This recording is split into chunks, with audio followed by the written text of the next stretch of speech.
I think the storm will end up top left of the corner. Till by the first zone, it'll be like left of the map. Top right of Bodie. Because that's where it's likely to fall. Everything else is too ed. Put it on the hill next to Boney Burbs, like, that's fine, yeah. The hill east from Pleasant, I think. Yeah, that's hill. I think it's gonna finish there, probably. Ah, that was not close, Yeah, right. Got that wrong. There's no way! Oh no. It's Raps, it's already over! What is that sound pull? Oh my god, what is that? I'm 100% be there. It's not there until watch more games. I'll put Pleasant. Just the middle. Okay, I'm actually going for something interesting. Above Believer's Beach, there's like a spire tower. The spire between Pleasant and Craigie. It have to be there. I got it. Just. Oh my god, no way it went all the way up there. Yeah, but I get a point, but it's... Oh. Oh no. Oh god. And it's over. It's over.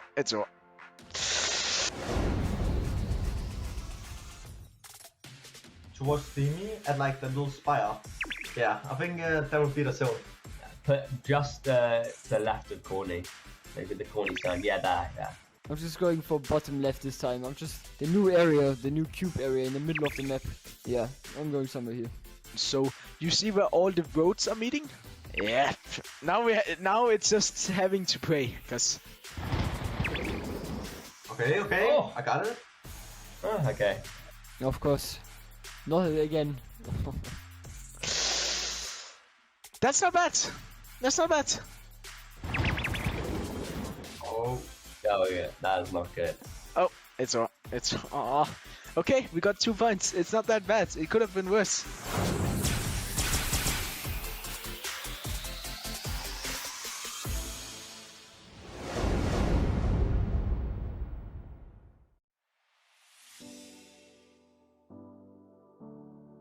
I think I'll be good at this. If it's POIs, I think I'll guess all POIs. I think I'm gonna get everyone. I'm not gonna get one wrong. Like, I'm gonna have all of them 100% correct. Let's go. This one is a pretty easy one. It's down at Dirty Dogs, all the way to the right of the map. Because I can see it's a football pitch. Dirty. Like the brick walls, that type of brick walls, it's most likely in dirty. I don't know. Literally. Yeah, no idea at all. That's Dirty Docks. The yellow container thing. Oh, it's already bad then. Where's this? I'll go Spawn Island then. It's dirty. I have never seen that in my life. Holly Hedges. It's because of the brick wall at the back. All the edges. Probably had to the brick wall. Holy edges. Let's go. Holly Hedges. 1,000,000%. It's the only place there's a dog house turned like that. I should have got that first one there. Alright, show me the next picture. This has to be Lazy Lakes. Yeah, Corny then, 100%. Oh Jesus. Oh, Lazy Lakes. You can tell the metal floor. Where is that? Lazy Lakes? Maybe? This is bad. I'm saying Lazy Lake. Boom. This is Steam Stacks. This is steamy. Yeah, Steamy Stacks. My drop spot's quite near that, so I go there quite a lot. Some stacks. Staggers. Easiest one in the world. Steamy Stacks, 1,000,000%. This one is an easy one. This is just some trash. I think this is 20 cents. Retail. Dirty Docks. Pretty sure it has those things on the floor. Dirty Docks? I don't know. It's dirty on the ground. I'm gonna go with my first thought in my brain. That's Caddy Corner, because Caddy Corner is a bit messy. There's stuff on the ground here and there, so I say Caddy Corner. Can we retake the answer maybe?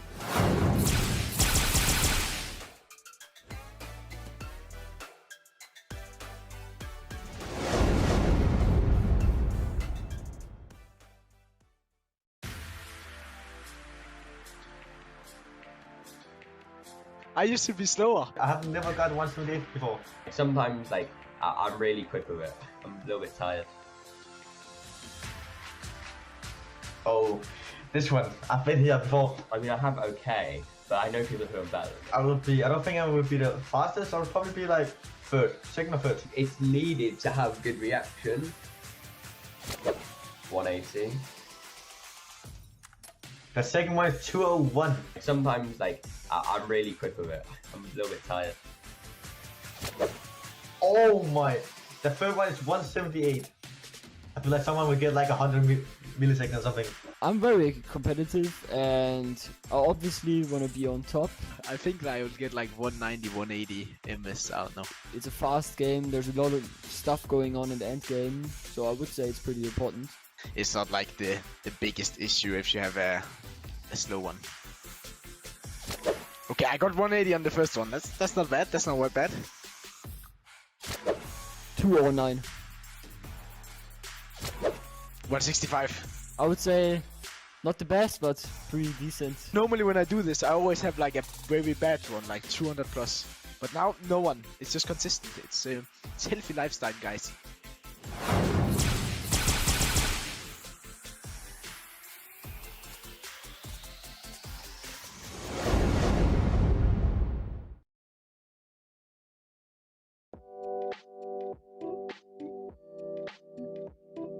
Hey everyone, my name is Evan2K and I'm back with another player profile with the one and only, the Benji Fishy. How you doing, man?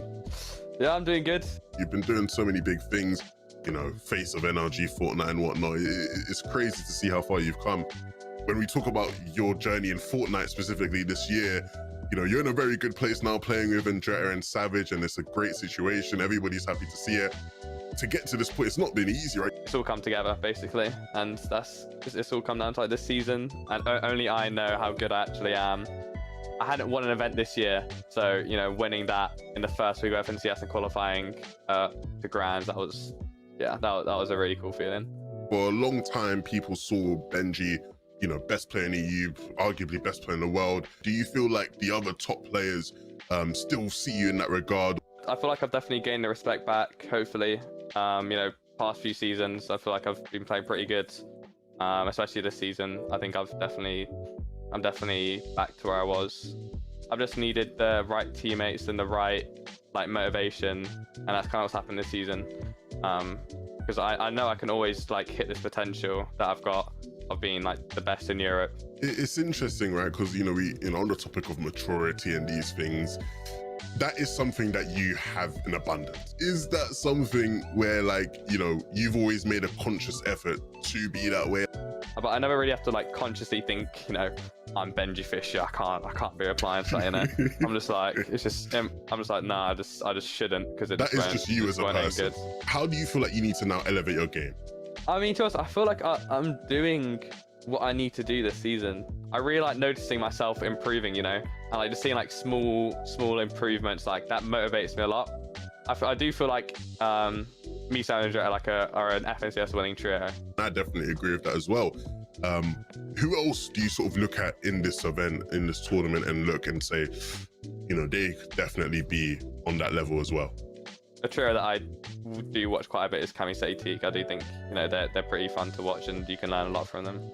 Obviously, everybody knows where to find you at Benji Fishy on all social media. Absolute legend. Good luck in Grand Royale, man. I'll be rooting for you guys. I hope you guys do incredibly well. Thank you very much for joining me. Thank you. I appreciate it, mate. Thank you for the interview. Been great.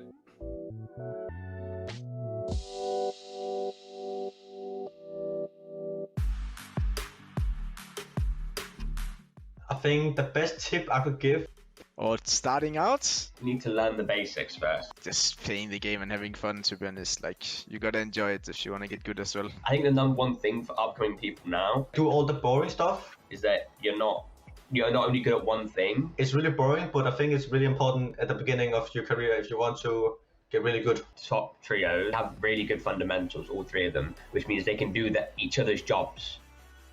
The best way to improve aim. I use FPS in trainer. My number one thing is aim duels for 30 minutes a day and playing the game a lot. Playing arena, creative, tournaments, just playing the game. My best tip for building. Oh, Watching people play who have those really good mechanics. you have to try and learn stuff that you can't do right now. If you want to learn 90s, build 1090s. And then when you're able to do it like consistently, learn new and harder edit drills or free builds to do. You just need to be efficient. Like, you have players who are really flashy, but then as long as you're efficient and your aim's good, it'll be fine. Most common mistake I see, They just blame it on luck. you may think it's out of your hands, but you need to look at the micro problem, They didn't do a mistake. what led to your death. Trying to make plays they've seen like tier 1 pros do instead of just playing the game in a simple way and just winning the games. How do you know if you're good enough to turn pro? If you have good placements and see potential in the others that you're playing with, that's when you want to start taking things more seriously. Play tournaments and you just see where you place and then If you place like top 1 and top 2, 3, 400, keep climbing the leaderboards, you'll just realize that you have like a potential in the game, I guess.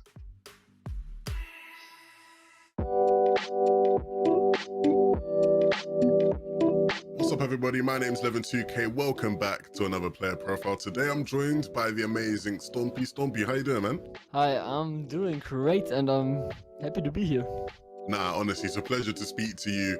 You know, you go back a long time. You're one of the legends of the game. How would you describe your career? Okay, yeah, so like you said, it's been a long journey.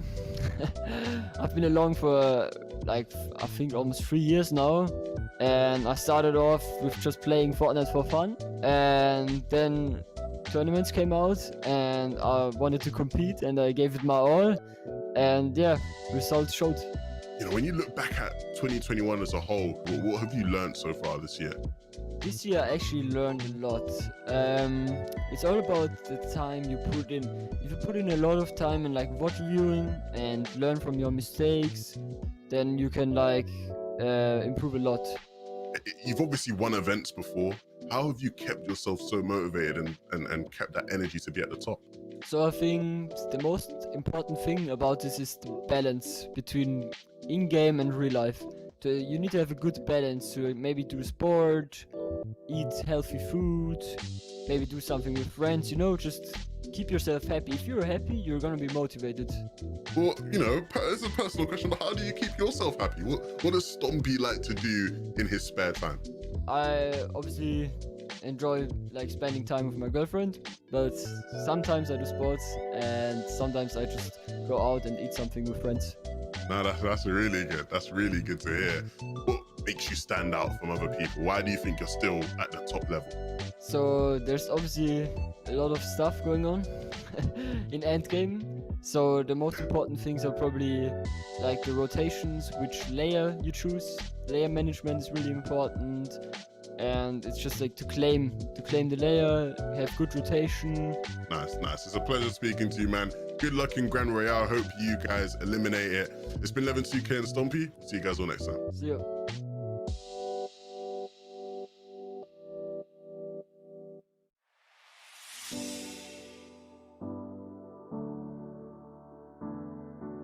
My favorite season is probably World Cup season. The World Cup season, it was the best. There was unlimited items. Everyone was playing, so much money on the line. Season 10 in chapter 1.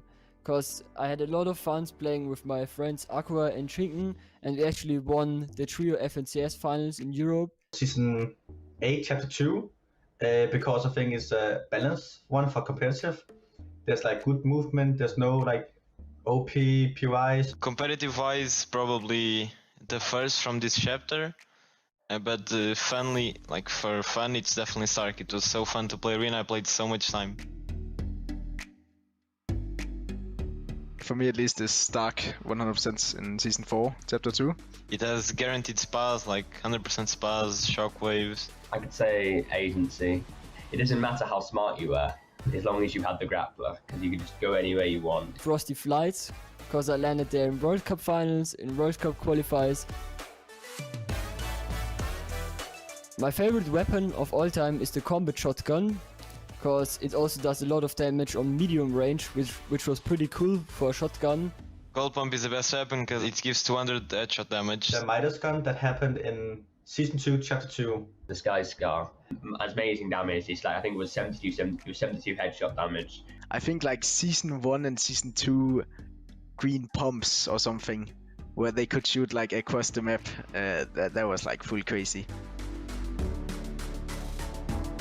It's the hoverboard, because you can just fly around the map, and it was so fun to play with it. The quad bike. The Quad Crasher. That what you had too much fun there. You could go across the map in seconds. You could go from the top left to the bottom right in 15 seconds. Probably the new black cars, I don't know the name. The black car or the Stark car in Season 4. The black car is a bit of trios and the Stark car is a bit of trios. But the black car, there's room for more than 2 players, so I prefer that at least for trios. World Cup was the best tournament. 100% World Cup. World Cup finals in New York in 2019. For me, All Stars, because I had my best placement there. I got second. I won 120,000. It was life changing, and I performed so well. The FNCS All-Star, because it was there was like a Discord where you could chat with the stars, and it was actually so good to help each other.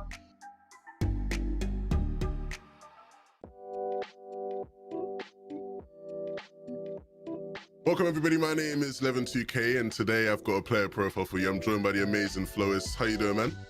I'm good, how are you? I'm looking forward to getting to talk to you a bit. To start off with, right, what makes you stand out from other players in the EU right now? I play the role Fragger, or support player, and I feel like the thing that makes me a good support player or Fragger is that I know when you can go for kills and when you need to stick on your Tarpa and when you need to be ready for next zone. Yeah, I think that's really important in terms of, you know, people understanding, you know, what it is makes you so good. What would you say are currently sort of the biggest weaknesses in your game and things that, you know you have to improve if you want to be considered one of the best players in the world? My agility skills, I cannot like pick a team and then like can talk them through like when to rotate and where we need to sit and why, and so I think my games is probably like to be a bit agile.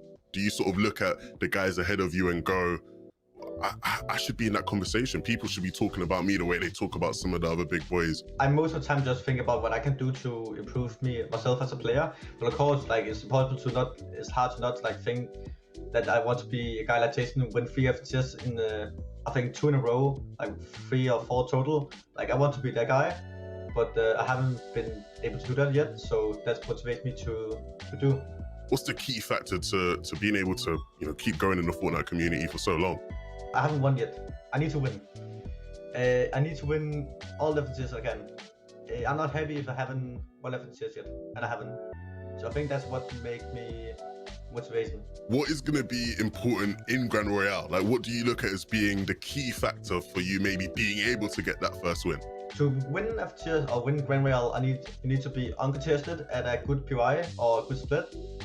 And then you need to have a good like storm surge road so you don't die early in the games, because you need to be consistent 12 out of 12 games because the competition is really stacked.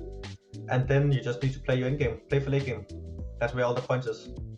A big one here. This is a big one. Who in your eyes is the greatest Fortnite player of all time? I want to know. My GOAT, greatest of all time, would probably be Seth.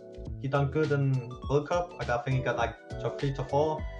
He has 1 FNCS, he has placed top 3, top 5 in multiple FNCS, and he just plays in every FNCS. What is it that you're doing? Where can the people find you?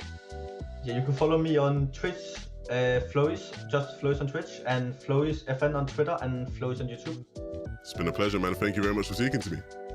Thank you for working here. I'm glad to be here.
What's going on, Fortnite fam? Welcome back to the FNCS Grand Royale. This is it, day number 2. Double points on the line. $600,000 up for grabs for that number 1 team. And now we get the run back. It's your boy, it's Zeke. Of course, I've got Reese 11 here with me. I can't do this alone. Of course, I have to bring them along. We're jumping off the battle bus. We're ready to go. We hope that you are. Reese 11, day number 2.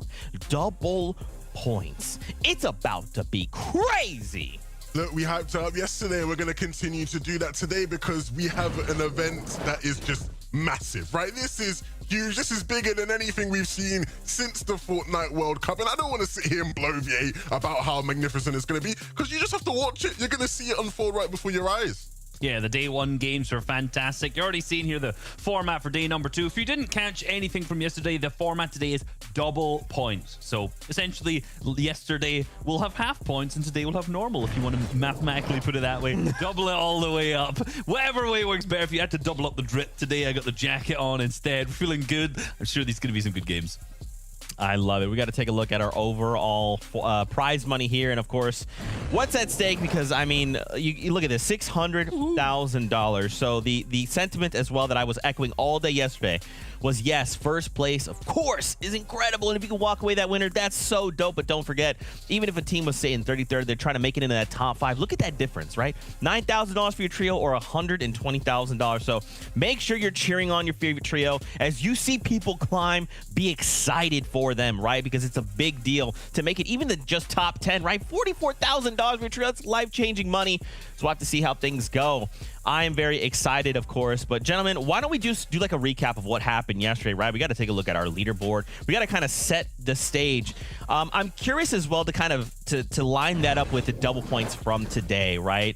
What can we expect? Because remember, if a trio is eliminated and they don't get any points at all, that means they have to sit there and wait to requeue and watch literally everyone else get double points. Yeah, it's one of these things that it's so crazy because we've not seen it before, but we always talk about, you know, teams being better on day 2 than day 1, for example. That is very valuable today in particular, right? When you have the likes of Queasy and Aston Thomas, who very much have been one of the top teams so far this season. I remember going into the FNCS before Grand Royale, I said that they were one of my favorites, right? Just because of how dominant they had been. Didn't get the result they would have wanted, but today, well, yesterday, I should say, they were phenomenal and they will look to repeat that today. Yeah, and during this season, this actual FNCS, they were equally as good on both days, so we may see that here again today. You can see the rest of the top 10 on the leaderboard still. Some of the big names we're expecting, say, Cami Teak down in 4th. We've got, obviously, Tayson's team in 3rd there as well. Savage team really popping off with Umplify and Matzo in 5th. If we think back to Chapter 2, Season 5, when Umplify and Matzo were playing with Benji, they ended in 5th overall, so across the 2 days, they may be able to best their best FNCS placement in the finals. No, most definitely. I would 100% be looking for them to do that. Even when it comes to teams, Reese, who maybe, you know, started off slow, then started to speed things up. Like, you look at 7th place, Flowis, Hellfire, Scram, my personal prediction, so I'm going to play them a bit here. You know, they started off slow first couple games, couldn't find the rhythm they would have wanted to, but then as they eased into things, right, that's where you start to get some great performances. And so, you know, are they going to come out today and start slow again, or are they just feeling it? Do they have an idea of what's going on around them?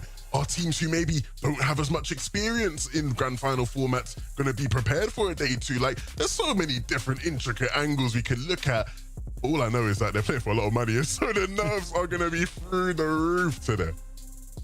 Absolutely. Now we got to talk about the top teams, right? We got to start with Queasy, Anas, and Thomas HD. So right now they're sitting at 200 points. This is a really nice buffer, right? Especially to come in on double points. Now, how are we going to see their playstyles adapt here? Because once again, with double points, you can look at it like one of 2 ways. One, we just kind of do what we're doing and we just get the points we would normally get. 2, we just send it, right? We know we can, if we could get out ahead even farther, that means if we do make that mistake, it's going to take everyone else that much more to catch up. So what do you think, Levin?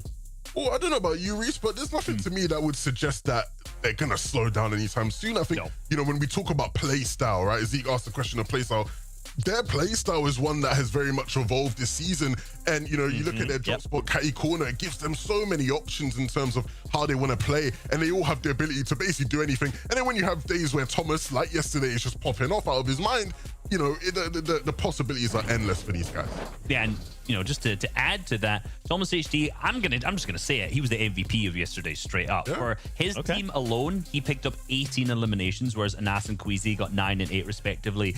He got more eliminations than both of his teammates combined at that moment. We saw the solo clutch he had in game number 1. We saw every game he just had more and more eliminations if they were playing those high. He's an integral part of this team, and look, he's currently in first, obviously alongside Anas and Queasy at the same time. Like, and it showed that they were the best playing team on that day, no doubt. And I really hope they can continue that today. And like I said earlier, in the FNCS this season, they were able to be as consistent in day 1 as they were in day number 2. So everything's shaping up to say that they should be performing to that same standard. I'm down. I want to see it, and I want to see Thomas HD pop off. That is what we all live for. Let's talk about our team in second place. We got Kefi PKR, and it's sorry if I'm saying your name wrong, and Melody, of course. I mean, 186 points, no victory royales, but that's okay, right? Like, their average placement right around 10 isn't bad, but when you pair that with something like 45 eliminations, Levin, I mean, you got something really special here. Yeah, this is a team that I think very much surprised a lot of people, right? I don't think anybody expected them to be in this kind of a position. And you mentioned no victory royales. If you're getting games where you get second place, 17 eliminations, I don't think you're going to be too worried about victory royales, you know? Like, I think, you know, the points are going to come, especially on day 2. You can see here on the map, they are landing actually at the pyramids, right? They're landing a bit east towards it at the gas station, right, Reese? But, you know, definitely a team to watch out for. Not much experience in this stage of, you know, tournaments. Will they be able to keep up that sort of level of firepower to them? You know what's funny? I absolutely think they can, because when I watch back through their games, I watched through the game, they picked up 17 eliminations and second, and the 12 elimination got the 2, so they got 2 double-digit ones. Huge for them. They were such a good mid-ground fragging team. And what's funny, because when I watched it, they just looked like they were playing like an end game in a trio cash cup. They were so confident. They were playing so well as a trio. Their spacing was good. They weren't overcommitting. They were just being a very good mid-ground team. And it was funny because it's all of these guys' first finals appearances, and they're just playing it like a cash cup in the end game. So it's like, it's almost like the inexperience that they have in this situation was benefiting them and making them just play really confidently, which worked so well in those 2 matches.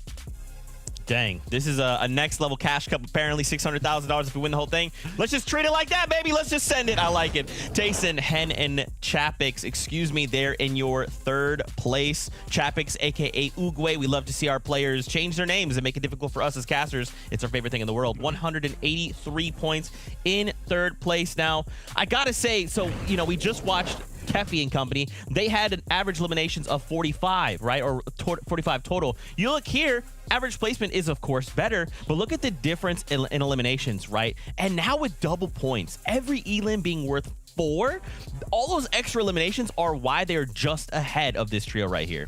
Yeah, no, most definitely, right? You look, yesterday, I didn't mean to denigrate their performance by any means, but it very much was impressive seeing game after game, each of them just seeming to have these sort of pop-off moments, right? Chapix in particular, right, where he had a game where you just sort of look at him and you go, wow, you're really carrying the team on your back right now. Landing at Craggy Cliffs, it's definitely going to be a good day for them, you'd think. I think there's obviously going to be worries about whether they're going to be able to keep that up, right? When you have such high levels of individual brilliance, similar to the likes of Kefi and Melody's trio, you do sort of wonder, right, can they keep up this level, right? And they probably can, because you look at the names, Reese. Jason, Chapix, Hen, some of the best individuals we have in all of Fortnite. So you definitely expect to have a good day today. I mean, this is the definition of an all-star team. They've won FNCS throughout different regions and everywhere. And when I look back at the season 5, where it was Hen, Janice, and Chapix instead of obviously Janice instead of Tayson in there, they both basically are playing the same playstyle, right? Looking at average eliminations, looking at the same. They only had 1 game outside of the top 10 today. Seems like they're already on the same roll, and I think they're going to continue that today. And one final hit the 4-time. Of course, there it is. I knew it was going to happen. Last trail to 3-way, Cammy, Seti, and Teak in 4th place. We got 170 points, 2 victory royales to their names. But then again, check out the eliminations, right? Look at the average placement. So once again, these trios looking to favor different playstyles coming into these last final 6 games. Yeah, I think the thing with Cammy, Seti, and Teak is that after watching the FNCS, I think we just all have a very good understanding of what they do, and they will just continue to do that when it comes to sort of their playstyle, dominating low ground, controlling space incredibly well, just being a tight, compact unit, right? Always sort of in sync. We know they have the Cammy split, right, available to them.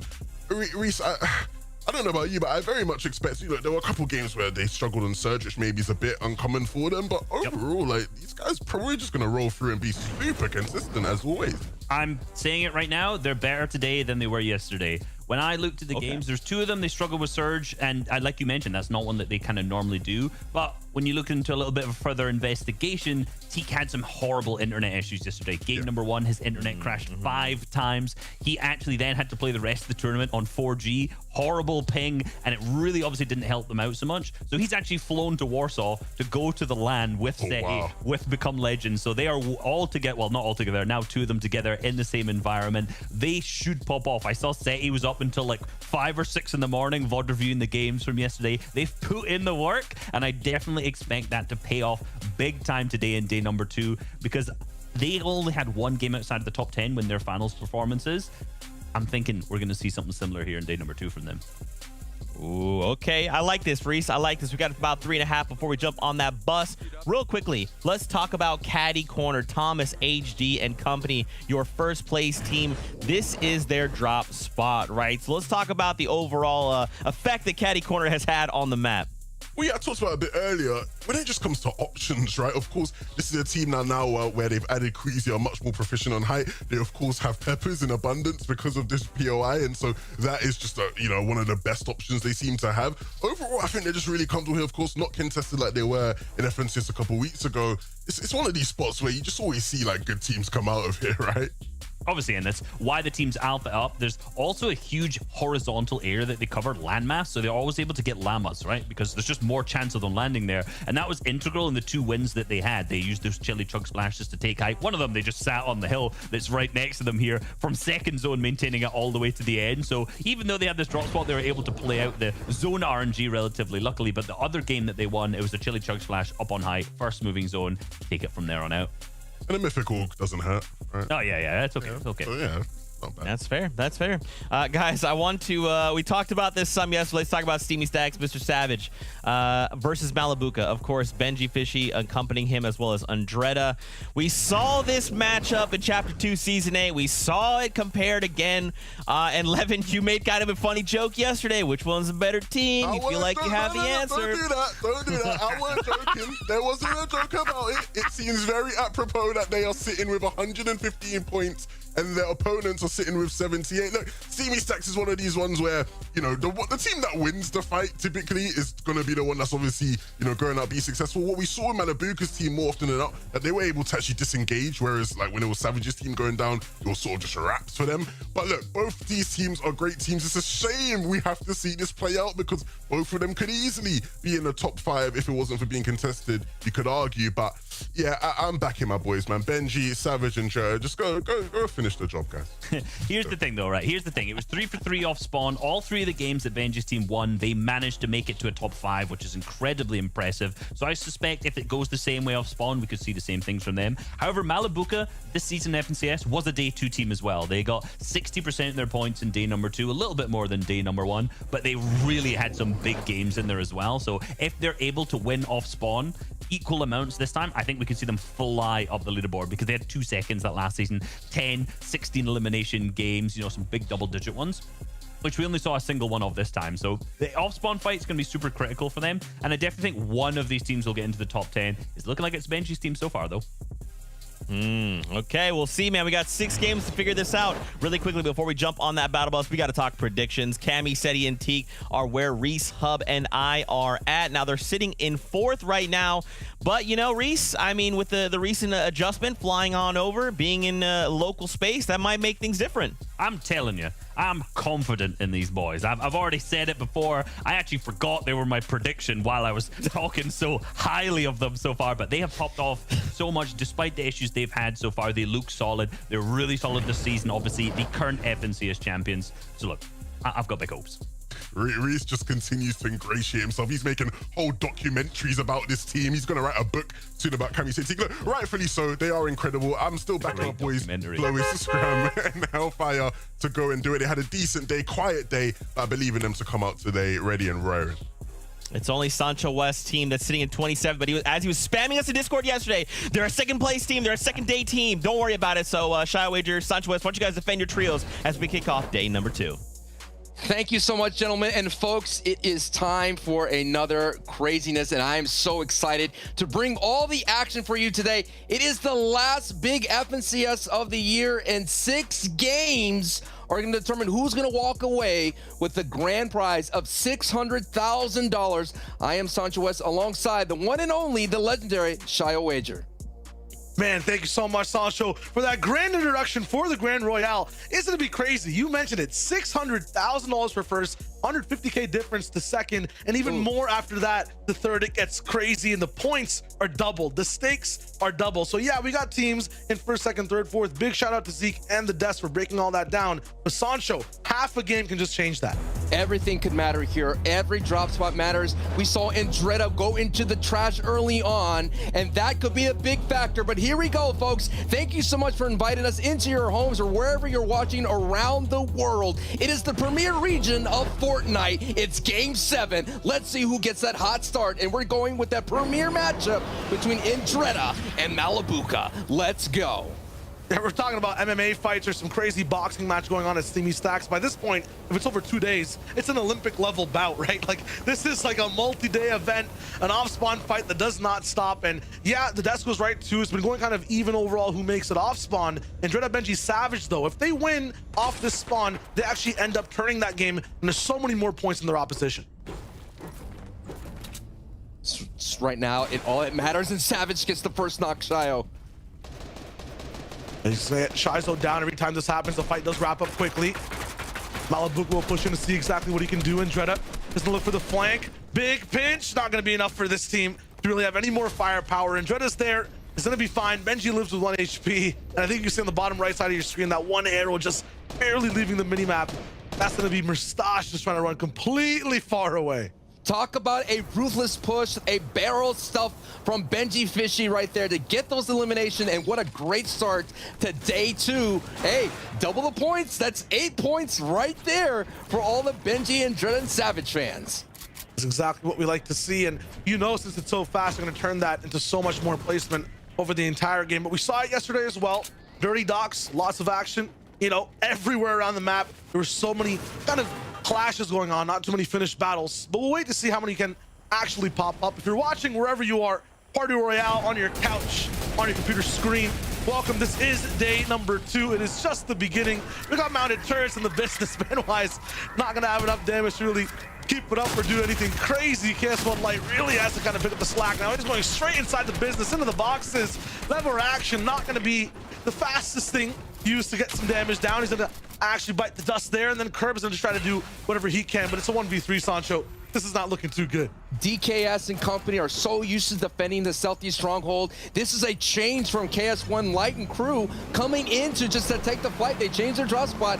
It's every time we always see in the finals here, Shio, it's like nomadic trios. They're just trying to search for a home, and sometimes they get ousted quickly. So right now, Curb and Drew, they have to go back to the drawing board to find another home. Big unfortunate part too is that they don't have zone, so it's not like, you know, Curb can just wait around here for too long and try to get those cards back. They're gonna have to move a pretty long way away. Gray's elimination finally coming in as well. So what will this do into the rest of the trios? You got to think about the Aqua trio that I've been waiting for the day 2. We have a replay to take a look here, and this is the aggression we've been already seeing here in day 2 in game 7. A lot of barrel stuffs, a lot about getting in people's faces to get the job done. You're talking about getting the job done to an absolutely excellent grade. That's going to be the POV on your screen. Thomas HD, Queasy, and Us, the current first place team, and they only get better when there's 2 days of competition. The thing is, though, this is the most different POV we've kind of seen from this team over time. Usually they're behind people, right, Sancho? When you're running a race and you see someone in front of you, you can get motivated. You want to run faster. But this is the first time they're in the lead and have to hold on to it to a day 2. It's very different stakes. Exactly, and that's what Thomas HD said. It's a difference between trying to catch up to first place and being in first place. It's so interesting to see in social media, everybody was talking about day 2 is the real deal. Day 2, we're gonna make a comeback. The time is now. And you've seen that Thomas AC did not wait for day 2. He started with day 1 with 48 solo impact points in the day. What does that mean for the people at home? Essentially, he was responsible for 48 points by himself. And that all started with that game 1 clutch. Yeah, he basically has more points by himself than about like 5 teams inside the competition today. That is just absolutely insane. And then he has Anas and Freezy to play with as well. Every time they're all alive, they end up just winning a game. They had back-to-backs yesterday to just round off the day, which was cool to see. And they're sitting inside the top 10 for more than half of their games, which is really, really good. Past that, though, many different teams on the scene. You got Teak at the bottom left, Tayson on the right, a little bit of a perspective inside your top 4 and how they're playing. Also a perspective on Legends overall. I want to talk about that second place team for a little bit. Kefi, PKR, Melody. You mentioned this, Sancho, right? First grand finals, and Zeke and Levin were also talking about it with Reese. They kind of play everything like a cash cup. They kind of do things in a very, you know, new type of, hey, what's going on here way, against the grain, very basic, very just casual, nuanced type play. They fight hip to hip. They triple spray. Their fundamentals are clean. They don't try to ego challenge solo. They're a great trio. And if you looked in that 17 elimination game that Reese was talking about, they look fantastic. And I hope to see more of their POV going forward in day 2.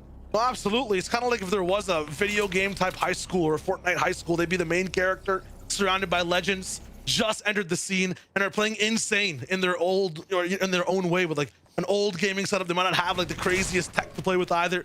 It's nuts. And here they are landing somewhere right beside the pyramid in the middle of the map. Used to be called the Convergence. They have so much loot to work with, Sancho. And what, they're landing on the gas station, right? No one can really contest them. It's such a niche small drop, but they turn that small start into huge impact. It's quite amazing to see the amount of power weapons that get out of this gas station. As you see, as Melody here led all EU players with 19 eliminations. This first ever time here in a final stage. And it's so interesting to see how they work together. They actually take a lot of popular Storm Surge strats. This is what hurt Aqua, believe it or not. Do you think Aqua would want to go to that southern Pleasant Park spot? This team was there. They're there in all these places, and they get a lot of the job done from a distance. Yeah, they're pretty invisible too when they're doing it. A lot of the times the teams that go for these bases sometimes get overrun. You're mentioning Aqua. He's the one to push them and get them out of the way. But with the pyramid in the way now, it's not as easy to traverse the center of the map.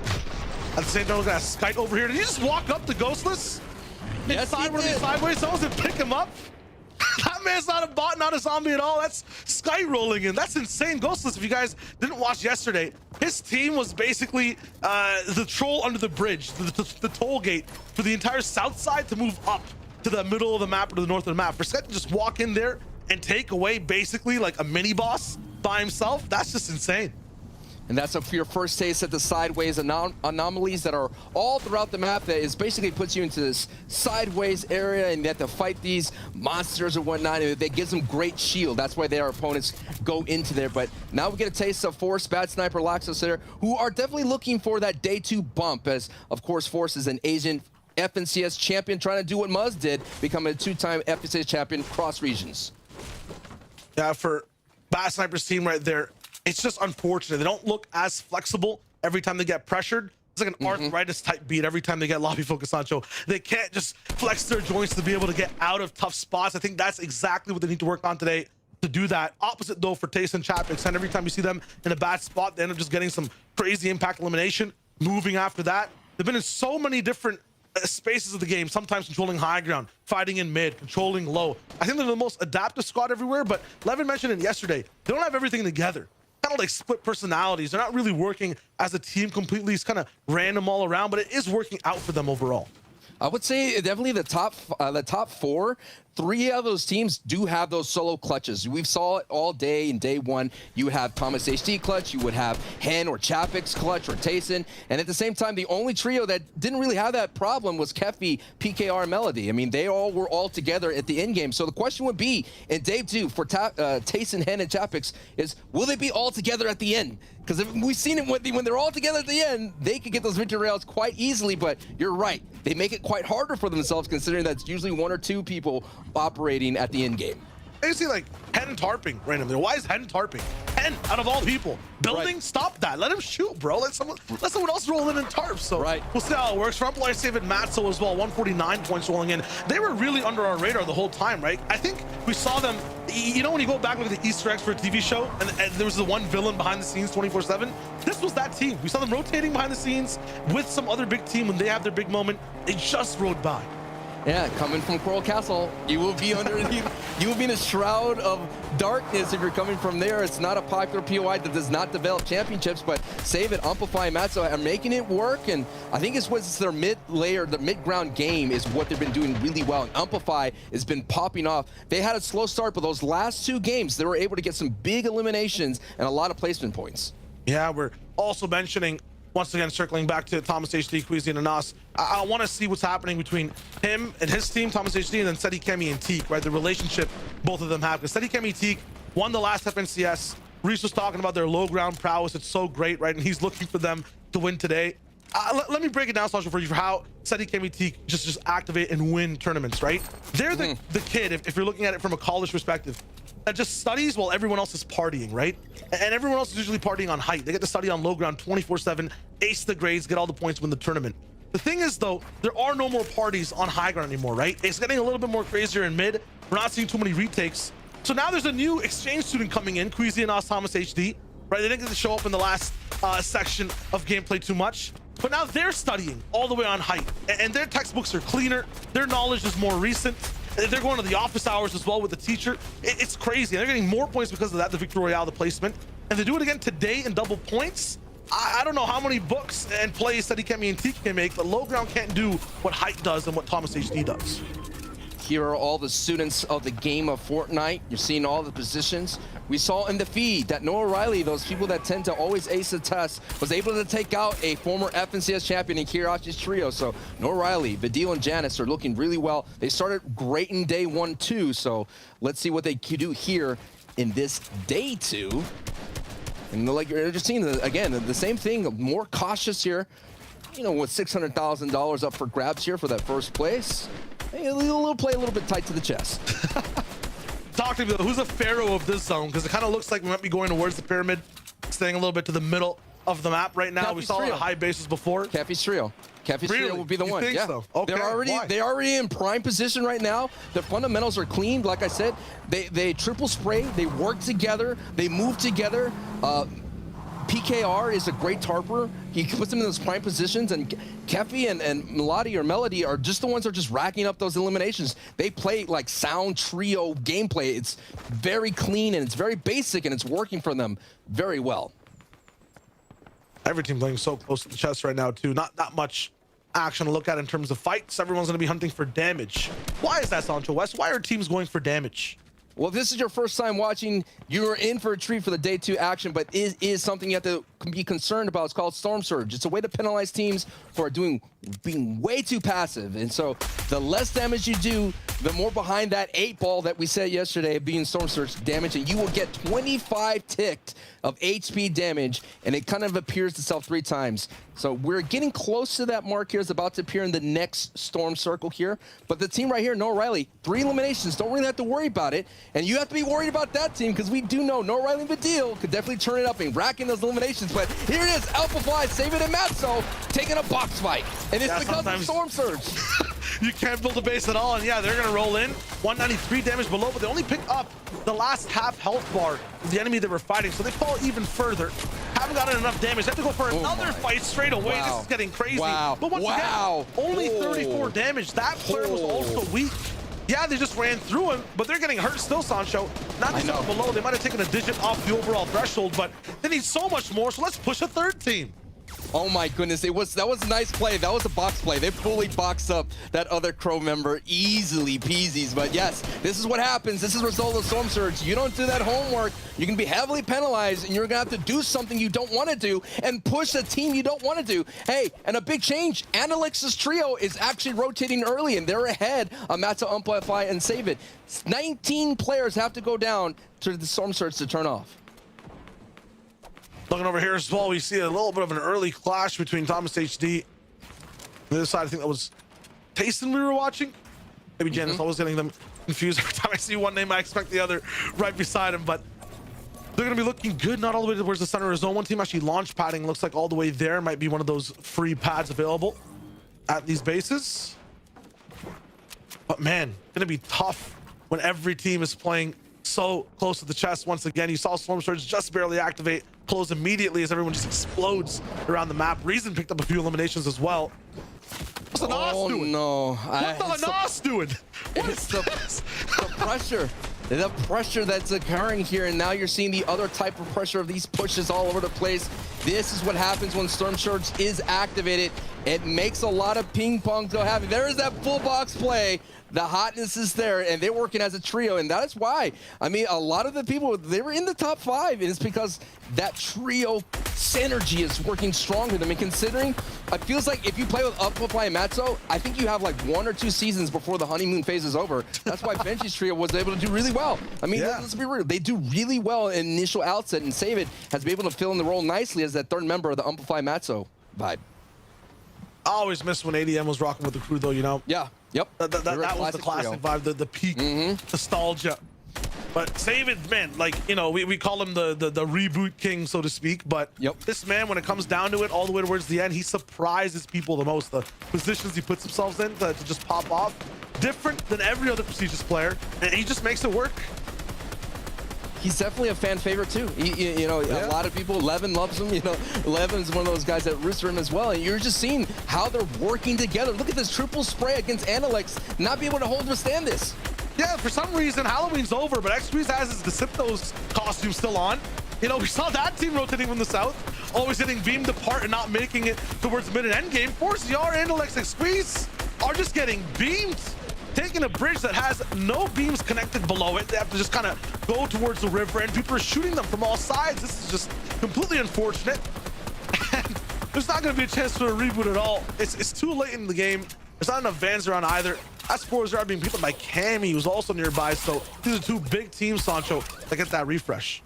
And you gotta look at this loadout that Save It has. He has purple weapons. They just picked up a lot. They literally gifted down by the river, and they got harpooned it all up. They're looking strong, and now you see that other perspective, the angle that Cammy said he kept set up. This is the time that we've seen there. Usually they go down to that green bridge, but because of this crash site upgrade, you see them perched up here and have better angles around. So let's see where they are when we get that checkpoint of that Storm Surge, which is about to appear very closely in that Storm Circle 5. And right there, it looks like 9 people will have to go down, but here's that peak of the leaderboard going into this match here. Queasy and Nas and Thomas CC coming in with 200 points. They're still on their feet, so they're still accruing points as we already crossed that first placement threshold.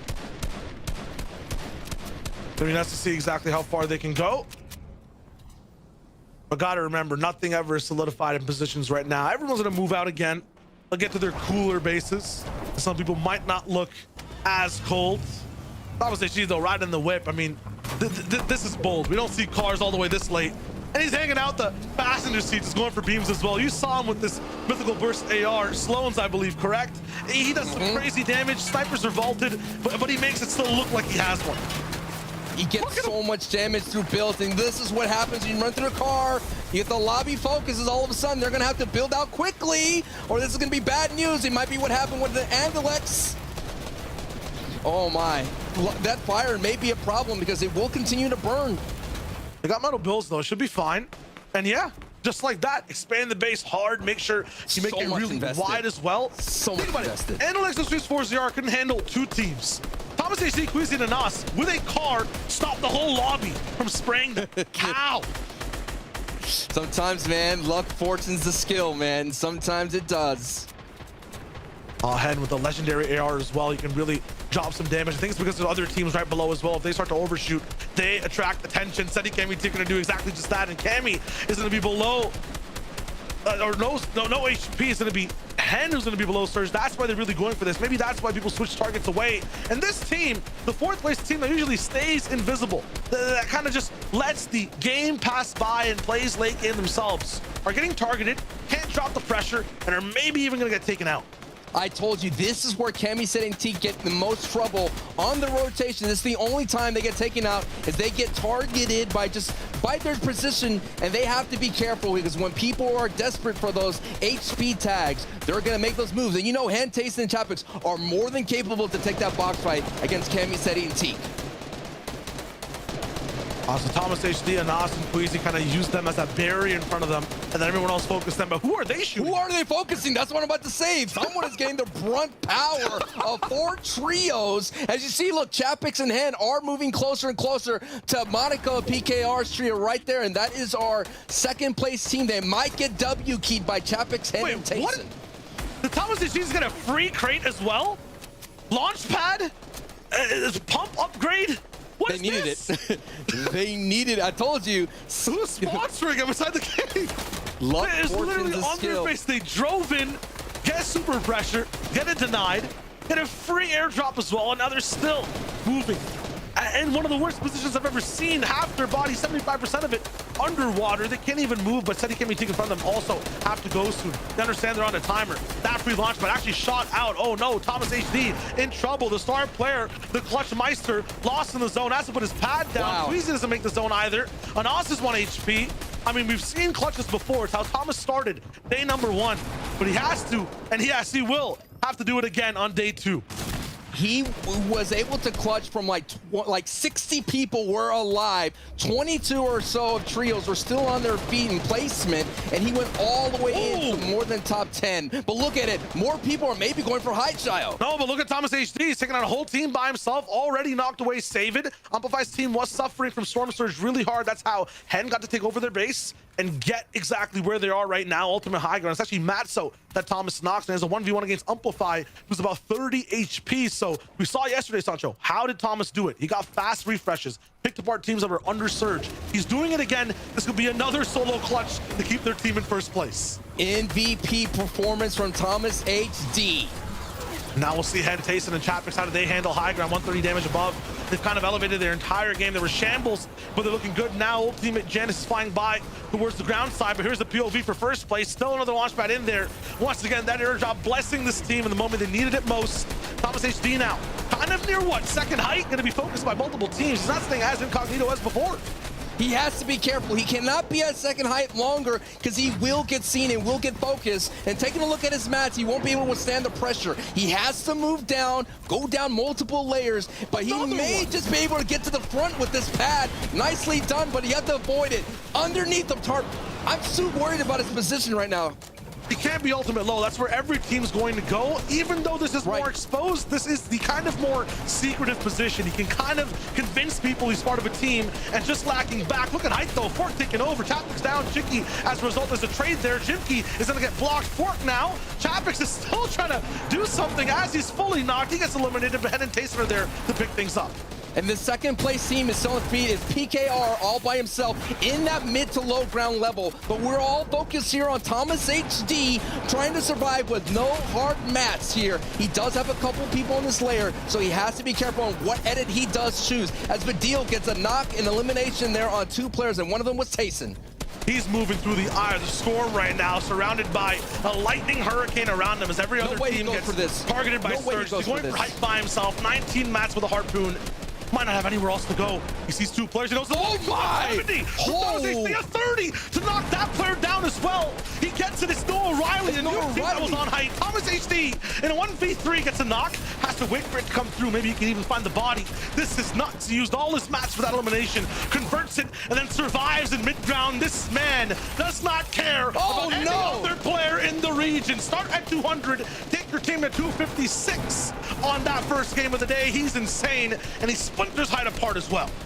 What a nightmare run. What a great run as well, as Hen is trying to kind of duplicate that run, armed with the harpoon as well here. Benji Fishy's in the feed, Savage is in the feed, lighting up everything. So it's good to see those boys walking out of steamy stacks for all our eyes. And here, the young English Lord, Hen, with no builds, trying to sneak up on the full thing. He does get caught out and eliminated, and it is Benji Fishy with the job getting it done. But the defending FNCS champions here are operating as per usual on the low ground as a trio. Desperate though, they're going to be running out of mats. Benji, Savage, and Andretta have gotten so much done right now in terms of taking out every single squad. Look at it though, Savage low on shields, Andretta no HP, no time for the med kit either. Benji is going to be damaged, so damaged that he has nothing really left in the inventory after these 2 shields. It's going to be an all in from this team, and they have another big one to deal with on low grounds. That's the Benji we know, and no, Benji with 5 eliminations gets wiped out. It's Teak with the 2-piece.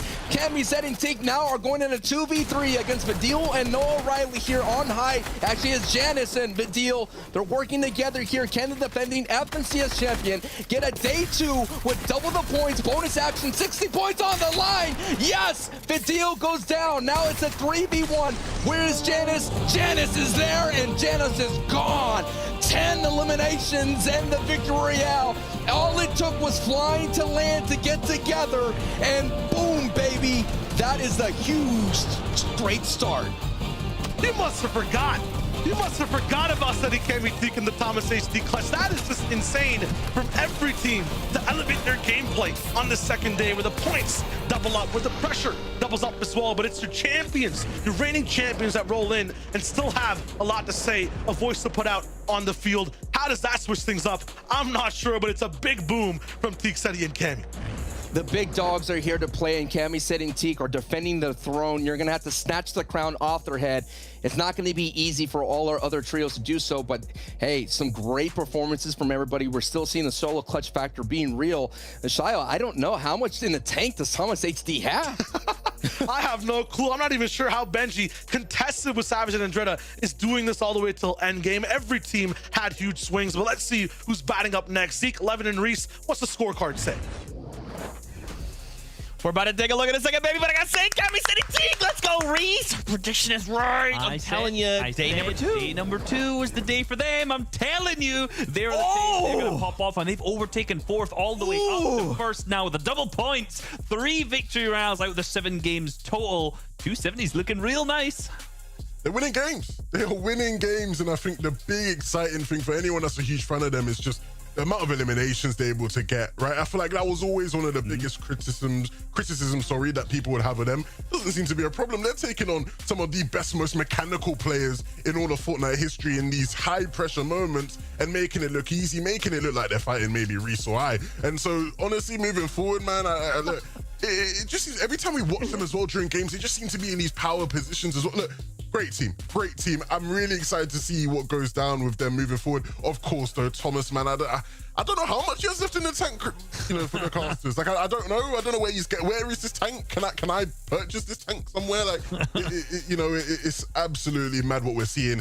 This is just great. This is just good Fortnite, you know? I think right now, with all of the different things we could call Thomas, right now, game number 1, the Disruptor, will be number 1, right? Outside of this, let's be real. Hold on 1 second. And we got to do a quick check on that. Don't know where the AR's gone. He's managed to drop it out of the inventory. But Thomas HD disrupting everything. That elimination where he jumped up to high ground, got a huge pop-off. That was onto Noah Rayleigh, the team who was second there, going against each other. So it's like he completely threw that victory royale for Vidil, Janice, and Noah potentially.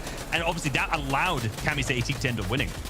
Yeah, look, I know we got duos next year. If you see a Nas struggling to find a duo, maybe you know why that wasn't too great. But what was great was some of the shots that Thomas was hitting in this endgame, and he was doing that yesterday, continuing to do it now, even when there is so much money on the line. High pressure moments. That shot on Noah Riley. Look, we talk about Noah Riley being one of the best mechanical players. When Thomas is doing stuff like that, it's just silly. Goes down eventually, and it's what we talked about yesterday, where eventually he just gets overrun, because this is true. It's not solos. I know maybe he might be deceiving you, making you think it's that way, but he eventually gets overrun. Even the height takes in that game were crazy, right? When you look at Hen, Janice, Chapik's trying to fight for height, you know, Chapik's going down, but then it's all over the place right now. I can't really keep up with it, but I'm doing my best to keep up with it. A lot of these teams just want to win. Like, they want that, that Vic, Roy. The team who wants to win and is doing it in the best fashion, Kami Steady Teak. Low ground team with 3 victory royales so far. Unbelievable. Like, low ground teams just do not manage to pick up victory royales generally, but because they're just so often in such a good position, because they are fragging out, like you said earlier, Levin, they have the materials, they have the ammo, and they can just look up, spray down at these height teams who are way more shambles, chop them out, and be sitting in such a good position to pick up the victory royale. You gotta remember, 3 of 7 games have been won by a low ground team. Like, this is unbelievable. And it's not even like, we rarely get to see great low ground battles between people. We had in that game, Benji and Erin, Mrs. Savage, again, they were trying to fight on the low ground. They lost that battle, but again, when they get out of Steamy, they will be involved in these battles. Like, so many of these teams really are putting on some of their better performances for this weekend, and no better time to do it. And ultimately, what seems to be the best team in the land right now is the one that's stepping up above the rest and winning games. They've been impressive, but the competition is definitely there this time. It's not a runaway affair like it was last couple of weeks ago. We actually have some competition today. I don't know, Levin. I mean, literally, Camiseti T come in today, number 2 with 170 points. In just one game, they've earned 100 points, have gone from 4th to 1st. I mean, we have 5 more games of Fortnite out ahead of us, so if one team can make this happen, any team can. I'm really excited. We have 5 more games like this. The action is only going to heat up from here, so let's kick it back over to the casters to take us into game number 2. Thank you so much, Zeke. And it looks like our players have been saving their best plays for day 2. Folks, what a crazy finish that was. We saw the defending FNCS champions, Camiseti T, get the job done. And Shiloh, if anything could be an indicator for what the day is going to be, it's going to be major point swings. The leaderboard is going to shift so much because they mentioned it. 4th and 1st place just basically boom, instantly with the Victory Royale. And I'm just looking at the board, 1st and 2nd separated. Their stats all look the same, but it's that 2nd day Victory Royale that's been working for Camiseti T. Yeah, every single game has that double punch, but at the same time, I'm getting double the deja vu as well. Yesterday, game number 1, Thomas actually had the clutch. They kind of ended 12th with a few eliminations. He got 8th, even better with a few less. At the same time, Seti Kemitik, they got a top 3 to start off the entire competition with 10 eliminations. Now it's a 1st with 7. So it looks like people are playing just like yesterday, but better. If that's the case, then we follow the same patterns. First of all, this team on your screen wound up doing so good because Sancho, Benji, Savage, and Dreda, they have 3 33rd places. 3 games where they could have just gone to the bathroom and not queued up, right? And yet they're in the top 10. They're 7th place overall. I mean, it's insane. It is like the reverse issue for them. This is their end game. If they could just beat out Malibu Cup Mustache, if they can Shizo, if they could win here, they have a chance to win it all. And they moved up a couple of spaces here in Dreda, Savage, and Benji. No shots right here. So this might be an early disengage because considering that this was the hot drop. This was literally the first POI, and no one's able to get the advantage right now. This is not even a disengage though. This is a scam for Mustache entirely. Just having that back building, it is barely even a 1/3 of the loot in the POI. Yep. Benji, Savage, and Dreda get to get so much of it right here, which is nuts. So it's basically like Mustache already lost off spawn. They're gonna have to maybe even go for an all-in. Look at the loadout for Savage as well. You're right, Sanj. That's a great call. This is their end game. They move it past this. I know we're focusing on Seti Kemi, Queasy, now Samus HD, but we've seen the comebacks happen in EU. It might just be in Dreda, Benji, and Savage if they get to play out games. Just put this in perspective, last couple weeks ago in the previous FNCS competition, as we're seeing some beams, this team was able to get a double-digit Victory Royale, and they could put that in their bank in the double bonus factor. That's going to put them up to the leaderboard, and considering they're within the earshot of that 1st place here, we already saw 100 points could be grabbed easily for one trio. And who did they take points away from? Seti Kemi, Tayson, Chavis, and Hen when they don't have high ground. They play that layer, low ground, so effectively, and a little bit of mid ground as well. They just steal so much position and points from every other team. The only difference was their HP difference. Camiseti had the bigger HP difference. Savage and Dreda Benji would have to make their shots hit harder and maybe survive some of Camiseti's, but it was just an HP difference here. And as you can see here, it is going to be a loot difference. They got to feel for, Vidil, Noah Riley, and Janice, so they had to kind of deal with a 4v3. They had to play a whole squad in trios. Thomas HD was definitely working for Seti Kemi in that game. This man was just a secret agent all the way on high ground. Reese called him the disruptor. Absolutely. He might have changed the entire story of EU with just that one clutch. If we're looking at 100-point swings as well, Sancho, that means 1st and 10th place are a lot closer than we actually think. Everybody has a shot here in day 2 in this format, and right now we're sticking with this fight because, like I said, it's the first drop spot. It's a hot drop spot. That's why you still see 33 trios on their feet. There's a lot of action has not yet happened, considering that people are just touching down. Well, it is going to be completely slowing down for now. Benji's actually used a lot in his inventory already to not only beef up, but put up a lot of pressure. He's traded his ammunition for the mats on the other side of Malibuka, Shizo, and Mustache. Look at things now, though. Benji can't farm his ammunition back. Malibuka, Shizo, Mustache, you can just see through the walls here. All they're doing is swinging 24/7, trying to get as many materials as possible. But once again, it's metal walls, staircases, floors. Not going to be the most efficient at all. You'll see Savage and Dreda running around while Benji keeps these guys in check, like dogs at a kennel, basically, not making them, move around too much. They're farming big brick rocks. They're farming so many things around the map that's hitting them even more mats. Eventually, Sancho, they will have a box fight. It will pop off. Kind of reminds me of Lazy Lake, you know, dropping into the basement, just recycling everything, making all the territory yours. And then with this kind of like turtle defense, it's going to be a tough to crack considering they don't have enough ammunition. And so maybe Benji and Dread are savage here. And even though they have the weapons, they have the material, maybe wise to just go ahead and loop back up and let these guys just hang out in their turtle. Oh, they got time. And once again, remember, this is kind of their end game. It's kind of also a win con to get damage done here. Right, one of the biggest things for Benji Savage and Andretta is that they weren't really thinking about Storm Surge too much. They let Malibuka, Mustache, and Shizo heal up a little bit, win that off spawn fight. Look at what, you know, not having Surge did to so many other teams before. We saw, who was it? I forget which team, just rolling into every box, but still not having enough damage done. A lot of these teams you box fight in the middle of the game, Sancho, they only have like 50 HP. It was Save It, Matzo, and Amplify. They were just rolling through all together here. And what this means, since there was no knocks, Hottie's trio is not going to push in. They understand here there's going to be 2 trios here, so that's why you're not seeing Hottie, Elo, Kras, and Co. pushing into this engagement. It looks like they gave up the Steamy Stacks, and it looks like Andretta, Savage, and Benji, they're gone. They're taking off here, satisfied with the loot that they have, and they could continue on looting up. Yeah, there's only going to be 2 battles to really watch off of spawn that get insane. Misty Meadows used to be one of them as well, but looks like Andalek started to disengage a bit more and not get too crazy. Dirty Docks has been a little bit of a gutter fight overall. Do anything you can to win these ones. Break off lots of builds. Throw sand in your opponent's face. You know, go for all the vital organs. This is just crazy the way Putrick, Lucia, and Safik end up fighting here against their opponents. It also is a very long-lasting fight. Michael Verox don't let them get by for free. A lot of the time, they just end up wasting so many materials. It just feels like no one wins here compared to the fight that we see at Steamy Stacks.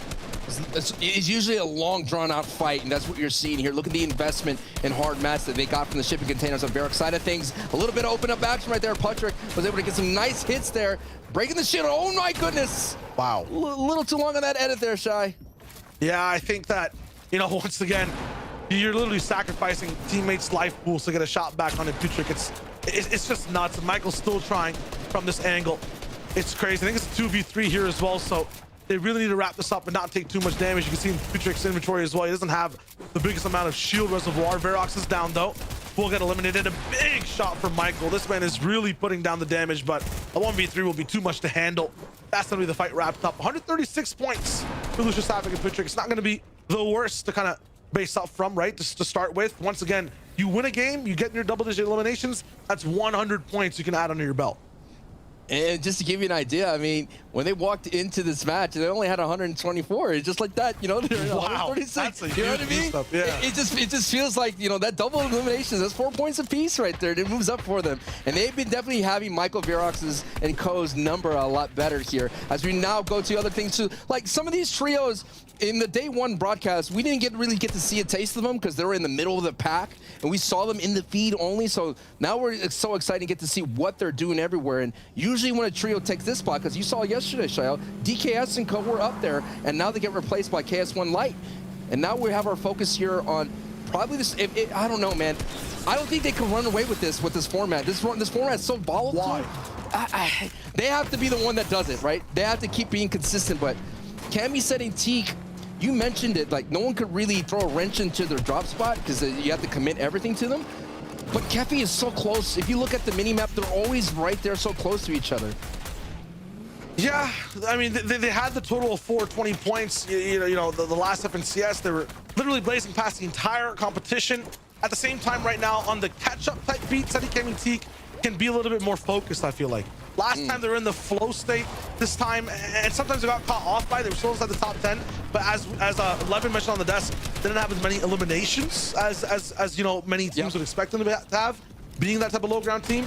This time, I feel like they're a little bit more focused, going for those elims, sticking together a bit more. And think about it this way, right? I told you, Sancho, about the entire analogy of they're the students while everyone parties, but there are no parties, so their studying isn't as effective. What happened last game? A lot of high ground retakes. Thomas HG's team focused as soon as they got into half and half. It looks like high ground is getting active again. If they just play their game, it could just be like Season 8. They could roll through with it.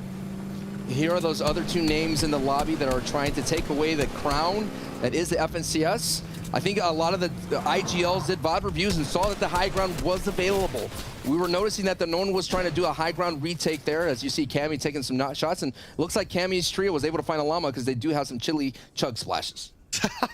Those shoulders were used actually to great effect yesterday as well. One of the biggest differences between day 1 and day 2, I feel like, are also the zones. We had a lot of mountainous retail zones that Queasy, Thomas HG, and Nos took advantage of, and that also hurt Seti, Kemi, and Teek's type of gameplay. So it's harder to take height in those zones, and it's harder to be a low ground team there too. This is going to be a zone that is reminiscent of day 1's game 1. And in this one, Thomas HC, Queasy, and Anas, they got in the vehicle and they just rotated dead side all the way north. They didn't stop for anything. They went all the way north and parked themselves on top of Stealthy Stronghold. So they're on the move right now, considering that they come in all the way so far south from Caddy Corner. So that might be them actually, because they rolled into a car. I'm liking this leaderboard look as well. You can see all the different flavors. First place, a low ground team. Second, height connoisseurs who didn't have a chance to get there last game. Hand Taste and Chavix are becoming a factor as well, always starting off at height. Vidil tries to take it at some point, and then Kefi, PKR, Melody, once again, who Megalol. These guys, I have no idea how they're playing so well with such a casual type of approach compared to everyone else. They just try to adapt to every situation. I feel like they are the X factor that we don't get to see as much every endgame, but definitely are picking trios apart.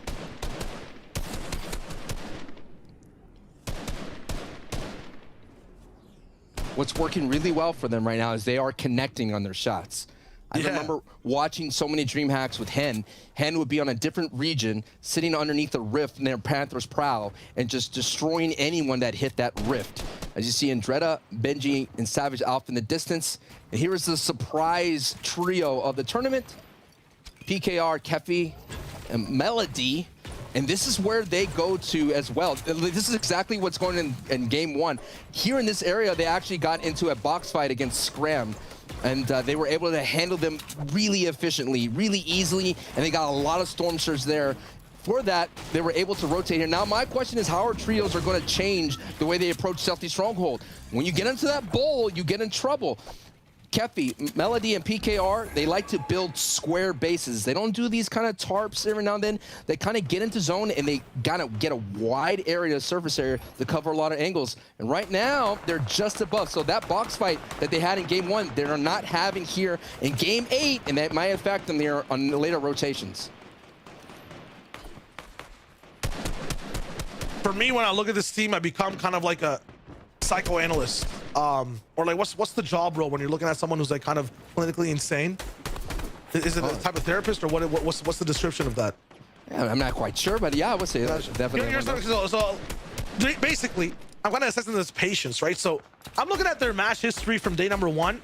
They're either absolutely clinically insane at the game rolling in, second place, 17 eliminations, some crazy type of action we don't get to see from really anyone else, or they're just not active at all. They're not psychopaths. They're completely sane, doing whatever they can just to go down earlier off in the game. You look at every other team around them, Sancho, they're a little bit more consistent overall. They have a bad game. That bad game's a top 10 with a few eliminations. PKR's though, talking about having a crazy game. Is that Cammy he just picked off? Yeah. He got a knock there. He definitely picked off Cammy, sitting Teak on the rotation, and that's definitely going to slow down that trio, and considering that the only reboot van here is essentially in Pleasant and in Stealthy Stronghold. So we've been seeing them be a full force on the low ground as a trio. Can they operate well as a duo? They have that potential to clutch. It's just worrisome to go down so early in the game and lose a very valuable asset to your trio. And now we're seeing Thomas HD getting the job done, getting those tags with that mythical AR. I mean, he's gonna have to work overtime. Once he's 2 below, 10 seconds left until that surge will start to get active. He's gonna get crazy once that third zone locks. He has to start doing something. Where's the damage at, boys? There's no sniper in his hands. We've seen in previous FNCS seasons where no, this gun's enough, sniper. It is enough, but you know, there's nothing like getting the one shot. It looks like they put a pat down. This is how it's gonna happen. Storm Surge, they are going in a short pad to the edge of the storm. They have to. They have no choice here. They're going to get in and fight. They didn't get as far as deep as they wanted into zone because Storm Surge is a factor here. And now we have a very dangerous box fight that they're going for. I think they were just getting beamed by another team that was right beside them in Surge as well, because as Thomas HD got damaged, they got even more below Surge. This is another struggle city nation of a game for Queasy and Austin Thomas HD. It's not fall damage this time. It's lightning damage and the type of Surge. This is just nuts. Look at every top team right now. Chavix is the only one, Sasha, you called it out, that you saw landing shots. It's the only one that is landing shots in the server. Emi said he teaked 61 below. Thomas HD 256 below. They need a box fight. That's drastic. He's gonna get knocked on the top POV of your screen. And Nas is now low HP. He's gone as well. It's all up to Queasy. Queasy needs to land 2 insane pump shots to keep his team in the game. It's just the blue pump though. Chapman's gonna get a little bit rattled as well, but it's fine. It's just a long range type of battle. Cammy has done everything properly in terms of getting last second beams. They're fine on the bottom right, but look at Queasy, 41 above now. It's looking okay, but he's lost his team, Sancho. 157 from him. He rolls in 2 big shots as well. That's a lot of damage. Pleasant Park has a reboot van, but I'm not sure they have time to get their team back in action. This is what happens, folks. We all could see who they're going up against, but they don't. They're going up against enemy builds, and all of a sudden you open up an enemy build and you're going up against a Benji, Andretta, and Savage. So that is what's so nightmare situation for when you have Storm Surge, and Queasy actually gets an elimination on Andretta. Queasy's still up on his feet, getting some valuable eliminations considering the 4 place piece. It's very, very valuable. I really need to see Queasy's POV to see if he can actually get out of the situation. How many eliminations is he actually going to have? It might be equivalent in terms of, you know, these elims. They're double points. He might get a 24th place of a clutch in the sense of Thomas HD in an endgame. Cammy's back up as well. Queasy's surviving. He has a chance to go. He took out Deceptos as well. This is nuts. Queasy's really going through and in. He's getting the reboot up for his whole team. The equipment is a little bit further back in terms of getting them back inside the game. The zone is moving away. There is a launch pad to recycle. They're on a timer though, so Thomas HD should be up. Anas should pop in here as well momentarily. There it is, the entire team back in action. But that zone take, once it gets to the 4th zone, Sancho, what is it, 5 over and over again? It's gonna be tough. Still very valuable if they were able to get maybe a couple of placement points here. They have a med kit as for Anas. He's gonna go deep. They have a pad. It's gonna be an old school pump pad. There's one ramp up as high as you can go and pad in and hope for the best. I mean, that's the only decision that they have here. They actually go for a low pad. It may not be enough to get in here, but I would expect to go a little bit higher considering that you would not expect someone to come in late. It looks like Benji's right here. Nice bunny hop, but wow, what a clutch from Queasy to keep his trio in this match. And this is the first time we're seeing it really happen in the mid game. Usually for this team, it's some crazy end game stuff. Wait a minute, we're playing trios though, right? Where's their last player? Are they in? Once again, this is what happened on full screen. Thomas HD, first line of attack broken. Anas, the second, big tower down. Queasy, just the common man, rolling it in, takes out Savage. After that, another big pump. Gets his next frag right there, and he's looking for even more. He tries to go for a beam on Deceptos, up in the air, and gets that last second shot. Gets the big siphon. I mean, actually, I don't even think that shot came in. I think it just got the siphon from the backside of the zone, but let's just say it did for the hype, you know what I mean? Let's just say it did for that. In my mind, that almost came in. He did one more bullet, but it's all good. For the clip, you can edit. It'll look good. It'll look good. But that's a great clutch for Queasy, and now you're seeing what Storm Surge does. It doesn't matter your level of skill. It doesn't matter if your mechanical prowess. When Storm Surge starts knocking on your door, you're going to have to move and get into the zone, and that's what Queasy did. And FNCS champion's prowess right there, getting the job done for his trio. Look at this POV though, Chapixen and Tayson. I feel like I'm watching speedrunners play the game. You know when you find a glitch in a wall and you go somewhere else entirely? Everyone else is dealing with Surge. They're padding. It feels like they're doing some crazy intensive cardio. And they're out of breath. Meanwhile, you see Tayson, it just seems like he's using an any percent type of glitch speed run. He's moving, swimming outside the back of the zone. No one's beside him, inside the walls of the map. Like, it's crazy the difference in gameplay they're playing versus every other team. This is perfect position to going to this base, going to be able to recycle and get a little bit of brick out of this here. And they basically disrupted Benji's run. Benji's by himself because he took out Andretta and Savage. So this is really great to see here. And that we get another stealthy stronghold finish. I did see Aqua in the middle in a satellite base, as you see. Roki able to get a knock on Lazarus, but let's see the clutch right here. Woo! Woo! He's on one. He's on one. This is nuts. Bad sniper taken out at almost full shields as well. They're gonna just scoop up a whole player's worth of inventory. Mats, one of the biggest siphons they can get. And oh my god, the launch pad with peppers as well. We're talking about Thomas HD, MVP of day number 1. I understand there was a big clutch coming in on that second game, but look at Queasy right now. He's just insane. Another pump. Takes takes the damage, trades, and survives. They have so much space here. Anas, Thomas AC, you better catch up. I think Thomas just got knocked. Mirza traded by Anas as well. They're going straight forward. This is an all-in. There's 739 damage above. Queasy's also going to be knocked down to low HP. There it is, confirming for us that Thomas AC has just been knocked out. No chance for a reboot from here either. Queasy's low, and now it's up to Anas with no mats to clutch. It is Trulex, the former teammate of Queasy, when they made their FNCS champion run to douse the fire of Thomas HD. But the man of the match right now is Queasy with 4 eliminations and against the big names of the region. Now we're going to see, can Queasy and Anas clutch, because their superstar of Thomas HD is out. Feels like I'm watching a cricket game all the time. There's just one batter running from one side to the other. The next ball rolls in. You have to switch it up duel-wise and have someone else try to go for the big clutch shot for 6 runs. And right now, Queasy and Anas will work in tandem. They'll try to move. We know they have that launch pad from Bat Sniper. They're just going to find a good place to put it down. Every other team is going to be so low, though, in terms of looking at their elevation, looking at a shot for them. Queasy's in trouble. 21 HP. That lever action shot from any distance will get him out now, and he has to be very, very decisive in terms of how he moves. If everyone launches, though, they could be able to just run in through the jungle. Through the jungle, hanging out with all the shadows of, is the Predator still around here? I mean, that's what Queasy is right here. He's become the Predator of Stealthy Stronghold. No eyes are on him. This man must be camouflaged. Anas picked up an Elim right before they walked out of this rotation, but what an unbelievable performance that we're witnessing here in Queasy. That's why we're all eyes on him. Look at this. No one's seen him. This man's wearing a bright red and yellow Ferrari outfit. Hello? Oh, there we go. This might be the mighty jungle. Okay, this rotation, no lion right now. Man is not sleeping, though. Yeah, no, 100%. This is no way he's going to be able to actually get out of this one. This has to be a snooze POV. 130 mats, too. Great run, side of Queasy. I don't think Anas has any at all. Snappy's focusing him, but it's just him right now that's looking over. Steady Kemi Teak might clap back because it looks like they need the damage and maybe even the inventory. But as Queasy tries to find more room to breathe, it'll be the air of Steady Kemi Teak that'll be trying to, you know, breathe in. That's not going to be something that is going to be allowed. Unless it is, they're living right now. 2 mats, 1 left. First place POV, or ex-first place POV, by the way, as they keep trying to roll in. Yeah, Queasy, no shot. Anas is alive. Anas is not. Okay, it's done. It's done. That's wrapped for now. Look at height, though. Same perspective as last game. Chapvik's head going to be rolling in.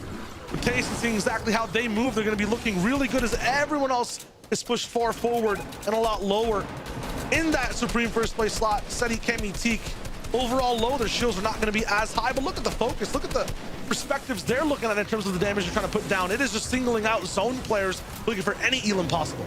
Beautiful play to see that pad there was open to get some valuable tags.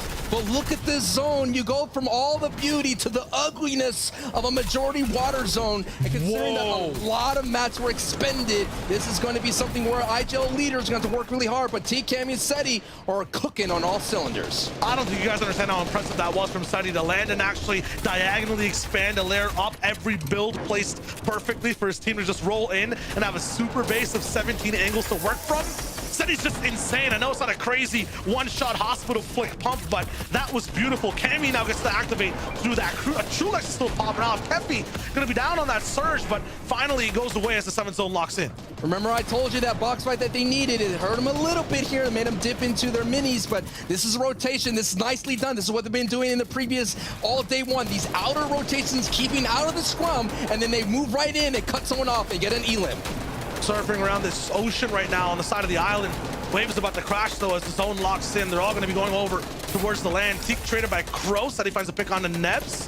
ETQ going to clap back to Crow as well. It's a 3-way fight as SETI actually goes down, so I think it's just Kami looking to do the biggest difference now. Yes, we're going to tune in with him. 2 eliminations, 314 points. Every single team that goes down is a slew of big shifts happening on the board. Kami's still alive, looking for anything right now, taking damage from the zone. Where's it going to be? The next shot he's going to take is going to be all the way down on low ground, going down towards the left, over and over again. A whole team inside of a box in front of him, but he doesn't have the firepower really to go for multiple shots. It's a charged shotgun. It takes time to reload and only has 1 shot to make. Exactly. Only 1 opportunity to get some points. It will be 4 points and maybe an additional bonus placement point. So Kami's going to be very careful here with no builds and no opportunity to edit here. He's going to have to catch somebody, but already a big trio, 2 trios on the opposite side, and Kami still moving, gets in the truck. Yes, gets in, just stay. Oh no, he almost had the play X squeeze, closes that out. Dash back clutch, not possible. Close the truck door on that one. Tayson, though, he has a big 18-reeler on height just in terms of power, torque, and damage. They don't need wheels, just need beams and POVs of any player's head right now. Janet's actually getting knocked down. That's a big player in endgame to deal with that this team won't have to this time. All fully alive against 4 other different teams, but Deal might be able to get that res though. Quiet as Link looks for his POV. 4-0 Squeeze rolling in as a trio. They're also going for the big fight. When the low ground has been taken away, the Stealthy Stronghold wall, the water, all that is gone, it's the high ground that will benefit. And the mid ground, and in the mid ground benefiting really well is Vadil and Noah Riley. Looking for their next opportunity. A dynamic duo, yin and yang on both sides. One of the most lethal forces inside the game. In the end game, box fight territory, it's natural. Every shot hitting from Noah Riley. This man's not even shaken to a score at this moment. 9 eliminations between this duo. One of the most lethal in the entire world, and they have more teams to deal with. Chapix right above them. A shot, a millisecond that Chapix actually sees through. He's the stopper. He's the believer. He just takes on almost both players, but Vadil is there. Mistimed shot at the end. They get second as the Height team finally lives the dream and takes their victory royale. Here we go, folks. It is starting up. So much victory royales are going to be able to swing the big factors. And let's take a look at some of the chaos and the replays of this in-game. But it was Hen, Chapix, and Tayson that were able to walk away with the eliminations and the victory royale. They claimed that double the points. And I cannot wait to see what happens to the leaderboard, Shio. Having Chapix stop that duo, though, that's just insane. I haven't seen anyone be able to take them on 1v2, especially when they're hot like that in an endgame. You know that Chapix really wants his team to do well right now and really wants to secure dubs, especially when they have height game after game after game. That's a tough edit to do. The double edit to go through while you're getting pushed right up against that verticality there. Really tough to do. No, Riley Vadil couldn't do much, and Vadil was so close to getting that confirmed. So that's 4 points they just missed out, but still some great action all around. We're gonna have to bring in Zeke, Levin, and Reese to see how that shakes up the leaderboard here going into game 9. Don't even worry, Sancho. We got you covered, buddy. My goodness, these games are so different, right? From the very beginning, we saw 99 players still left alive and almost hitting second zone. It wasn't until Astro and company finally went down. They were like, okay, is there anything else happening? And then all falls apart here in the end game. Levin, my goodness, 335 points from Hen, Tayson, and Chapix after that. And you know, I have to think about it. That victory royale, those points, right, suddenly allowing them to skyrocket up, and now we have a battle at the top. No, yeah, a real statement of intent, right, from that trio. And I think, you know, that is almost one of the perfect environments for them, right? A zone where everybody has to sort of drop to a low elevation. They sort of weigh it out a bit and realize, hey, look, we could just take Height and Tarp it out. You know, they're really good at controlling space, and when they have lots of different space to choose from, they typically make the right decision, and you saw that there. And of course, some great mechanics at the end from Chapix, right, to sort of close it out. Really and truly, like I said before, man, we really do have a lot of these top teams in this battle, right? We have an idea of who the best teams are, and typically we see some team hitting their peak before others, certain teams maybe not having the best tournament. It just seems like all of these guys are really just sort of on their A game right now. Yeah, and I think one of the interesting things about the fact that Hen, Tayson, and Chapix were actually able to win that game is because Queasy and Ass and Thomas HD, the disruptors, are no longer in that game, right? You've got to think that Queasy team known for taking height and basically in that 5th zone exactly when Hen's team was able to hold it all the way through movings till that victory royale moment. And because of the disruption that they laid out to themselves with Thomas HD, as you see Queasy and Ass going down early, notice 234 below the storm surge. Basically because this is a max distance zone for them, right? They didn't manage to get the tags on going from Catty Corner in the southeast all the way up to the northwest, basically where Pleasant Park is. And we saw the kind of fumblings that happened there. They had to try and figure out what Thomas and Anas could do, going down repeatedly, and then a huge solo clutch up from Queasy. Yeah, no, you know, Queasy really impressed me in this game, right? You know, showed some real courage and character. You know, of course, his teammate Thomas has been phenomenal, you know, sort of all tournament long, but when the going got tough, you know, he stepped up. He was able to get some eliminations as a solo against some of the premier players. You can see here, catching Andrea out. You know, Andrea, you got caught with his pants down.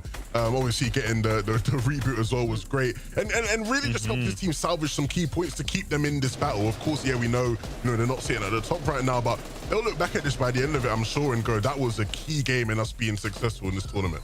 I already see a tweet from Refsguard saying, what did Queasy just do? This is exactly what he did. 3 eliminations has a solo, gets the reboot up, launchpads his teammates back into zone with him. They get another 3 eliminations each, so 6 total after that whole kerfuffle, the whole mess that they had there gets all the way in. So huge pop-offs there. And we also got to look at Cami City, who were at the same position, really struggling with Storm Surge there too in that earlier zone, but clutched up a little bit. And interesting enough, they went down to their nemesis from the previous FCS, from Chapter 2 Season 8, Diox's team.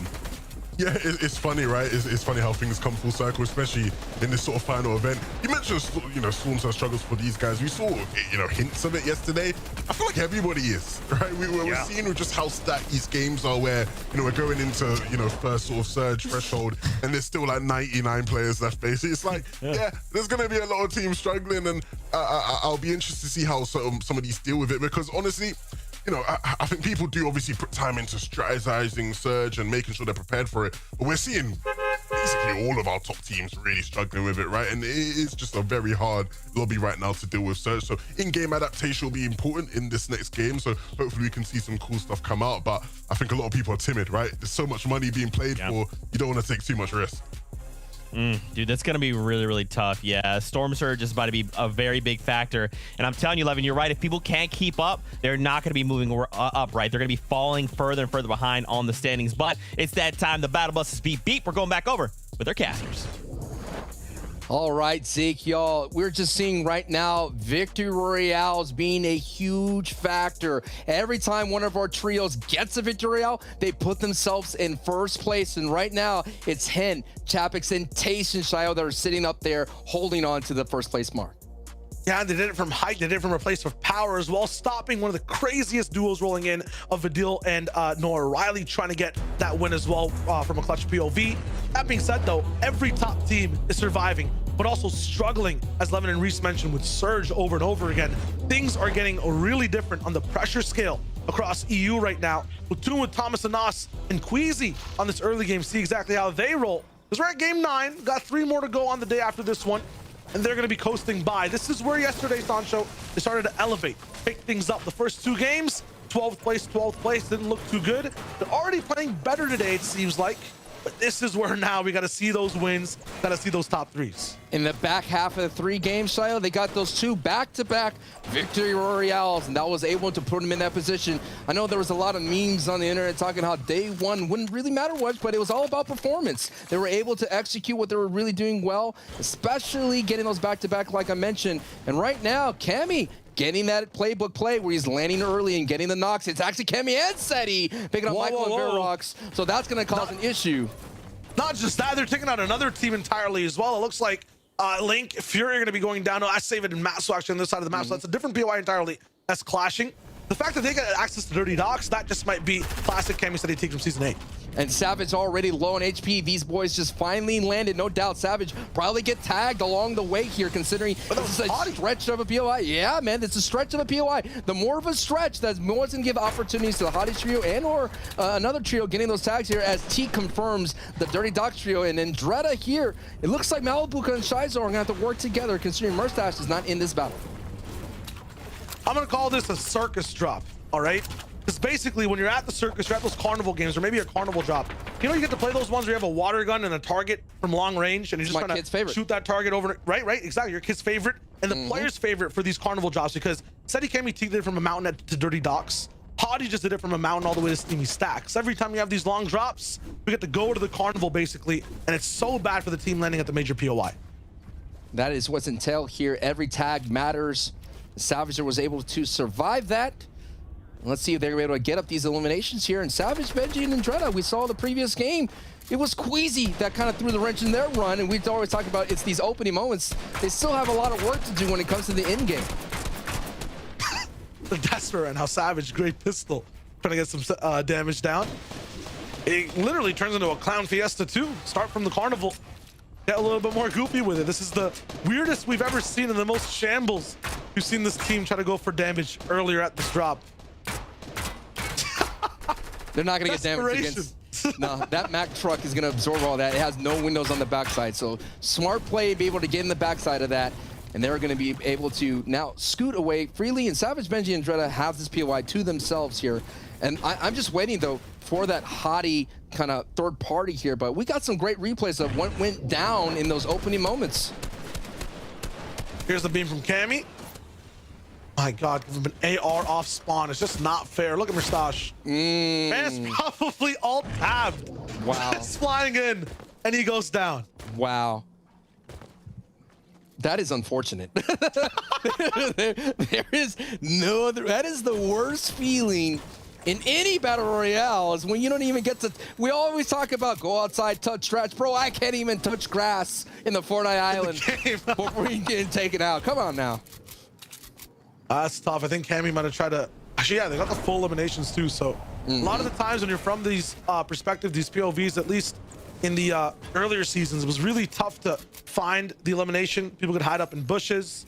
There wasn't really anything to get you all the way to that POI, but with the slipstreams there at the crash site, with everything there, Seti Cammy boost up. I think from those 3 eliminations as well, they got first place, right? Exactly. That's what I was about to say. Just those 8 points right there overtakes Hen, Tayson, and Chapix. The leaderboard, you're saying, is what we came into this match here. So no placement points have yet been accrued. So Cammy Sitting Teak, defending FNCS champions, on top. Up by 1 point at 336 right now. The team right behind them, and Tayson Chapix 335. So they get to live if Surge is fine for them, which it will be because it just got those crazy tags and those full finishes. That's about 400 damage, I think, in total they have right now. Live to get eliminated another day, as I always say.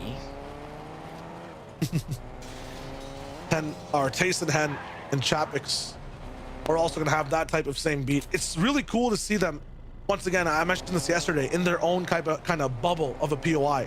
With Hot Body on the right, so many people fighting in Pleasant, in the Lighthouse, and Coral on the left.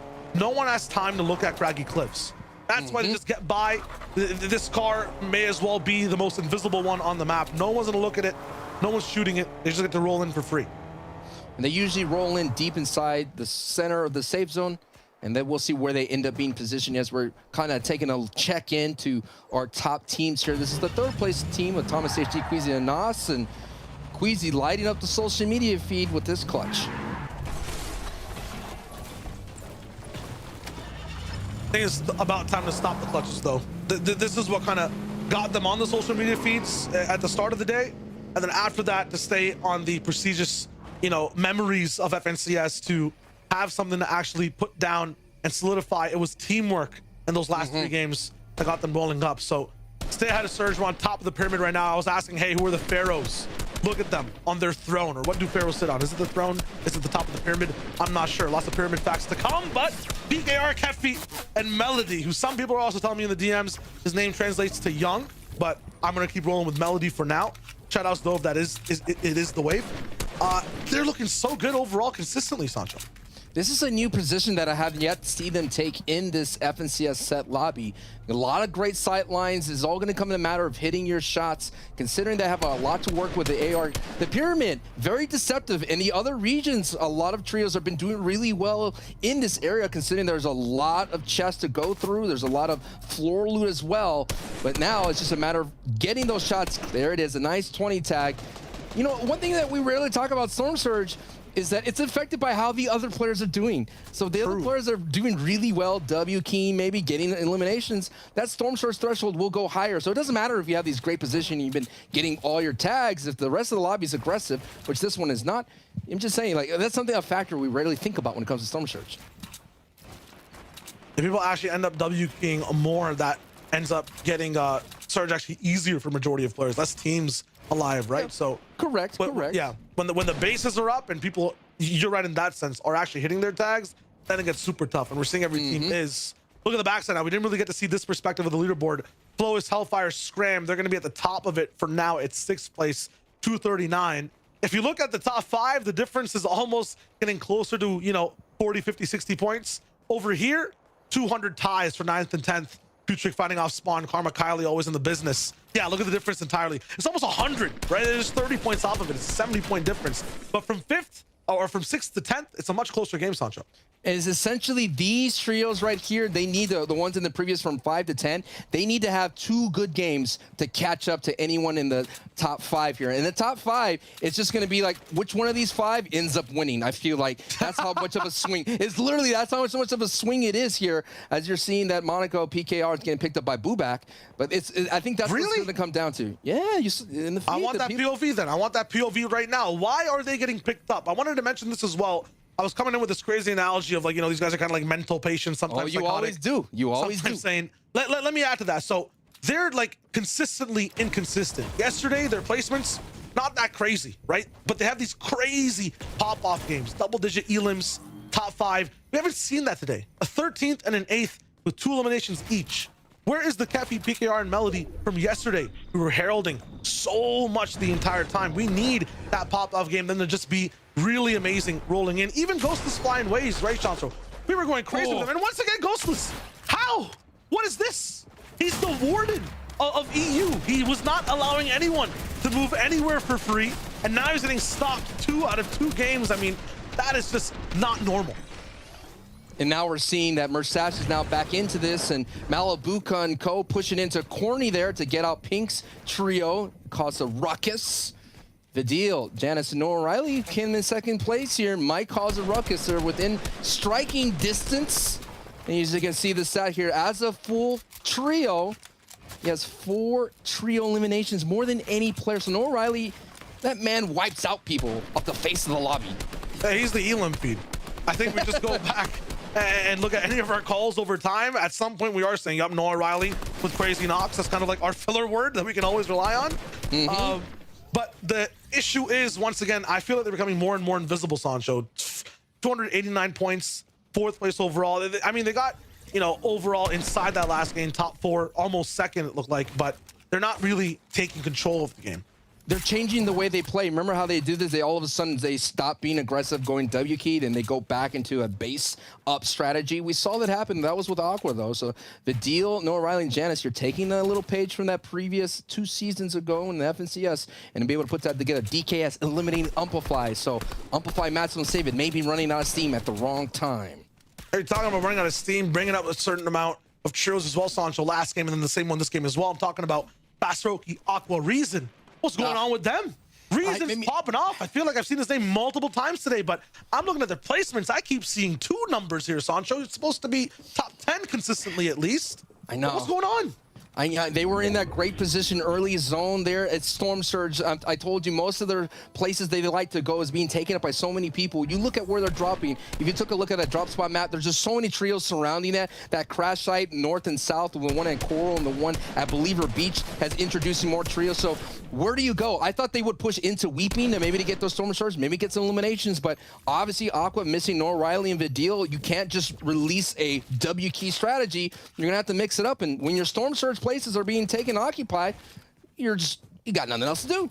Absolutely. And Storm Surge, the mid game in Fortnite, it really relies on patterns and identifying them, the way teams move, the way certain bases like to activate and play throughout the game.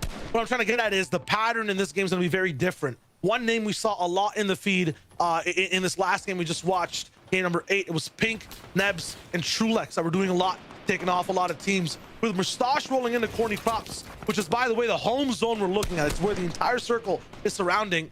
They're going to be playing a lot differently than the other trio of Trulex. They might be letting a few teams get by. We know historically Mustache, Malabuka, Shizo are kind of passive with their bases, right, Sancho? They don't like to affect as many teams. They go for pot shots or third-party sprays. They're not really the activators like Trulex is, right? We saw him taking out Queasy at certain points. As a result, look at Aqua now. You talked about Surge, where he can go. He's active. A lot of other teams like Hen who were looking for damage, I think they were trying to damage Mustache's team. They got clapped back immediately. Even though Riley is able to box fight, this will be a much different mid game.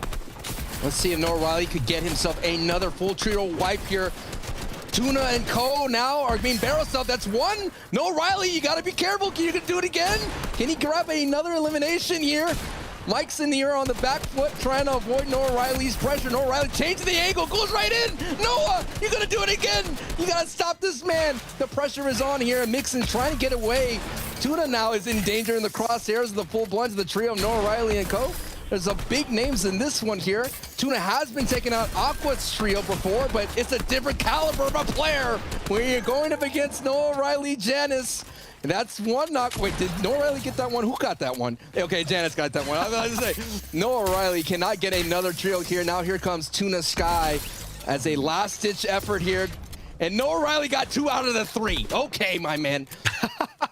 Let's just pretend, and he got that right there, but that is the difference of caliber of player. Tuna Sky's trio was able to get Aqua in the previous match. Not so fast, my friend. Vidil, Noah Riley, Janice here are here to put up brakes on that run. And difference in pattern as well overall. Trulex was kind of playing that edge zone line, bullying out a lot of trios last game. In this one now, with Mustache taking this position, they're based up center map. That means everyone box fighting like Vidil, Noah Riley, they have a buff. They don't have a third party focusing them 24/7.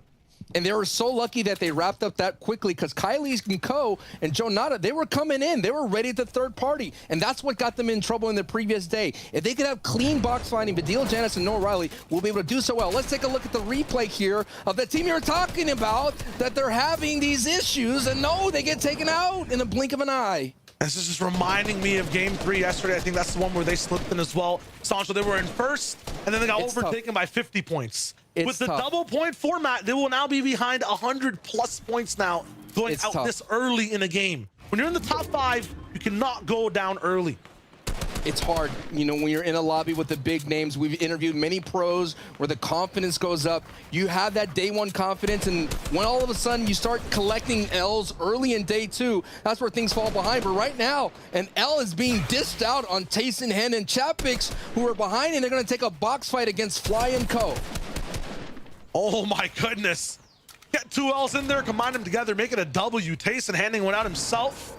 It's so much damage done, and is now 196 damage above that surge. You can really even go for this box fight. It's isolated for now, but suddenly the population will grow as many people come in from the north side of the zone. They're leaving the safety of the circle to go for this damage in this fight, but they're exposing themselves. Chapix, put some clothes on. Bill, what is this? It's too cold for you to be out here. I understand there's disrespectfulness and you know, cockiness overall, but this is too much.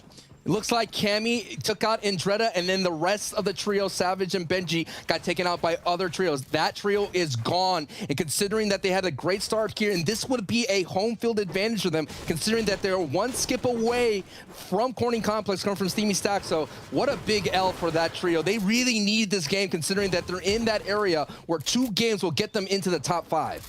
And anyone going down before that top 24 threshold as well is just missing out on so many free points and, you know, perspective and opportunity for a lot of eliminations as well. Endo gifted an airdrop inside his base is going to be huge. The last time we saw that, it was this perspective of Thomas HD, who has caught up to that 300-point threshold with the easy placement being handed out for making it this far in the game. And this man is really spreading apart the damage, Sancho. Look at that stat. 18 of the other 32 trios. He has 1 elim. He's not going to be popular when he's going to be on social media. It's like they see this man on the feed, and this is what you're going to get here with Thomas HC. You're seeing the trio just didn't pull the 4th zone. They were able to rotate very nicely here, and that's what hurt them last game. They weren't able to get in all the way as comfortably as they did in that northwest pool here, but at least no other trios in sight. No worries about anyone W keying them for Storm Surge. Yeah, they actually look like they have a base now. They're looking at other teams. They're not kind of behind on the clock. They're controlling time, which is huge for Thomas HD. And Stealthy Stronghold's not here, that fortified base that you cannot break through on the low ground, so that's gonna be a big factor for them as well. Mustache, Malabuka also on height aren't gonna be the easiest to deal with in terms of a retake, but they're not also going to be the loudest in terms of punishing people as they rotate into the zone. So Thomas HD and Nas Squeezy have a chance to move in. We've seen them unexpectedly from the shadows just take over high ground. And we've seen Malabuka Shizo used to be the classic trio that likes to do that a lot. So they might get their own strategy used against them if they're not aware enough. Meanwhile, Teak, Seti, and Cammy, minimalistic. You might have seen some crazy bases all the way around, multi-layered. These guys just need 3 metal boxes, almost 600 damage above Surge. They're looking good. And Alex in the feed, have yet to see his day 2 run. We're gonna wait for that. This is the halfway point here, game 9 of 12. We're gonna head into I really think right now, whoever wins this in the top 5 is going to overtake. It's just going to be that way. And it's almost going to feel like a match point situation, considering that our top 5s are so close and they are being very consistent. I mean, what's on the line then for Seti Kamitik in this game? I mean, at 350 points, overall in second place, you're right. They win this one, they separate themselves from the pack, especially if Taste and Chapix on the bottom left side of your screen have issues. For Thomas HD, I know we're buffing him up. Look at the difference though. It's 50 to 57 points away for this trio. They're kind of half a game away from Cammy and Chap's trio respectively. What they really need to do is catch up here, Sancho. If Thomas HD, Quizin, and Us do not have a good game here, they're no longer in those 5 teams that might win the day overall. They start to fall really, really behind. And this is what they do. They're fine with having 0 eliminations. We've been in this position before. There are 0 elims in the end game, and all of a sudden they finish with a victory route. They get a knock here, but they get a victory route with like 6 or 7 elims. So they're in a good position. They got 2 right here, looking very great. Maybe they'll be able to pick up the pieces of this loop, but I like the play. Now they're gonna have to rotate, but they got a lot of trios to rotate through here, Shayo. Yeah, I think attitude, metaphysically, they're in a good position, right? The overall zen, what's that thing called inside the room? The feng shui is looking good for Thomas HD, Anas, and Queasy. The issue is the actual position in game. You're right. Every trio is on the south. Everyone is here. It's an ultimate situation for these guys to kind of get around. They might just go towards the right side, to the middle of the zone. I like that. On the right side is Cami Teak. You see them right there. They're going to go ahead and rotate for him. They did pad a pad here. It's a clean pad right down the middle and no beam sent their way. They're not even being focused currently on the high ground. Nicely done. Now it's all about getting back together quickly and building them. There we go. Whew. That's always scary. Nice central base there on the edge. At the same time, this is where they lose. That landing is where they have a lot of tricky situations happening, a possible lobby focus moment. Queasy does almost lose all his shield, but as long as it doesn't get cracked down, they don't hear that noise of the it's all fine, right? They can just sit back and chill. Now they're going to focus on that here. Coming into the in-game transition, mid-game to in-game, Joe Nada and co. Karma and Kylie are sitting up at the high ground. There is Noah Riley underneath them, but it's the defending FNCS champions here with 362 points, who are currently in second place based on the output of this match, are looking for a nice refresh with the use of the Harpoon. They started second, got those early picks, and now even more. They're definitely all the way in first right now. Tayson does not have the equivalent eliminations inside this game. They're gonna be at 364 rolling in. They're really pushing that lead. Thomas HD in third is looking to catch up to these 2 big teams. And then past that, Janice Vidal, Noah Riley inside the top 5 are also there in this game looking to ride right by. Literally, if you blink, Cami Teak will take first place, and that's what happened to me. I blinked, and they took out Indretta, and they were holding down that northeast side of the zone, and they're gonna have a lot of builds heading this way. Yeah, still once again, I just want to mention Seti. The way this man sets up tarps and sets up his team to be active, to move away and launch pad from crazy spots, it's just perfect. I understand that Cammy's doing the most with the clutches, but Seti is setting up so much for his team to just play to this game. You see Thomas HC and co are making a play for the mid ground. They might have control of the high ground, but let's take a look at right here with Cami Teak here, who are known to be a low ground warrior, developing this style that is reminiscent of great teams who are low ground warriors like Edgy and co. I think of Xset way back in the day, were able to be these low ground warriors. Cami Teak doing it well, and they're looking to trip up the mid ground. This is a very classic position they're used to. No one else really is going to commit to this low of a layer where you're supposed to crouch to move in. Mirza DKS, though, with Gray, they're all the way up on height. They're the ones to control this game. Orero finds a big shot on a Kylie on the backside of the mid-round of zone. Karma going down to ETQ as well. There's lots of action all the way around and away from these top teams. They're just getting ready for their game in this next zone. Tayson and Chapix here with 3 elimination. You mentioned they have to catch up to Cami Teak with the elimination output, but they're now working on the outer side of the 105 from Hen with a quick reaction time to be able to save Tayson, but Tayson actually now gets knocked from ETQ. It's going to be the former co-operating duos of the FNCS run of Chapix and Hen, who did this yesterday, and they got some valuable points, but now Hen is gone. So now Chapix here, the dysfunctional trio. Maybe the comms were off, and now we have to see if Chapix can get the job done. Definitely an issue with timing there. Hen trying to pick up the scraps, so not going to find anything off the ground. Chapek's looking now as a solo to make things work. Screwy popping off. If they go down now, Steady Kami Teak as a trio on low will look so good. But what a good pickup on a Kuriachi. Another FNCS type winner looking to see himself going knocked down as Chapek picks him up. He's got a lot to look at with this harpoon here. Pick up all the mats, possible met tip for an off-heal play. He's gonna drop that harpoon though. Might be this all-in he's looking for. He was so worried about getting beamed. That's why he was trying to utilize the harpoon. There's a legendary AR that he was unable to see and pick up here. So now Chapek is gonna make his way through. He has enough builds. Oh no, T and Thomas HD both down. So that's huge in terms of the top three. Shizo also getting shaded. Sky goes down, and there goes Chapek's. Unfortunate. It's Noah Riley to pick him up. Put the pedal to the metal on the gas to catch up. Their mid ground. They got so much control, and they're alive. Seti and Cammy, both 1 HP. They're not out just yet. Seti now at 1. He finally goes down 371 points. Anas and Queasy are still here. Thomas HD was merely just a rocket a part of the ship to get into this stage, and now they can also clutch up. What a huge pickup for the third place team to pull down the second place, and now they have an opportunity considering it's big bonus points time. Yeah, Barrero also still popping off from the start of this moving zone. They're finally getting silenced now by Shady. They're really making things go crazy all the way on height. Queasy and Anasto just need to actually duel with them on the backside of their wall to get a few more points. As Hottie down below, they have to actually deal with 230 is all they need. The 376 mark is where they need to get to catch up to first place. DKS takes out Putrick and is still popping off. Nas and Queasy now. This is where they have to keep going. Match running low, need a siphon fast. They're looking for someone to fall into that grid. They're opening up pre-edits and waiting patiently for any soft mats to trip them up and get a double shot.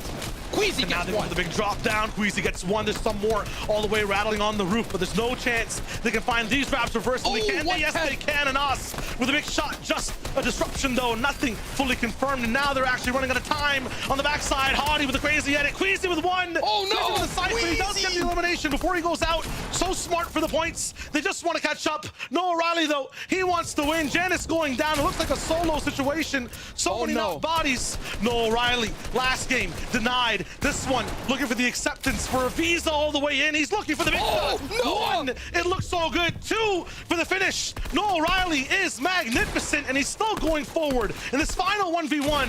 A solo expert, but can he find his way towards? Oh, he did it! He did it! Noah Riley with the clutch defeat R. A chance for his team to catch up. What a play.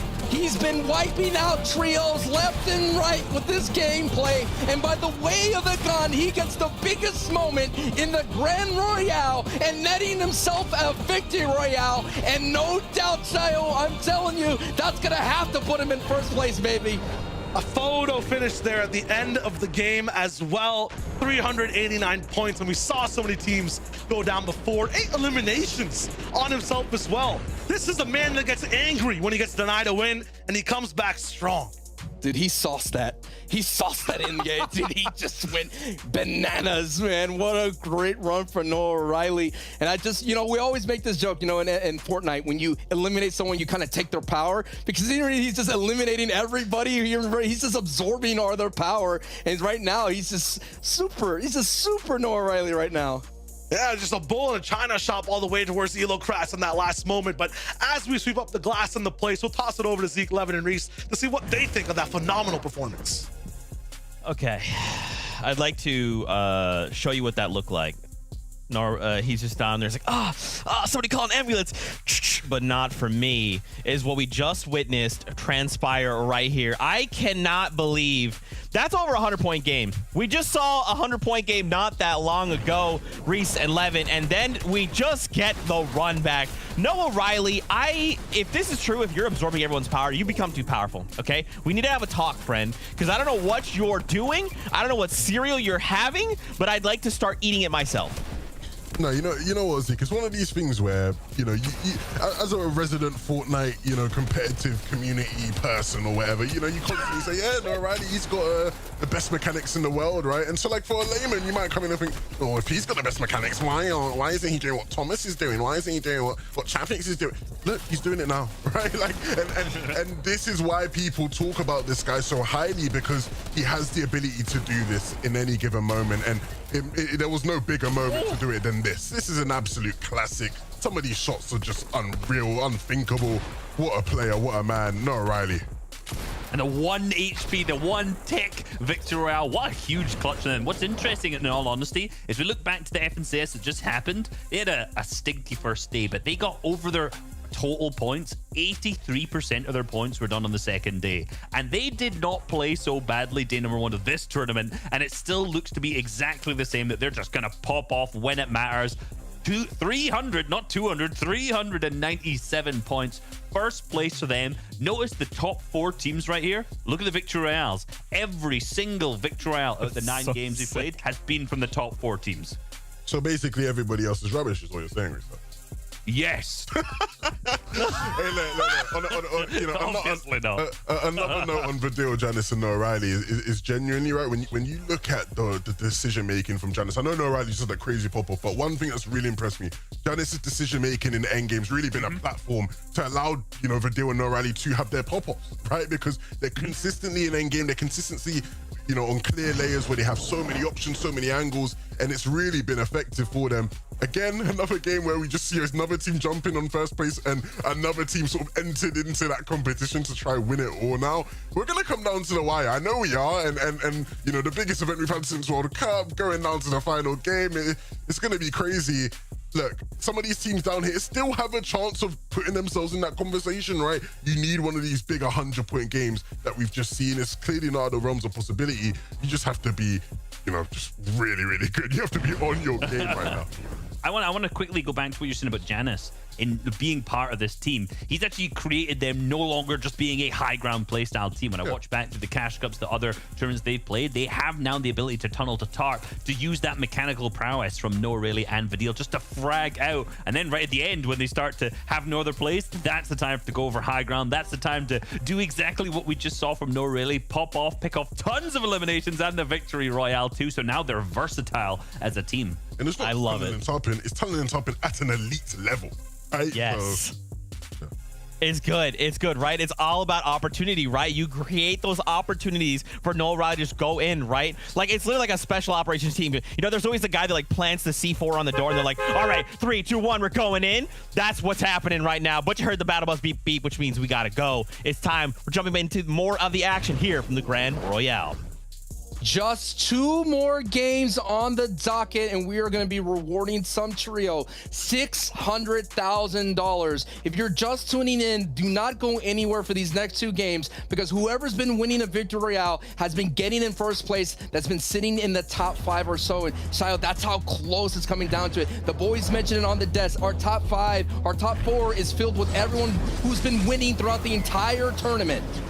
1 second. Let me make a phone call for this real quick. Beep, boop, beep, boop, beep.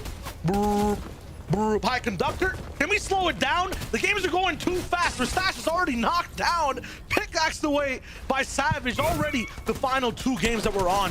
And this fight has gone on for 2 gruesome days. It's not a battle. It is a multi-year war at this point. Benji Fishy is going to get another shakedown here. And they definitely have to be the ones getting the profits out of this one, Sancho. They got Shizo coming back in.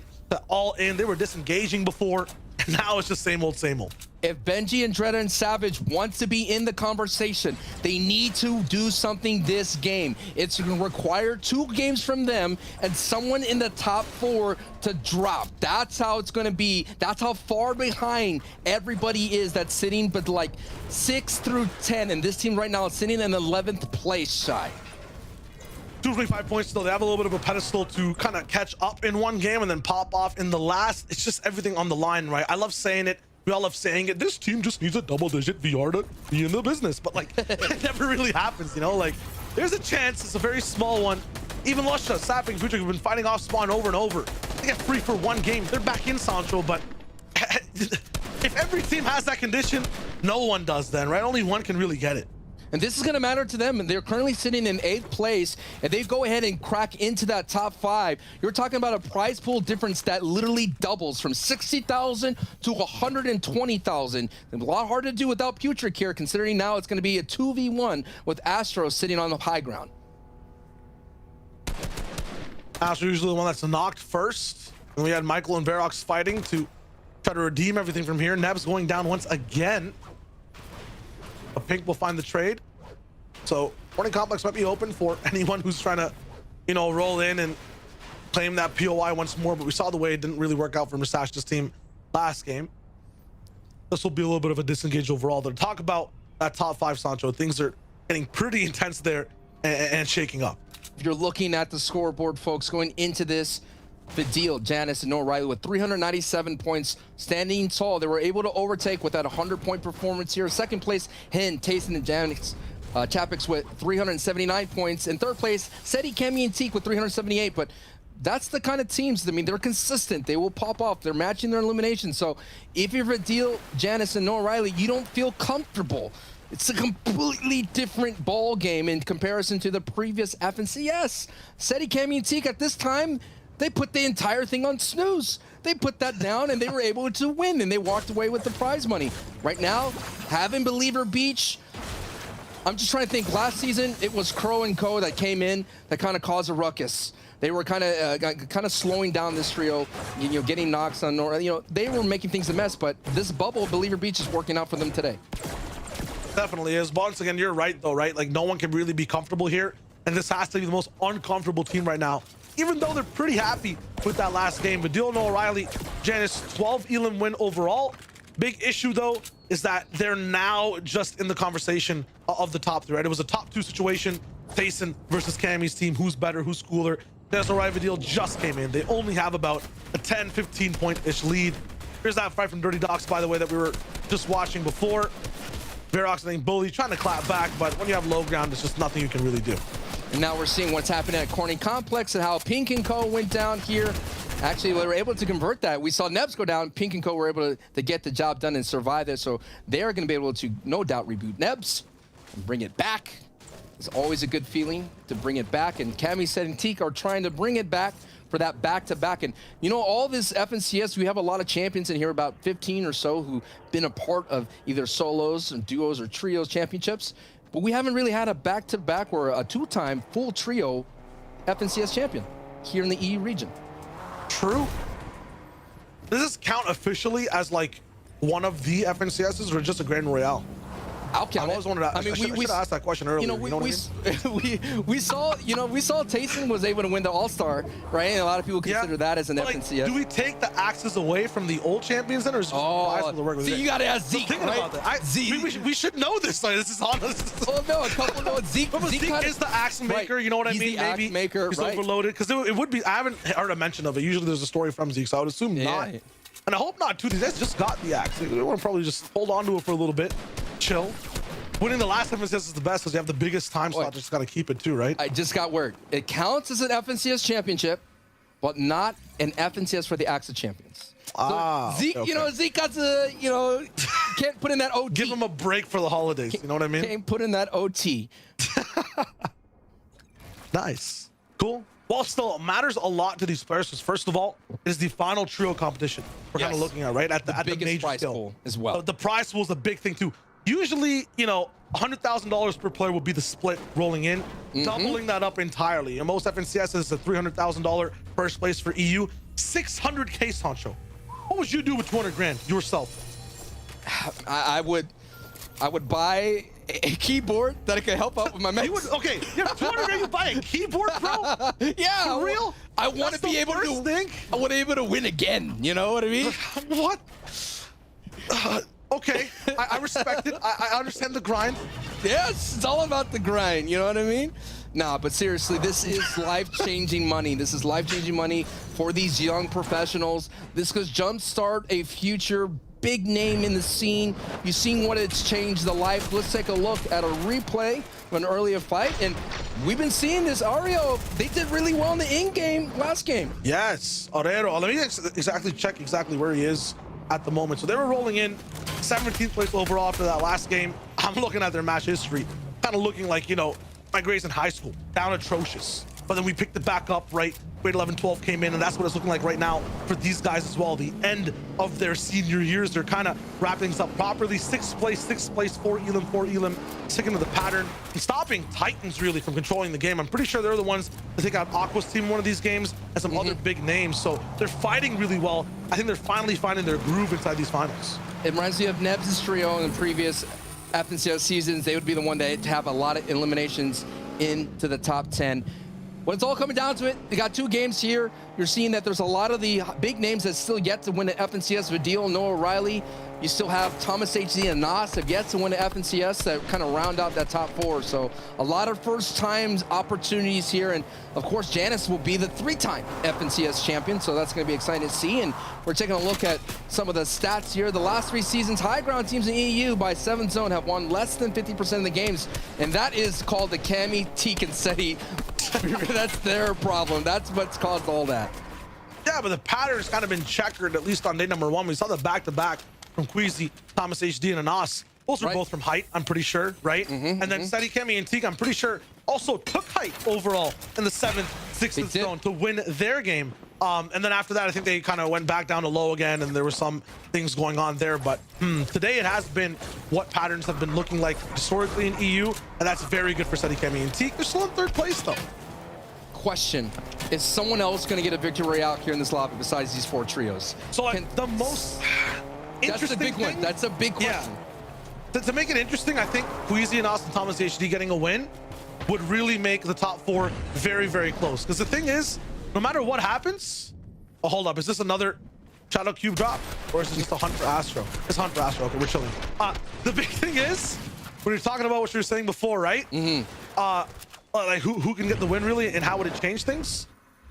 If it's Queasy and Austin Thomas HD, we have 4 teams. No matter who it is, our top 3 will still be very consistent. They're not going down before top 10 really. Look at Seti, Kemi, Teak's history, right? 1st, 7th, 9th, 10th, Taste and Chapix, 6th, 1st, 11th. Everyone's doing pretty well to stay in the business. So whoever it is, I think if it's in the top 5, top 6, that'll really make things interesting. If it's anyone further past that, they're stealing points away and also making the game a lot closer inside the top 5. Force going down in the feed. Asian FNCS champion. But this is what exactly right now, the top 3 or top 4 running a clean race. Nothing throwing a wrench in their plan. No one's going down early. There's nothing shocking is happening right now. So we're still waiting with a bated breath to get into the mid. That's where the things get kind of dicey. Like who's not doing the Storm Surge? Tayson and Hen and Chapas here gonna need this tags right here. And there you talked about, they've been going up against, that's not a good trio to kind of push against considering they've been doing really well and taking out big names. I like to give trios tags. For me, Orero is just kind of like a sea urchin. Every time this team tries to walk up to him, first of all, they don't understand what they're dealing with. They're just gonna have a good time and go for Surge. They step on him, get spiky, and just roll into a lot of toxic type of fights. You know, some barbed wire inside that. I don't think sea urchins have barbed wires, but no. It's the closest thing. But yep, when I went on vacation on a cruise, man, there's nothing scarier than seeing like 20 sea urchins on the floor, on the sea floor, and you're just like trying not to step on one. They hurt, brother. And these guys are on like height. This is sky sea urchins, sky urchins, man. It's getting crazy and wild in EU. We're making mythical beasts. Be careful, because we might see a sky urchin next season. Yeah, you might, don't give anyone else ideas right now. Flying waves, we're chilling. Moving, holding down the center of the map, and we're taking a look at all position here. Looks like the 2nd zone has caused a lot of our players to set up in this mountainous area. We've seen this before in the previous day, and Scram, thankfully, there is not a bolt sniper here. He still is going to be able to keep in this fight. Let's take a look at a replay here of Nebs. They were able to survive 1 engagement here, but not this one. The Dirty Dogs trio, Michael Verox and co, rolling through. Ooh, oh my God. Ooh, that was a nice quick edit there to get that elimination. And here we are, Anas. We talked about it, that 4th place team. If they get this victory royale, that's going to make things quite interesting going into the final frame. I have PTSD from this position, though. I need to look directly above Anas, all the way in the sky. I know his team wasn't the one to get taken out, but every time I see a solo player in a bush, I expect a Shadow Cube opponent to land in and go for the 1 pump. There's nothing like a Shadow Spectre. As our ops team's going to take a look. So far, clear. Noah Riley, the deal now in this box fight against Swag. First time seeing Swag and Pablo. And Bloomy, oh no, on the wrong end of the ops team. You don't want to be here getting another barrel stuff. The deal, knocking out Bloomy. We're just seeing this is what's happened in the previous game. They get a clean box fight. The Janice Vidil and Noah Riley got to quickly wrap this up because the 3rd team is here, Shayo. To balance this team, we need to put police sirens wherever they're kind of walking around. I don't think it's fair for first of all, a team to be able to fight them, but not know you're fighting Noah, Riley, Vidil, forcing themselves inside your box. They're just making quick work with this. Sancho, we've watched fights for minutes on end inside the mid game. They're wrapping it up in seconds. This is not the fight you want to take right now, though. We saw it before. They will go down when someone from a different angle will show up. It might have to be a fight they must take, though. Just 55 damage above, now 129. The reason they're here, the reason they're fighting is Surge. I know. It just looks scary. It just looks... Oh, hold up. Super scary, man. 55 all the way up to 241. They're fine, and they force everyone else to get crazy around them. Pablo, Wingo, and Swag kind of in trouble. Sneak going for a big revive. Force finally down, and that's Malabuka down once again on the backside. He's trying to recuperate, do anything.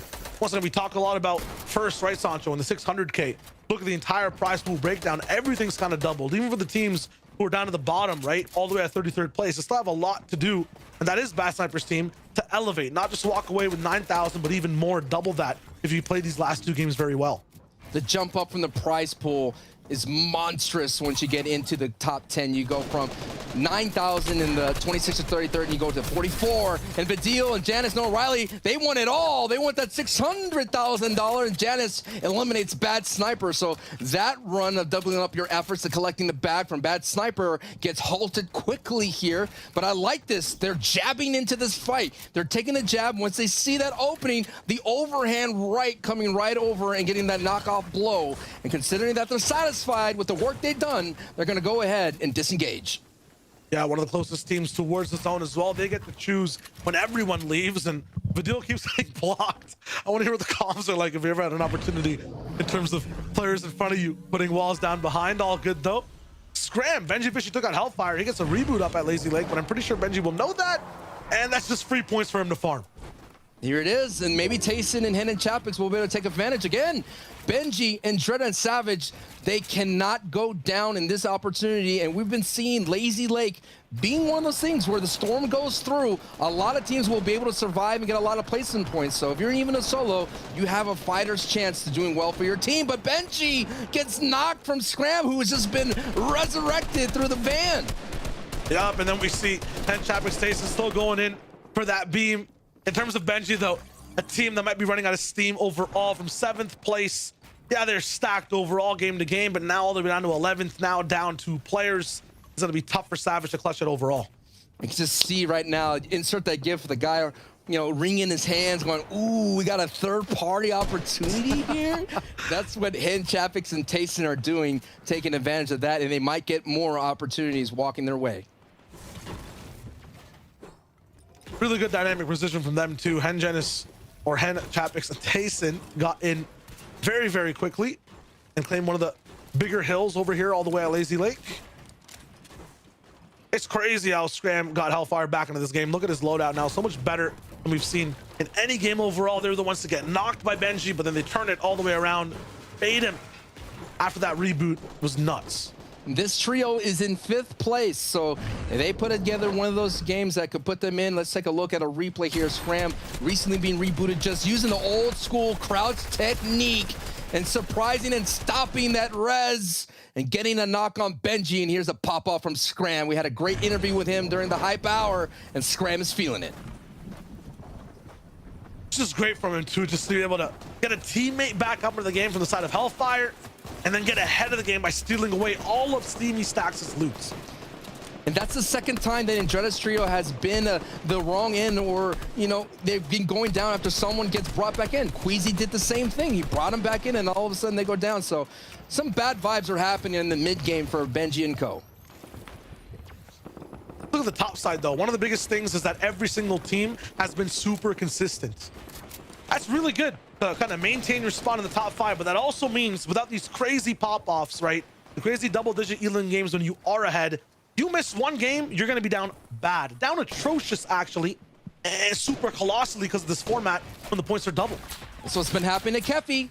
Keffy is slid. It's that tragic FNCS slide. As you've seen, he's not even in the overall leaderboard here in the top 5. We've been seeing him throughout the entire tournament, but now that is what's at stake of people walking into this match.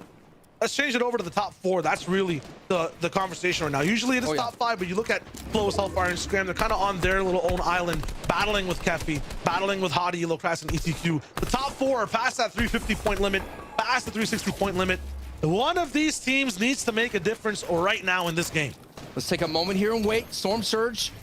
Okay, they're just above. That is still bad, folks. If you're thinking, oh, they're above, that's cool. No, it's the moving Storm Surge that will be a factor. So Queasy and Austin Thomas HC are have to pick carefully at what engagement they want. If they get the tags, great. If not, they're gonna have to knock on someone's door to ask for those Storm Surge tags. It's kind of like getting an exam result that just gets worse the more you look at it. So like, try not to too much, just focus on exactly what's happening in front of you. They were at 94 all the way down to 38. That means every other team around them is really dropping down damage, and they're very close to that kind of just not having enough damage line whatsoever. There's a bad line. No other team's really fighting. They're in that position as well. Look over at height. Who is it? Hot off the last game, Vidil, Noah, Riley, Janice. Complete control. Have a sight line on the entire circle. Depending on where this goes, it could really change the game up here. And it goes not towards them.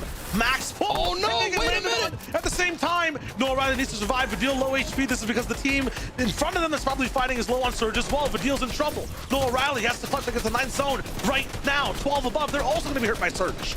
This is gonna be one of those nightmare situations that Noah Riley, Janice, and Vidil have to wake up for, dipping into the heels to withstand it. Vidil gets elimination on Bound. Nicely done to Vidil. Stop the push, but oh no! Down goes Janice. Janice is in trouble here. Wait, no, Janice is still on his feet. Okay, that's my mistake. No, there it is. He finally goes down. Noah Riley, Vidil. This is how fast it happens, folks. In the blink of an eye, you're sitting up at high, feeling good, and someone sneaks up on you. And Vidil and Noah Riley may have to do this by themselves, considering that their 2-time FNCS champion has been eliminated.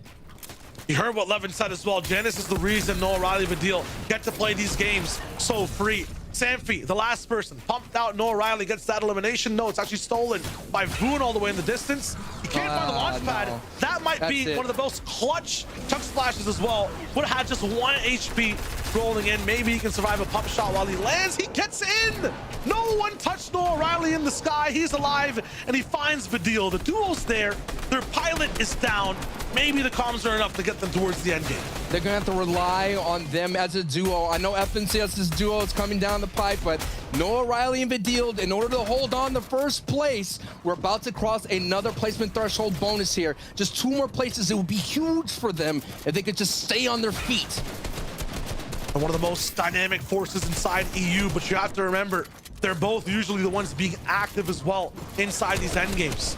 They're going to be nerfed by half. One of these players will have to build, while the other one just tries to survive the entire time and follows through.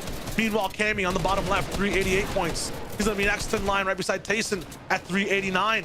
Everyone looking to catch up, around 50 points behind the first place competition. And they saw Janice go down in the feed. They know what's up for stakes. These top 4 teams need to hold on till the top 4. If any one of them go down early, they lose a chance at first place inside this Grand Royale. That's why it's so vital as a duo. They could stay up and eat up those placement points, match it. They have those eliminations that were able to boost their lead just a little bit here. And oh no, they go for that edit over peak, and Teak pays the price here. He's gonna have to put on pause on this rotate, flies over the height, and doesn't get any tag. This is gonna go near Gorgeous Gorge.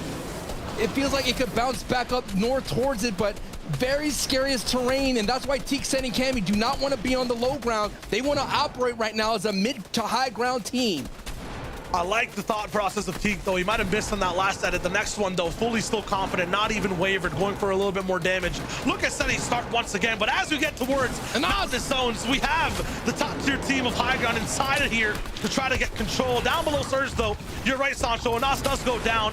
All up to Thomas and Queasy to try to keep the dream alive. 100 damage will hit Thomas HD above that Surge as well. Queasy somewhere lost in the sauce down below. He has no shields. That's to just activate by himself as a solo player, supporting the big build of Thomas HD. But Thomas is way high in the sky in the clouds. He can't see anyone really down below. It might be a downpour of shots as well that they have to throw, but these players down below have umbrellas. They have protection. There's no way a duo can just crack down on the mid-ground level of height. There's so much of a difference between high and low right now. Look at all the teams. It's Reason and Fastroki with Aqua, who actually build forward inside the zone and try to pull full high ground as well. Thomas HD forced to go down. The rain is over. The new gods are here to stay on height and claim back the game. Aqua doing Aqua things and going ahead and building up the height, stopping Thomas HD and Queasy's run. You saw on the feed, Noah Riley picked up another 4-point elimination, but Noah Riley gets out by Clement. So it's all going to be to Vidil to see if he can be able to hold on and get those valuable points. Thomas HD, Queasy, now it's Thomas HD, and no, they're gone. Tayson and Hen now as a duo are going to be able to overtake their spot. It's all happening right now. Here goes Tayson. Now he has a solo clutch, has to dip into the FNCS solo clutch gene to see what he can do for his trio. Enemies on box, enemies above, enemies below, but he is not wavered. He is not afraid. He's just taking his time. 30 tag, not enough, Shio, and he's got to go down into the shadows of the low ground. Yep, and as all of these distractions happen on every single layer, who's there on low? Seti and Teak still alive. Less shields, they're gonna thrive though. Tayson as a solo, trying to hold on to some form of lead, 429 points. The placement's doubled up and it's really coming in. This medkit might be a popular position to pop as well, but it's not gonna be possible as he goes all the way down towards low ground. This is trouble, this is desperation. No walls over here, and might be able to be seen through these edits, but no, Incognito, he's looking fine. Teak and Seti though, they're down. They're down and out, and right now Aqua is now on hike here, but we are focusing on the tournament live at Tayson. Tayson with the two-piece. Tayson's not going down without a fight. That's just absolutely catastrophic. 8 team points. in front of them. 8 points. What a driving force by Tayson. 8 points and the placement rattle in. Pablo Wingo will try to survive this onslaught of a big power team.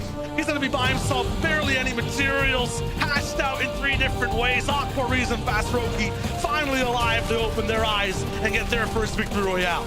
They get the victory royale, but the clutch by Tayson here, able to hold on. But hey, the rest of the lobby has decided to play in this FNCS Grand Finals, and they're making an appearance. But Tayson right now looking strong. In Grand Royale formats like this and tournaments that are this close, it's a game of inches towards the very end. What Tayson just did might be the difference maker in this last game. That was just so impressive. That far down in the line, low HP, the first 175. To get the second elimination is nuts. But for Aqua, Fast Roki, and Reason to be activated now, Sancho, I mean, you must be happy for that, number one. Second off, that is a lethal force that's ready to play the game. I'm happy. Not about me though. You know, Aqua is no doubt the GOAT. Aqua is going to be able to put his boys in position of Fast Roki and Reason. If they just have to do it again, it was when Aqua did his Aqua thing, jumping to the front side of Storm, dipping into the Storm to eat that damage and be able to build up. And that's when it kind of turned the tide here. But maybe the tide is turning. That's the first time we had a victory royale that hasn't been accrued by our top 4. Absolutely. The door is kind of open now to see who the leader is of all these trios, but only one can really fit in. Who has those broad shoulders? Who's blocking everyone else out? Well, Zeke, Levin, and Reese, they've got the answers.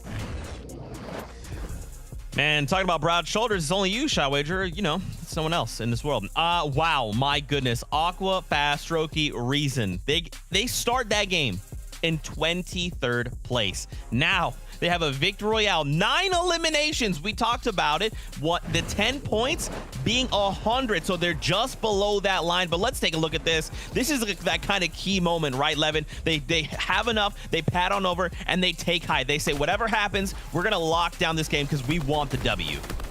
Yeah, look, we've always known that Aqua's sort of philosophy around the game is playing for height, and so it was coming, right? Reese, like, this game was eventually going to happen. As bad as they seemingly have been over the past sort of day or two, it was going to come eventually. And look, this is a team that, in theory, you could have seen doing a lot better. Of course, Sancho predicted them to win the whole thing because, you know, you look at Stroke, you look at Reason, 2 of the most talented players in the sort of whole region in the world. And of course, Aqua, who's this veteran who we know will just get results more times than not. And a great win. Don't get me wrong, a very, very good ring. I'm really interested to see where that puts them in the standings now and whether that's actually going to be enough to maybe actually throw them into the fight now coming into the sort of last game. Just a little add on that. Pablo looked a little bit lost. He wasn't really sure they were coming from too many different angles there. He was looking up and they're all down below. Let's have a look. Where are they at here on the leaderboard? They've not jumped up into the top 10 actually, but look at the first and second place with 2 games remaining. Vidil, Janice, Noah, and Hen, Tayson, and Chapix tied on 441 points, but so close behind them. Kamisei, Teak in third with 428, and we can't absolutely not miss out on Quizianas, Thomas HD on 392 with this format, with a 10 elimination win being 100 points. Like, the next 2 games are so close within these top 4. Yeah, it's really going to come down to the wire. Like, and both teams are performing so well. Of course, that game was a bit of a more quiet game for some of our top teams, it felt like. These last 2 won't be. No. They just can't afford to be. And for that reason alone, you know, things are really going to get intense here. I can't really call it either way. There's no one in particular that I think, oh, nah, I think they're going to edge it. Like, all 4 of these guys in the top 4, I feel like are just really strong right now. I know, it's incredible to watch. We've had the luxury of sitting here for the last 2 days to see how it got up to this point with the last 2 games left. It is really all to play for. The 2.2 or 2 point, I'm trying to figure out the exact decimal, 35 million and $300 on the line, $600,000 for first, and it's so close. Yeah, I'm liking this because I think that game as well was really interesting because you sort of got a lot of these teams who now will be fighting for the spot sort of below that, right? Showing what they can do. And a lot of them, of course, you know, we really talked about for Stroke Echo reason. They're a team that, like, their level of play is not that far off. We've constantly talked about the continuity of trios throughout the year and how that's evolved. I think last FNCS where Cammy set in Teak 1, that was like the best performance we've seen from any team all year.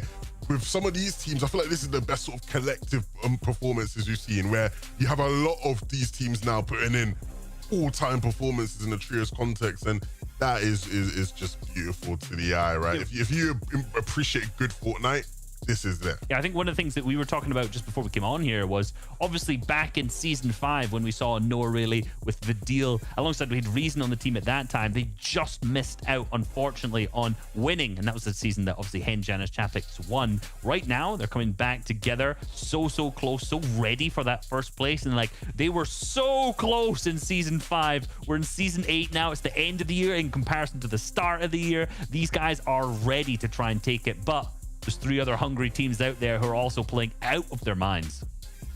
The best storyline, the thing we could have never predicted, Reese. I love that you've tied this up in a ribbon for us, but now we need the bow on top. 2 more games, Fortnite fam. This could still go any which way, so it's time to find out how this continues to unfold. This is game number 11 of the Grand Royale in EU.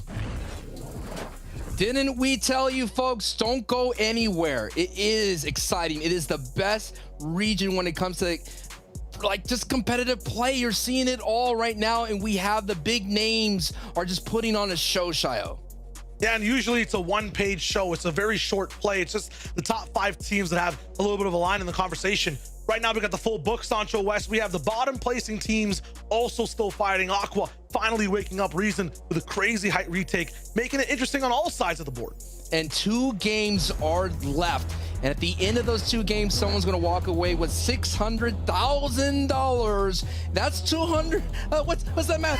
$200,000 a piece. And I'm going to walk away with a fancy keyboard if I won that grand prize. It's game 11, folks. Let's go. Can Andretta, Savage, and Benji survive this off-drop fight between Mustache and Shizo and Malabuka? Wait a minute. Hold the phone. No. Hold the phone. Hold the phone. This is going to have ripple effects in the next season.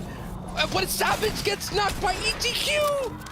The flyby. What is going on? So ETQ Pink obviously having a lot of struggles overall from their side of the map. I'm not even sure if I have that trio correct. ETQ, I think, is on a separate team entirely. We'll see just Hottie and Elo it's Hottie Elo Crash. So definitely something going on the top side of the map. Maybe they got to land first and have a few beams over at the top side of the mountain that's right beside Steamy Stacks, but Malibu and Shizo Mustache are actually alling in on this spot.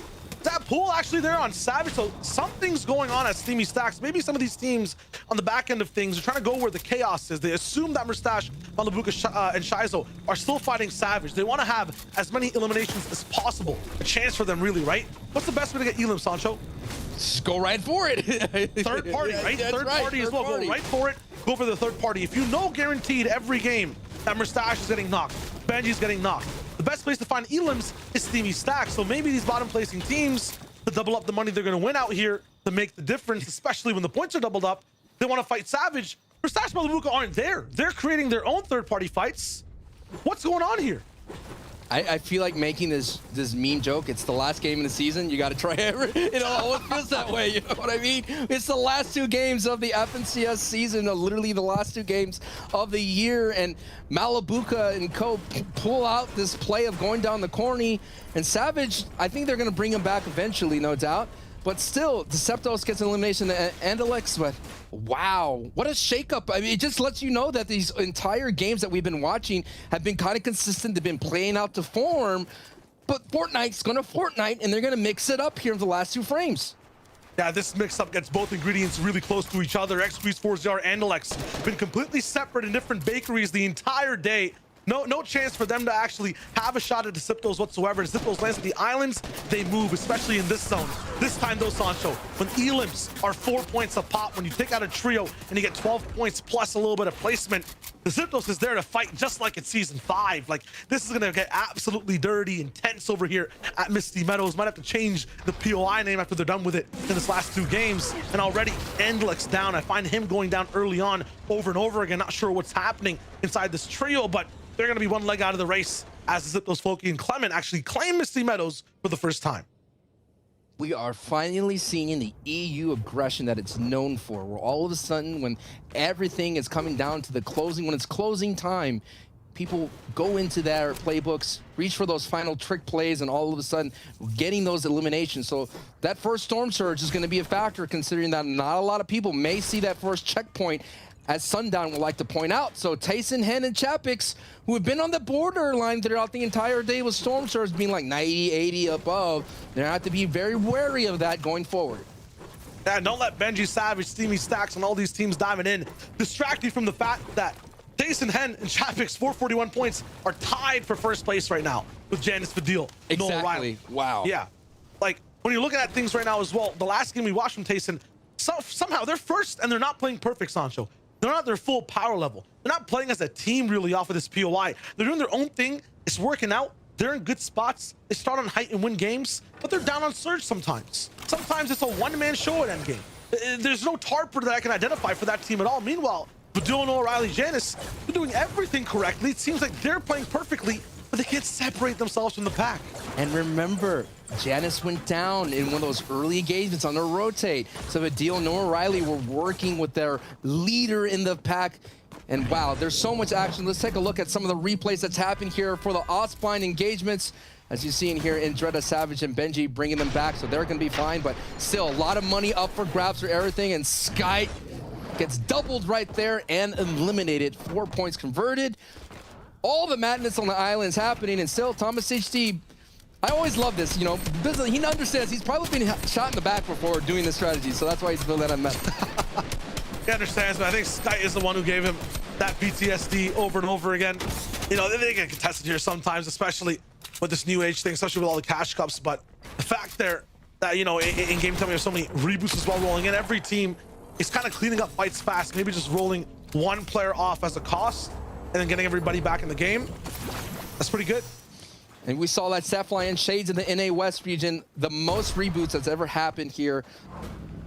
10 plus. So, hey, teams are bringing them back. No doubt that has been a change for the reboot card being longer and the change that you don't have to pick it up. We've been seeing its effects not only in the competitive scene, but in pubs. It's always nice just to be able to drive over a card and get your player back in with all the time. But Cammy, Seti T, trying to defend their crown. They're still within the conversation. Of course, they're right there. We've seen them be able to do it, but it's only 20 points or so. So it's like they're right behind them. So it's very close. No matter what zone it is, these guys are always there, and they're always playing consistently, right? They don't really skip it on any games. If you're talking about conversations and who's kind of in the room, people who are getting quieter right now will be probably super quiet this game as well. Queasy, Anas, Thomas HD. The reason they were playing so well yesterday, mountain zones, retail row, they literally have a perfect game plan every time the game goes towards the eastern section of the map, anywhere in the Dirty Docks. That is literally their playground. I could honestly bet for a victory royale, and I would have a high chance of that being possible inside this lobby with Queasy and Thomas HD. The issue is they're not getting any zones today, Sancho. They don't have a position of control. They're always leaving, and people are getting more desperate. Aqua diving in, taking 50 damage of the storm to have high ground. Queasy can't even handle the people who are trying to contest and hop around him. It's too chaotic, too much energy. they're struggling here for their win condition. Take a look at the mini map. You're seeing it is a central zone. That is the home zone, and that is Boney Burbs. You see right there those blue arrows right above Boney Burbs. That's Aqua's trio. And if they could string together these last 2 games, they could inch their way closer and closer. And the reason why I picked them, honestly, is because of this day 2 factor. If they get high ground, they've known to get those double-digit eliminations. And you talked about stealing points. They will steal points away from anyone that likes to play high. And that's going to be sometimes the Queasies of the world, the Taysons of the world. Like Tayson's game with the trio, they're very flexible, but no doubt they want to be on height to avoid Cammy, Seti, and Teak on the low ground. If they end up at low ground, though, I'll already give the play of the tournament here to Tayson, possibly. I said it when it happened last game. It might not be the most O'Reilly one was hot. That No O'Reilly was hot. No O'Reilly popped off and might have the best clutch overall, but Tayson, the fact that you're that low by yourself and you convert on a team in the top 5 in a game where you can't really win, clutches like that are unseen go so far inside your 12-game tournament overall, especially when there's double points. Let's take a look at Kiriachi real quick, how things are finding off spawn at Sludgy Swamp. He's still active. Blotch, I feel like, is getting into so many fights over the 2 days, and they also have to deal with Crow on the other side. This is going to be tough, so a little bit overwhelming overall. Also, looking at the replays, you can see 4-0 going down in the feed to Clement. So super early, that hunt still going down, the Misty team being fully converted on. Badil, Janice, and O'Reilly, they're not going to be part of any of that action. Sancho's really good that they just get to stay invisible as well from Believer Beach. Just to pick up what Reese said during the break, if you didn't miss it, Badil and O'Reilly have been in this position before. They've been in a top 2 situation going through the end game, and they went down because a third-party Bolt sniper took out Noah Riley from the back. And all of a sudden, that opened the door for him, Janice, and Chapik at the time to do that $100,000 box fight. You and I, Shai, we were at front row seat. We saw that all. Right now, there's still a couple games to work with here. But still, you no doubt that's in the back of Badil Noah Riley's mind, considering they were right in the running. They were right there. They were a couple rotations away. And Janice being able to be, that's kind of like wild to see that only in Fortnite, someone that took away your championship run is now on their team. So it's just so wild to see. What's even wilder too is the fact that I feel like both teams kind of missed the alarm clock this game. That being Tayson and Janice. When they're rolling in, and you can kind of combine the name if you want, but overall, they already have elims when they start out, right? A little bit earlier on in the mid game, maybe they're going for a box fight type of scenario. We saw it multiple times from Badil Noah Riley. Now they're playing it safe. Even in the top 4, though, this isn't the safest as you can be if you don't hit the shots. Janice, that's beautiful with the legendary burst they are. In these spots, Sancho, we find even the best teams down on Surge, but it looks like Janice is ahead of the pack. Seti, Kemi, Teak, they've been struggling. They go for this 2-box diagonal base and they look for shots. They never really land them, and they're just double digits on Surge. The reason why I said is because Crow and Co is right there looming in the distance. They're really far off, but if they're going to be part of this rotational wedge, they got to be careful. Cammy, Seti, Teak, if Crow's trio is under Surge, they will barrel stuff. They will go all out, and they will be able to disrupt the clean rotation that Cammy, Seti, and Teak are known for. And just look at this. They rotated all the way from the crash site, rotating through south of the onto the dead side, where we saw Kirachi already go down. So this whole south region, Shayo, is looking really clean. Really clean, but also very different. I like the fact you bring up that Kiriachi's actually down. For these top 5 teams in practice right now, right? You can see them on the left side of your field. In finals, in these lobbies, Kiriachi is usually the one dictating what happens on the south side zone, especially when it wraps up over here. With him being down, they're not going to be used to exactly what goes down, what these high ground trios will be doing, what the game looks like. This will be brand new for every team here. I think Teak, Seti, and Cammy will be the least affected because they like to roll in at low ground. They're also ones with a lot of pressure to catch up, right? Queasy and Osama HD, Sancho, they missed like half a game. They fell back about 50 points. Now you're looking at Seti, Cammy, Teak. They still had a good game, but they're behind that first place team, and they're only going to fall further back if they don't do anything. Look at Thomas HD right now, 10 damage above.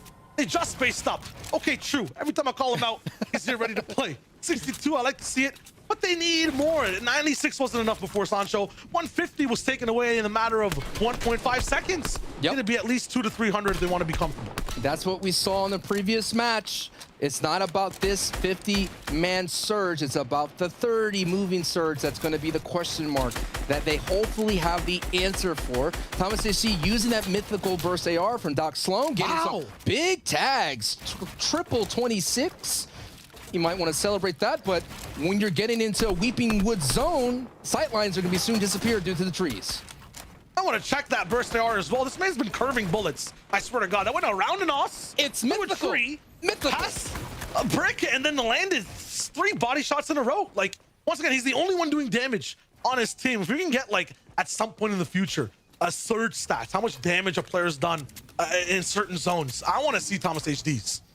Hey, the definition for mythical is occurring in or characteristic of myths or folk tales. Right now, Thomas HD is becoming a folk hero. Have yet to win an FNCS alongside with the NOS. This might be the one, considering they came in so many times, so close to getting that job done.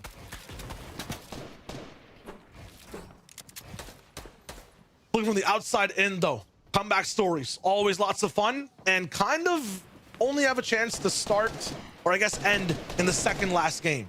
Scram, Hellfire, Flois from 5th to 6th place overall. This is the team that overtook them, Putric, Sapphic, and Lusha.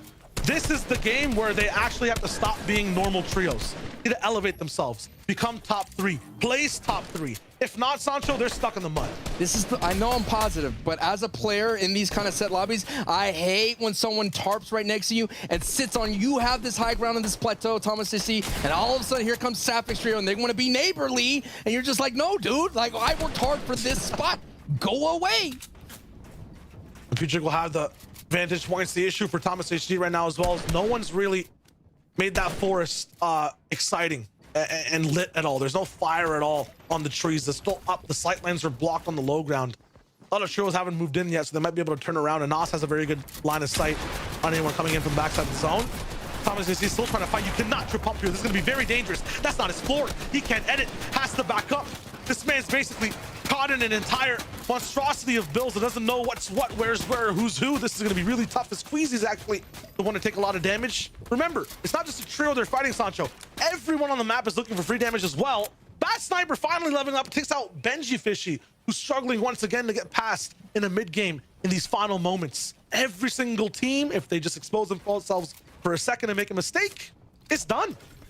We gotta look at like where is Sapphic on the Storm Surge as well. Either we already saw Thomas is right on the border, so he may be willing to take this box fight. But if Putric and Sapphic and Lucia are not, that's gonna be they're gonna just be on full defense and let Storm Surge create these opening edits for them. We've seen Storm Surge just create this pressure. The mechanic plays go out the window, and all you have to do if you know that other team's struggling on Surge, you just sit there and wait with an edit or the kind of charge shotgun, and you get the job done. So that is what's on the line in that engagement. Let me super close by. No Riley, Janice Vidal doing usually what Queasy Thomas HD2, and that's drive. That's all they really want to do. Upkeep the power, make sure this final hour is going to be going towards their favor. So no elims just yet. Going to be the same with Tayson in terms of just being tied overall. But this trio, Dioxys and Hens, are the only ones that are actually active in every single game. They're finding elims, whether that's early or all the way in the end. They have a say, and they're being at least the most minimally consistent inside the field today. I feel like Dioxys trio is like maybe a couple seasons away from cracking into that top 5. They had a great performance in the previous FNCS, and right now they're still in that in the conversation. They're in 9 going into this fight, but you could see a lot of the early seeding or the early stories building right now for other trios. That we'll see exactly how they switch it up, because it isn't going to be duo, Sancho. Maybe those cash cups will roll back in, right? And they'll have a chance to level up there. But it's cool to see exactly how these trios will split apart as well. Who will end up playing with too in that position. If we did have more competitions on that scale, definitely that Spaniard trio will be one to look out for. This one as well, I feel like Seti, Kami, Teak, as good as they are, they're not done improving. They're not at their peak just yet. They're super good. They could be so much better. They're at 100. They could still be at 1,000%. They just get better every single tournament. And that's what's scary. They were the woulda, shoulda, couldas. Remember, they were the reboot gods, and they would have gone through if we had that consistent most during the reboot rounds. But they were unable to get reboots. So you're just showing you stick together as a trio. If you fail, you rise together. You learn from your mistakes. Kami, Seti, T capturing the FNCS with a chance to go back to back here. And once again, back-to-back has not been done before. Deox down, though. So that's the issue with the way some teams play. You can have one elim every single game, but there's a difference in how you do it. Guaranteed elims if you make an end game. That's the way that, you know, I think Vidal's team's been doing it. They've been going all the way towards the end, especially with Hen being very consistent. This is one of those POVs. For Deox, it's been kind of different. They always go for these mid-early game fights. As a result, their team ends up going down every now and then, doesn't always have a top 10 placement. Still rack up the points, but here's the story. Two teams tied at the top POV and the bottom right. At the left, previous champions, still reigning champions, looking to lock things down. They made things exciting, but at the same time, pretty quiet in the way they won just a few, I guess, literally a month ago. But this time, Sancho, they have to catch up. They're not going to be 300, 200 points ahead. I am really concerned on that bottom right POV, the rotation they have to make. Look at it. They have to go through so many, and they're behind Surge. Good tags, yes. That's what you want. That gets them just above 30, 18 above. But the rest of the lobby is still putting damage. They're going to have to pad over and hopefully sneak into the safe zone and then take a box fight. They might pad on top of somebody and cause a ruckus. The ties are distracting you as well. If you retired a long time ago and just like tuning into the broadcasts every now and then, welcome. For Grand Royale right now, it's double points if you weren't aware from day 2 to day 1. So Vidil, Janus, Noah Riley don't figure out the surge. If they miss the game at this point in the top 23, Sancho, they're going to be down hundreds of points. They want this. They need this. They need this engagement. And Joe closes the door and takes out Vidil. Vidil going down. And once again, this trio loses a member in rotation here on Zone 4. Vidil still might be able to get picked up. Noah Riley, Janus have to do something to stay together. This is not the duo that really puts in the work when they're alive in the end game. That's usually Vidil and Noah Riley together. Still no strangers to the clutch. Vidil finally out 33 above. They're dodging damage for now, but really need to confirm something in at some point. They're still not going to find that much. 162 from Janus on the reply. That surge will come back to the 7th zone again, Sancho. It's not even done yet right now. It's down to 67. They just lost 70 surge overall. This is tough. And they lost their teammate. Thomas HD picked up 2 eliminations in the feed while we were watching this scrum. You see Benji Fishy and Dredda and Savage doing what they like to do on the top right of your screen, being comfortable and taking on shots from a distance. Benji does lose his shield here, but we're going to stay zeroed in, locked in to Noah Riley and Janus as Tayson picks up elimination and feed on Gray. So now, Noah Riley, Janus, what can they do as a duo? We saw Janus go down last match. Now the deal goes down. Let's see if this duo could work together here to get something. The ramp block. Oh my goodness. That was so scary. A ramp almost stopped Noah Riley from hitting that pad. One team deciding for a low pad and putting a little bit of stress. Look where they land. All the way over towards Noah Riley and Janus. They go a little bit towards the front side of the zone. Not sure exactly who's beside them, but Thomas they expand a little bit. Right below them. Right below? Right oh below my them. Goodness. Savage down. Seti picks them out. They're definitely going to be at a good spot as well. Just know this right now. The top 16 teams are all alive. Usually one of them is down, whereas they made a mistake. In this penultimate game rolling in with EU, we're going to have every single team that can make a difference ready to actually dive for it inside Weeping Woods. We see here Thomas H3 is on 406 points. He's trying to crack into that top 3 situation for them to maybe win it all in the next game here. You cannot go down in this situation, considering that an L early here, you will lose out on bonus placement points once it gets into the top 17. They have someone on their layer. They were able to push them out here. The rotation happens. They have some little bit of a rotation to work through, and there's just so many trails alongside their way. Did they get that knock? Yes, Thomas HG picks up in Dredda. Thomas HG is going to be able to get 1 elimination. That's 4 points. Once that's confirmed, yes, it gets confirmed. But Aqua is in the feed as well. Can Aqua match and get a back-to-back Victory Royale? We will see. When Aqua's hot, he doesn't slow down. It's going to be Deox, Pro, and Jose all the way up on height. Those Spaniards, man. Down early. Those Spaniards. We can see the 2 POVs, one all the way up on height, setting up in the sky, going to be low very soon, but there's a mountain in the way. I'm not sure if every team has their boots tied up and ready to climb it. 503 damage above. Seti might be ready to go, but at the same time, with this damage, with this position, they're going to be looking so good. There'll be many teams below them looking for shots, but can't find much. So many builds at the crack dude to find that. We saw them earlier do that pad play and catch somebody out here, but now they're going to take a moment to rest and figure out how they're going to rotate. They padded with a short one, and they're going to try to move to the front. No eyes on them. They're going to tarp right on top and find a great layer to operate with. And look at the tarp from Seti. He's going to put them ahead. And now they're going to turn and burn. But look at it. Thomas HD. Thomas HD and Anas are on the mid ground getting both this from Dioxy. They have to work their way down. Get down. There's too much pressure from height. Desperation for Thomas HD and Austin Queasy doing anything they can to hold on to height, do what they did yesterday, win a game, have some control, but they melt under the pressure. And as Everything just drips down as Squeezy's loot just falls towards the ground. It's looking bad for the team as Lightning starts to strike as well. 162 damage below Surge. This might be locking them down, getting them hard stuck at 430 points. I told you the moving circle is going to be a problem for Thomas HD, and it is, but he goes through. Oh no, 152, but the reply was too strong. And now Anas, he's on fire. It is not fine.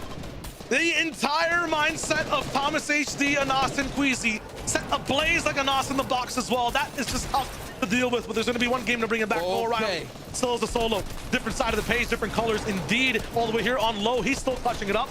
3 elims breaking that tie between him and Tayson. Every elimination, every placement here matters for this team. They're going to be locked in hit to hit against another team that's all the way closer towards height. We're going to be looking at exactly what they can do to make a difference. Noah O'Reilly trying to get his match up, trying to get the money in the bag. He's looking to see exactly what's in front of him. It's nothing. He's safe for now.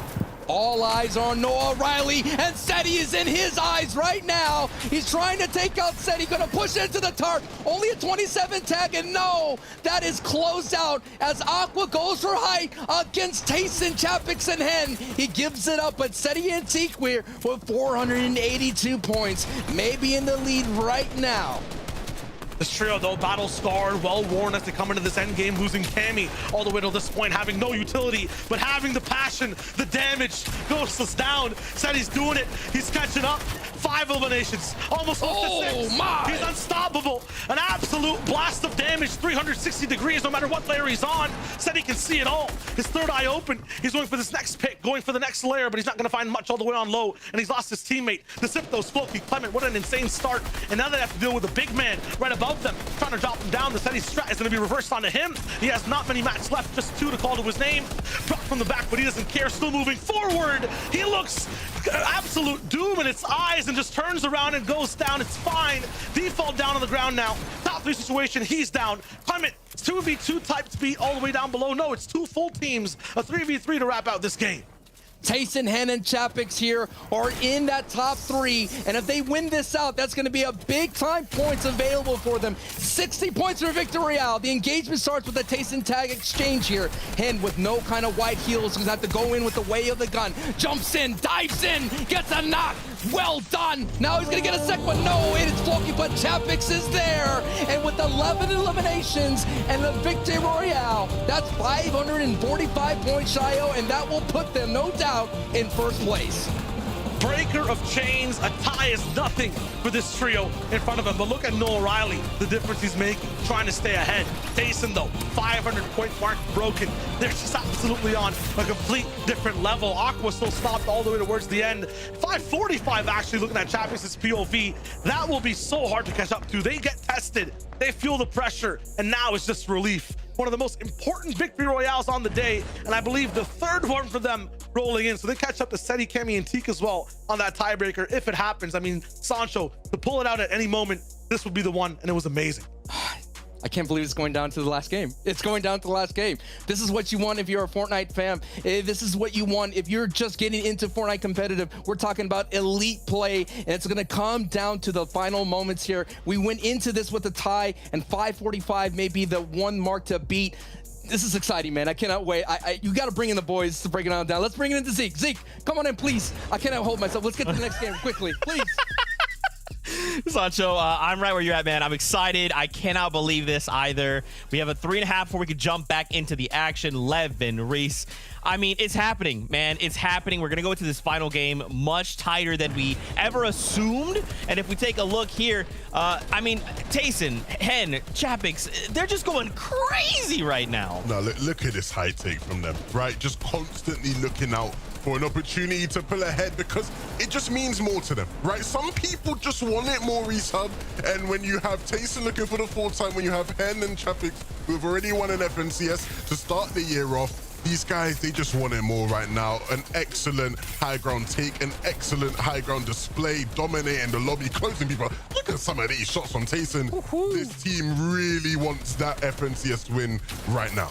They don't call him the GOAT for absolutely no reason. Tayson 4 eliminations right now and looking to make it the 4-time FNCS champion at the same time, alongside obviously his teammates Champix and Hen, who we know managed to pick up the victory in Season 5, like we said, and hopefully looking to finish things up in the final FNCS of the year, wrapping things up yet again with I was about to say back-to-back, but just the second of the year for them. After, in particular, right, we got to think with these guys in Season 6, where they're ending up fighting a ton of spawn when they definitely could have got the back-to-back from Season 5, not being able to play out the games to the fullest. This is looking so good for them now.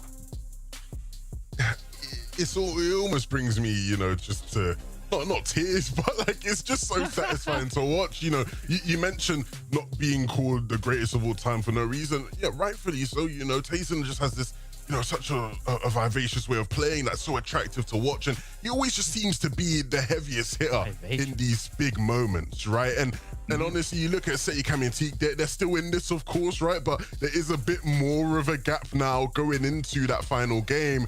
And look, if they were to, let's say, go down or spawn early, or, you know, have some sort of a mishap per se, if any sort of aberration happens, what I'm saying is that would be an all-time choke. And I don't associate these guys with choking. So if you sort of get my gist here, resub, I don't want to speak too soon, but it's looking relatively good for my guy, you know what I mean? You don't want to crown them too early, I understand, but they have Cami, Seti, and Teak right behind them at the same time. Like, a victory round, placement points up for grabs is 60 points. They're almost that much in the lead, so like you're mentioning, the biggest flunder that could possibly happen would be Tayson's team going down early. If they struggle with Surge, which would definitely be unlike their performance over the last 2 days, this could be devastating for the top of the leaderboard so far, because there's so many other teams biting at their ankles looking to overtake them for that first place slot. This final game is gonna be a good one.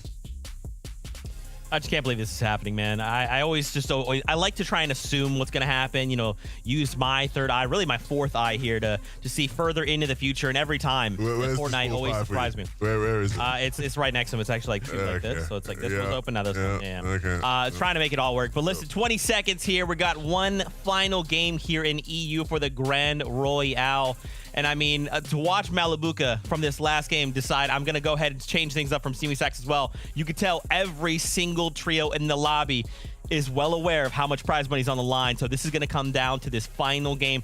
How will this all unfold? Where will these trios land? And who will walk away with $600,000? Fortnite fam, let's do this one last time. Thank you so much, Zeke, Levin, and Reese. Welcome to the final game, the last wire, number 12 of a 2-day grueling format for the players. This is the Grand Royale. Shy away, your Sancho West ready to show you everything that's on deck. Sancho, one team in the lead, everyone behind them hungry for that $600,000 that's there for first place. And we're going to close out the year with a bang in the biggest way. $600,000 will be awarded to the winner. We have 3 teams in the running, 2 most likely to be able to win it all. But with this double point format, a big pop-off could all it take to overtake here. And we're going to essentially right now, we're seeing a battle between the Chapter 8 champion from, Season 2, Chapter 2, Season 8 champion. My mind is all fried right now, against the Chapter 2 Season 5 FNCS champion. So we're seeing 2 champions going at it. Tayson has the opportunity to be the 4-time champion. You have Jan's opportunity to be a 3-time champion. So that's what's going to be so excited. That's what's on the line. Yep, and we've seen struggle, we've seen success, the biggest clutches and the worst blunders from every team that's here that has the chance to succeed, and we'll see who will do it this time. Tayson, 545 points with Hen and Chapix, landing at an absolute invisible POI on the top right perspective of your screen. If you look at the map on the left, it's craggy cliffs all the way at the north. No one beside them, no one invited, no one allowed to touch their game earlier on. They'll drop down, get ready. Meanwhile, you'll see everyone else around the map as well. The lead they're working with is about 50 points overall, Sancho West. Seti, Cami, and Teak, low ground warriors, recent champions, are ready to finally make that push to gain the lead. The thing is, this team is unstoppable. look at their overall day today. It's just been absolutely great. We've got a first place recently that they just locked in, 11th elims overall, 5th, 11th, another first, I believe, to just round out the second game of the day as well. They're looking so good on opposite sides of the thing. That last place team still getting a little bit bullied right off of spawn. Bad Sniper Force and Laxus, Malabuka are the ones to roll all the way to Holly Hedges, trying any POI they can to keep their actual dreams alive. But over here too, their chances are set on fire. You're seeing as well, Andalex taking a knock on Clement. Andalex here going for it. They trade out with Floki. So what's well, that was just unexpected there. All of a sudden, bang, Malabuka is almost looking like a pub elim. But look at the feed just lighting up between the two. The Asian FNCS champion is going to look to get some more cash, and that's what's on the line for all the trios here. A great game for anybody, could move you up and move that comma a little bit to the left. And I know for sometimes when you're watching these competitions, it's 2 days, so many games. A lot of people like to tune in all the way at the very end. Hello, how's it going? If this is the first time watching Fortnite in early game, it's all about these antics, about the crazy action. Look at Crow all the way up in the sky, trying to do a shadow play and lock it down. It's all about winning off your POI and getting as much loot as possible, going for these scrappy fights. Bad Sniper now dealing with a whole entire team with fog in the way as well. It's gonna be tough to see anything, to think clearly, to try to calm with your team, and it's over for theirs. They're gonna be completely eliminated. Astro 2 going down as he's fighting over at Dirty Docks. Yeah, and talking about moving the comment to the right, you're taking a look here that Crow is going into this match here, sitting in 9th place. If he even gets up to 8th place at $6,000, if he goes any further, that's gonna be another $15,000 in 7th place. But now we're looking at with the heartbreak that happened with Janice, Noah, Riley, and Vidil 2 times in a row, going down between that mid-game rotation, losing a member of their team, not fighting at full strength. And this is the time right now in the game 12, the final game of the FNCS this year. They have to do it right now. Solidify the game plan, but what is that plan for every team past the drop? Obviously, this one uncontested. Vidil, Janice, Noah, Riley, you can see them in 3rd place overall. They're going to be looking fine. Touching on the top 5 in a second to explain what every team needs to do now. It's all about damage, right, Sancho? Storm Surge is a big thing, exclusive to just Fortnite, right? You might watch a lot of other battle royales, but over here, it's all about looking at doing damage, upkeeping on the thresholds, and making sure you're not being punished for being too passive. Janice, Vidil, Noah, Riley, because they're uncontested, it's good for them to get the loot, Sancho, but now they need to move out, build out a base from 3rd place to try to catch up to 1st, to stay up on damage, and that legendary pump is going to help out Vidil a lot. Especially in the damage in-game. We have more off-spawn replays for you to digest here in the final game 12 of the Grand Royale coming up here shortly. This to show you that everybody is in a mad dash for cash. Malabuka is run is over, switching out to Holly Hedges. The Spaniards coming in to wipe up that fight as well. And then you see here Andalex looking for some blue and love. It ain't gonna happen here. The French boys, Viva la Blue going down. And Kefi's run, who's had a great run this entire tournament, is trying to find a resemblance to stop the slide, considering they were in the top 5, and now they're just sliding further and further down the board. But hey, we've seen them get a double digit, like they close out day 1 with double digits in the Victory Royale. Could do it here today.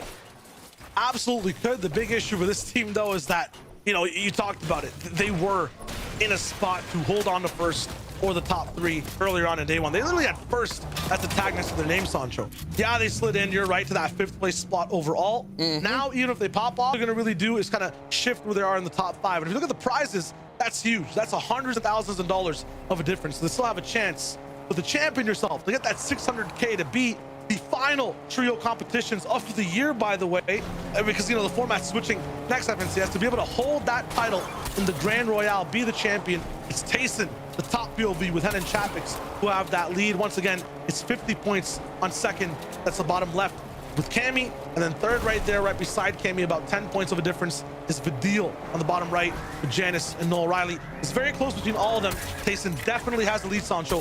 What do they need to do to hold on to that?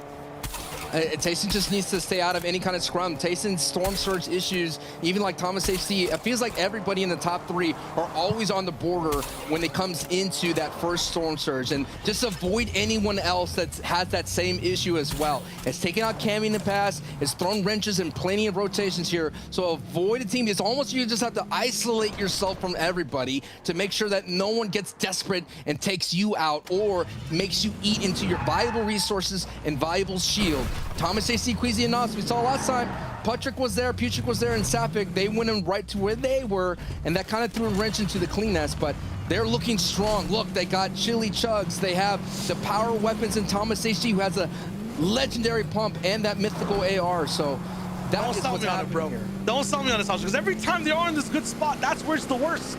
I like seeing them actually down bad because I feel like that's where they maybe play a little bit safer overall or try to really think about what to do next. In these spots, they trip up, they overpeak, they get ahead of themselves, and we've seen that on day 2. Let's take a look at more action that's happening here. We've been seeing Malibuka, Murstache, and Saijo able to bring back their group, but Swag says no, not enough.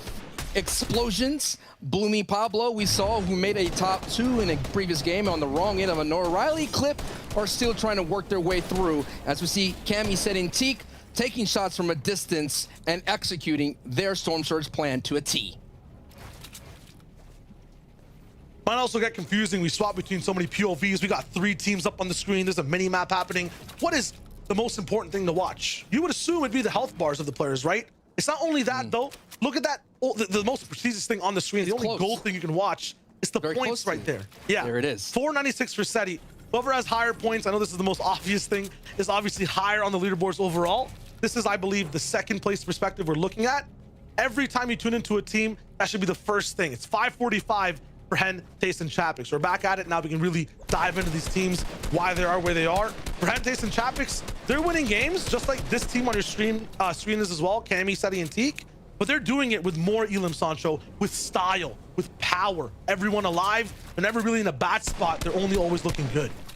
Just to go a little bit deeper, another layer, they have Chili Chugs. They must have found another llama, so that's what's going to work well for them. For when they're making those low ground rotations, they're going to pop a Chili Chug, use that pepper effect, and kind of get in front of anyone that's working on the low ground, and at the same time be able to occupy so much space to give them their angles. If they could get to the low ground all together, we've seen it before, they were able to get multiple victory royales when they have that low ground control. Yeah, and you can see the difference. I like that you bring that up between this first place and second place team overall. In first, 545. Notice the points right there. It's the highest in the entire region so far. Tayson and Chapix, they love being on high ground. They love just taking control of the game early and then wrapping it up as well from that perspective. The team we were just watching, Sancho mentioned it about them, they're a low ground team. When you're on low ground, a little bit tougher to find consistent eliminations. And once again, for Grand Royale, the point format, we made it a little bit interesting. The points on day 2 are double. In this final game, an Elam usually worth 2 points is now worth 4. Whoever had a trio, that's 12. The placement, 30 total, push towards 60. You win a game, that's 100 points. So although SETI and Teak are about 50 points behind, they can catch up, make the difference. The thing is though, being a low ground team versus a height team that's very, very well off today, it's going to be tough to do so. There's that format. Vidul Janus, Noah Riley, though, Sancho, that's a whole different story. They've been back and forth the whole day. And Noah Riley has been putting on a show, taking out so many trios with the ride and spray, going up against the Spaniards. I would not kick that hornet's nest right now. We've been seeing them do really well in box fighting, but they're working their way through. We're about to get a checkpoint on that Storm Surge to see who is in trouble out of our top 3. So let's see, y'all. It's the last game of the FNCS year. And now Crow, oh no, flips over here. And that's going to be the green lights. They don't dip in too hard here. They're going to cause a little bit of an instigate a fight between the two. And this would be a great third-party opportunity. 46 tag, nice. Noah Riley here, not going to go too far in. This might be dangerous. I don't know if you want to take this box fight here, but if they're feeling very confident, it may be a reason for Storm Surge that they want this box fight. This is one of the teams that loves to get close and personal. Usually you want to be professional, you know, not overreaching, not overreacting, but Noah Riley, the deal. This is what they kind of created, right? This meta of just W keying, pushing the box to do the damage. They have a legendary pump, Sancho. They can definitely look for it, right? If the angle's not there, they can back up, and that's exactly what they do. I love this fix. I understand why you're also, you know, in trouble, that worried parent for this team. I get it. I'm worried. It's because every time they're in that situation, every season we've seen this entire year from Noah Riley and Vidil, bar one of them where they did very well, they pushed fights and never stopped pushing. We just witnessed Noah Riley and Vidil disengage in the last game after dealing damage. That is maturity. That is evolution. And that is showing they have an attitude to win this game. That's Janus. That's the Janus effect. Janus is holding them a little bit close, not letting them go too far. Now we're seeing the rest of the other trios who are close to winning it all here in the Grand Royale. Look at the top number again. It is 5-4-5. Seti KMT, gotta be careful. If someone explodes your right, especially on grass, that could cause a lot of HP damage from that fire. Definitely have to be very careful from that. But here's the difference, right? Although Seti, Kemi, and Teak love to be a little bit low-key, stay towards the low ground, play off of Seti's builds 24/7. Inside the mid game, the early game, where they're looking for that damage. Look at that number on the right side of your screen. It says damage threshold. They love to be in a big base, active, looking for shots, right, Sancho? And they land a lot of them. They're usually very good off on the search. So looking at this zone, it's getting closer and closer to the mountain zone. We saw Thomas AC and Kobe able to get a victory out easily. They didn't have to work too hard. They didn't expand anything. And look where they are at the weather station, looking fine. Yeah, and when you look at this team, it was a 2-day format. If you missed day 1, game 4 or game 5, back-to-back victory royales for Thomas HD, Queasy, and Anas. And it was because the zone went over here. They land right below this mountain. They're the only team that really has a start in this hemisphere of the entire map. And they own these mountains. This is, if you ask any Fortnite player on any region, if you ask a child that was just born, they would say, it's the mountains. That is the toughest thing to play inside Fortnite. For these guys, it's a formula. It's free. They were born in it, molded by it, and they're ready to show you how man they are right now. Look at the damage from Thomas HD, picking apart a high flyer. That's just absolutely insane. You want to stay up on damage, Sancho? It's so hard to even land a shot in a regular base. He's landing 500-meter shots with a burst AR back-to-back. Can we change Thomas HD's name from, like, instead of 203 to Thomas HD 26? This man's getting the Storm Surge tags that his team needs, and it's always been an MVP for Storm Surge tags. And right now you see Hen, Tayson, and Chapix, they're setting up for a height retake. That's their plan. Considering that the mountains are in play, you already see that Thomas HD is very south here on the weather station, understanding that zones tend to pop all the way down to the coast. I see Vidil picks up an elimination on Jose, part of that Spaniard trio that we saw them take a pot at later. Yeah, so everyone doing what they're usually up to. Vidil getting a few eliminations, pushing boxes. Thomas HD landing all the shots. This is weird. This is the Craggy Cliffs North landing team. They shouldn't be on this side of the zone. They're going against the grain, but they've been seen. Oh, we gotta go back. There's someone focusing them right now. I know Riley is in trouble. We'll stay here. Wait a minute, okay, hold up. Oh, wait a minute. I told you don't want to kick that nest. The Spaniard nest takes out Vidil, Noah Riley, and Janice. I told you, the worried parent, you have to be careful. Don't mess with the Spaniards, and they're gonna learn today, and that costs them their tournament run and their chance shy for that championship. Let's take a look at the replay, how it all unfolded. The barrel stuff was working for Noah Riley this entire day, but they took a big bite they just could not swallow. Vamos! That's just tough. Peanut butter edit to send it home to one of the best box fighting teams in the world, one of the best IGLs you can find as well. And they go down in their natural element, their territory. You got to be wondering if you're Hen, Tayson, and Chapik, Seti, Kemi, and Teak, seeing that in the feed. Even Queasy and Thomas HD, you're ready to lock down the top 3. I was gonna say that this rotation, that Tayson that we just saw, reminds me, remember that time of Hen, Janice, and Chapix where they were being contested and they had to make this late rotate all the way down south, and they just hugged that region all the way on the edge, and they came around and took height and they won it all. We're like, how do they do this? This team's being contested on the drop, and they snuck away and got a double-digit elim and the victory royale. That is right now, I'm seeing shades of that happening right now on the bottom left of your screen of Tayson, Hen, and Chapix. I'm seeing potential clashings of win conditions as well for both the first place and effectively what will be the third place team soon of Queasy, Anas, and Thomas HD. The team on your screen, they love holding height. It's not about taking it, but holding it for a long amount of time. When they get interrupted, Sancho, there's problems. And as well as Thomas HD, they love holding it as well. When they get contested, they don't win. There's problems, and they're both going for that. Only one team can really survive. I think it's Thomas that's sending down the beams. That's what's happening. That is the leaderboard going into this match, folks. Pay attention to the gold number, and please don't take that fight. Don't take this fight on the left. Just get in and hope you pull zone here. Just get in. I know we're also kind of ramping up the Thomas HD versus Tayson team versus team height action, but understand it's 545 to 432 points. And you have to assume that Tayson's team's going to stay alive for a long amount of time. This is the team I wanted to bring up. 10 out of production the whole day, by the way. Getting these replay shots of all these Aswan fights, switching to a team where we're about to really even talk about them and not even mentioning it. It's just huge, all the stuff going on in the back end as well. It's an amazing team overall. But this team is the one that has a chance, the best one actually, to take out Ken, Tayson, and Chapix in the lead. They're at 510 points now, still about 50-ish behind that first place team. And they're actually really moving high here, going towards the spot that's gonna look good. Issue is though, Sancho, they are behind. They need eliminations. That'll be the difference, the big difference maker for them winning Grand Royale today.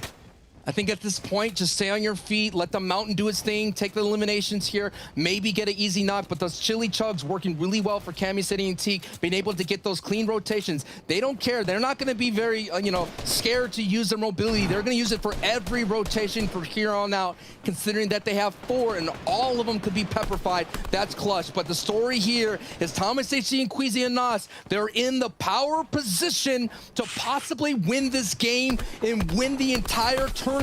That is what's at stake. You have to be careful for the pad play. Thomas HC and Queasy and Nas, they were able to win yesterday. If they could get a win here, it's the tournament that's at stake.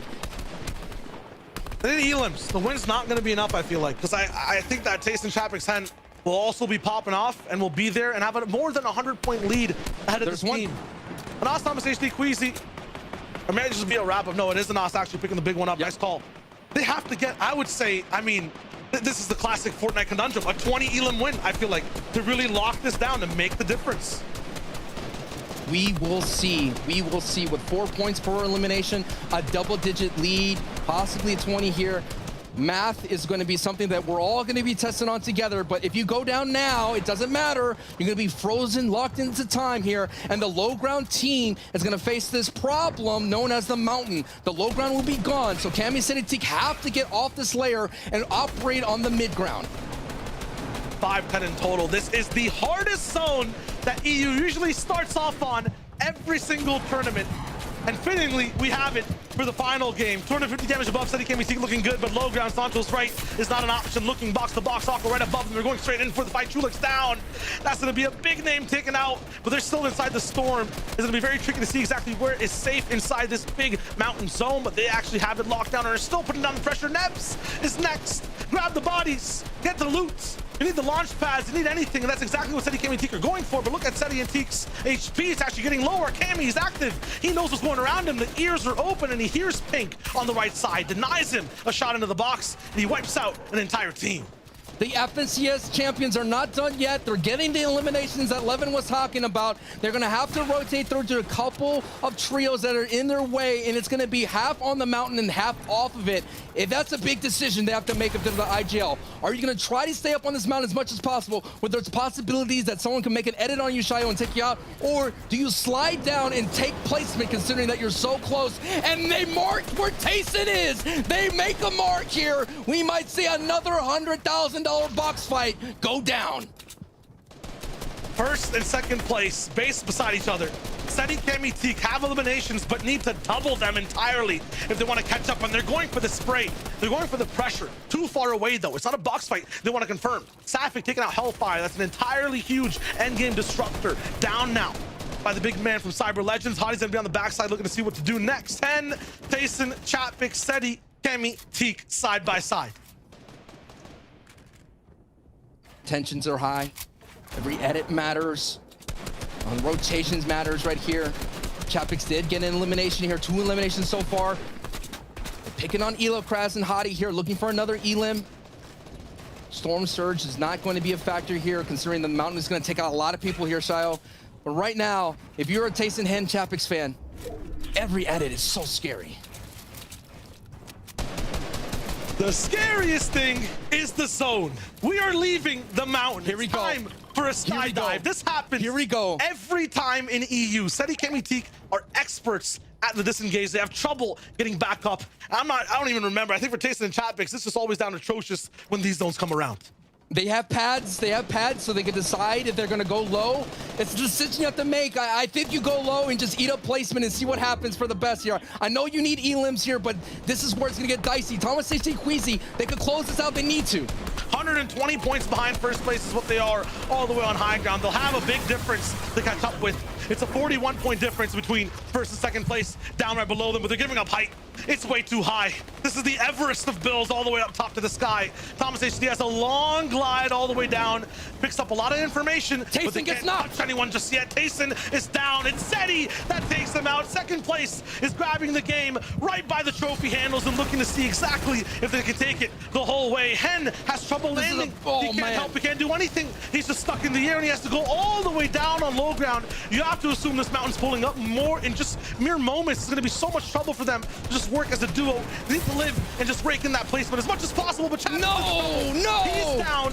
It's all up to the Clutchmeister himself. Hen, what can he do? He hasn't really been in this position before just yet. His floors are breaking. The sweat is dropping off his temple. What can he do next as his mats are now down for the final 180? It's all up to Hen to keep that first place dream alive. Hen is going to have the biggest clutch of his life and possibly the biggest clutch of Fortnite history to get the job done. Only 37 points up. He's going to short pad over and hopefully hide from the rest of the lobby. And taking a look, thankfully he's above Storm Surge. Only one person has to go down. This is what it's going to be. The intensity, the tremendous skill of Hen, the young English Lord can get the job done and clutch up for Tayson and Chapix. First shot hit. This is trouble. No builds. He's looking wobbly. Walking with a limp. He's finally down. 579 points. First place has been eliminated. All eyes on Seti. As Cammy goes down. Another end game phenomenon player. He's not going to be available to make any more clutches inside Grand Royale. All up to Seti and Teak as the points, the placement, the elims, all of them have been doubled. He's down. All of them were on Teak. He tried for a jump. He tried to get going, but the high ground team beams him out. 552 points. Teak might be frozen in time. Down to another clutch to see if he can make it. It's 579 that he needs to get to. Anas picked up that elim. Anas picked up that knock. So if we see that feed with Thomas, Anas, and Queasy, they have a chance to steal this entire championship. Just focus on the points right now. It's 552. He needs to make sure he gets up enough all the way and just lives as every other team falls. Are there even enough points available? How is he gonna get out from this position? A river down below, but does he have the hop to make that jump block from the top side? He uses a few builds to get down. Harpooned in against the whole team. 1v3. Teak gets one. Another shot done, but it's not enough. 554, and they're frozen too. I think Tayson might have just done it with a phenomenal 11-game performance, living all the way up until 12. 579 might be enough points, but how much does Thomas HD have? 492. It's not even possible from this side. It is Tayson, it is Chapix and Hen that roll in with a phenomenal 2-day showing and win that Grand Royale. Tayson with 4 FNCS champions to his name, the 2-time FNCS champions for Hen and Chapix, but Thomas HD will be able to put the nice button for a great FNCS year here for the Grand Royale, and now may close this out with style. Looking for that second place. It's a huge difference in pricing. It's almost $100,000 are going to be switching up, and that's a lot of money to buy a lot to invest into the future. Thomas HD is looking for the shots. This is his zone. This is his home, and he's still pushing forward, climbing every mountain, skirting all the way down and by a big one pump. He doesn't care about who you are down below. That's another shot. Will they get every single elimination inside this zone? Deox is down. Anas has fallen as a cost. It's down to a 2v1 versus 3. Thomas HD's got a big plate to eat. Here we go. Thomas HD here.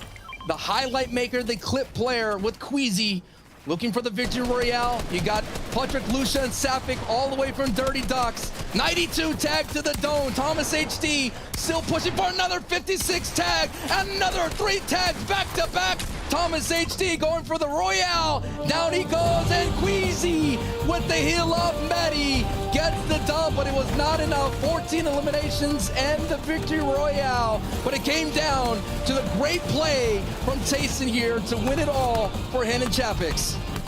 If I can still give an MVP to anyone for this entire tournament, it has to be Thomas HD. When it comes to a Fortnite player, this man has got it all plus more. Not only carrying the team with the way he calls with the strats, but at the same time, keeping that damage up and online the entire time. Every team that we watched, though, and the rest of them, Queasy and Anas too, played so well and never lost the zone when it came towards Caddy Corner. That being said, though, Sancho, it is a Grand Royale. Sometimes it's also about that first place. They've got the Victory Royale, but the people who have the Grand Royale are Tayson, Hen, and Chapix. And congratulations to all our competitors for putting on a show. We're watching that Medi play that just put that solidifying, and May got him second place, 5-4 game right there. That is the question. That Medi play could have got you hundreds of thousands of dollars. It's the Grand Royale, and we came down to the final game where the Nas Thomas HD Queasy win it all, but we already talked about who is the champions here, and that is Tayson, Hen, and Chapix. Absolutely. They just played so well. Racked in not only wins when they mattered most, they clutched up in certain spots and at the same time had high eliminations with those wins as well. They were taking out Titans left and right to get to that spot. In terms of a dominant showing, they got the lead all the way in game like 11, Sancho. Usually that doesn't happen. It's very early. So for them to do that, to have that resilience over 11 games, I mean, it's just insane. And congratulations to them once again. And I gotta say, it's an honor for the EU region to call all your games. Thank you so much for Sayo and Sancho West, Zeke, Levin, and Reese. Take it away. I love those guys. I love them so much. I really do. My goodness. You know what? I can't believe it. I can't believe it. They do it again. Tayson has done it yet again, Levin. I don't know. Apparently, this is just your storyline. You've written the script.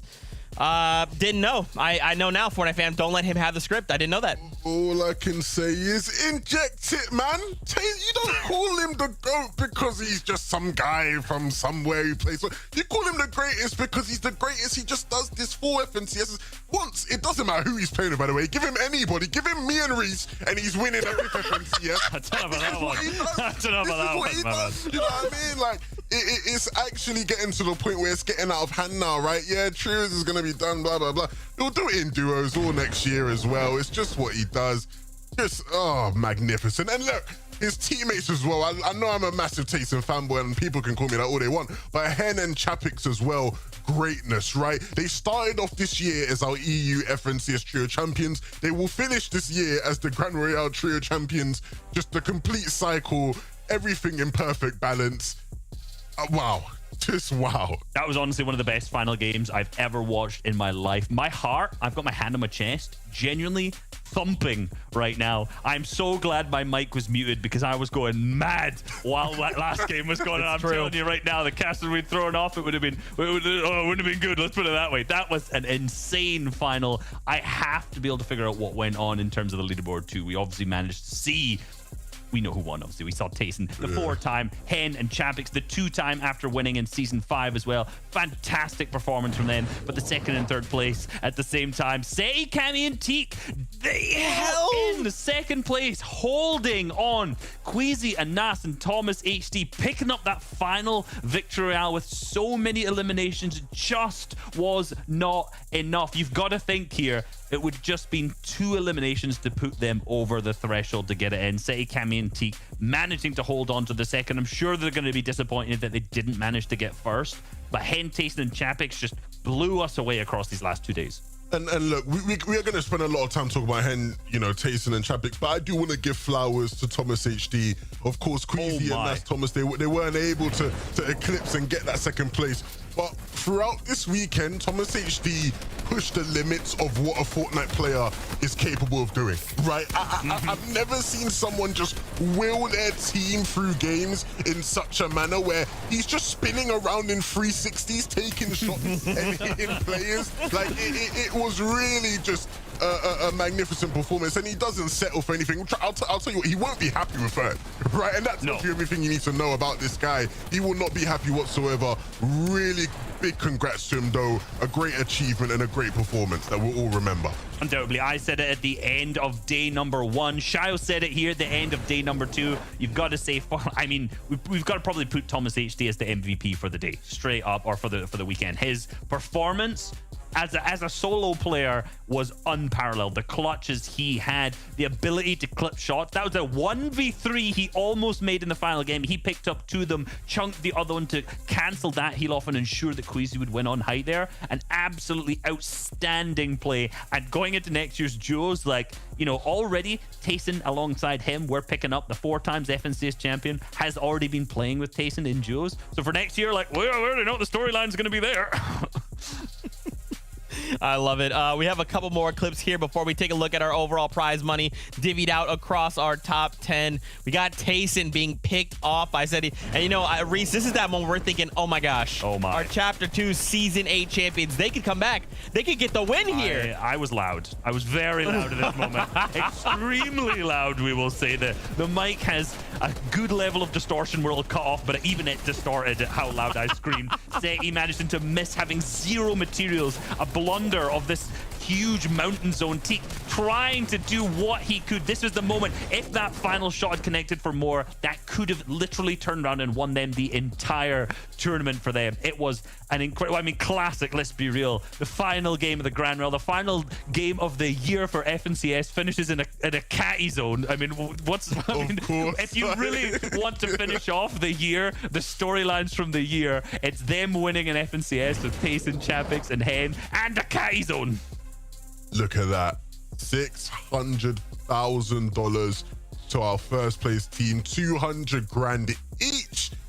And look, it's funny because these guys ain't no strangers to winning large chunks of money, right? Like, they've been doing this, but honestly, man, it's phenomenal what they've been able to do. Of course, you can see as well how it's divvied out even way below. Look, I would do anything to get temp. Like, you know like that, like, it really, massive amounts of money being handed out to these players, and well deserved as well. They've all been excellent in many of these games. I just can't wait to. I got a question for you. I know what your answer is gonna be straight away. Okay. We had this conversation at the end of the All Stars when Tayson won. Then. Okay. Tayson is undisputably the GOAT at this point. Would you agree? Why are you asking me a stupid question? I know. I just want you to answer it. No. But you're asking me a stupid. You're asking me a stupid question. You're asking me a stupid question because I think we all know who the GOAT is. We do. He won't say it though. He won't put that out there. He won't say it. He's too scared. Tayson is the GOAT right now. He is the GOAT. It's been clipped forever. Yes. Clip me. That's it. I'm asking you to clip me. You know what I mean? My goodness. That wraps up the action here in Europe for the Grand Royale. Fortnite fan, thank you so much for hanging out with us. Everybody in Party Royale, y'all are absolutely amazing human beings for hanging out with us as well. We got to take a look at our final predictions here. Unfortunately, Reese, we were not correct. We came pretty close, though. Pretty close. And you, honestly, you did most of the work for me, brother. I just kind of was like, I think Reese, he knows what he's doing. I've seen your predictions. I've seen they're a straight copy and paste of mine for all the regions. So I think that just shows a sign of great respect, Reese. You know, I agree. I agree. Zeke just values what you have to say, and I think Zeke would follow you. I think if you predicted me, Zeke would follow you on that. I would. Yeah. I'd be like, I don't know how, but I guess we're putting that in there. I don't know. Well, that's pretty much it. Once again, Tayson, Hen, and Chapix, congratulations. You are the winners of the Grand Royale in Europe. It has been a pleasure hanging out with all of you. Don't forget, we still have NA East. We have NA West as well. 2 more regions to take a look at. And, of course, crown some champions over there. If you've enjoyed, stick around until then. But this is it for 2021. Fortnite fan, we love you all so very dearly. Have a fantastic holiday wherever and however you're celebrating. We can't wait to hang out with you again. And until then, we love you, and we'll see you on the battle bus. Last beep of the year. Woo!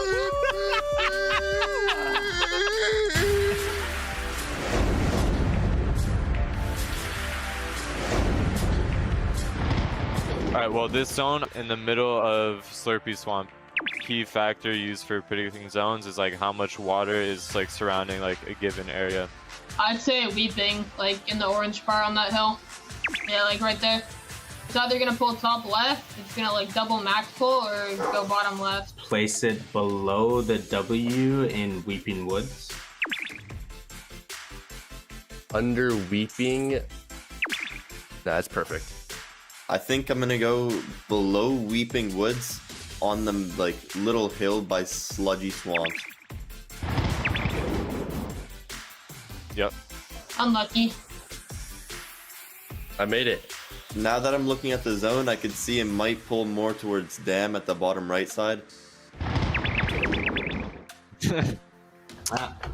No way. I was close. I knew it was gonna go there after seeing that. I would place my marker at the orchard.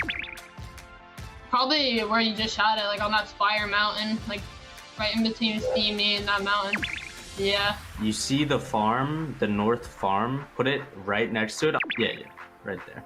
So I put my marker in between Steamy and Craggy. I think this zone's probably gonna pull north. I think I'm gonna put my marker at the building on the north side. Yeah, perfect. Yeah. Alright. At least I got 1 point though. Oh my. Are you serious? I don't think I'm in it. Oh my gosh. And I'm just out of it again. Put my marker at the dock of Believer Beach. Yeah, about there. Yeah, that's fine. In between like Believer, Pleasant, and Coral, like on the mountain in the water, kinda. Yeah, probably like right there. Put my pin right south of Believer Beach. Yep, perfect. Yep. Right in the middle of Believer. Yeah, I think I'm gonna go by the island to the right of Coral Castle. Nice. Unlucky, man. Oh my gosh. I have hope. I still have hope. I still have hope. Let's go. I knew it was going here. I could just tell. Oh. Alright. Well, maybe this game just isn't for me then. Now all we need is the last one and we should be good here. Just outside of the circle. Just a little bit unlucky.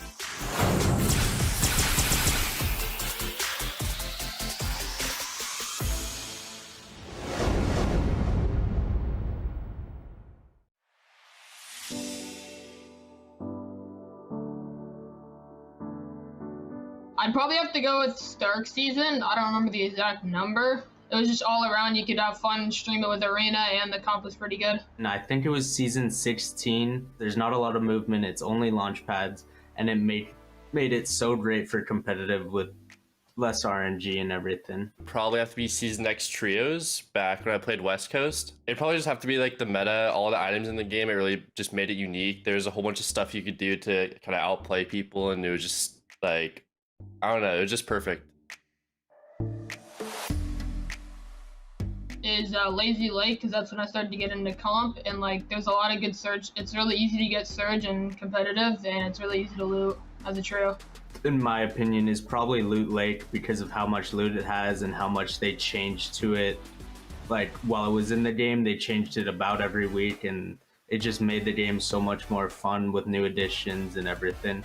And it also had the best loot. It'd probably be Misty Meadows. I don't go there anymore, but I have a lot of experience and memories there for the past, like, I think 2 years it's been in the game. And yeah, it's probably my favorite so far. Probably the Spaz, because it's just like so easy to get clips and have fun with it. And for me, it's probably the Heavy Sniper because of how fun it is to use. It would probably have to be the minigun. Season X, that's kind of, I was kind of known for using the minigun. It was just always fun, like just sitting on high ground, just like, I didn't really have to do anything. It was just fun to use. The best ever vehicle is probably the four-wheeler back in like the desert season, like chapter 1. It's probably the ATV or the ATK. I'm not sure what they used to call it, but because you could literally travel across the map in less than 30 seconds, and it made the game so much fun.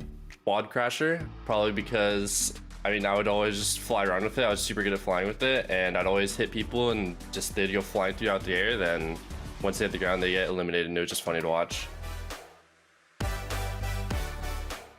Probably like winter royales, because like it's just fun and you have a good time and play with anyone you really want to, and you can still like place in it. It was Secret Skirmish because I got second in solos and won the duo event, and it was so much fun. TwitchCon 2019, I think it was. It was my first LAN, and we played pretty well, and the whole tournament and just like kind of everything about it was pretty fun, and just it went really well.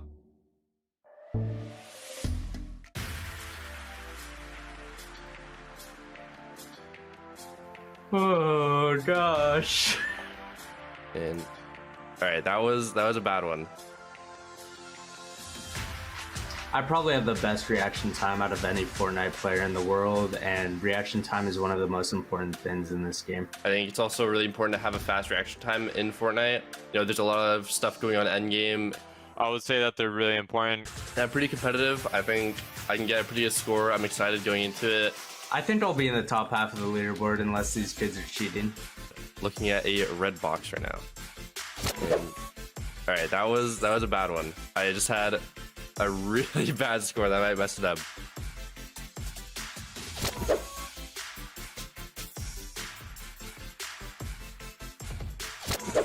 All right, 177. That should hopefully bring up my average. I got 145.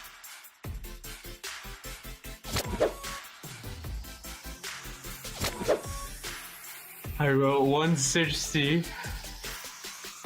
Oh gosh. I think I would have been able to get it better if my first run wasn't so bad, but I'll take that. I don't think that's that bad. I also could have sworn I was quicker at this. I think your reaction time at this time in Fortnite is like a really big key, because you can just outplay your opponents and shoot before they can shoot. I think I have pretty good reaction time, and yeah, I have pretty good reactions. I'm confident in this. I see myself having not probably the top, but definitely up there. It's definitely very important, because if you're ever in some situation where you're not ready for it, you need to be 100% ready to react to anything that happens. 171. So I got the first one, 194 milliseconds. 157. Let's go. This one's way better than the last one, 172 milliseconds. Kinda. I think I've gotten lower before though. It's a little bit unlucky, but I think I could do better if I were to do it again another time.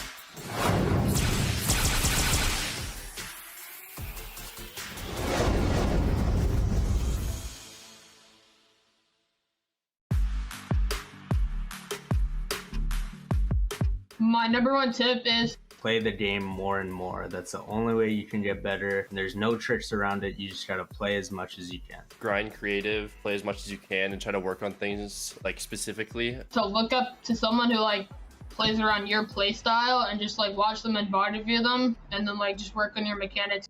The best way for new players to improve their aim, Getting a good mouse control with your mouse pad. There's many creative maps you can load into. definitely the creative matchmaking where you can go and try all sorts of different modes, but they specifically have modes to train your aim, and it's perfect. Raider has a lot of creative maps you can load into. You can find those on pretty much anywhere.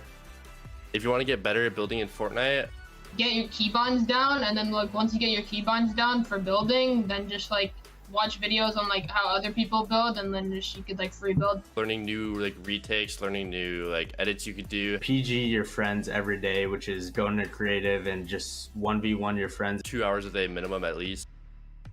The biggest mistake that players make, You don't build a lot on your rotate, and you get fried a lot, and then that gives a lead to the other team. you gotta stay on the same settings and use them every day, and then you'll get better with those. Just don't ever change them. I think when it comes to turning pro, you never really just turn pro. Just kind of play and just have the drive to be the best you can. Do it for yourself, be the best you can, and then when it happens, it'll happen. Once you know you could run through every arena kid possible, that's when you know you could probably go pro in Fortnite.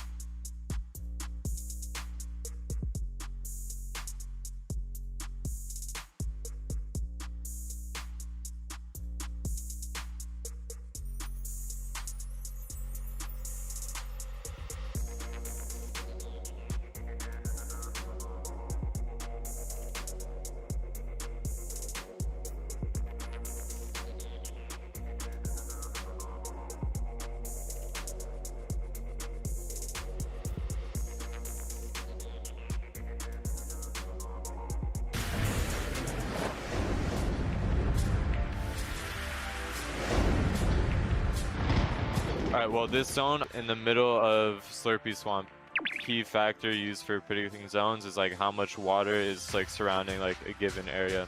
I'd say weeping, in the orange bar on that hill. Yeah, right there.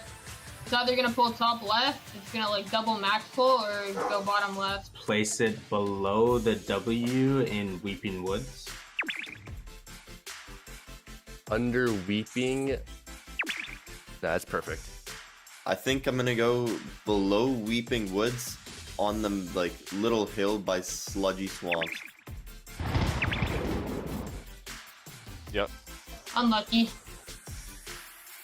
I made it. Now that I'm looking at the zone, I could see it might pull more towards Dam at the bottom right side. No way. I was close. I knew it was gonna go there after seeing that. I would place my marker at the orchard. Probably where you just shot it, like on that Spire Mountain, like right in between Steamy and that mountain. Yeah. You see the farm, the north farm? Put it right next to it. Yeah, right there. So I put my marker in between Steamy and Craggy. I think this zone's probably gonna pull north. I think I'm gonna put my marker at the building on the north side. Yeah, perfect. Alright. At least I got 1 point though. Oh my. Are you serious? I don't think I'm in it. Oh my gosh. And I'm just out of it again. Put my marker at the dock of Believer Beach. Yeah, about there. Yeah, that's fine. In between like Believer, Pleasant, and Coral, like on the mountain in the water, kinda. Yeah, probably like right there. Put my pin right south of Believer Beach. Yep, perfect. Yep. Right in the middle of Believer. Yeah, I think I'm gonna go by the island to the right of Coral Castle. Nice. Unlucky, man. Oh my gosh. I have hope. I still have hope. I still have hope. Let's go. I knew it was going here. I could just tell. Oh. Alright. Well, maybe this game just isn't for me then. Now all we need is the last one and we should be good here. Just outside of the circle. Just a little bit unlucky.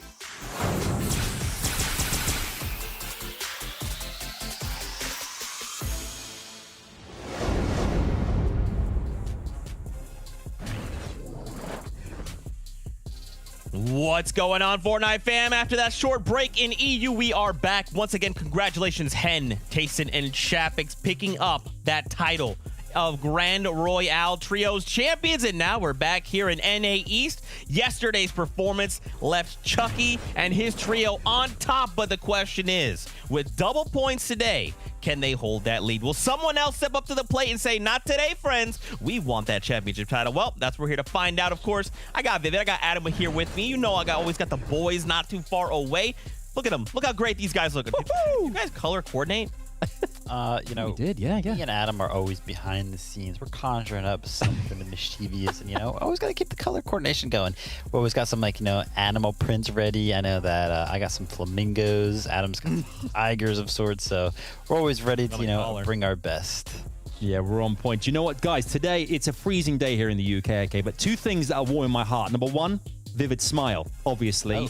Number two, of all the times in the world for my young baby boy to learn to crawl, he chose Grand Royale. Day number 2 happened today. He was like, double points, Daddy? I'm going to crawl. And he did. And here we are, living the dream. Loving it, loving it.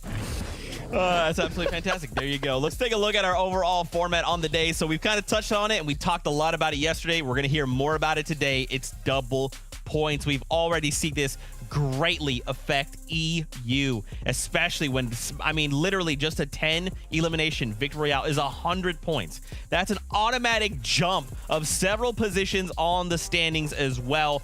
It is ridiculous, and I'm very excited to see it happen here, Vivid.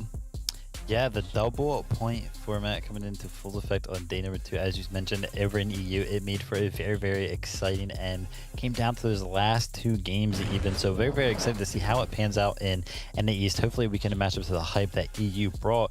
But you've really got to stay consistent, right? We know that we talked a little bit about Chucky, Islam, and TK being at the top of the leaderboard right now. But if they start to slip, if they don't perform as well as they did yesterday, these other teams are getting double the amount of points that they were yesterday. So you really got to keep that consistency going. You got to bring what you brought in day 1 into day 2 and make sure that you are at the top of your game. 100%. I think what's really important is that only 2 teams yesterday, if my data and math serves me correctly here, actually managed to get double point eliminations, over 10 plus eliminations in a game. So if that happens today with double points, that is going to make a massive difference to the end of the day. And we saw it in the EU already. Every game, so many points up for grabs here. So 6 games. It's going to be very exciting to see exactly who tops the leaderboard at the end. I mean, look at this, $285,000 in NA East. But again, and this is always going to be something I echo, look at top 10th, right? That's $19,000, right? So if your trio could go from like 33rd all the way up to 10th, right? That is life-changing amount of money. Of course, everyone is aiming for that top spot. But we always want to celebrate everyone that can make it in that top 10, right? Getting up high, walking away with as much prize money as possible. That is the goal here for a trio. You love to see it. Now, we do have to kind of turn our attention to the leaderboard. Boom, there you go. Right on cue, Zlem, TK, and Ackerman, aka Chucky. Chucky, I hope you change your name today, brother, so we can celebrate you as an individual and be there with you as you potentially walk away the winner, because you're sitting real high up there, 217 points. But once again, Vivid, the double points could really shake up this leaderboard. Yeah, I mean, the highlight of this leaderboard to me, and I talked a little bit about it yesterday, was 49 eliminations over 6 games for Zlem, TK, and Chucky there. That's just a phenomenal number. If we double that up, we almost have 100 elims, right? And over in EU, the most elims that we saw after the 2 days was actually 70. So if Zlem, TK, and Chucky, live up to how they played yesterday, we could see a whole lot of elims coming out of this trio. But, big talking points here, though. We got previous FNCS champions in Slacks, Acorn, and Jack there right in second place, trailing behind by about 60 points. But again, that day 2 format could really help them out in catching up. And then Dukes, Miro, and Bugha, obviously Dukes coming in to join Miro and Bugha, who are hot off of an FNCS win themselves. Yeah, and looking at the leaderboard, top 10 there is looking striking. You can see him in 6th position as well. Osp, Visuals, and Frist we saw yesterday as well, dominating the high ground. Could it happen again today? Interesting that Vivid brought up Acorn, Jack, and Slacks there as well. You can see they actually had no victory royales yesterday, but still managed to get 111 placement points without those. The likes of D-Roller, Spegu, and Charlie there in 8th position there, who got 2 but are still not in that top 5. Just goes to show that they had consistent placement throughout the course of the day, and with double point setting as well. Obviously, every victory royale is 60 points, but you still finish in the top 10, you're going to get big numbers very, very quickly and start to ascend the ranks towards the top spots there. So it's all to play for. It's very exciting stuff, and we are all here buzzing to jump right in. Of course, we got to focus in on this top 4, right? Just kicking things off, Zlem, TK, and Chucky, aka Ackerman. We got to talk about their drop spot, how they're faring here. I mean, look at this. Once again, 216 points. Similar setup, right? But the difference here is that average placement of 6.83. So these guys are doing very, very well. But, we like to talk about this a lot. Sometimes we see trios, they come in day number 1, strong, right? But then they cannot follow that up on day number 2. My question, Vivid, can they do that? And we talked a little bit about it yesterday, too. It's all about the homework, right? We talked about how people had to do their homework, use the FNCS that we just had as, guidance to how they can play today. You got to remember, in these 2-day competition formats, when you go from day 1 into day 2, people can look at, how your first 6 games went. They can kind of, review what you were doing. They might literally create a strategy around things that you were doing. You have time as a trio to sit down, talk for a couple hours, be like, okay, what did we do wrong? And go through their own replay. So trios will literally adjust from day 1 to day 2, so you yourself also have to be ready to adjust. Yeah, you do. I think another big factor as well is wind in your sails and confidence as well. And the last game of the day yesterday, these guys coming in with a victory royale and 16 eliminations. They're going to be feeling very good going into day number 2 here, particularly when there's so many points up for grabs as well. So we'll get to see in the first game or 2 exactly how things stand, whether or not it has had effect, or whether or not they're going to have that confidence riding through from day 1 into day 2 as well. Let's keep it going, boys. Slacks, Acorn, Jock, here you go. 7.50 here on the average placement. So once again, the first 3 stats we've already seen on that leaderboard. I mean, guys, this is kind of another subject we talked about back in Chapter 2, Season 8, which is basically a month ago. It feels like it was yesterday, but trios kind of sticking together, right? These guys have been together all season long, all year long, I'm pretty sure. And now they're looking to kind of show up here in Grand Royale and say, look, how much prize money's on the line for first place? All right, yeah, I'm down. Let's stay together. Let's just aim for top spot. Why not?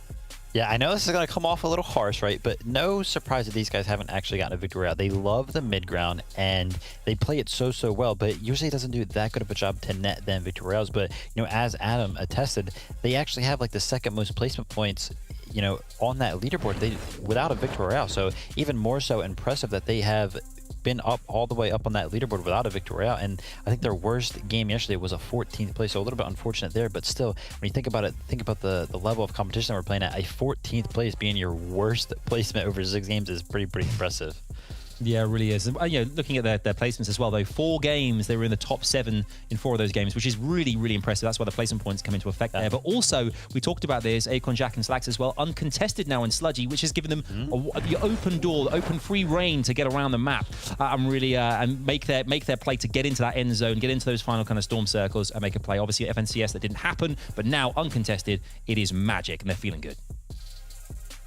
That's right. Look at that. 3rd place Dukes, Miro, and Bugha. So we just watched Miro, Bugha, and Muzz actually pick up the Chapter 2 Season 8 title, but they've decided to drop Muzz and then pick up Dukes. Now, Vivid, you're very familiar with Dukes users and Justice as a true when they were together, but now bringing this on alongside Miro and Bugha, what could we expect coming into today?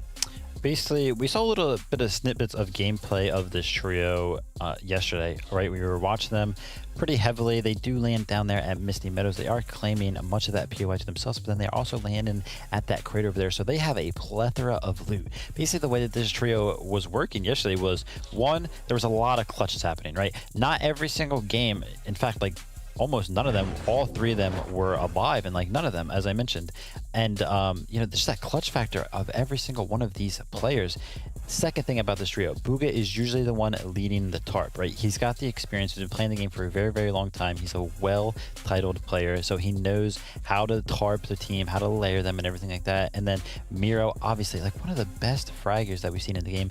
When we look back at Reverse, Day, and Miro, they racked up so many eliminations as a duo there. And I think that Duke can kind of match that energy that Day had with Miro. And, you know, hopefully this trio goes ahead and just runs through the competition. If they can find some games where they're actually alive as a trio, I can only imagine what they can do in the end game.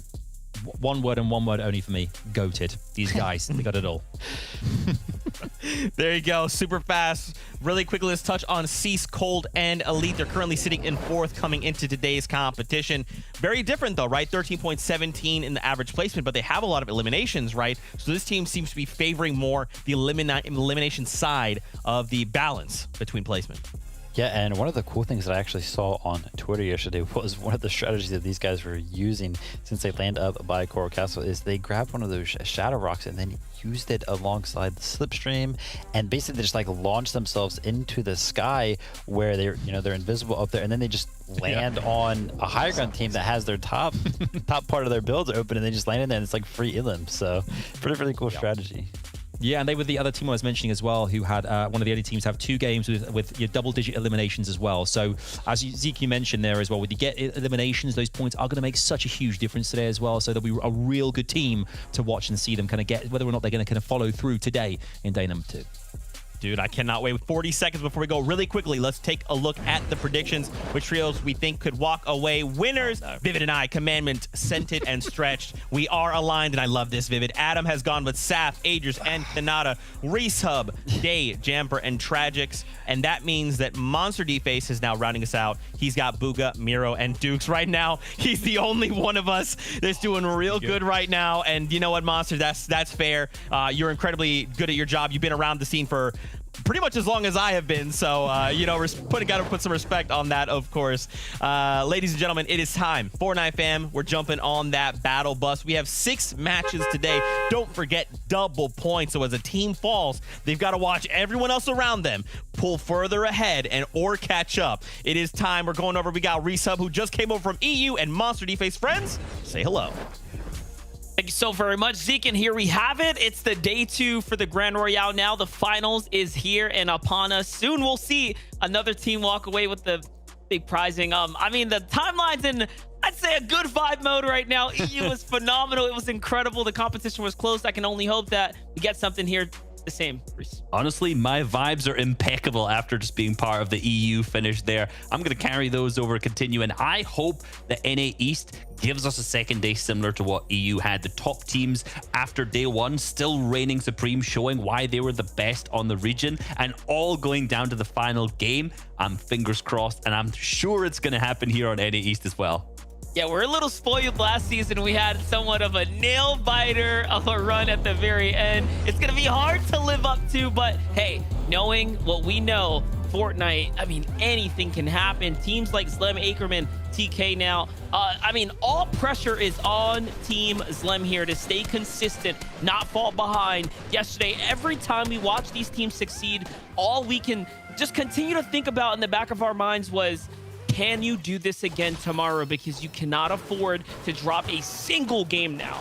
Yeah, what I'm actually interested about them is that they were really able to take advantage of the teams that were really surrounding them, like Blake, Vert, and Scoped, and Dom, Ganzo, Chimp. We saw, obviously, the timeline, we've already talked about it once, was lighting up yesterday and all through the coming weeks to hype up that fight. Ganzo's team ended up being, realistically, the bottom of the leaderboard coming out of it. So I want to see if they've changed up their drop spot. Looking at the map in the bottom right, it doesn't seem like they have at all. So for TK's Lem and Ackerman, aka Chucky, you know what? I think I may commit to calling him Chucky today just because they put on such a performance yesterday, and I know that he won't change his username because I asked him and he's not doing it. So I'm going to commit to call him Chucky. I feel like he deserves to be called it for now. I'm not going to do it. You're not going to do it? If I do it, that's just like my inner intuition pushing it out. Yeah. My instincts. But otherwise, we'll see how it goes. Jack, Slacks, and Acorn on the other side. Sludgy Swamp is theirs. This drop spot's gone through so much change, but they never gave up on it, right? Through the highs and the lows. They're still here, and they are still finding success. Last season, disappointing for them, right? This season, they're back in the run of things. I mean, do you remember earlier on in the year where people were talking about the run that they were having in tournaments and the fact that they ended up winning that FNCS and I think it was season 6 was unbelievable, following the Cash Cup wins, the third party wins, just the performance they had overall, and having 2/5 in other FNCSs. The performances that these guys have put on in terms of consistency has been unbelievable this year. And I think it's slightly been overshadowed by the fact that Slacks, Acre, and Jack just didn't make it to finals last season. Yeah, literally. That's the one thing that kind of holds them back at this point is, you lose all that momentum regardless of how great they played, right? Because then the spotlight just shifted. It was back on Miro, Day, Reverse 2K, seeing what they can do. And then, of course, the timeline moved on. For Bugga, Miro, and Dukes now, though, they have found a ton of success. And then our sleeper trio over at Coral Castle, which is Cease, Cold, and Elite. I mean, we saw them be fully contested, full-blown contested last season, have a world of issues with this drop spot, and it seems like through their performance and being able to position themselves, what was it, a top 5 in the last FNCS? Now they have this entire place to themselves, and they're back at it. They're back at it being consistent here. I was slightly concerned for them on day 2. It's good to see them being uncontested here because I was wondering if Bryce and Cam and Plague were going to start moving in because realistically for them, they're the team that was contesting them in this season as FNCS, and they're not doing so hot, right? They're not looking so good in the leaderboards. They're 26 so far, so I thought maybe they were going to go to the drop spot of Coral Castle that has been more successful for them this season, but it seems like they're potentially sticking out to wherever they were right now in this. They're not switching it back up, but if we do see them move over in future games, it could be pretty rough. Obviously, for Cold, Elite, and Cease here, if they end up having to fight off spawn, unfortunately. We're seeing absolutely 0 off spawn fights. If you're watching, just being like, well, just get to some of the action. Look at the player count in your top left, 94 out of 96. Only 2 players have gone down so far in the feed. Almost no one. No one's fighting. Everyone's being so cautious right now. Yeah, and this is an awesome stat. Just showcasing how Skittles, Justice, and users managed to truly claw their way back into the competition, picking up 87 points in 3 games of day 1. That is an incredible amount of points, and we've seen that before, right? We've seen teams that just tend to turn online in the back half. But more importantly, it just goes to show how mentally strong these players are and how much they're willing to fight for it. You know what's interesting is that in day 2, a 10 elimination victory royale is worth 100 points. So despite they had this huge clutch in day number 1 at the end, getting 87 and 3, if a team wins with 10 elims, they're already doing more points than that so far, right? So this is a huge switch up. These games are going to be so impactful for the overall leaderboards. And like I said, we saw that on EU. We've seen it on other regions as well. And all of these engagements, all these fights are critical. Right now with Zlem, right now trying to also get into the fights. You can see the quick stat popping up from them. Teammates Chucky, TK, and Zlem finished 1st, 2nd, and 3rd in individual elims on day 1 respectively. That is unbelievable. Yeah, that's pretty incredible. They're leading the charge right now, and I mean, it's truly showing in the points. Vivid did an awesome job just kind of reflecting the points in the elims, or the total amount of elims they had to the total amount of elims that EU had coming out at the top, being the cap end of 70, and they were already at 59, so they're well on their track to go ahead and break that and possibly be the elimination leaders for the FNCS between the two regions. You know what though? Miro's crying right now. Miro in absolute tears right now after being the leader for season on season on season. We keep putting these stats up. Yeah, it might be overall for the year, definitely, but you can't get it in every FNCS. You can't be the leader for every single one. I was gonna say, yeah, like, you know, I'm sure his inner want to be the winner of everything, right? His competitive spirit is definitely turning and rolling right now. But hey, here is Miro, here's Dukes, here's Bugha. You talk about them needing a little bit more if he wants to pick up elims. I mean, this gray pump is just not going to do it. Do wonder if you know, how they're feeling, right? Starting the game off and not quite being where you want to be. Yeah, for them, Duke's getting beamed up a lot. They had a lot of, you know, we talked about it yesterday, right? A lot of, I want to say interesting plays that they made. That's maybe not the right way to word it, where clearly a lot of their success was coming from the fact that they are all-star players. They're so good individually, and the teamwork, the dynamic wasn't there from some of the other top teams that we've seen. The actual gameplay, the styles, actually very similar, interesting enough, to the way that Tayson Hen and Chapix were playing on EU, where they're often playing as solos, but they were just so good, they were able to get a ton of points off. That's what we saw yesterday. I want to see if they figured that out today, because I know in the previous season, in the Season 8, when they were playing with Muzz, that day between the two, like obviously the night between the 2 days, they were VOD reviewing, they were looking at the games, they were figuring out their mistakes, and I hope they did something similar to that today, so they're coming back even stronger. Look at this Storm strategy here. Sit out and bait in the shots, bait out the edits, then go for that perfectly fired first shot accuracy and return. Acorn, Jack, and Slacks trying to set themselves up to get the action that they need.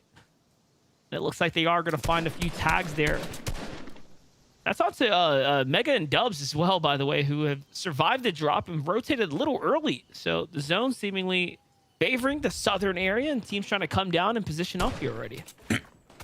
Yeah, I did see Rokane also still in this too, so not everyone out from that engagement that we saw repeatedly happen yesterday. It's Frisp, Ost, and Visuals now.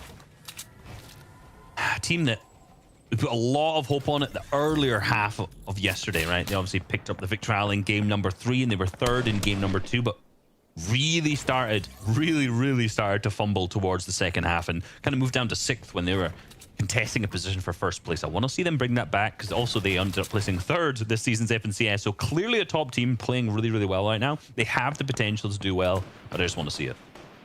Not to mention, they had multiple games that a Victory Royale was in the cards for them. Yes, they managed to convert one, but it was that second game that they really also had the Victory Royale, and things just didn't go in their favor. So just showing how quickly things can change and what the difference of that win could have been. Like, they would have been that other top 3 team potentially here that we'd be championing on, but instead it's Dukes, Miros, and Bugha who are currently leading that story right now.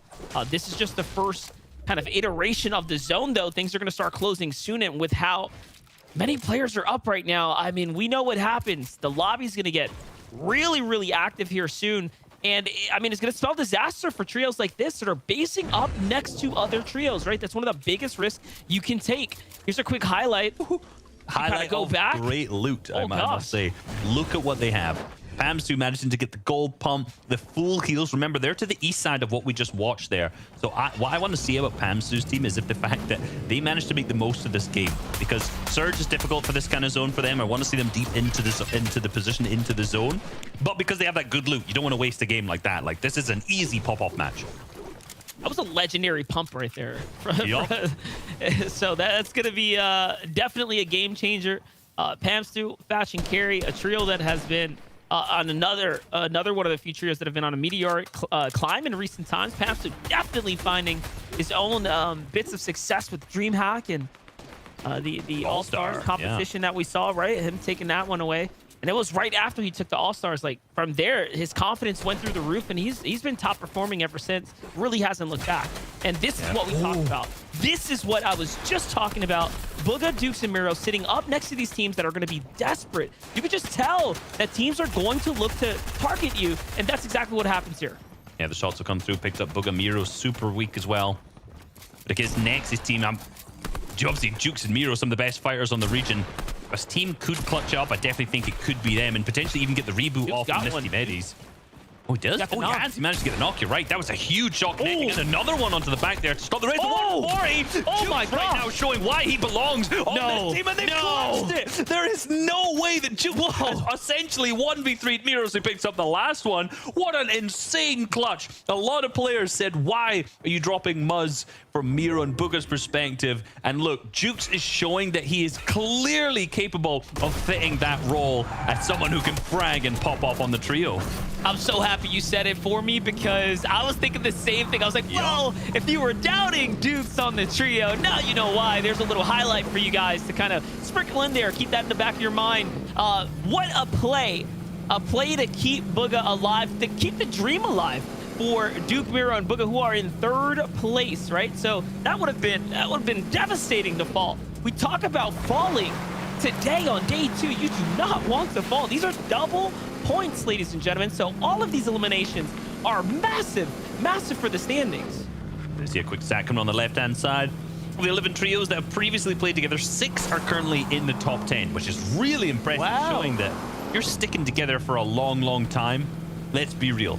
The chemistry evolves, the game plan evolves. Working on improving your mistakes rather than just moving on to a new team is often the better play. And a lot of the time, switching the teammates up is a good decision if the chemistry's not there, right? If you're arguing, if it's not a good friendship at the same time, it's worth splitting.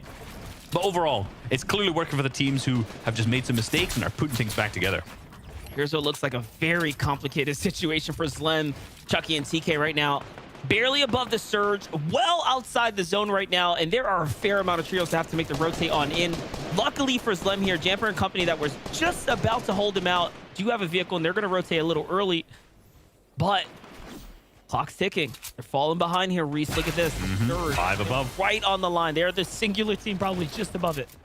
This is often one of the worst places to rotate through as well, mid-game. So many teams set up on the mid-map hills here that are going to be powered. You can see Muzz is one of the ones in front of them. Ganzo's in, so it's actually made it off spawn as well. Dusky up to the far side. So many teams going to hold them, and this is going to be a rough rotate. They're going to have to use a ton of their hard materials to get in here. You see Zlem starting to use all the metal because he knows if players, even if he uses brick, another hard material, players will still start to spray and focus. Great idea for them to start to exchange the shots back. They're down below on Surge, and despite needing to focus on getting inside, they're instantly looking to try and get tags off onto Joji's team. This is one of the actually the furthest that Joji and Rookie have made it in.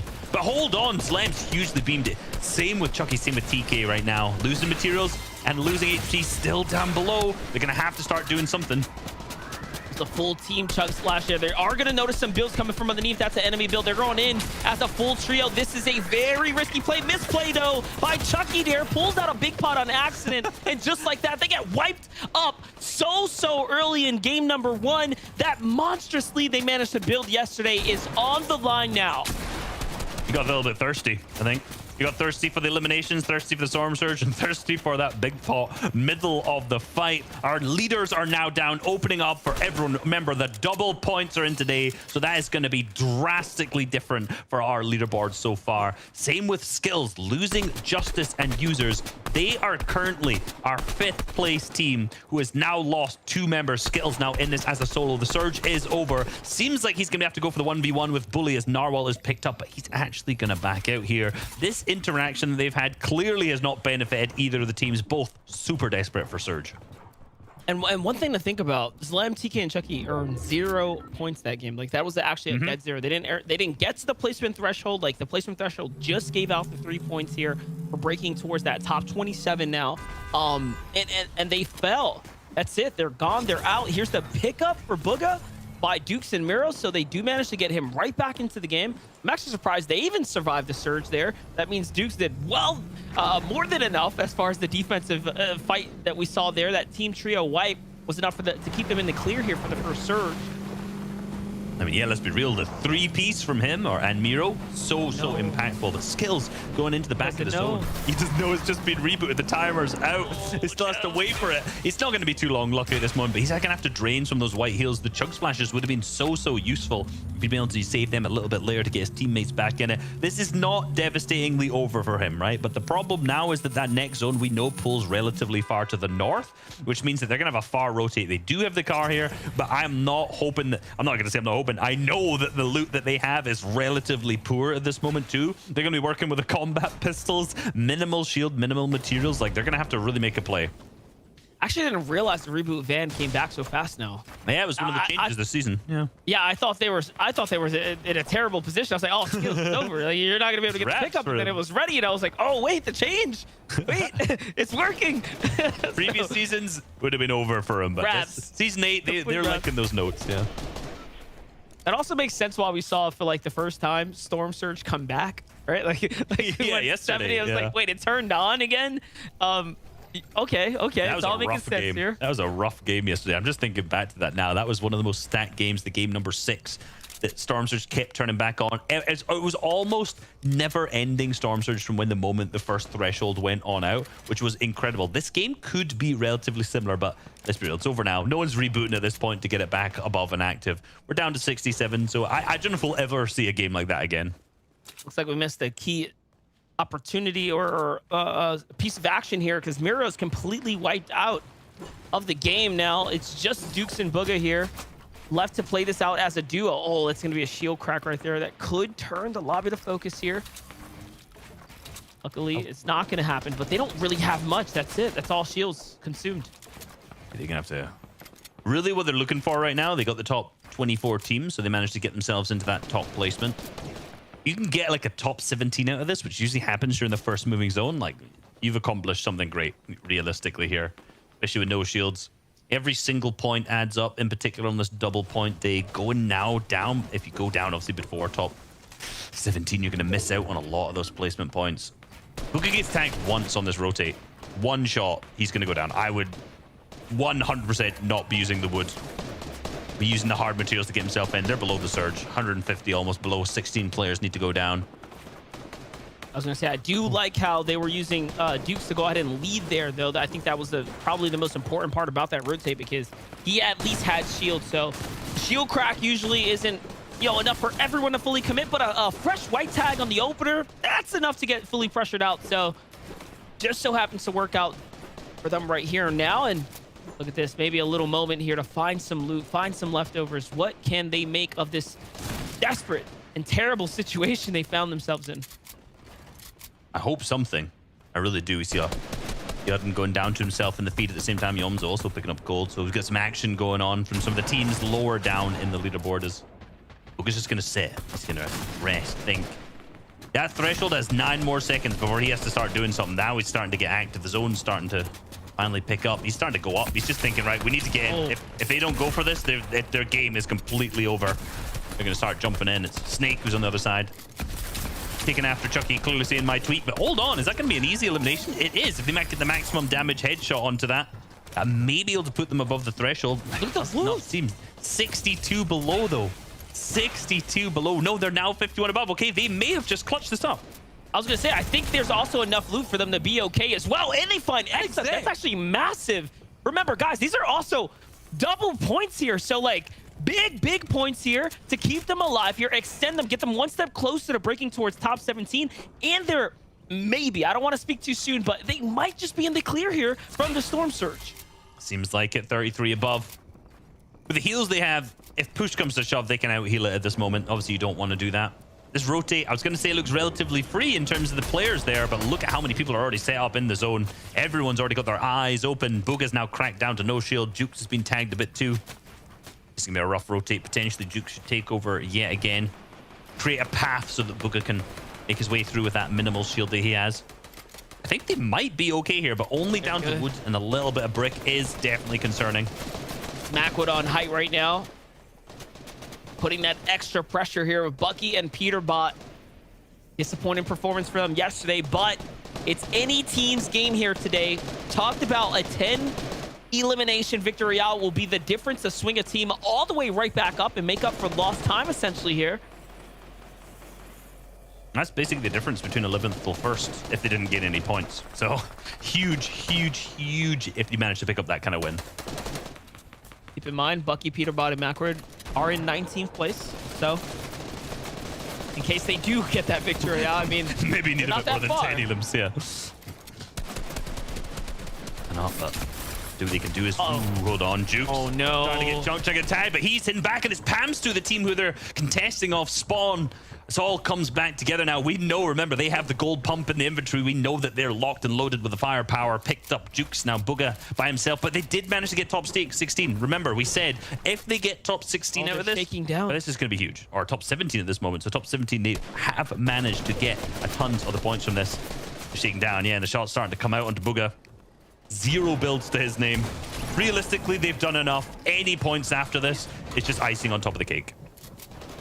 They held Dukes for all that time, by the way. Just to hold him. Just to hold him. It's the little things. Yeah, it's the little things like that. They're like, yeah, we got you. How do you feel about it? You know what I mean? Just think about that. Luckily, someone's managed to go down above them on the Storm Surge leaderboard. So now the Bugha's up 7 above. So potentially keeping himself alive a little bit more in here. Up 17. Up 17. He made that second ago. Now we got to see any placement after this. He gets more and more points. He's just sitting at the backside of the zone with no builds. Can he manage to make it a little bit further? But no, he's found himself stuck about a bunch of the metal. Dom going down on the feet to Rokane too. He's just trying to get Usain Bolt impression on here, but no, he's going to go down the back. Top 17, they claimed a ton of points for them, however. Definitely a little bit extra. That's the difference maker there to go the additional mile here. On the side, though, Cease, Cold, and Elite are still up as well. And look at this. They have 5 eliminations, 856 above the surge threshold. They are cruising right now. And honestly, they have the builds to maintain an end game here. And look at this. The front being led, the charge being led by Cease with the heavy materials. He's got everything that he needs right here. This is exciting for Cease and Trio. Keep ahead of the zone, creating a good target for them. Cold looking for eliminations down below, but the floor gets opened up. There's a bunch of players trying to chop them out, make sure they can't create such a strong layer, but no, they've got it all locked and loaded. Muzz is popping off in the feed. Visuals also at the same time. Another one of our top 10 teams doing well, but Cold getting tagged onto the player down below. He's weak. He's on that white HP. This should be free eliminations. Do they have the harpoon? Can they get the loot? But no, someone else does this. DJ, and he gets the finish on, but that's actually not the elimination. Yeah, it's just a down body there. He's going to be able to pick up a couple tags on. So Iamzo is still alive, however, trying to clutch up on his own. Now, this is a player that can absolutely do some big things as a solo. He is definitely known to have that good pre-fire and reaction speed. Let's see how it's going to work out here. What he can do, he's lining up the angles, lining up the shots. Got himself a nice path. Good refarm, get himself in tiers. The players in the back of the box. He's going to go out the front. Solo Tarp, he knows he's going to have his teammates with him. He's going to play this like a all-star tournament. The reharvest absolutely incredibly important at this moment to get the minimal materials he has left. The wood, the harpoon comes out from the floor, see if he can knock a player down, hit the pump shot, but unfortunately no one's there. Players all around him, seeing what he can do. He's trying to create that extra space, every single placement being so important. Stretch down in the feed today. We'll have to see what he can do as a solo.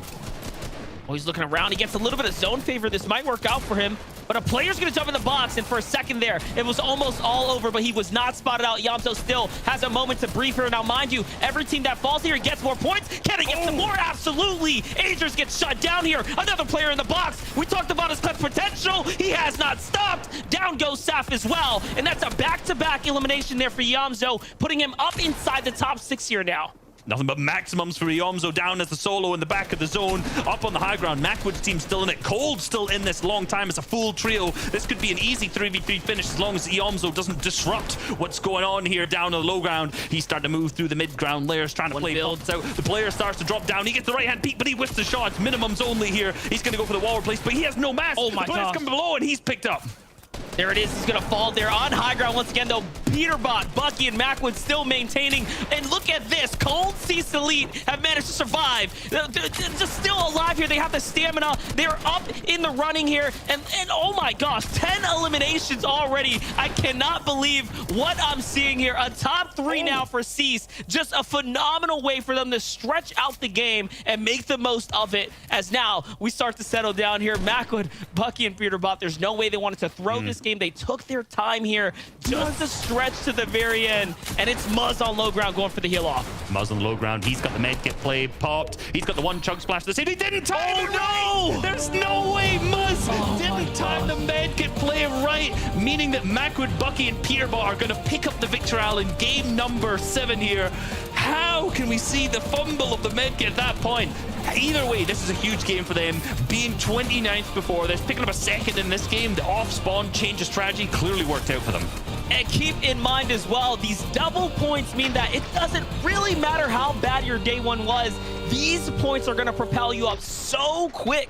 And take a look from our winning perspective of Bucky, Macwood, and Peterbot here. They find the tags onto Josie. We saw what happened with Muzz. They're fumbling the med kit. And just like that, they get themselves a Victory Royale. They set them up, set themselves up, what was that? Like around the 145 or so points. That is not bad at all. It's definitely going to jump them up, potentially even top 5 here. Let's be real though. Most of our leaderboard's going to shake up big time from day number 1. We saw Cold Elite and Steez with the ones popping off 10 eliminations, but basically every other team was out relatively early in the end game or just kind of out in the mid game at the same time. So I'm very much excited to throw it back to the desk and see what the leaderboards are looking like. Don't you even worry about it, Reese. We got you guys covered. We'll take a look as soon as we can. But my goodness, this game was ridiculous, right? This was completely different than the games we saw yesterday. The fact that Zlem and his trio fall early, that first place team, literally, that's it. We have now chummed the water. There are sharks. Everyone's like, yo, I want a piece of that. Wait, there's also treasure over here. We're just playing different games now. I mean, this is that clip of them falling early. You know what, Vivid? This is kind of what we talked about, right? Falling before you can hit placement points. Now you have to watch everyone else catch up in this instance rather. Yeah, I can tell you right now, the way that game number 1 went right there, we are in for a very close ending here because our first 2 on the leaderboard here, Zlem, TK, and Chucky Ray, they go down there before Sturmsters even start to hit. They don't even get any placement points. Duke, Miro, and Buka, yeah, they gathered themselves a couple of points, but not really many because they had to, you know, they were rebooting and everything like that. As you can see here, there's a huge switch up in leaderboard. If we remember, there was a 60-point lead between Zlem, TK, and Ackerman between them and second place at the start of the day. Now, they really haven't gained any points, and Cease, Cold, and Elite off of that phenomenal game that they just had, they're actually going to take the lead by 14 points here. So again, the leaderboard is going to switch up a lot. We saw Commandment sent it and Stretch. They also squeeze out some points there with Commandment staying alive all the way down to the top 4 by himself. So a lot going to switch up. And then even, I'd love to see it, Macwood, Peterbot, and Bucky also squeezing in for a Victory Royale today. I feel like we didn't talk about them at all yesterday, right? We didn't see any crazy performances, but they're out there chilling. We know that they're a very strong trio, and today they're showing up game number 1. Yeah, it was an incredible first game. We saw there, we had reboots on the same van from, I think, from Skittles and from Duke as well. We had the likes of Iomzo popping off as well, taking out Sap and Kanada in the same moment as well. You know, it went explosive. I think as well we could give credit to Muzz, despite the fact they kind of messed up the kind of the med kit at the end there. Yesterday, that entire trio had 10 eliminations for the entirety of games 1 through 6. Today, in this one first game where there's double points, 11 eliminations in the first game, beating out yesterday in its entirety. So that's how things are shaking up now. Things are very different straight away. It's what we wanted, what we expected, and it's getting spicy, and we're loving it. Absolutely right. And this is why I told you guys at the very beginning of the show was the double points are literally going to shake up everything. We already saw this in Europe, all right? That was the first show on the day, and it was an indicator like day 2 is going to be completely different. Also, massive shout outs to Iomzo, right? Those solo clutches. That's why we come up with that solo impact score, right? What you can do for your trio when you're by yourself. Single-handedly saying trio, my trio, don't even worry about it. You guys are going to be on my back. I'm going to clutch this up, and now we're going to take advantage of the double points. But again, I just can't help but think about that first place team, right? Zlem and company going down so early.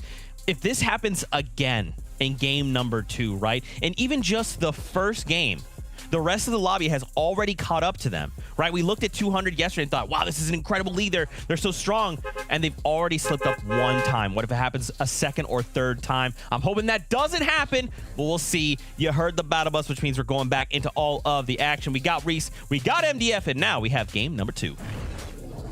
And that's the thing right there. That little extra bit of points that they had was enough to basically give them a saving grace here in the competition to stay up at the top of the leaderboard, because you saw what happened to Boogie. They fell down a ridiculous amount of slots. There were about 3 slots or so, and they made it pretty far. A top 17 is placement point threshold, Reese. So it just shows the difference, right? The points that they earned yesterday were worth it to have a lead, but that's what you get for it. That is indeed what you get, right? Obviously, they were super consistent on that first day. Really, really good games all around, apart from one a bit of a smelly game in there, 25th too. You have to ensure that you keep getting into the top 10s on day number 2. Like, nothing is more important. That first day sets the kind of power score that you can have, the handicap if we're talking about golf. And day 2 is where it all really matters. With the 6 games, you have to make sure you're being consistent through all of them. And right now, like, they're not starting off. That's their second worst game throughout all of the 7 ones. So for Duke, Mir, and Bogan, not the best. But obviously for Cease, Cold, and Elite, man, now placing up into 3rd, 10 eliminations. They're looking super, super strong. And they've just been finding eliminations too. So picking up from where they left off, honestly, whatever it is that they have been doing lately, it is clicking.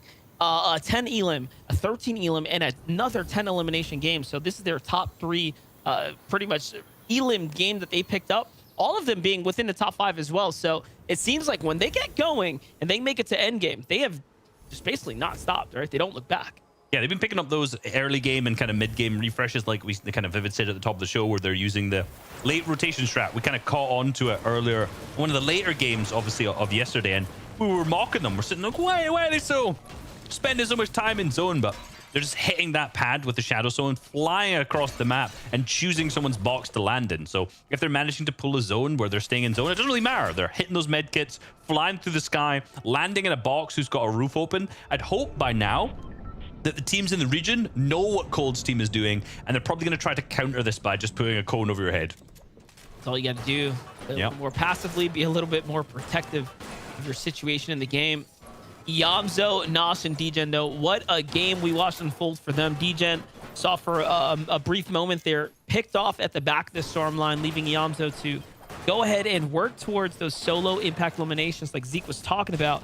And he did just that. He found not just 1, but 2 eliminations and several more placement points. So that's the kind of clutching you need to be able to do, right, for your trio if you want to be the Grand Royale champion. True. Fingers crossed today. Maybe they can make it as a full trio. They can all pop off, show the crazy skill. I remember Nosh watching one of his ones. Which game was that? One of his games from last season, or maybe even season 7. His nutty pop off in the end game. His mechanical prowess is almost, I don't want to say unmatched on the region, but he's just known for being such a hugely mechanical player. And I want to see them all 3 together in an end game so they can truly utilize the power that they have as a trio. That's the catch there. Gotta make it to end game. You have to have your team to do it with you. Here's Donnie on the run right now. AV, Deemer, and Eden gonna roll up on him. Now, Deemer, AV, and Eden did pick up a Victory Royale yesterday, and since then have, I'd say, struggled, right? Like in the tournament so far, you can see they're only sitting down at 112, so really carrying the points here, carrying off of their performance from yesterday. I wonder if they can get another Victory Royale, though. They're very much back in this. This team has really impressed me this season so far. I mean, they picked up an easy fight off spawn here too, capitalizing on the awkwardness of the teams landing to the south of them in Orchard. We'll have to see a quick replay of what's ended up happening earlier on. AV dropping down, hitting the big shots to pick up onto Knifer. That's how that engagement really started out, and from then on, it's just a easy 3v2 situation. He got hunted down, put down, and taken out. Kanata's lost here at Believer Beach. Not sure exactly what happened. Probably bit off a little more than he can chew with the wide split over on the drop spot. It's the only thing that I can imagine. But it doesn't seem like Agers and Saf are, too rustled up about it. They're not. Fingers crossed they can pop off the day. Not only because they're my prediction, but because they're up in 10. You got to think with Agers, Saf, and Canada, this is going to be one of the most highest potential teams on the region, right? In particular with Canada being what a lot of people would say or have previously said is NA East's best player. I don't know how many. I've not been taking polls recently to see if that would still be the case. He's just such an incredible talent to have on your team, and if you put him in an end game in a position to frag out man, magical things can happen. He's one of the best box fighters in the world, and he just picks up refresh after refresh. This is something I was really impressed from in one of the previous seasons when he was finally joined up with Saf and Stretch. That took that team from just being able to play high ground to now being more versatile, being able to play that mid-ground layers and really frag out, get those refreshes so they could take height later as well. So he was an integral part of that team. And I hope we see something similar today. But again, 10th, they got a long way to go till first. TK's Lem and Chucky also have a long way to go if they want to catch back up now, being that the pressure is on them. And I think reality is starting to set in for this trio, that it's not all sunshine and rainbows here as they are trying to basically bring it home for the final stretch. Cease Cold and Elite, though, they have been as, I don't know, man, as professional as ever with it, honestly. Sticking to the draw spot and finding success after being contested, to me, is just one of those things that I have to continue to highlight, because it was impressive that they did that. And now uncontested, I mean, they figured out the drop, and this is one of the most difficult drop spots that people look down upon season after season, because players haven't been able to figure it out. But it seems like the way the map, I guess, meta is working out, right? It creates viability here that I think makes this a hidden gem now, right? And folks didn't quite catch on to it until I think after they walk away with the results from this tournament. Yeah, we saw good things successfully coming out from EU as well from this drop spot. So both regions, both the major regions, showing huge success from a drop spot that I've memed throughout the entire year. If you've ever caught on to one of my broadcast prep streams, not just trying to self-promote here, I'm actually just making a relevant point. I've memed every single time going, the team who lands Coral Castle not going to do well. I think it's very fitting that the final FNCS tournament of the year, this is now one of the best drop spots on the map because of that rotation. And no one saw it coming. I didn't, I'll tell you that. Well, the pro players sure did, and here we are. Saf and Aegis, though, have to be very, very careful. Aegis going to get dived on. 3v1 situation. Not much you can do there. He is going to find himself a big exchange there, allowing Saf to go ahead and find one of the three. Can he get the follow-up? Oh, the missed edit. He's going to be upset about that one. That would have been a key opportunity for him there. These are his builds, though.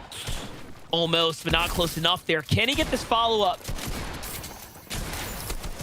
See him hit the shots. He's been chunked back in return. No, the charge not going off, unfortunately, and that's going to be Slam who manages to pick that up. Plague goes down. Bryce or Cam. Too many flu. There's a lot of flu going on here. These guys must be really sick. It was a Slam, Cam, Plague, Cam, and Bryce at the same time managed to win this fight out. Aegis, Saf, and Kanata came into this game at 10th place.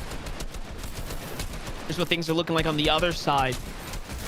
Cam just hopped in. They just saw Aegis was by himself. They didn't hesitate.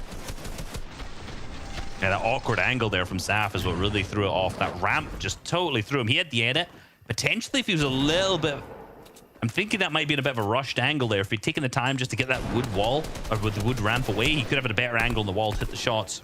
Potentially a little bit of a panic. Was it his ramp? Oh, that's even worse. I'm pretty sure those were all his builds. He walked right in. That's a rough one for him then. Yeah. I think looking beyond that, though, the first edit that he missed, like, he had the player wide open. That would have been the shield crack, and really would have been winnable at that point. So I guess that just kind of stresses the importance of, mechanical skill sometimes, just being the difference maker. Saf has some of those crazy aim, too. He's got, as we saw in some of the pieces, he has some of the best reaction times on top of that. So sometimes, you know what, the best of the best also miss the really important shots that they need to. They can end up missing you out. Some crucial ones.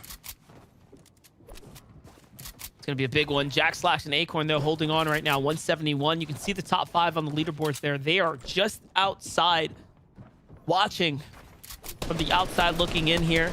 They're coming in at 8th place. They pulled a 22nd in the last game, so just barely making it past the first placement threshold, and then not quite surviving that second surge warning that we saw give Bugha and his trio a big issue.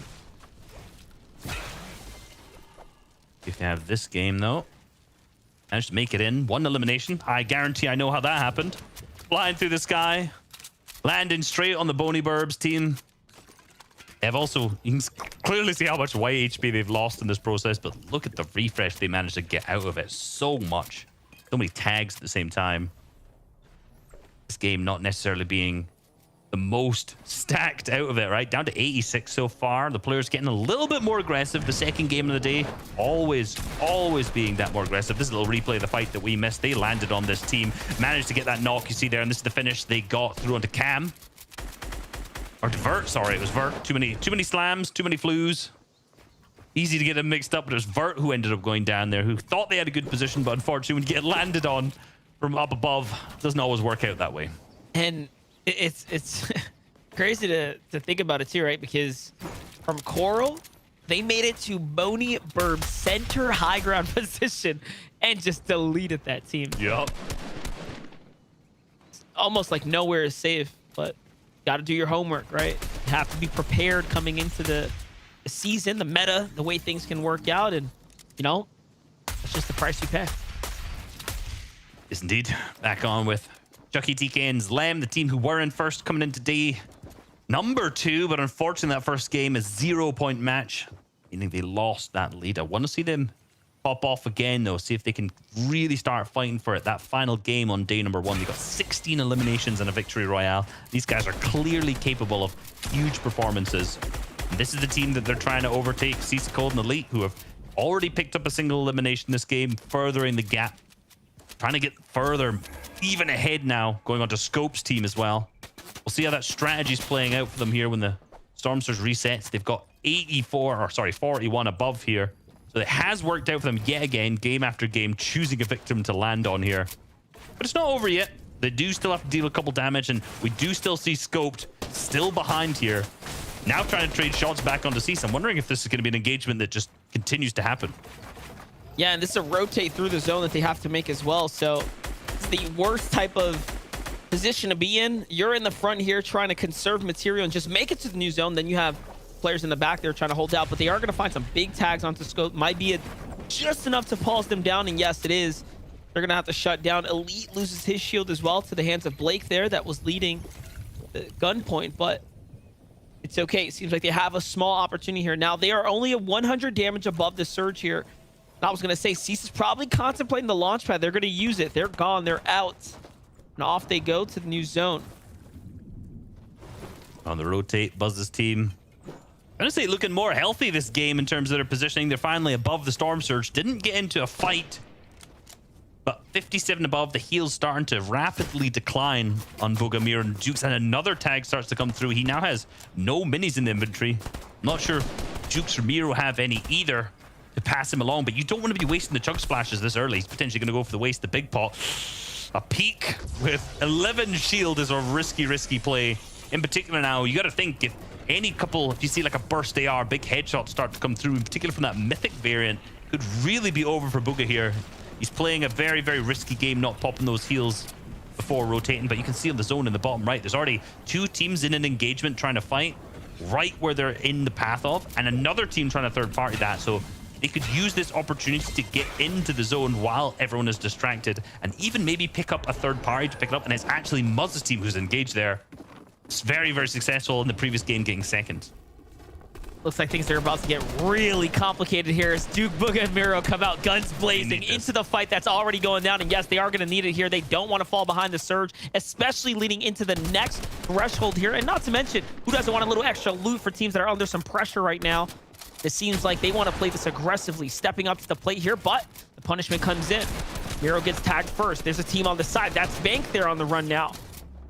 This is your FNCS, your current FNCS champions going up against each other. Maz going up against Mira and Booga, ex-teammates. Also with Bank Teller's team in the middle mixed in here, and he's going to get tagged, going to get not picked up quite yet, but hit down to super weak. Duke's going to play that aggressive, trying to get involved with the fight, but Booga comes from the side, picks up and finishes that full trio onto Bank now, which means that Maz's team is still in here. They picked up a couple of eliminations too, so a great game for all of our current FNCS champions. Not only that, Muzz and company are going to see the names in the feed and immediately disengage right there. That is not a team you want to fight, especially since they're up at the top of the standings right now. For Cold, Elite, and Cease, they've already migrated to the new zone. They burned that launch pad. We saw them do that, and it seems like they have not found a campfire or the whites to bounce back in the game with the HP just yet. That should be their next priority right now. We'll see if they end up playing towards one. See where they go. All of our top teams on the edge, not yet rotated in a lot. Basically, the top of the leaderboard all having a rough time in this mid-game so far. Slam's team making it into the edge, but no one getting super deep into the zone because most of our top teams are basically very, very far away from this. Lem's team coming from Pleasant Park, Cease's team coming from obviously way up in the northwest of Coral Castle. Misty Meadows for Bogus team, which should be an easy rotate, but they take so long to loot, like we talked about yesterday, not the efficiency. I would hope and pray right now that we do see, obviously, I've totally blanked on their name. There we go, Slack, Saker, and Jack in a good position, given they are the Sludgy Swamp team. I would really hope to see them somewhere near center or third here. Can Slim, TK, and Chucky here complete the ritual and get back into the swing of things right now is the question. 3 elims getting helps. Close. Yeah. I was going to say, they're getting close. These are some big points. Remember, these 3 elims are worth, what's that, 12 points, right? 12-point swing then. Mm-hmm. Everything's doubled up here. Oh, pressure's onto Cease and Elite on the edge of zone. If there's a team that you need to focus on, it's this one right here. Cease is going to lose the shield, and it looks like Zlem is not looking to give this one up just yet. Setting in the fire. First v second right now. Oh, they're getting pushed up right now. Snakes pushed in. Elite's goes down, so Elite is down. That seems like Cease is starting to get chunked away too. Cold at the same time, down. trying to disengage. That's Cease fully finished. Our first place team all now left as a solo, with Cold being the only one there. Snake and Accept right next to him as well. And he's now gonna have to pick up what he can as a solo. On the bottom right, you see Bugga's team still in it too. On the bottom left, Chimp third found place him. team Nosh still in here too. No, that's Cold out. That's our first place team out. They did manage to get the first threshold of placement though. They get the first threshold of placement. They found a couple of eliminations to give them a little bit of buffer and some room for the other teams to go ahead and close in on. But Iamzo, Deemjet, and Nosh, they're close. They're healthy. They have what they need to make an end game here. We obviously saw Chucky Slim set up for success as well. Here's a look at the replay so you can see it, how it went down. Elite just gets caught through the builds there, tries to make the edit out, but the pressure from the other side of the wall was just not enough. Cold couldn't escape either. And that is how quickly the story has developed here now. Our first place team is officially out of the game. They barely had a lead, right? They just got up there. Live by the late rotate, eliminated by the late rotate. It's going to come full circle at some point. Unfortunately, their plan, we said yesterday, was put into action. It works so well. Sometimes when you manage to get yourself into a good position on the zone, but if you get stuck further behind in the zone on those deeper rotates, third, fourth zones, it just can so easily mess them up. And it's worked so well for them, but I want to see them potentially clutch this back up. Miro now taking some crucial shots onto Day, ex-teammate up above, an ex-FNCS champion with him. This is currently 4th place. Well, 6th place shooting up into 4th place. The top teams now nearly all making their rotates in, obviously except Cease's team, which we saw drop out. Big leaderboard shakeups about to come from this game. Saw there for a moment, Dukes is putting some pressure onto this Lemon trio, making their rotate much harder, forcing them around the outskirts, and I think they might have lost a player in the process as well. Your pick for the day, Jamper in Tragics, finding several amounts of eliminations in the feed already. I do wonder, is there a room for them to jump back into this? Is there room for them to go ahead and find themselves with a Victory Royale, possibly just off the elims? They could probably overtake a top position now that teams are falling. We'll see, but the TK downs, Lem losing a ton of his HP alongside. Not looking good. Chucky too.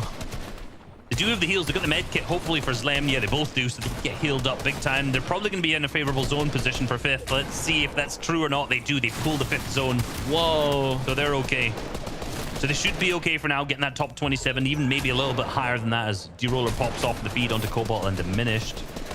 I'm sitting thinking here that, again, they have plenty of builds. They could probably make this through first, even into the second moving zone, but no, the pressure's starting to come out from other players. The whole lobby's got eyes on them.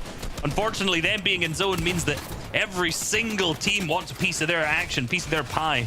The placement, they are in zone. And it's not looking good. He's down to 32 HP. Chucky also down to under 50. Build's starting to dwindle. It's about to be down onto wood, and that's going to be everyone's springs. Lem start to pick up now. Chucky is a solo. He managed to pop a medkit, but he's 4 HP. No, that's our 2nd place team. Our 2nd place team's down. Our 1st place team is down. DJ Nosh Neomzo in 3rd. Jamper Dane Tragics in 4th. Alongside Stretch's team in 5th and Bugga's team in 6th. It's all still in this. This is about to be shaken up. What are the odds you get focused right then and there? For Zlem, TK, and Chucky, man, they had the opportunity of a lifetime to go ahead and bounce back. Look at the standings currently. DJ, Nosh, and Yamzo have caught back up. They are now at 237 points. They might as well be above and in first place at this point. I don't see them falling. Look at their material counts, completely maxed out. They get the rewards, the spoils of Slem's loot. It is all inside the box here, quite literally delivered to them. Beautiful again as a duo. 7 eliminations on the Yomzo. He's been fragging. Wow. And 9 eliminations as a full trio. Wow. Think of how many points that is. Just this think early. about it. Because it's 36, because my mental managed to catch up. It was a little bit high. Look at high. Macwood and Peterbo up there again. Are they going for the back-to-back? Are they going for the back-to-back victory rounds? They have 5 eliminations, which is the same amount of eliminations they got in the previous match so far. They've already got that going into moving zones. They're stacked on loot. They're stacked, I was about to say on ammo, but 130 on weapons and everything else. This could be a back-to-back for Macwood, Peterbot, and Bucky, and a huge comeback on the leaderboard. Ladies and gentlemen, pay very, very close attention to this high ground hold here. They are so structured up, well above the rest. No one's even close to being able to contest them. It looks like they have everything working in their favor now. If they manage to go back-to-back, the way the format of day 2 worked, I mean, it doesn't matter how good your day 1 was. This is the day you need to play well, and Bucky and company could very well put themselves way up at the top here. You saw how many points they had, 190. They were in 19th place in game number 1. And all of a sudden, consistency, back-to-back, and they are right in the running like they never even left. That it is. We've got the harpoon coming up from Yomzo, picking up some more loot, keeping that moving. He's stacked on materials, 132 builds, completely ready to play this end game as a full duo. If you want to succeed, pick up some cracked, very young player. It's worked for EU players, it's working for NA East at the same time. He's fragging out this game. Back over to Macwood, Peterbot, and Bucky, who have lost the high ground. Unfortunately, the first moving has not been for them. He's managed to get back up with his teammate in a nice mid-ground layer here. The material is still stacked into the inventory. This should be a pretty deep run for them unless they truly have a Book us down. Book us down. Booga gets knocked in the feed there after finding a single elimination. Miro goes down as well. And you can see Booga gets completely finished there on the backside of zone. Degen and Yamzo, however, are still alive as a duo right now. Pressure's coming in here. That's from second height. They're going to possibly have to switch or look to change layers. No, they're going to stick to it here because they have the heavy mats. They're fully committing here. Yamzo playing that back portion. That backup player here, support player, closing the tarps here. Doing what he can. Matt's only down to wood because they are as a duo. If they're a full trio here, this should almost be a home run. But on height, it's Jack, Slacks, and Acorn looking to make a huge comeback in the second day, even after being so good in that first day. They are on a redemption arc after not making it to finals last season. The big shots come through with the Yomzo. That's an 8th elimination for him, and it's down to Cam. 10 for the team so far. Yomzo definitely the MVP of this match so far. So many points gained on him as a solo. Now they're just back into their old tarp, able to keep walking. What's so impressive is that they're committing to the second height here, so they definitely have eyes on the prize. They do not want to be down low, but they are putting themselves at risk here because Jack, Acorn, and Slacks are looking down on them. They are going to be the first target every single time when it comes down to who it is that they're going to focus from high ground. Bucky's going to find one on the low ground. Great tags there. The full finish off the Thatch. Now, in comes the rotate to the new zone here. They're also a 2-man operation here. We lost the fresh and young Peterbot. It's just the veterans of Bucky and Macwood. Oh, I was going to say, did he get another elim already? It is fat. No, it's just a little bit behind here. Macwood, yes, Bucky up to 3, so that was. He picked up Pam's too as well, finishing off the full trio.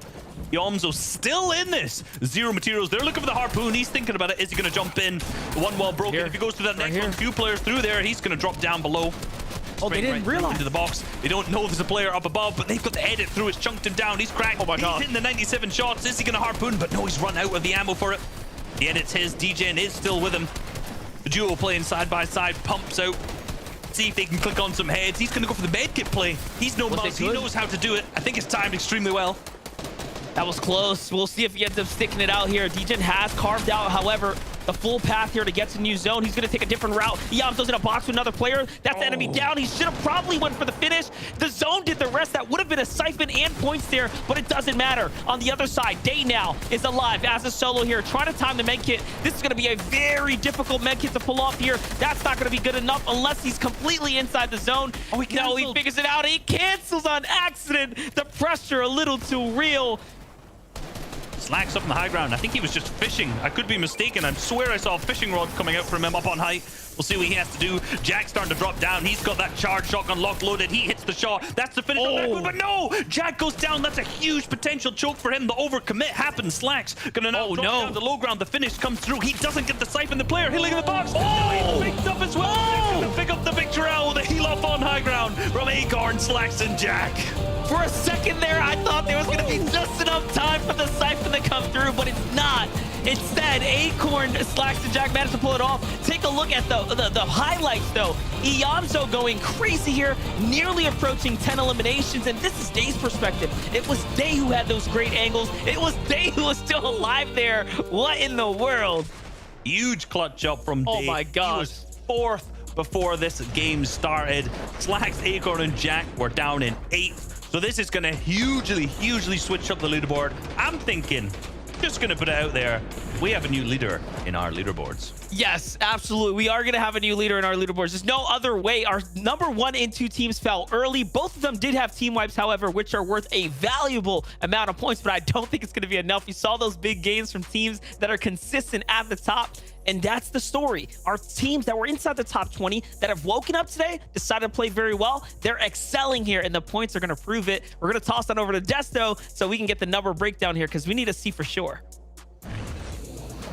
Sometimes Monster D-Face just takes all the words that I was going to say and says I'm way better than me. So I'm just going to toss it to you guys and hear what your thoughts are on the end of that game. My thoughts can be summarized basically in one word. Iyamzo. Huh? Because that guy was going absolutely crazy. Ended up having like 8 elims, I think, on his own. And I think for a total, his trio had like 10 or something like that. Like, he was just putting in so much work in the end game there, even getting that med cut off at the very last second. And yeah, as you can actually see here, I was expecting Slacks, Acorn, and Jack to be on top of the leaderboard, but no, it's actually Degen, Degen. I just almost did it. Oh, you did it. No, I mean, I said it. Did it? It just rolled right off the tongue. Degen, Nosh, and Iyamzo, man, 273 points, a 10-point lead. But listen, the highlight here is that the difference between all of these trios, right? 10 points between first and second, and then only 5 points between second and third. Everybody is caught back up. We basically are just like restarting the competition almost, and these last 4 games are going to make everything just so close. Yeah, there's like 55 points between 9th position and first right now, which is incredible. We saw that in that last game as well. You know, we saw Bucky, Peterbot, and Mac would try to do the same thing as game 1, get the high ground early, but Acorn, Slacks, and Jack came through and managed to maintain all the way through to the end there. Hence, they're in 2nd position right now, only 10 points away, which is kind of really like 2.5 eliminations, which is next to nothing in this format here. But we can see them here performing exceptionally well. We said that these guys coming into this, they thought that they were in a good place. They've certainly come out swinging in day number 2 here. It was a good day yesterday. Today, they're following up. They're following suit here. And I think we're seeing already in this high ground position as well, they're managing to kind of ensure that they're going to be there or thereabouts in the end game in those top 5 or 6 positions, which is what is so valuable now because the standings count for so many points towards your top score here. But, you know, Vivid, a team like this as well, who they've been around the block, they know exactly what they need to do in these certain situations. How is this experience playing such an important factor, do you think, right now? Listen, I had mentioned in our pre-show, actually, I was like, yeah, no surprise that they're not really getting many victory rounds, right? They usually play the mid-ground, yada, yada, yada. Game 2, they're on height, and they get the victory round. So I'm pretty sure they were just, like, watching. They were like, yeah, just going to shut this guy up real quick and show him a victory royale. So quickly, they put themselves in the 2nd position. But, man, Bucky, Peterbot, and Mac, though, playing out of their minds as well. Didn't see, like, anything out of them in day 1, and then they come out day number 2, victory royale first game, and then a 2nd place on the 2nd game, so they are playing out of their minds. Yeah, I think you know, go back to Iyamzo as well. You have certain players in certain trios who can come through with that clutch factor we talked about a ton and get loads and loads and loads of points with the likes of these eliminations. And to have 8 on your own, I think he had like 5 eliminations in the space of like 3 or 4 minutes, which is unheard of. But you have someone who can do that in a team. It makes a massive difference when it comes to the leaderboards, particularly in this kind of format. 100%. And of course, I mean, I got to talk back once again. We got Cease, Cold, and Elite, right, being eliminated there early. And we're seeing it again, right? These trios that were doing so well in day 1. They're just not getting that traction here in day number 2, but it's okay, right? Like, These are just the first 2 games of the day. We have another 4 out ahead of us. So they really need to pick up the pace. Something has to go. And honestly, guys, there's a lot of pressure on these trios, right? Especially kind of coming in and saying, well, this is a Grand Royale. There's a lot of money on the line, and this is a 2-day format, which for some of these trios, they may not necessarily be used to or as experienced with.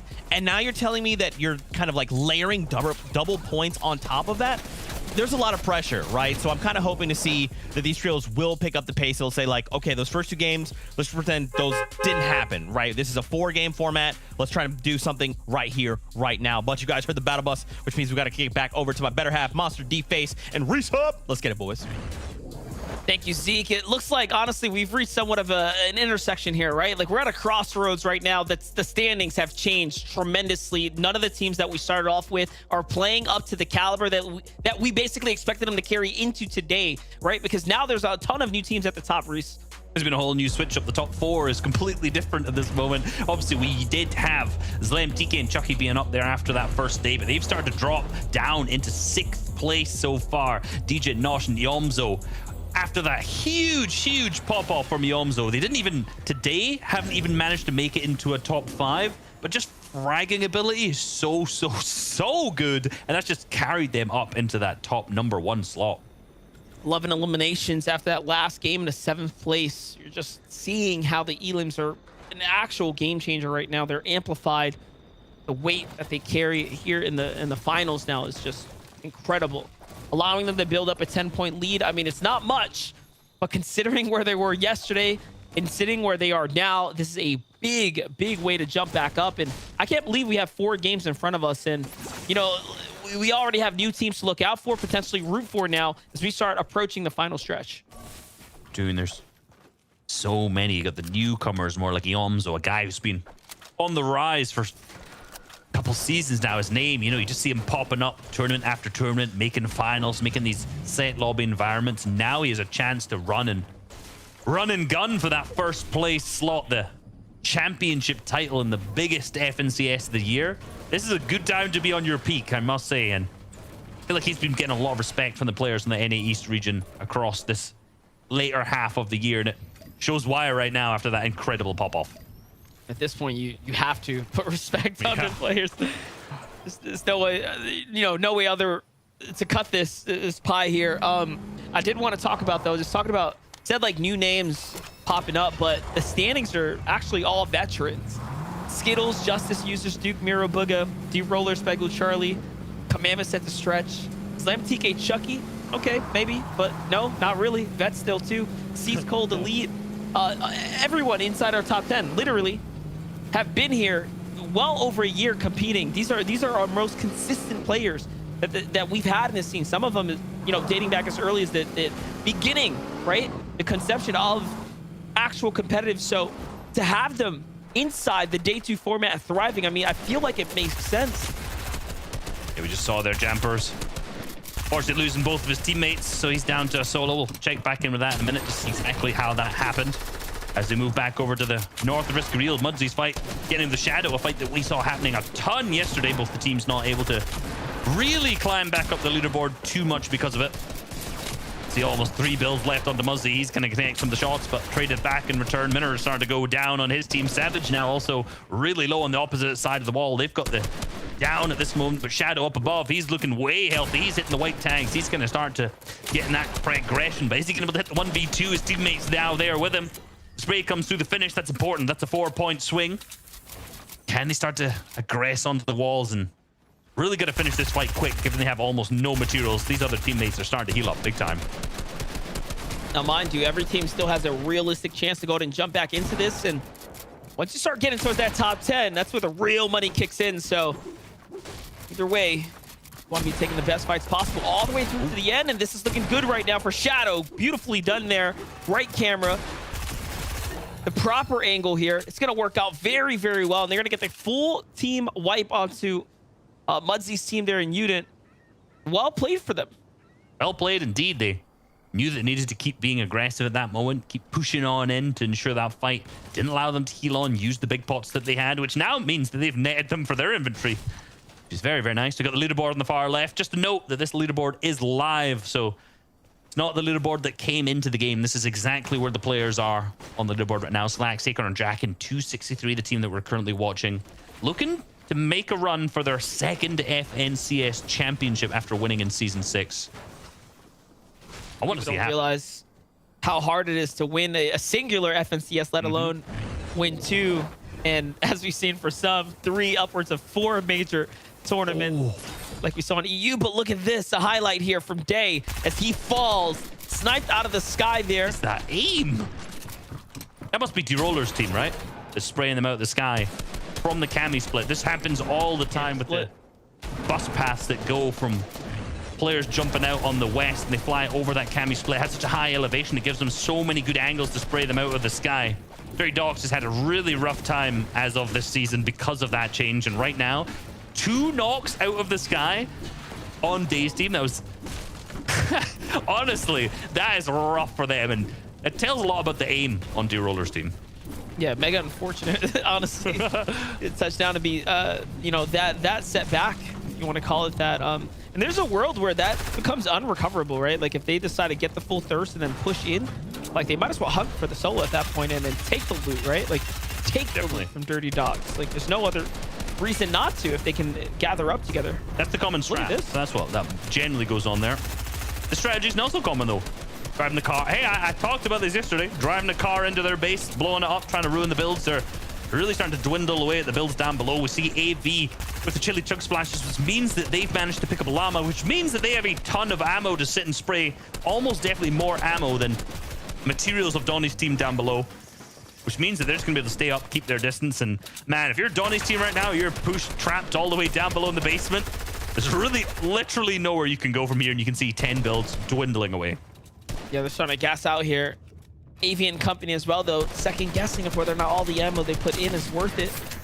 Once there's, I was gonna say, once they start seeing the wood, then things will change. But for a second there, and mind you, Knifer's the one holding on to all the big mats there, guys. So he's gonna go down first. This is a big knock here. They got the tags they're looking for. They get the full thirst there and the elim. They want to secure the loot here. Can they get to it? Doesn't look like it. Instead, they're gonna pressure Donnie into the corner. He's trapped, but AV gets punished. Bit of an overextend, same with Eden there, but junked off. I don't think it's going to happen too well. Eden picks up simple here. Donnie now fully finished. That's a full trio wipe for them. 3 eliminations coming through. Their surge ticked off. A little bit of a late rotate to go through, but as long as they can get the materials back, this should be okay. There's a lot of metal in this spot, at the dish spot, the dinky dish right to the south. Their drop spot, they should be okay for that. If they focus on that, then dip on out. They've got a good game ahead of them, I can tell. Huge defensive capabilities there from Donnie. Great job there, but not enough to maintain here. Nosh, on the other hand, getting pressured here on their rotate. They're dead set in the river here. About 2 or 3 trios can potentially have sightlines onto them. They're going to be one of the more southern teams, though, that we see here. I'm curious, is that Booga and crew still at the Misty Meadows? If so, this could be a disastrous game for them because all the other teams are set up on the mountain. So if they're still sitting and lurking behind, then I don't know if things are going to look too hot for them because the surge is surely coming, right? We have 88 players up right now. I think so, and I think it's time for our every broadcast south zone. What you need to do if it goes to a misty zone. If you're on the south side, you're absolutely chilling because you can tag a ton of the people who start rotating past. But that's later on. That's when it comes to the second and third zones. For now, the majority of the players are going to be clustered in the center map hills, which means that if you're to the south now, there's not that many players that you can tag up on rotate. And here we go. This is Booga's team indeed is still in Misty Meadows. Their loot seemed to be a little bit low, so I feel like they were in an engagement that potentially could have been with Pam's2 Carry and Fatch's team, who we just saw obviously lands to the west side of this. I do expect more materials from them at this moment. Crucial and critical tags right there from Booga. He's going to find a 60 piece. Another 20 there. Another one as well. Okay, Booga's just on fire right now. Tracking the accuracy. It's looking very good. Shot from behind, though, as well. You have to be careful now. There is a team up on the mountain there, too, so definitely pinched. Peterbot's going to find Slem with a knock in the feed there. Huge. That's a major fight going down right now. Peterbot gets the finish as well. What happened there? We'll definitely get the update, but my gosh, it's going down right now. Acorn's team going up into the sky. They're starting to get the big chunk off. There's the shot starting to connect through. It's Crackly they've picked up using the same strategy that Cease's team has been using those shadow cube sloppers. No, a lot of players on EU don't like utilizing those strategies, basically because Boop will ban you from customs if you do it. You will no longer be able to play, so they're not practiced as much in it. But when it comes to the FNCS finals, anything is possible. It's almost counterintuitive. It's like, yo, but wait, they didn't practice practice this on us before. Like, what's going on? Well, generally, people won't be as aware of that strategy because they haven't practiced every single tournament. It seems like a lot of the players, not everyone, obviously, players have been using it in cash cups, but not to this extent. Like to do the one where you jump out of the water, you can fly across the entire map and play it from so high. I think a lot of people, including like Cease, have been saving this for this stage when it comes to this level of tournament and just dominating with it. We've seen that before. We've seen teams quite literally hold on to strategy until the majors, essentially, right? Are pulling things out. So would not surprise me if teams are going that far, especially someone like Cease. Cease is very meticulous. He's been around for a long time. He gets it. He knows the do's and don'ts. So if he had a little trump card up his sleeve, be curious. But it looks like Chucky and Zlem only got in as a duo. This is mega unfortunate out the gate. But not only that, then of course we saw Zlem fall to Peterbot there. And yeah, look, there's an uneven number up top, so pretty rough. It's all left to Chucky. We'll see quickly here how he ended up losing Zlem from Chucky's POV. Obviously, we saw it go down in the feed, but let's actually see what happened here. The harpoon out the bush! Are you joking me? Huge clutch. The harpoon comes through. Zlem out the sky. The one comes through and it's over for him. That is so unfortunate. Oh my. I'm very happy you guys played it twice because I was going to say, run that back. You know what I mean? Like, I wanted to see that again.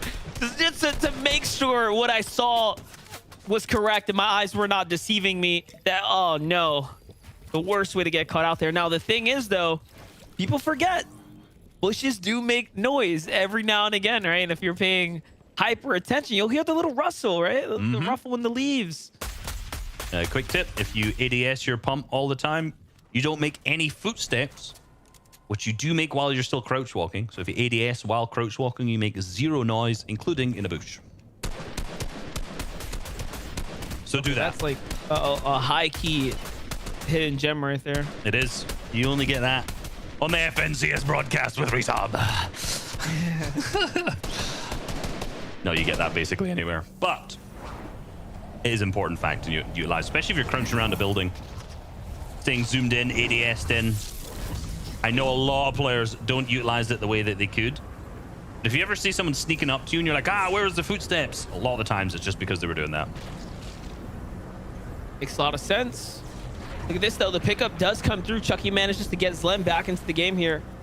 And now they're not going to use the strategy to go ahead and go mega high here and get a really, really deep rotate, but instead they're just going to play the outskirts here because remember, they still need a little bit of loot. So they can find some scraps, they can get some leftovers here from any of the POIs. I mean, they're going to be extremely happy here. Wait, opportunity. Yeah, 350 below. See the wood builds. This is the time to tag. This could be even to be an elimination, but no, the team's starting to go from the mid-map, hitting the shots too. He's down to 31 HP, picked up through the turbo build. Zlem now left as a solo. He's been rebooted. He gets 50 damage, which we saw as the counter started to change, but he's still got a ton more to work with now as he's 350 below. Way back in the zone, make that 450 below now. We know the amount of congestion at the edge of the zone. Will he be able to make this in? Yes, he should easily. But he's not got a lot to work with here. No shotgun, 30 AR bullets, 66 SMG. That's wraps. Go and give this man the update. There's teams looking for you, buddy. You are wanted, man. That's a rough one. Well, look, a ton of players did fall already. So with the multiple medkits he had, the couple of heals, I think he'll be okay to jump back into this, but it's not going to look too hot at the end of it. Top 27 is going to be rewarded here. And we might just see that team again, Chucky, TK, and Zlem here, just not earn any points. Day2's been not rough. earn many points is what I should be saying. Thing is, you know, the double point format makes it difficult, definitely, for the teams not to form the Day2. But even if it wasn't double points, I still think the same thing would be happening, where you need to be consistent throughout all of the games, and then they've just not been putting on the show that they need to for an FNCS finals winning team. I agree, but it's not over yet. Obviously. I ain't calling them out this early. Definitely clutch up again with the double points. The Omzo's team with DGen and Nosh definitely in a more rough spot. We saw them get into a ton of mid-game engagements in the previous match, which favored them heavily. They unfortunately lost Nosh because of it, but they picked up what was 11 eliminations by the end of the game. I think 7 on the Omzo going into the moving zones.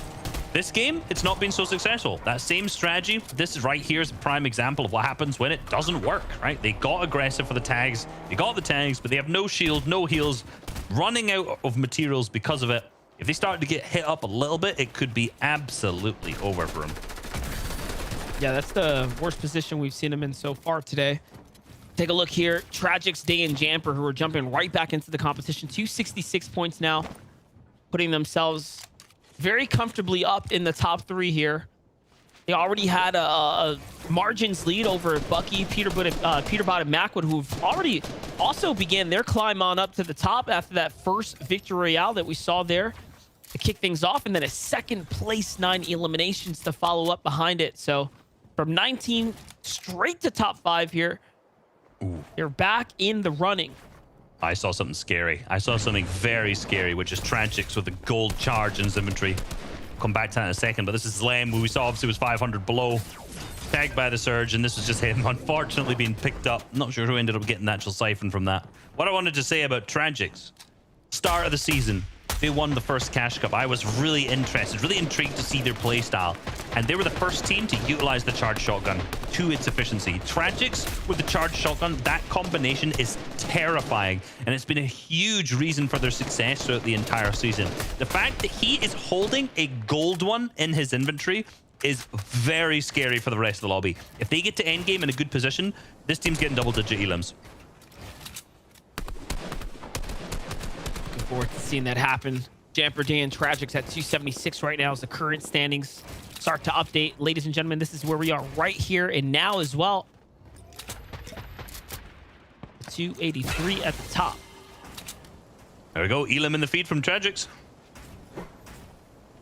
On the scoped. Starting to call them already. Starting to feel it. See what's happening down in the POI of Catty Corner. We see Iomzo. Free agent, by the way. He's putting his name. Guy who's popped off. Any orgs interested in this man? He's clearly advertising he's a free agent. Smart man to put that in his username here. They're looking to make themselves away. Remember, these guys are struggling for heals, and this Kilo Mag may come in clutch here, as that'll potentially give them 3 minis each, depending on the supply that's left in there, which genuinely could save their game given the fact that they rotated in here.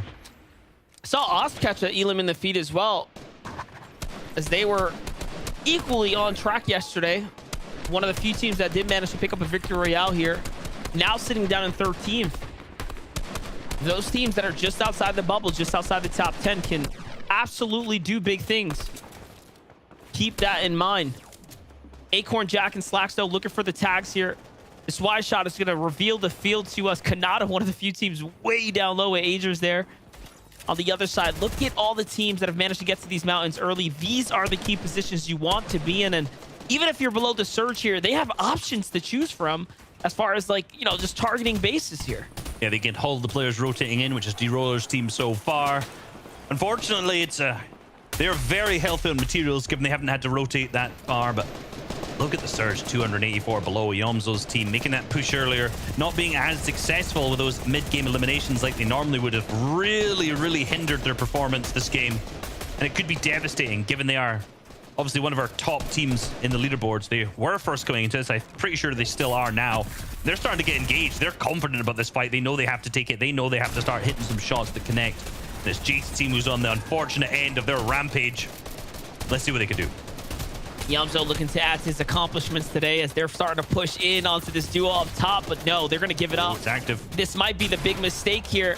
They had the advantage. There goes the edit. No, he gets caught with his pickaxe out once again there now, too. The Surge is going to counter the mini he just drank, and that's going to cost him everything. 48 below. Engagement starting to go through. Yomzo's trying to out-heal the Storm Surge. The other team knows, they hear this. They hear the audio. They know exactly what's happening. They know that Nosh, DGen and Yoms are getting really panicked now. They know that they need to make a push. They're probably just going to take advantage of that. But Nosh getting two headshots with the automatic sniper, but it's not enough. There's still 100 below, 17 above now 82 above. DGen in this as a solo. He could pick up Yomzo, but he has to now make the rotate. A max distance 5th zone. No pad on his name. Team's all stocked up right next to him. He could hit a 1-pump. He's got the gold charge in his inventory. Many that we've seen so far in this game. Is he going to manage to hit a shot? Is he going to be able to connect? Can he clutch it up? The launch pad hit? No. Oh my gosh. AV who's going to be doing that. He jumps down, hits the shotgun pump as well. The well timed. He just read him like a book there. That's going to be a free elim for him on high ground. Once again, Bucky and Peterbot looking to play for high ground alongside Macwood. So they pulled zone favor, by the way, and then crank for height there, utilizing that key positioning, trying to go once again for the back-to-back, or in this case, another attempt at a big victory royale here to hop back into the conversation. Now, mind you, they are inside the top 4 at 266 right now, currently. These are as updated as they can be. 288. So Slacks, Acorn, and Jack via elims have already pushed them or continue to keep them in the conversation here, but 3 points separate. Oh no, look at the upgrade right there. Acorn, Slacks, and Jack overtake first place now by a single point. Man, this is so close. Remember what I said? This will be a double-digit elimination game for this team. Jamper doesn't have any heals in the inventory, but since I said that, Tragic just picked up 3 eliminations. Plenty of refreshes, but again, not able to get much materials or heals out of it. Look at the inventory from him right now. Obviously, no mats really to work with, though, and I gotta see how this first moving plays out. I want to see if they're trying to play sneaky in the back of the box, trying to get some shots, use the firepower of the gold weaponry that they have. They had that first zone pulled, so they have the opportunity to get tagged out the sky, and it's Spegu, who's unfortunately going to be one picked up from there on out. Shadow's also still in the back of the zone. He's out of there. He's made the lucky escape. Can the harpoon come through the materials? If these players are really stacked, this could be okay. The big pots, unfortunately, not managing to connect with the harpoon and pick them up. They're going to have to start their rotate, start their move, and it's Carrie's team that's right next to them. Tragic's starting to be super aggressive and just jumping straight in the box. That, to me, suggests that they didn't manage to get many materials out of that, potentially just siphon, and they're now at the back of the zone in at a rough spot. Yeah, they're going to need a little bit more if they want to survive this here. This is why they're walking through enemy builds right now. They're on the layer of, what's that? Niddle and Clarity. Yes, Casker right in front. They're starting to close in as well. Look at all the builds here. They're realizing, hey, there's going to be a fight that might just break out here soon, but no, instead they go ahead and take their own layer out to the sides here. And this is the battle that we expected.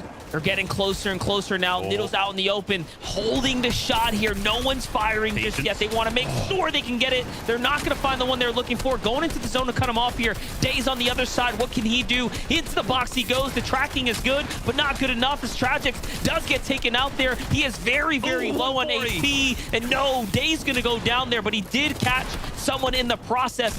I mean, look, the elims, the points, they are definitely adding up, and they're almost to the top 10 now. Almost the top 10, but still up all night. Macwood, Bucky, and Peterbot, the team who was into this way down in the top 10, roughly coming into the day, have really capitalized up on height. They've been on height every single match so far at some point and looking super good. Down on the low ground, though, Cold Elite still in this as a duo. They've lost Cease. The HP looking low. The materials almost lower to their name, too, and Cold starting to play pumps out. Can he start to connect with Casker at the back? That's Elite who picked him up, so that wasn't a harpoon shot like I would imagine, but still, that's his team collecting the valuable 4 points on that and the additional placement that came through. He's in the back of the tarp. The one oh my gosh, he's been picked up from behind. Super unfortunate, but this is the big game that they needed to continue to jump their way back into this game here, essentially, after falling so early. Last game, Elite is looking like he does not want to give up. Not just yet. There are weakened players everywhere. There are still points to be made if he can continue to keep his composure here. Jamper's going to be one of the few that are very weak on his low ground. Great 100 tag, but no. Stretch was fully HP'd up, and he is going to be able to tank through that shot. This is looking like a Peterbot, Bucky, and Mac would win right now, but Tragic's Day and Jamper are the real heroes here. They have stolen away so many points now, being one of the first teams to break into 300+ digit territory, and Jamper is still racking them up. Yes, he finds another one as well, and there's the full finish. Down goes Commandment, the highlight man himself. The highlight man himself. That's the double-digit eliminations as I called for. Jamper by 5. Tragic's down below actually loses out, so that's the gold charge lost from the team. Jamper, no materials, getting sprayed. No. fully picked up into the box. That's AV who triple lands straight in, but on height, it's a complete Miro, Jukes, and Booga take it. They've managed to claim high ground going into the final moving zone. AV, Eden, and Deemer are looking for another victory royale here. Can they get it from the low ground? We're looking at a 2v3 situation. Eden is now officially down. 12 elims on the low ground as they manage to wipe up 2 full trios there in the final moments. On height, though, that little moment of quiet is one of the scariest things because that means the top high ground team has managed to heal their way back into this game. They have just enough shields back in the rotations here, but Booga might as well be a dead man walking. He's going to have to jump on down and just go ahead and commit to this. He can't stay in the zone. He's going to go and deny the siphon there. That's the best thing he can offer this team, but no, they steal it away. Miro shuts that down, cancels that. There's the HP he needs, and Miro follows up with an incredible shot. The shot's connecting for Miro, nothing but 145s clicking on the heads of that controller stick, looking awfully strong going into the final game. I was wondering if Miro would have potentially choked, or Booga would have potentially choked that out by dropping down below and giving them the siphon, but why would I ever not believe in Miro's ability to hit the headshots? The 142 down onto AV, the finish 104, and another 162 onto Deemer 2.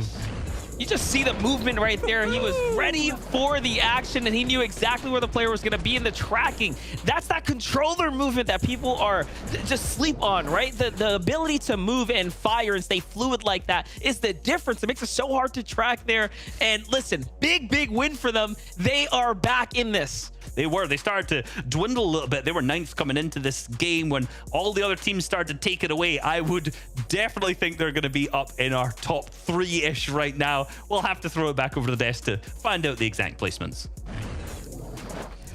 Thank you guys so much. NA East is just wide open right now. These leaderboards have absolutely exploded. The teams that we thought were doing well yesterday, game 2 has come forth, and all these trios have said, you know what? Day 2, double points. All right, let's go ahead. I'd like to cash out, and I'd like to ante up right now because we're coming for those leaderboards, boys. So much has transpired in just the initial 3 games here.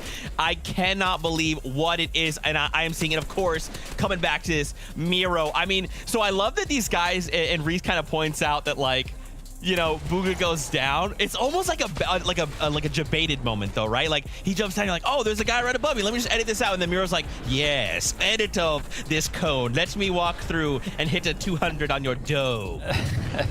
Yeah, a little weird play there from AV, right? He does go actually outside of the cover that he had to pick up that elim onto Booga, but since Bucky actually got the knock credit for that, AV didn't get anything of that. He didn't get any siphon, no nothing, so it kind of exposed himself for no reason there. But nonetheless, they ended up finding themselves in second with a bunch of elims, sneaking in the top 10 there. As you can see, AV, Deemer, and Eden. We saw a little highlight reel from AV picking up a couple elims, but Jamper, Day, and Tragic stealing the show with 338 points, 100 points above the team I was just talking about in 10th place there. So they have, you know, created a very nice cushion for themselves. But Dukes, Miro, and Booga, as Reese had just mentioned, they were in 9th place before that game. With that huge victory out there, they boost themselves all the way back up into 2nd place, trailing by only 14 points. Yeah, 4 teams now in the 300 club. You can see, I mean, Jamper, Day, and Tragic's incredible scenes. Obviously, 2nd place wasn't good enough for them at FNCS. They are going for broke here in the Grand Royale, and they're in their very steady positions with 3 games to go as well. You've got to take a look at some of the eliminations here as well. You can see Cease, Cole, and Elite there in 47 eliminations right now in 6th position as well. I mean, Miro is officially a hero. We've said it time and time again here as well. This guy can clutch up. We've seen constant record breaker, multiple FNCSs, and you know, a team as well with Duke and Booga is looking mighty impressive. But it's officially become the Wild West out there, fellas. Like, everyone now knows that there is such little time. It's Cowboyville, and everyone's invited. It's one of these situations where every team now knows that they're looking at the leaderboards. They're clearly studying this as well. They know exactly what's up. They're kind of keeping a close eye now because so much money on the line, so little time left to deliver points to get yourself up the leaderboard. There are 3 games left in this now, and eliminations are clearly a key factor here. We're looking at 11th through 20th position here as well. We can start to see other teams that we've seen a little bit of. You know, we've seen like Osper, Visual, and Frist with 6th position coming into this, and now they're 13th, really slipping down because other teams are starting to really make a play. We saw as well, you know, Peterbot's trio with Macwood and Bucky there as well, trying to get that high ground again. Clearly, that's a strategy they're trying to enforce each time, and they're doing very well. We saw that as well. Getting my trios again, Acorn, Slack, and Jack. Dude, we did it again. Dude, we'll do it again. They're literally just below them as well, trying to take that high ground too. So high ground clearly being a big play for a lot of teams. However, low ground delivering a lot of eliminations as well, Vivid. Yeah, and I think one of the biggest surprising factors here is that you had mentioned OS Visuals and First Falling way down the leaderboard there. They had such a, not a dominant day one, but a very good one in the sense that we always saw them on the high ground, like almost every single game at one point. Yeah, some games they ended up losing it, right? But they were showing that like, hey, we have the potential to get the higher ground. We just got to figure out how to maintain it. But today we haven't really seen anything from them. And then obviously coming into day 2, we saw that Zlem, TK, and Chucky were actually at the top of our leaderboard by quite a large margin, and they have fallen down into 9th. We were talking at the beginning of the show how they had 49 eliminations, right? The most out of anybody. Today, in day number 2, they've gotten just 3. That is absolutely...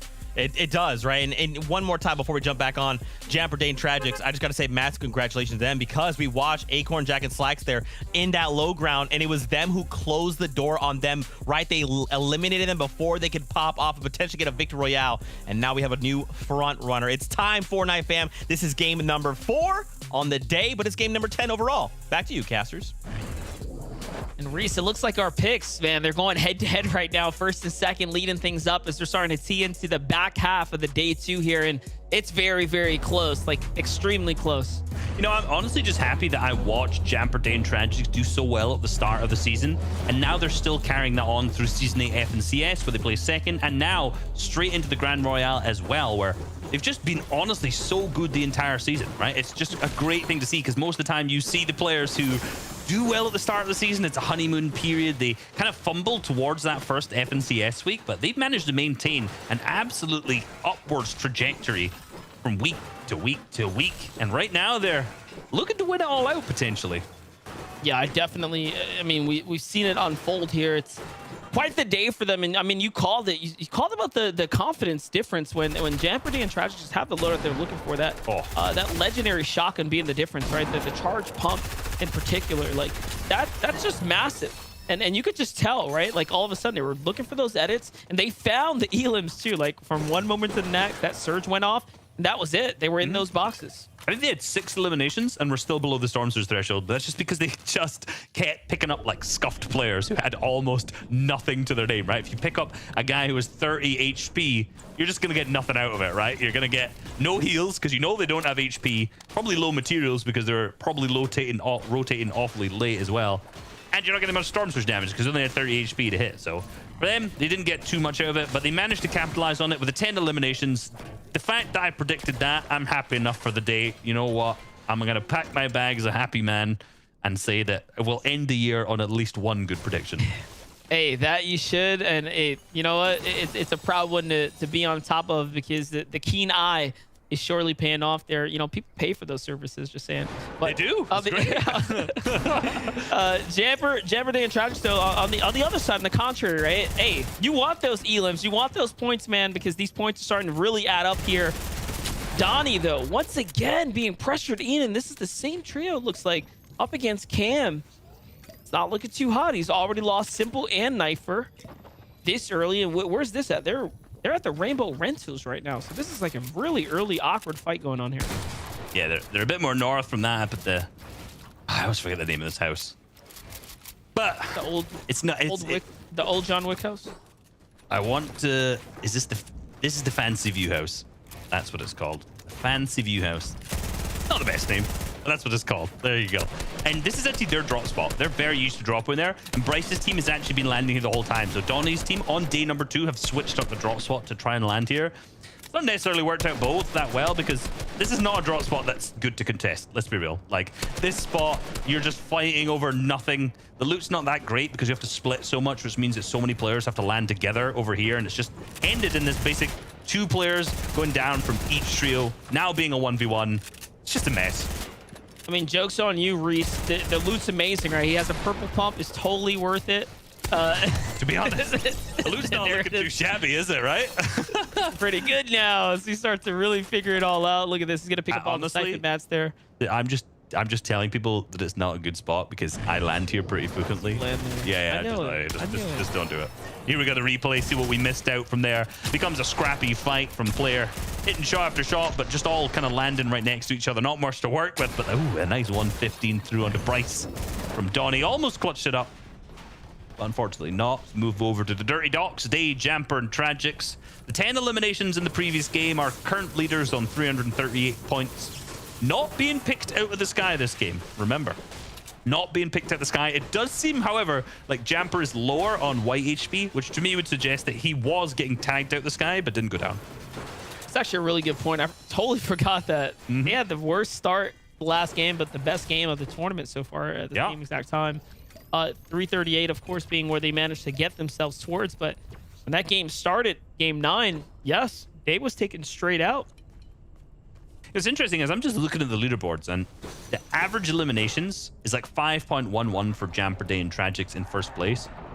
That's not actually like as high as some of the teams that you would usually see up in first. Obviously, this is the biggest tournament of the year in terms of FNCS, so players are going to play a little bit more passive. But a lot of the times, the players that you see up in that top of the leaderboards will be like a 6 average eliminations. There's not really one team who's been dominating the rest of the region, just like popping off game after game after game consistently.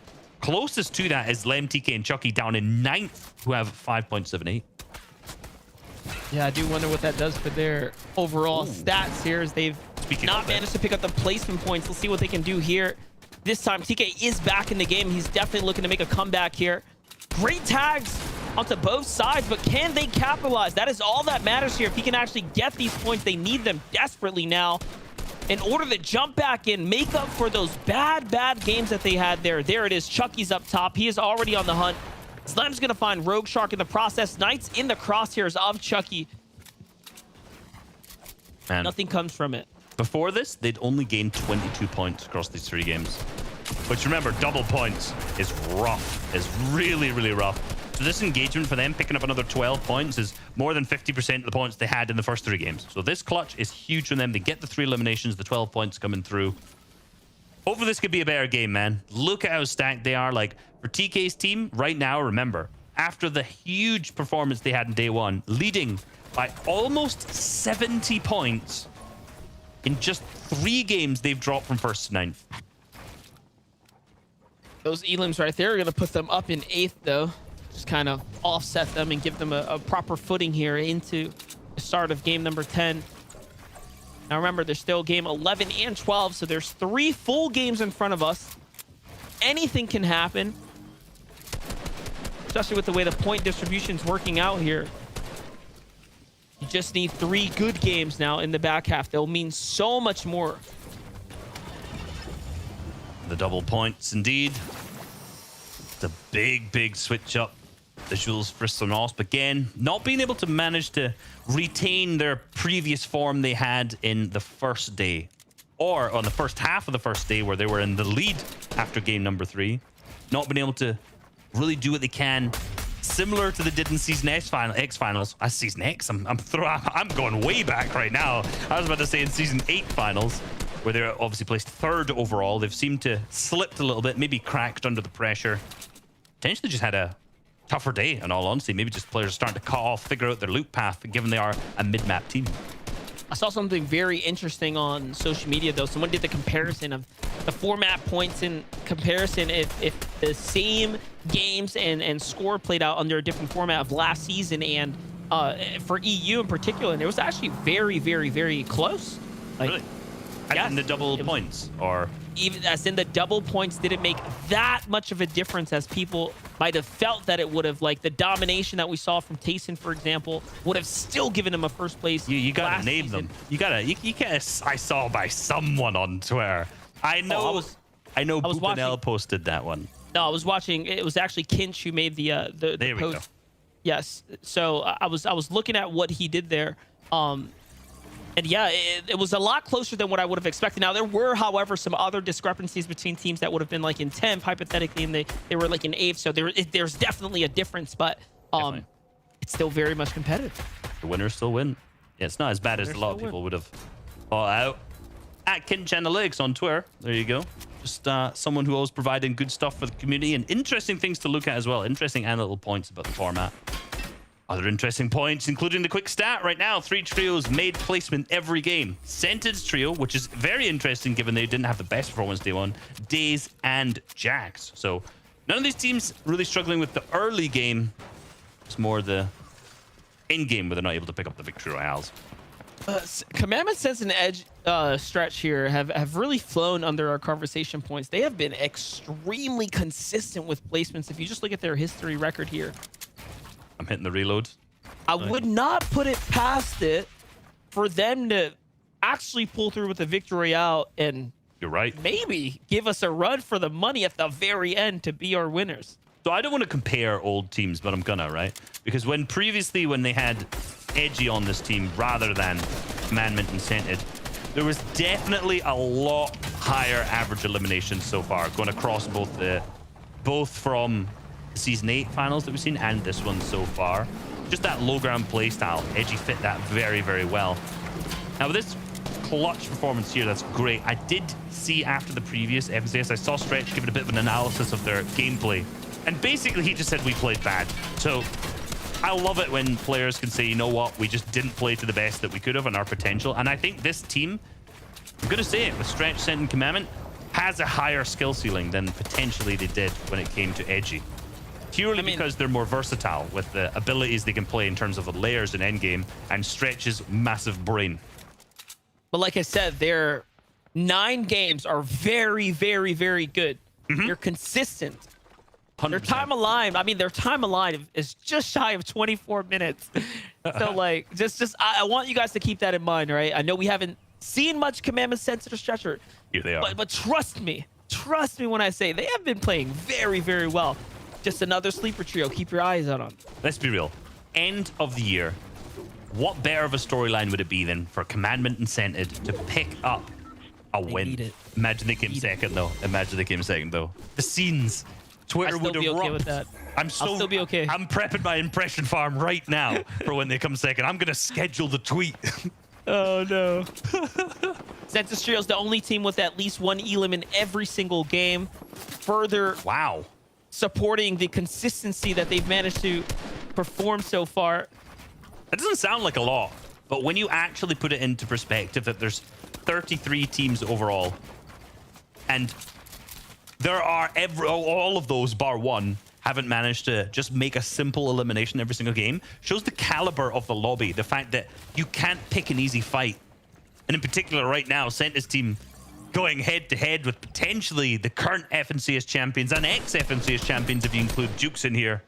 But beautiful tanks from Stretch coming through, playing that split so well. You saw that Scent and Commandment got close to lure them, to make them peak as Stretch kept his distance. Almost getting 100 Stormsters just from that.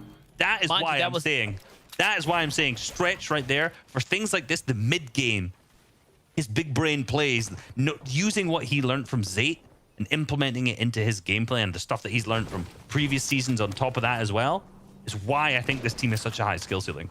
I was going to say, mind you, that was onto Miro, Bugha, and Duke's team as well, so that's a team that we're definitely keeping an eye out on. They're going to get nice and close here, though. Have to be careful. Start poking the bear here. You're going to have to deal with it, and they're stuck right in between now. Stretch and company. Then, of course, the team that's holding up the billboard right now here at the Risky Reels. This is going to be a very, very congested location. I'm curious, though, if, like, Commandment and Stretch have their vehicles still somewhere inside the builds down low. Pam's too fast and carry here with the late rotate. And, oh, no. Tragix is also on the late rotate right now with Day and Jamper. They're going to open up the sideways zone, which is going to bring a lot of attention to them, but we'll make it so it's indestructible. They're okay for now. What they can do, going back on to Tragic, Jamper, Day. Similar situation before, but this time they've hit the shots they need to. 0 eliminations coming into the 3rd zone. They usually start to pick that up when it comes closer to the 5th. That's when they're really starting to frag out. We actually see Day just playing a little mini game, trying to pop his shields back up inside of the sideways here, but unfortunately he's actually gonna have to end up draining more of them, popping the minis. That could be critical for the ammo. Yeah, a lot of players starting to rotate in. The last thing you want to do is be inside the sideways when teams roll up on you. Jamper's starting to get really aggressive here. I'm not sure if this is the play. He's starting to... Seems like he really needs that loot that's down there, and Seems like they have a harpoon, so I'm not entirely sure why Jamper was so tunnel visioned on that. Yeah, that was a definite misplay. Almost a sign of desperation there that he would have played the hand to Scented Commandment and Stretch and got punished for, but luckily things just work out that the zone's coming and they wanted to get out of there. I was curious if they had a vehicle, and they do have a vehicle. They're gone. You heard it rev up, and basically they peeled off here. There should be extra loot here. Live leaderboard up on the left. Jamper's team still on 338. That first threshold not started to go through yet. Juke, Mir, and Booga so close behind. Same with Slack, Saquon, Jack. Man, look at the top 5 right now. This is so stacked with a couple games left going into it. I mean, you got to say, we'll figure this out, I'm sure, once the entire day's over. This seems like one of the closest finishes to a final that I've ever seen on NA East. And the point thresholds just make it feel that much closer because they're bigger numbers, so we get like really down to it, you know?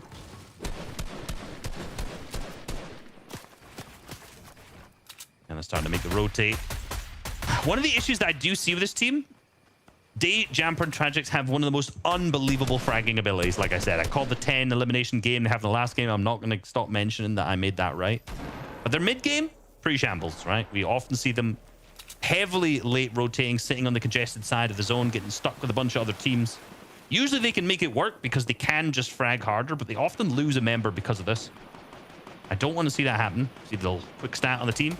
Day and Miro's trios are 2 for 2 when their trios have faced off this weekend. Wow, ex-teammates and ex-FNCS champions all facing up against each other and are evenly tied. We saw yesterday one of the stats that came through shows Miro was the top fragger on the region by a long shot across the year. Day was second. So the fact that their teams are equal and are fighting against each other at the end of last season, fighting against each other now and tied, man, this storyline just keeps going throughout the entire year.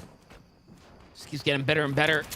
Jack, Acorn, and Slacks have a power position on the zone right now. If they pull this fourth, this is going to be massive. No, unfortunately, they do not. And all that committed metal here, it's going to go straight to waste. Sented's going to get knocked by Rokane in the feed.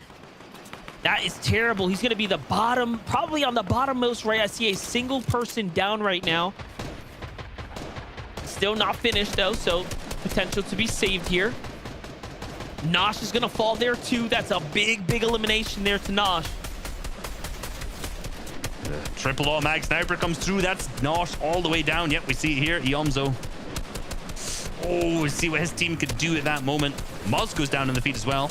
All the players starting to fly through. Man, this has actually just been stuck on 70 players for so long. Like, I've been waiting and watching the player count. It has not budged since it hit that 70 threshold, and I'm wondering how close it's going to come. It's going to surely introduce the next Storm Surge threshold soon. The real question is, do you have a good position in parallel to the other teams that are going to need to get active as well? As long as you have just managed to choose the right spot and avoid, then you should be okay. You hear the reboot van go off for a second. You see Bucky there with no HP as well for a brief moment too. So Bucky in somewhat of a peculiar situation, kind of pinched up, hiding out here. Remember, Bucky, Peterbot, and Macward were in 4th place, so I do wonder if they were the team possibly going for the reboot here. In the high ground Kings so far, though. And this is the low ground Kings commandment said, losing Stretch actually as he gets knocked. An overcommittal, it seems like, from him. Not sure they're going to be able to pick up the res. I'm not sure what the knock is, and I'm not sure commandment does either. I'm not sure if it's possible to get him back up with all the congestion of the players on the south side of the zone. He picks up the Rokane. No, okay, he's fine. Stretch has him in the box, so they're going to get the res off. Seems to be okay, but that's going to dwindle away at the low amount of heals they already have. Joji's getting beamed. We already know Muzz is down from that trio too. Miro's down now too. Miro in the feed to accept, yes. Peterbot's going to find a couple exchanges. Okay, so these are all very big eliminations going back and forth here in the feed as Commandment Stretch and Sets are also just trying to find their tag to withhold the Storm Surge that is about to just pretty much turn online and wreak havoc on the lobby here. Peterbot, Macwood, and Bucky are still alive here. They're positioned right up on that second layer just above Sensit and company, who are now looking to shoot upwards. Day, Jamper, and Tragics is not looking too hot for them as they got into a bit of a fight here on the edge of the zone. And now, with the zone just about ready to reveal itself and start to push forwards, everyone's going to have to go north. This is not looking great for the majority of the lobby right here. Vert's going to find Macwood. So look, the gunfights, the battles, they're still going down right now. Because Luke grabbed from Day, picked up those 3 eliminations. They were scuffed, but look at the mats. He's fully capped. It became awfully messy. They got a knockdown in their team, but they didn't lose him out. They managed to get all the refresh, capped up materials, the launch pad, the heals, everything. We saw Dave basically dropping his entire inventory so he could pick up a maximum amount of loot. And it's worked out. It's worked out perfectly for the team so far. This is already set them up. And this is what we said earlier. These guys get a bit of a scrappy mid-game, but they rely on their fragging ability to ensure that they get through the end game. It seems like all of their teammates are up on loot. This has pushed them even further ahead as Slack, Saker, and Jack haven't been fragging out as hard.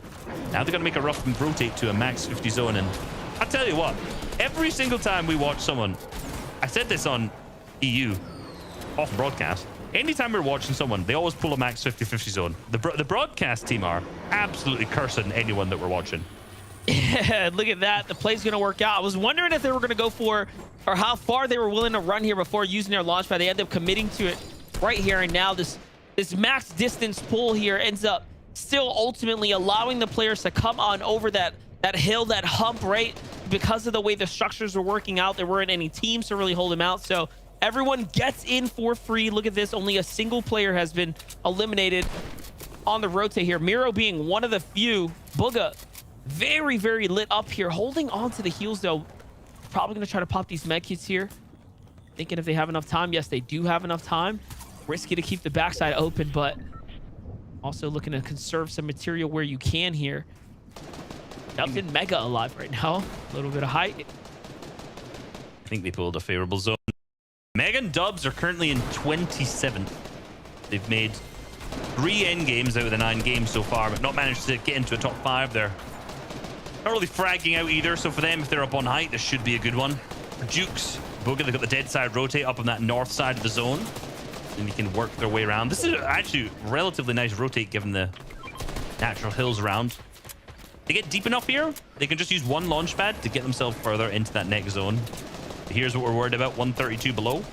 With this positioning, it's rough because usually, since they're so far ahead of the zone, they can tag the players out of the sky, but because they're on low ground, they just have no sight lines available for them, but they're going to hit the pad, and it doesn't seem like they waited long enough, potentially didn't have the availability to with the zone there, to just use the end, so they're going to have to dwindle some materials away, but the Stormsters leaderboard going all over the place. They were 9 above for a second, a team above them went down, then a team below them went down, so they've moved back down again.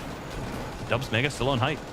I'll keep in mind that the stealthy stronghold made that very interesting. All these teams has to go up and over. That's going to be a mat drain right there, guys. People are just committing those little, or those obviously drastic elevation changes right there. The indestructible walls mean that they have to commit to go up and over these builds. So I can see teams starting to gas out here soon from the material counts. Tragic and Jampers already looking for height right here. It's a good little tag, but not enough. Might have did that a little too soon without the backup. And yes, they're going to give up that second height, trying to get themselves down to a lower, maybe less conflicted area. Amber's taking the floors. Tragic's got the fully held charge out, ready to hit the shots. Yet again, we've seen what this can do. Not sure Rodea is potentially keeping a bit at the back of the zone, looking for tags. Dubs team pulling that max zone.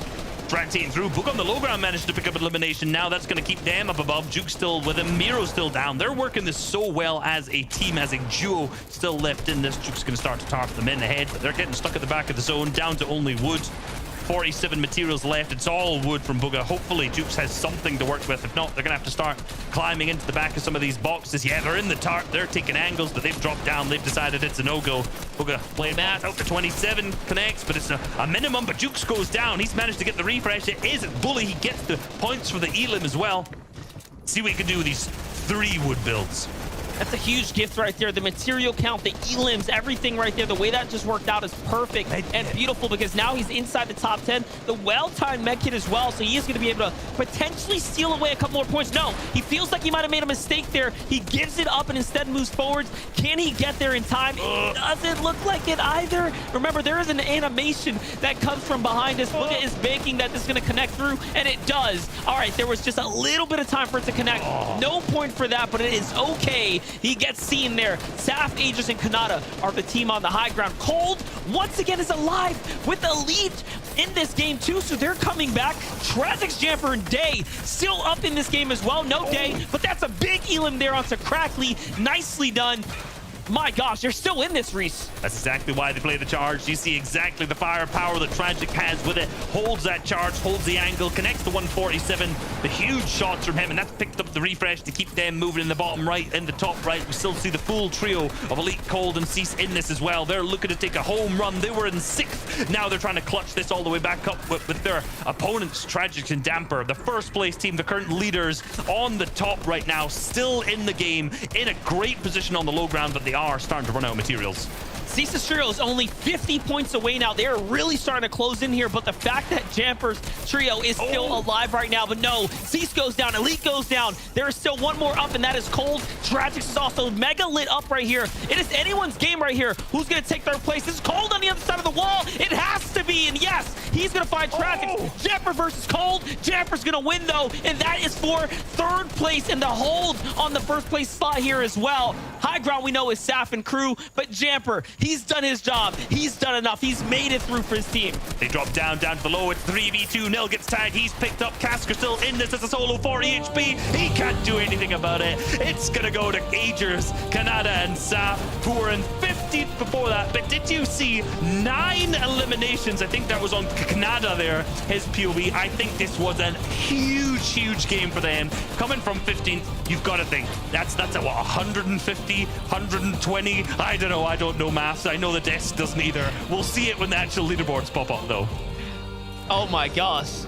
So 9 Elans onto Agers there. That's a total of, I believe, 15 plus eliminations there. That's just a massive, just a monstrous game right there from Saf, Agers, and Kanata. We talked about the potential, the skill ceiling with Kanata and what he's capable of. And of course, Saf, you know, it just goes without saying, that's an absolute incredible trio that's banded together. And hey, they're showing it. They're proving, you know what, we have what it takes to come back here. Yeah, and let's throw it back to the desk just to see exactly what those leaderboards are looking like. Reese, you know we always got you covered with those leaderboards. My goodness, 15 eliminations. I joked about this yesterday. This is so hard to do in a lobby like this with the caliber of players we have. That is over 100 points. They started in 15th place going into that game, and now with that, of course, they're looking to climb as much as possible. I just can't believe, like, that's what I'm telling you, dude. Day number 2 is insane. Look at this, from 15th to 7th, they've doubled their placement, and now they're inside the top 10, right? If they aim higher, Vivid, they can walk away with more prize money, but right now they just need to hold on. Yeah, they are not out of it. Yeah, man, I've been disappointed with how they've been performing, but right after that game there, you know, they just jump all the way up to 7th place. That is so awesome. Another team that we saw that was rising the ranks very quickly was Bucky, Peterbot, and Macwa. They still are in that 6th place, but unfortunately in that game, their rise was halted because they did get 20th place with only 1 elim. But our top 3 teams there, Jamper, Day, and Tragic, Slacks, Acorn Jack, and Dukes, Marimbuga, all 3 of them finding themselves in the end game at the end there. So they are still maintaining that top 3 position on the leaderboard. And then Cease, Cold, and Elite, we saw them in the end game too. You know, Cold taking out Jamper's teammate, but Jamper ultimately taking him out in the end. Yeah, I mean, guys, I'm going to say it, right? Aegis, Saf, and Canada, I predicted these guys, and just like me, always fashionably late to a party. That's exactly what's going on right now. Man. 15 eliminations for the team. Insane stuff, but we were kind of running them off. We said, you know, 15th position earlier on in the competition. Suddenly, there are only 8 points between your guys' pick, Commandment, Centered, and Stretch now, and we never saw that coming. And that is insane, but, you know, another team that's entered the 300 club now, and, you know, it's still all to play for. You know, this is, you know, I'm focusing on this one team right now, obviously because I predicted it, but also at the same time because of what a swing in the leaderboard that's taken after just 1 game. If that can happen again, anything's possible. At this point, with Jamper, Day, and Tragics being so consistent, we can see there with 54 eliminations, but 250 placement points, that insane combination, with no Victory Royales again. No Victory Royales, but still always being there or thereabouts.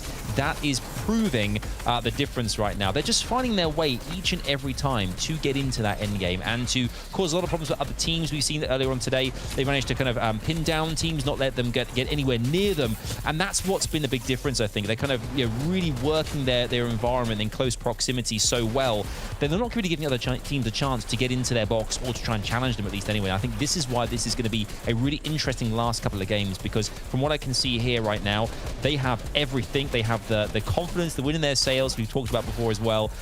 I think this is looking mighty strong here, fellas. Mighty strong indeed.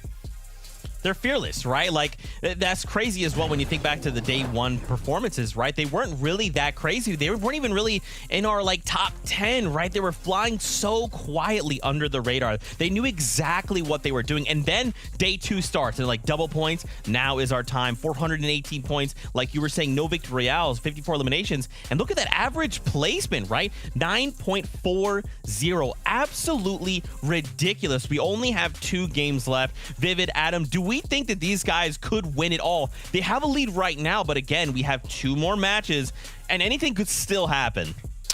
I think the big thing to remember is that we are on that double point format, right? So we take a look at like Aegis, Seth, and Kanata. They just had like a 100-point game. So any of these teams at pretty much any moment can get a 100-point game and pretty much just overtake the lead. Jamperday and Tragic, they have to stay focused in these last 2 games. If they fumble at any point in either of these last 2 games, you have the likes of Slacks, Acorn, and Jack right on the tail, only trailing by 19 points, which is almost nothing in this double point format. So they got to stay consistent, and if they can do that, they can for sure take it home. I think the only way that this is going to go any other way than Jamper and Co.'s way. I said the word way there like 7 times, but I think it was justified. I think if it goes any other way, I think ultimately they're going to have to slip up early in one of the games. Yeah. But for the other teams to kind of like, catapult beyond them or at least get close. I think if they manage to maintain as they have them previously, an average placement of almost, 9th is just incredible in this kind of lobby like this with all the best, arguably the best trios there are out there right now. I just can't see it happening, but it's all to play for. 2 games to go, Zeke. It's looking mighty interesting. Here we go, Adam. It's time to jump on the bus once more. So let's kick it back over to the casters for the next game. It's Grand Royale here, and I mean it's been an incredible set of games so far. We're moving into game 11 so far, right? This is where the mental really starts to kick in for our competitors. We see how close the leaderboard is. Our top 10. I mean, it's been a brilliant day for the players that have managed to really step up today. And the standings, it's showing. The only team that has really been consistent, I think, the most so far is Duke, Mira, and Boogo, who managed to claw right back on up into the top 10. Yeah, they've done really well the last 2 games, put themselves now into 3rd overall. Obviously, it's all to play for. When we looked over at EU, it was a very similar story with the top 4 teams looking really strong, being super close up there. We have this game, which will definitely figure out what's going to happen going into the last game, right? That's going to solidify probably who's going to win the tournament in terms of who it can be. Will it be this set of 3 teams, this set of 4 teams? But it's obviously not all decided here yet. Yeah, it's just how practical is it to not fumble a game the way Adam and kind of Zeke were talking about. Like, when you look at the track record of Jamperday and Tragics, yesterday's first 2 games for them were not great at all. They had 2 fumbles and then did not look back ever since. They've only gone in better and better placements and scoring elim games. And today they have been just on a phenomenal run so far, but we've already seen their imperfections. We've seen all of the teams show their imperfections. No team has been, like untouchable, essentially. They haven't. Mook and also at Slack, Sick on Jack, who are 10 eliminations that last game with 5th place. The last 3 games from Slack, Acorn, and Jack have been honestly a bit of a masterclass. They've really started to turn up the heat in day number 2. They're only 19 points behind Jamperday and Tragics in 1st. And they're looking to go back to, well, I'll just say back to back, get the 2 times FNCS championship for them. It would be a really nice ending to the full story if they were able to come back and win it again, especially after they're one of the only teams who stuck together for the entire year. Yeah, the best part about, honestly, all of the teams inside the top 10 is for each and every one of them taking home this Grand Royale championship. There's something special about each and every one of their journeys because all of them have been here for so long, have worked so hard, have, amounted a number of different accolades, individually and as a team holistically. So, it's going to suck to see someone, take 2nd and take 3rd, but it's going to be very awesome to crown ourselves the new Grand Royale champ. I mean, every single top 3 team has at least one FNCS champion in it. So, the teams who've been performing all year clearly are the teams who are still on top right now, coming towards the end of the year, which is great to see. However, the fight right now down in Risky Reels that we've gone to a few times, most of the matches we've seen between Shadow, Savage, and Jathan, Mudsey's team, honestly, Not worked out for any team. I think we all could have figured this out when we saw them contesting it in game number 2. Fighting over risky reels. It's not really worth it. Not worth it at all. Here comes the bait. Mudzy, MNR, and Yuden. Their placement have been 32, 32, 28, 20, and 32. just rough last couple games. You gotta learn somewhere, though. And Jace Trio, on the other hand, I mean, they did have a 10th place 5 elimination game last. They had a 14th and 4 elims the one before that, so they're starting to work their way up. They're not completely out of it with the way the format's working out, but yeah, all in all, this contested drop really isn't working. Not at all, and you also got to remember that for the teams who are down at the lower end of the leaderboard, if you get from into, say, top 33 up until the top 25, or in the top 20, top 15, top 10, like that's where the different thresholds start coming through for each of the individual players. So even though these teams are lower down on the leaderboard right now overall, it's definitely important that they still start to play hard and get involved. This is how this fight actually ended up starting out here. Z Savage being picked up instantly, and Jay starting to clutch things back up with a little 2-piece, and unfortunately just being picked up himself there. Cleaned up, wiped up, and taken out of the game. Then goes for the save here to bring his trio right back into the running, so he won't be Team 32 taken out. Not just yet, not looking to give up by any means. Nexibot's trio seems to be the first one completely taken out of this game this time around. Z for Simple Knife for Donnie, a team who's on. It's changed up the drop spot this time, and it seems to have worked out well for them. Remember, we saw these guys fighting in their home on the far west of the map in the Fancy View house near the castle split. Not worked out so well this time, but hold on a minute. Cam, I don't know if this is a push, but it seems like a potential drop spot swatch. I was very worried about this at the start of the day. We saw potentially the fact that Cam's team was going to switch up the drop spot. Yes, they've managed to pick up Cold and Cease, now leaving Elite as a solo. You got to remember, these guys are in your top 5 so far. They're that's huge for the leaderboard so far, that drop switch up. And again, it hadn't been working out so well for Bryce's team before. I was gonna say, not only that, he put on Cease's skin. Like, that is just... Oh, there's some bad blood here. Yeah. Wow. That's a rough one right there. They switched up the draw spot after not having success all week long. They come here to Coral Castle. They take the drop. They get the first 2 sets of elims, and now they're camping the reboot cards here just to be that kind of trio. Now, on the outside, there's a team at Shark. There's a team also lurking just nearby at the outer edge of Believer Beach. That could be Saf and company. Trying to roll on up, potentially look on in, decide, hey, we already know, hey, if we got zone here, this is going to be the best place for us to find some tags and some elims. But I mean, Reese, just looking at that situation, that is just heartbreaking, honestly. Heartbreaking for the team who's currently in 4th place. Had a shot and still have a shot at winning the title, but now with only 1 member remaining on their team, with the team clearly waiting on the reboot cards. They know the strats there. They know that they don't need to be in any hurry to rotate. It's not looking good for the Coral Castle team. So rough.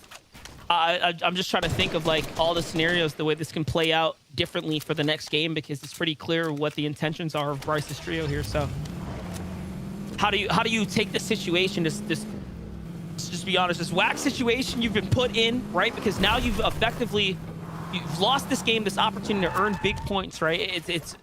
Your probability of success now is just so slim. So you have to just assume, how do you work it out for the next round?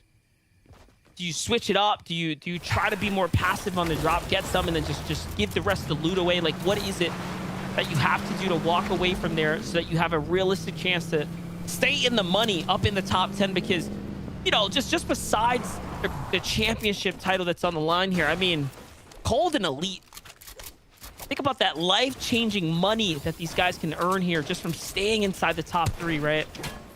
That's huge thresholds. I mean, you ask them, what do they do? What do they change? The expectations is what they got to change coming into the final game. Like, when you're uncontested for game after game, you don't expect a team to switch the drop spot up and land on you. But now you know that. You know what the possibilities are. Elite actually picks up Knight in the feed, and that's him going down to Rogue Shark, unfortunately. That's the end of their run. No placement points.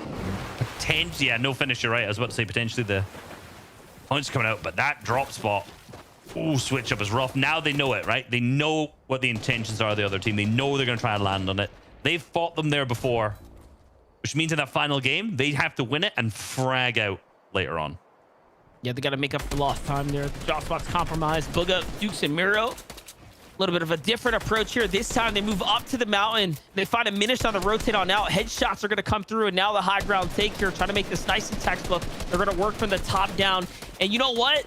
I like this fight because it's showing that they want to fight for first place here, and they're looking to put a little bit of risk on the line. They don't want to fall behind the Storm Surge. So the tags that they get here are going to be big for them and crucial to this game. And now they're going to look to rotate straight north. This is a very, very long push they're going to have to make out here.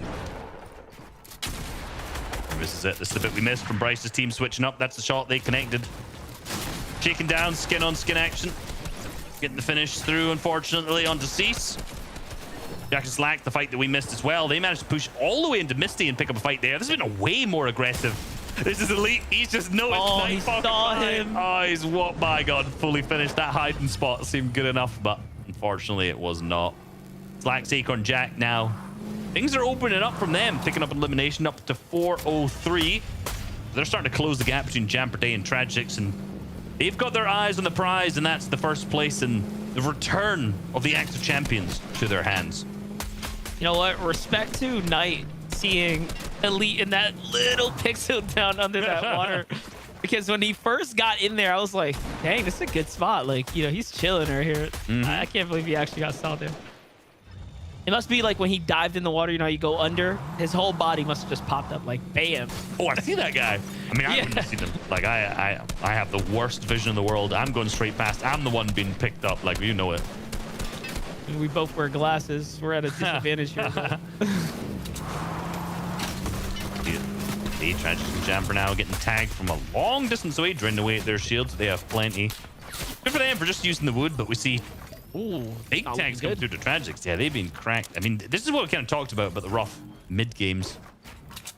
A lot of aggression coming through in this later end of the tournament. We've seen most of the EU games were up at that 90 threshold of players still alive, all the way really till the end. Now, that first threshold for Storm Surge might not even pop the live leaderboard on the far left-hand side here. 418 for Jamper. Flax, Acorn, and Jack starting to, with that elimination they got in this game, closing the gap a little bit here and pulling away a little bit from Duke, Miro, and Booga. We already know Cease, Cold, and Elite are locked in at 367 for this game. They got to make everything count in that next one. Play right now below the surge here. Team right in front of them. Those are wood builds. They replaced the wall. Spider Sense is kicking for DGen there. I just felt like, yeah, you know, probably not a good idea. That's not team's just gonna get easy tags. He's willing to go toe to toe with anybody right now. They need to. If you're below, you have to be able to get some damage dealt. They didn't even manage to, still being 143, and we know this. We've seen this. We know that Jamper, Tragics, and Day are probably going to have to start taking an engagement now. For our first place team, they're starting to sweat a bit. They're going to hopefully not panic and crack under pressure. We'll have to see what the plays they make. They're starting to wrap round. They know they can't get angles and rotate that way because of the team. It's Yomzo's team up there trying to hold them, get the shots off on them. So they're going to have to go through the main building. See D-Roller's team potentially catching up. I think Day has eyes on them. This could be free. Yeah, they're in the bush. Oh, they're shooting the bush, but they have no idea. If only they had the harpoon play that we saw earlier to rip one of them out, but no. They got no tags from that. 137 below still. I think this is an engagement that we're going to have to see forced upon, and this is one of the worst spots that you could be in. But if you're a top fragging team like Jamper, Tragics, and Day, this is almost your element. You're forced to fight a team. They're ready to go. Yeah, but this is not a pushover team. D-Roller, Spagoo, Charlie here, an absolute monstrous up-and-coming team. Like we mentioned, especially on day one, we really hyped them up. We talked them up. We platformed them to be a very, very sound trio here. And look at this. The way they're even playing this out here, they're going to back themselves up. Essentially reveal themselves to the team at the risky real side in hopes to get a little assistance here, but no, the angles are just a little bit better. Jamper is gonna find some tags, but Day is down. And this doesn't come for nothing, though. Charlie is going to fall as well, so they get a little bit of an exchange here. Was that enough to get them out of the clear? 32 above. They were 32 above the trading, but the time's probably going to go down. I'm not sure if Tragic's got another shot. No, it's 20 below. Still 6 players alive. They're going to have to start getting aggressive. They've traded the revives. The Surge now active, tagging above. We're going to hear that coming out. This could be devastating for a top-tier team. Champer's noticed that Yomzo's team is starting to rotate in. They know they're trying to third party. Yomzo potentially also struggling with Surge here, as we have seen in previous matches. Could they take advantage of this, though? No, the tags come through to Jamper. He's starting to lose HP. He's dwindling away. Day and Tragic's also starting to go. Tragic's is fully finished. 2 Surge. He's out of the game so far. No chance of getting him back up in it. 70 players alive. The Surge is now over, though. Day and he's not gonna have time as a duo. This is so big. Our first place team. It ended. Literally ended right then and there. That would have potentially dropped Jamper out of the tournament. And just like that, they survive. And mind you, it wouldn't have been as bad if Jamper could have just landed a singular shot onto Nosh, but the pressure, it was high. The stakes were even higher. They felt it in that moment. Here's a replay, a look back at TK picking up Chucky here inside the coral zone there alongside Slim. So they're still in the running. They're looking to bounce back here after their slow start here on day 2. NA East reboot record. 10 games in game number 4 of the previous match. So a lot of players losing out their solos. Similarly to the way they have right now. But with Tragic's going down, I'm pretty sure they can't get the reboot off, given he went down to Surge. He's instantly out of the game. They've got nothing to do. They got to play this one out as a duo. 69 players still in it. We know they're not healthy on Surge for the next couple zones, so they're going to have to start doing something here. It's going to be a rough one for our top teams. This really opens up the floor for Slacks, Acorn, Jack. In particular, you got to think them being in second. Jukes, Mirabuga in third as well. Obviously, Cease's team is out of this one. And even if Commandment sent into stretch has a massive game right now, they made on 350, they could hugely catch up and actually have a shot at winning or coming second. Or coming second. Love that. I mean, you gotta put the reality of the situation in there, right? Yeah, no, absolutely. It's very much a possibility here. We hate to see it, but percentage stretch and Commandment, I mean, they already have 2 eliminations. Seth gets punished big time on the rotate there. Aegis, Kanata, and Saf, on the other hand, are in a nice little spot right here to pretty much have open sight lines on the rest of the lobby, and they are all parked up inside the Bony Burbs. That's what makes this trio shot so interesting. The shots that you're watching being exchanged between one another are almost onto each other's sight lines in trios. It's a rough one for our top teams. Acorn, they've managed to pick up another elimination, total being 2 now. They've got a rough rotate to make their mark on the edge of the 4th zone. Bony Burbs in the mid game always has so much congestion in and around it, given the layers of verticality in the hills. Ooh, Bucky's down to the hands of Chucky. Bucky is down. That's huge, being our 6th place team. Post reboot as well. So they got up and then got into a battle for Storm Surge. You know, the only thing worse than being picked up once is going out twice. Not this time. Not for Chucky. At least he's up. He's still in the running right now. Miro, Booga, and Dukes go with a wide rotate there. Right behind them, trailing behind them, is Day and Jamper. So they are still up as far as we can see here. Slash, Acorn, and Jack at 417 now because of the 2 elims already.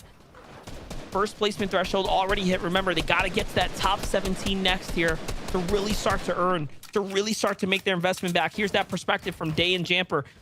Keep in mind, they have to fight. Like, they have to get tags, and they know it.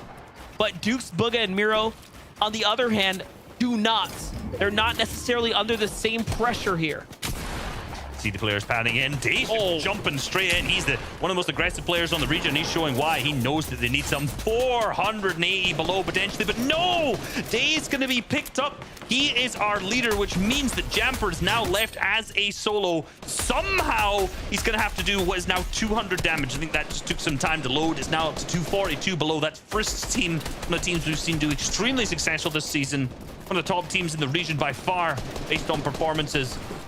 But I don't know, 270 damage is very, very rough. It's starting to go down. It's getting even worse. He's starting to get in. It's Jukes. This is not the team you want to give an elimination to if possible. They're the ones who's just one of the teams super close on the leaderboard. And if you give it to them, they're going to start catching up to you. Obviously, Jamper has no idea. team on the other side, though, does understand that, hey, this is a big trio that we might be going up against, but they realize, hey, it's a solo. They take him out, and just like that, our first place team is down. They're out of the game here, barely net worthing any points there outside of the placement. So this gives Slacks, Acorn, and Jack opportunity to jump back up. Dukes, Miro, and Booga an absolute opportunity to also hop back up. And then, of course, Commandment, Sense, and Stretch, who are just now creeping up behind. This is not looking good. They're two Slacks, Acorn, and Jack, they're jumping in on them. It's like they pick up Oh my god. And a chunk onto Acorn. Oh my god. Finish comes through. That is a full finish. So they've managed to pick up the eliminations. They've got above the threshold. I think that's another one from Stretch there too. I'm not sure if that's the full trio. Agers actually picks up Acorn. What? So Acorn, Slacks, and Jack are now out. Our first and second place teams are down in game number 11. This means the two teams still remaining out of our top 5 are Jukes, Miro, and Booga, and Commandment, Scented, and Stretch, who are 3rd and 5th respectively. This is just opened up hugely. I'm holding back from just slamming my desk in excitement, okay? Because there's a very, very interesting turn of events happening right now. The Bucky's team still here. Who? Hold on, quickly. Yes, Peterbot, Bucky, and Macwood are still up too. These teams are floating up to the top now, and there is nothing in their way to stop them at this point. Ladies and gentlemen, we have a tournament on our hands. Oh my gosh, this last game. This game now, though, game number 11 is going to be what's going to set the scene, the finale for next game. This determines everything. I'm about to just, tag Zeke in and sit back and just watch it, because like I just want to marvel at what is about to unfold. Look, this season, you had some internet issues. Zeke jumped in for a game. We have the capabilities for Zeke to take over for you. This is crazy. Okay, so now again, anything can still happen. Aegis Kanata and Sapphire also closing in on the point threshold too. Look, 352. This is incredible. These points are about to be so close. These guys were 15. With that massive game that they got, with the 15 elimination victory royale that pushed them up to 7th.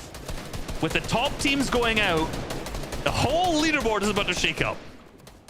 It's going to be so congested around that 400 point threshold. And if Booga, Dukes, and Miro just take off right now, they're going to have the actual lead coming into the last game. Booga might be putting himself in a situation to go back-to-back from FNCS to FNCS here on the Grand Royale stage. I mean, the possibilities are endless at this point, but it is going to come down to whether or not if they can survive this. They're only 82 damage above the surge. Here it is. This is where the games are really going to start kicking off. This is where the true Fortnite game begins. This is a difficult part indeed. 82 above Storm Surge, 400 points total for Jukes, Booga, and Miro going into this game. They have good amount of materials, good amount of shields, good amount of everything, including position on zone, but hold on, the layering for them, no fantastic at all. They've got to start working their way up the shots, trying to connect, and unfortunately not doing so. Players on their layer, this is getting dirty, but Jukes starting to try and jump into the box. That's a 140 tag, it's massive, but that's not going to be a knockdown to finish. It is this pump that goes down too, that puts them up above the threshold. They've claimed themselves a layer, but there's teams up in front. This is starting to get a little bit messy, but Jukes, he does not care. He's starting to get in. He's getting aggressive. They know they need the elimination points, but I do not want him to overcommit here. Now, also keep in mind, Stretch just fell in defeat, so that's up to Commandment and Sense now to clutch up and earn themselves some points here. That is the only possibility. Our Coral Castle team is the team in control of high ground. Keep that in the back of your mind as things start to unfold here, as we start to swing on down to the low ground where it matters more. Commandment is leading the TARP here on the backside. A single elim right now, sent it off to the side here, trying to get into this new zone, looking to prioritize the rotate over healing. Here comes the moment of breather now. They can shut things down. They can start to look to bounce back in this game here. But where is our competitors? There it is. Booga is still here. They're still hunting for it. They're finding tags, and they're a healthy trio. My gosh, we might be watching it unfold here. They're healthy, but their builds are not. They're looking to go for the back-to-back. championship runs right now, making multiple champions out of every single one of this member, but they have to perform in this game and the next. 33 comes down to the player down below. The edit comes down. Miro doesn't want to jump down because he knows there's a player there. They've hit the pad to the front side of the zone. They're all healthy. They still have materials left in their inventory. They're all together. The spacing good. The angles held. The ADS aimed. Booga got a player in the box. The 75 connects from Miro, but no, he doesn't manage to finish it up. The player drops down. He's a slippery snake. He manages to get out of that box, leaving Miro, Booga, and Jukes still in this, but they didn't get the refresh that they needed. This is now a top 9 situation. Clarity, Niddle, and Casker have crashed the party officially. They are on high ground, and it's theirs to take away for the victory out. They're going to work towards it, but Miro, Booga, and Dukes have a different plan in mind. Dukes looks like he found an Elim as well. Amongst all this, that's onto Chimp, so that's another player down now. 6 eliminations here. Things are starting to kick up as we only have 6 teams left in the game. Kanata finally falls. The end game for him as well. Here's Scented. Can he get one? Yes, he can. Beautifully done, and jumps back up. Oh my gosh. Staying alive here. No build. Back to the zone. Can he get the tag? No. He gets taken out. Big knock onto Pamstu there while playing a Commandment. Tries to follow up. One single build. Oh my god. Miro. Commandment picks up Miro. He drops down, hits the shot. This is huge. This is huge. He picks up the second. Oh, the Jukes as well. That means Booga's left in this as a solo. What? Commandment fragging in the backside of the zone. The shot's connected. The time starts to dip down as the zone Don't do it. him. 2 HP. He whiffs the shot. Oh no. It's going to be Casker's team who picks up the victory out with Nil and Clarity G. And this has just opened up the leaderboards for so many teams coming into the final game. And this is why I love watching Commandment in Endgame. He is the Mr. Highlight himself. Always coming through, putting up a show when it matters most. The fact that he picked up Dukes and Miro, denying them the second place and converting eliminations towards them is massive. But Casker, Niddle, and Clarity, they have also done something incredible here. They have officially put themselves up into 360 plus territory, Reese. Those are big points. That means they're in the conversation to earn much more prizing leading into game number 12 now. I'm nervous. I'm telling you that right now.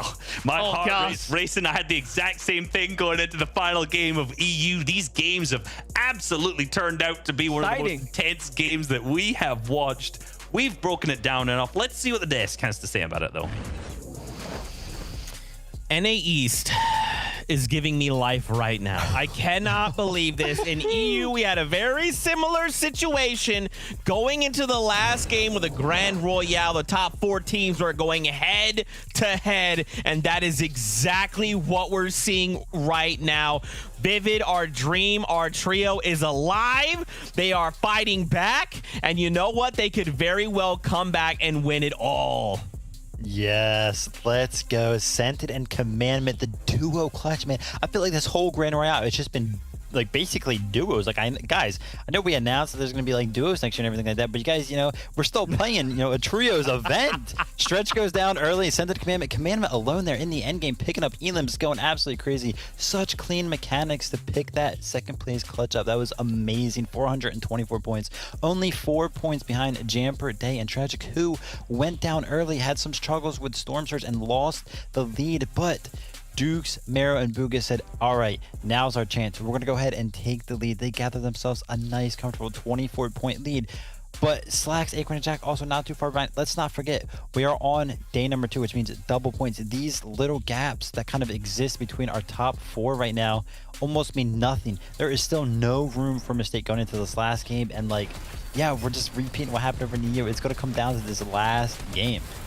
It is. I can't believe I'm saying this, but fellas, the 5 of us predicted teams, all the teams that we predicted, us on the broadcast here, are in the top 5, which is kind of nuts, right? That's I can't believe it. I'm just living the dream here because I had thought that Saf and Kanata had no chance in ages at one stage, but suddenly they're top 5. But we saw there at the end again. You know, I think the biggest key factor, we talked about this in the last part just before game 11 there, that Jamper, Tragic, they have to have a bad game, a slip up, in order to let the rest of the pack move forward. That happened. And so you can see everyone start to move forward now, and we have some teams. I mean, can we believe that the current FNCS champions, you know, at least 2 of them, Miro and Booga, are currently sat at the top of the leaderboard? You know, could we see it? Could we see an FNCS and then Grand Royale back-to-back victory for these 2? It's absolutely possible. There is one game left. We have our very own kind of reboot round to a degree here, where whoever comes out on top, gets a lot of eliminations, is going to be the champion of this. And man, this is a great way. What a region, what a finals, what a Grand Royale. I'm loving every second of this. I want to call an audible here. Okay, what I want to do very quickly, as soon as we can, is take a look at the prize money on the line, and then I want to double back and go look at our standings. Now, you're probably thinking to yourself, Zeke, what the heck are you doing? You're calling an audible. Just follow me on this, okay? Look at how much prize money is on the line. Remember, look at top 10. This is our top 10 right now, and Iamzo on the leaderboards is holding that spot. Basically $20,000 for a trio. Now, let's double back to our standings real quick, okay? We only got a couple more seconds here before we jump on that bus, so bear with me. Take a look at this list. All right, Fortnite fam, take this in.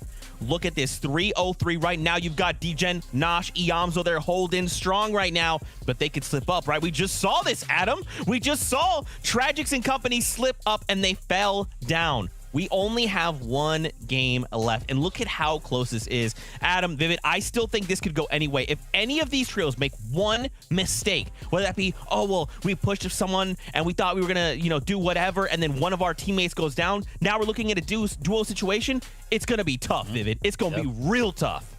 Yeah, let's not forget Aegir Savinata. They started this climb up into the top 10 with a 120-point game, right? So there's a world where like our whole like top 8 just don't get any points, and then B-Roller just gets 120 points and he just soars all the way up there. You know what I mean? Like anything can happen. This format is just making this last game worth it to stick around for and watch. This is very, very exciting. This is going to be like the most exciting game I feel like we've had all year. It is. You get into the top 10 at 10th position, you're at $19,000. You get to like top 5, $54,000. First position, like 200, whatever it is, $40,000. It is nuts. Everyone needs points. Everyone needs to get on the leaderboard for prize pool money and obviously for glory as well. Absolutely. 303. That is the number to make it in the top 10. And of course, you can't forget 452. That's first place right now. Let's do this, Fortnite fam. One last time in NA East. Reese Hub, MDF, back over to you. 12 long games, 2 even longer days of competition. And let's not even talk about the roadmap, the journey that it took to get here just to fight for the prizing. Game number 12 of NA East is about to go down. One of the closest tournaments that we have been able to just have front row seats to, Reese. This is incredible. We're watching history unfold here. 4 different teams have the potential to take the lead the first, maybe even more depending on how the day goes. There honestly could be 5, 6, maybe 7, 8. I honestly don't know how many teams could win this at this point. But all I know is this is incredibly close. Juke, Miro, Booga up in first, Jamper Day and Tragics in second, so close behind. And with an incredible performance on day number 2, Commandment set in stretch. We cannot say that enough, how good and how consistent they have been on this day number 2. Honestly, one of the best teams out there by far.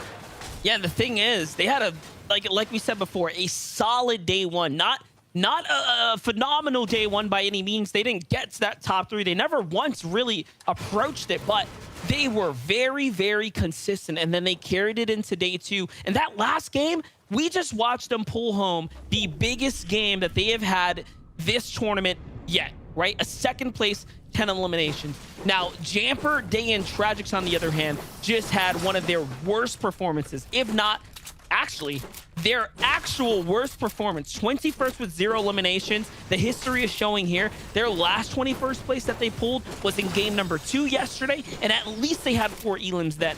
But the fact that they are not putting anything, that's like almost a donut of a round, has set them back 30 points now.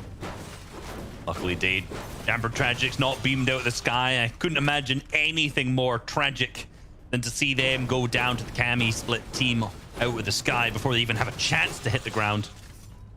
So everything seems set up for our top teams. They're in the running so far. I'm not sure what happened over at Coral Castle. The team's still engaged, but I was just gonna say, doing much better in that previous game, I don't see any reason why they would switch up the drop spot this time.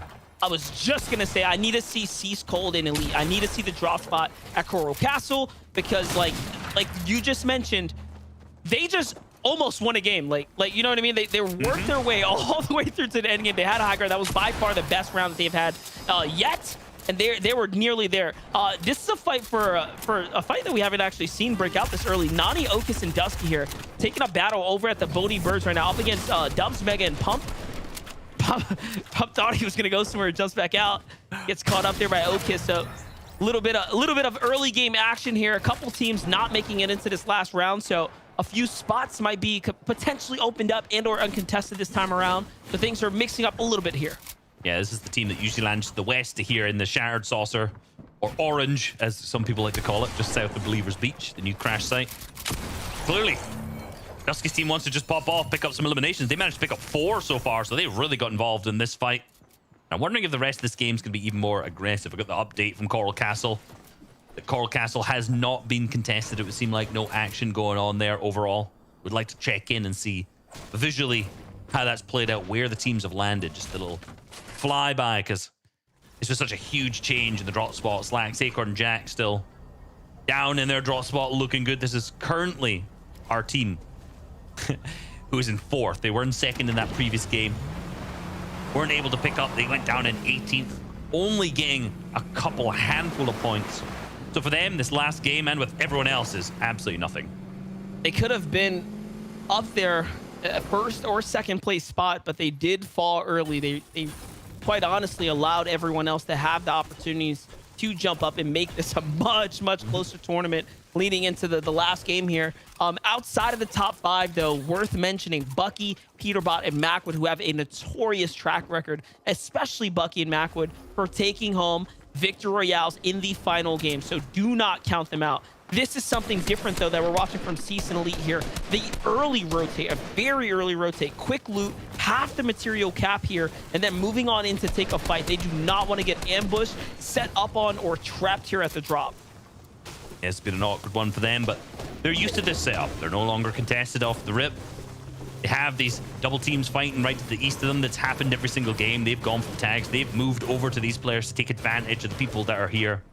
They're very comfortable doing this. This is what they did for game 1 through to 10 onto Dom and Ganzo's team going against Blake, who've just been whittling away, we'll say, at this fight throughout the entire 2 days. A lot of smack talk on the social media to not really perform from what seems like any of the team, both being in the bottom 10.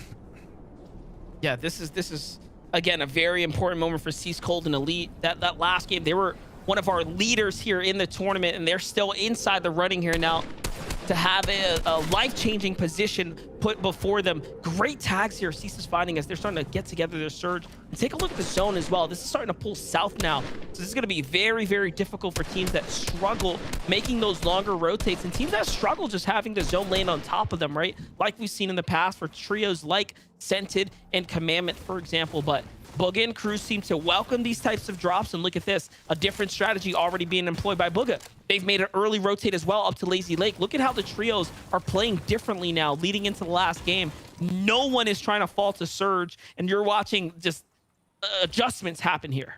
Yeah, what's great about this is the fact that repeatedly I've said Booga, Miro, and Jukes have had really bad materials every single game out of the rep, right? They've been taking so long to harvest because they've obviously had other priorities setting up and getting Storm Surge. This time, they've managed to do it all.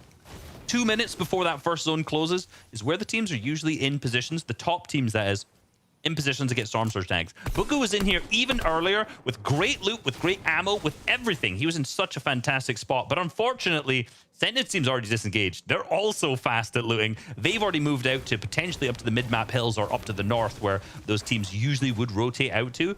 So the speed and efficiency from Booga has been good, but it just wasn't fast enough to try and catch up to the Lazy Lake teams to get the tags on the back of them. In the feed there, it looks like Cold's trio ends up getting an elimination onto Verts. They committed to those tags that they were finding. So they're trying to fight their way, claw their way back up. You'd love to see teams just fight their way in the very end. Slackjack and Acorn here, though, trying to find themselves a good position here on the zone, but unfortunately, seems like the spots that they were trying to fight for are taken. Now the real question is, what are they going to do with this? But Slacks in the vehicle while moving finds a couple great tags here. Seems like they're starting to run out of fuel. They're going to have to back it up now. See what they can do. So cautious. You cannot do any small mistake. You got to remember, every single team that goes down here, it's over for them. That's their tournament over. Their points are locked in for Slacks, Acorn, and Jack. Triple spray coming onto the flu cam trio. Not going to commit again. Maybe a more confident team with less to lose would, but that fight has everything to lose in it. The championship title, the $285,000 total prize. But hold on. Bryce is pushing in here. Could be absolutely crucial. Do they want the Storm Surge position, or do they just want to go for the key? In this last kind of moments of the tournament, players will get more aggressive because these guys need eliminations. They need more points. Potentially, they're just going to box up above. Slacks, Acorn, and Jack, this could be critically bad. But it also could be a huge reward for them. 3 free eliminations, if they can just pick them up and wipe them out of the tournament. I mean, that sets them up for being neck and neck with second and third places, effectively closing the point gap that separates them right now. So the potential was there, but it looks like this trio is going to go ahead and pause down. Acorn, Jack, and Slacks are going to just be content to sit here for a little bit.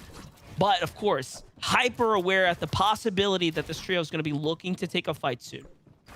Yeah, let's take a little quick replay at some of the earlier fights you missed. This fight's going to start slow down. It seems like the team's just starting to sit up above, just go for tags. They want that power position. Cold, Season Elite actually managing to pick up some eliminations. They pushed in here over to the west-hand side, and it's Vert who just ran out of materials, had to go with the room fight, and unfortunately against 3 ARs, it's not going to be much. So some of the other teams who obviously missed out in that previous match from getting contested off spawn, which is Cease's team, managing to catch up a little bit with the early game eliminations. So we move back over to Saf, Canada, and Agers, however, who is not looking so healthy. It seems like Saf went for a trade. That trade did not work so favorably for him. Well, hopefully he got some tags in the process, because he was almost taken out of the game there, sitting very uncomfortably at 5th place, if you ask me, because they have Bucky, Niddle, and Cease's trios all close on their heels there. They don't have the spacing, the gap between them to really afford any kinds of mistakes. Senses, Stretch, and Commandment, however, have managed to make a really large rotate here now, getting targeted by what might be Booga there on the mountain on the other side as well. Rokane's trio. This is a terrible spot to be in for Stretch and crew. They're getting focused here. Again, focused. All down to almost no shield. The materials starting to dwindle away too. Coming back to their home, a Lazy Lake, their drop spot. See the little 3 box here with all of our top teams so close, only 30 points in it. Stretch on the top, Day in the bottom, Miro in the bottom right. Ace team yet again have a long rotate to make on the bottom left, though. You got to remember they have a far distance. Their mid game is always awfully rough. Miro, Jukes, and Booga, they're in a better spot. This is their home. This is where they're comfortable. Wouldn't be a final game similar to EU without some sort of catty zone. They're just eyeing up. They're just eyeing up Commandment's trio right there on the side that just pulled up. Super swift. So things are really starting to get interesting here. Slem's trio is going to be the one that's sitting and hovering nearby Commandment and crew. But take a look at this. Elite, Cold, and Cease, man, fighting their way back into this. And this is an actual big team to knock out. Mikey, Jays, and crew, like they were one of the teams that were just following them close in their heels, right? A team that kind of plays within their area. So to get all that surge this early, like they're going to be set up for the rest of the game. Yeah, it's not as impactful for them, the leaderboard, since we're down to 18th, but that's a ton of eliminations coming up for them. I didn't quite see how many if they got the full trio wipe. But regardless, every single one matters. The live leaderboard, live. How amazing is that? Up on the far left-hand side, Juke, Mir, and Booga still up in that first place, 452 with Commandment, Stretch, and Scented 442. So it's getting so close as we saw Commandment's team. Once they pick up a couple of eliminations, they've clutched their way up. They've started to move up the leaderboard because of their strong fighting ability early on. My, oh my, how far we've come. Start to see things unfold. It just gets better and better here, as does the gameplay, as does our competitors. Slacks, Acorn, and Jack right now, 100 and plus damage above right now. Just kind of vibing out here. Talked about that trio down low. They actually ended up giving up the position here as they sort of rotated, it seems like, together. Now split up between one another. Saf and crew already making the move to the new zone, but Slack, Jack, and Acorn, they have a vehicle here. This is actually perfect for them. Already getting tagged, though. Yeah. 77 HP on the vehicle. They're going to have to start making the rotate. This is a good idea to start trading back, but the vehicle's going to blow up. Hopefully not right on them. Big HP loss for all 3 members of the trio now. The spray is going to come through. Their materials are already starting to go down to 50 so far for Slacks. This is not good. They're going to need a refresh before the game starts to end, which is forcing them into a difficult situation. Good use of the metal to keep away from the fire, but nope, as I say that, he loses 2 ticks. The chug splashes will put out the fire if they need to. if they ended up catching it. But no requirement on that, it would seem. I think the Chug Splash is going to be used to make sure all 3 members of the team are healthy, as it's Pamsu carrying Fatch, sitting in their home, in their house, comfortable in Misty Meadows, holding these teams now. For Acorn, Slax, and Jack, who pushed in and fought them earlier, it's a bit of redemption now. Ooh, down body there. Is this Saf? Kanata and Saf are taken out now, falling to the hands of the trios that are inside the box there, as they were the ones that kind of committed to the fight there, initiating this entire battle. Agers is now a solo up top. Our 5th place team of Agers, Saf, and Kanata might be looking at their tournament end here, as players are getting sent back to the lobby here in the final game of the Grand Royale. Regardless from them, it's been a huge day, right? They've, on the day so far, 4th overall in the leaderboards. Big matches from them. Undoubtedly a huge performance. But we really have to see what they can do if they can make it as a solo with Agers left alive, Acorn, Slacks, and Jack.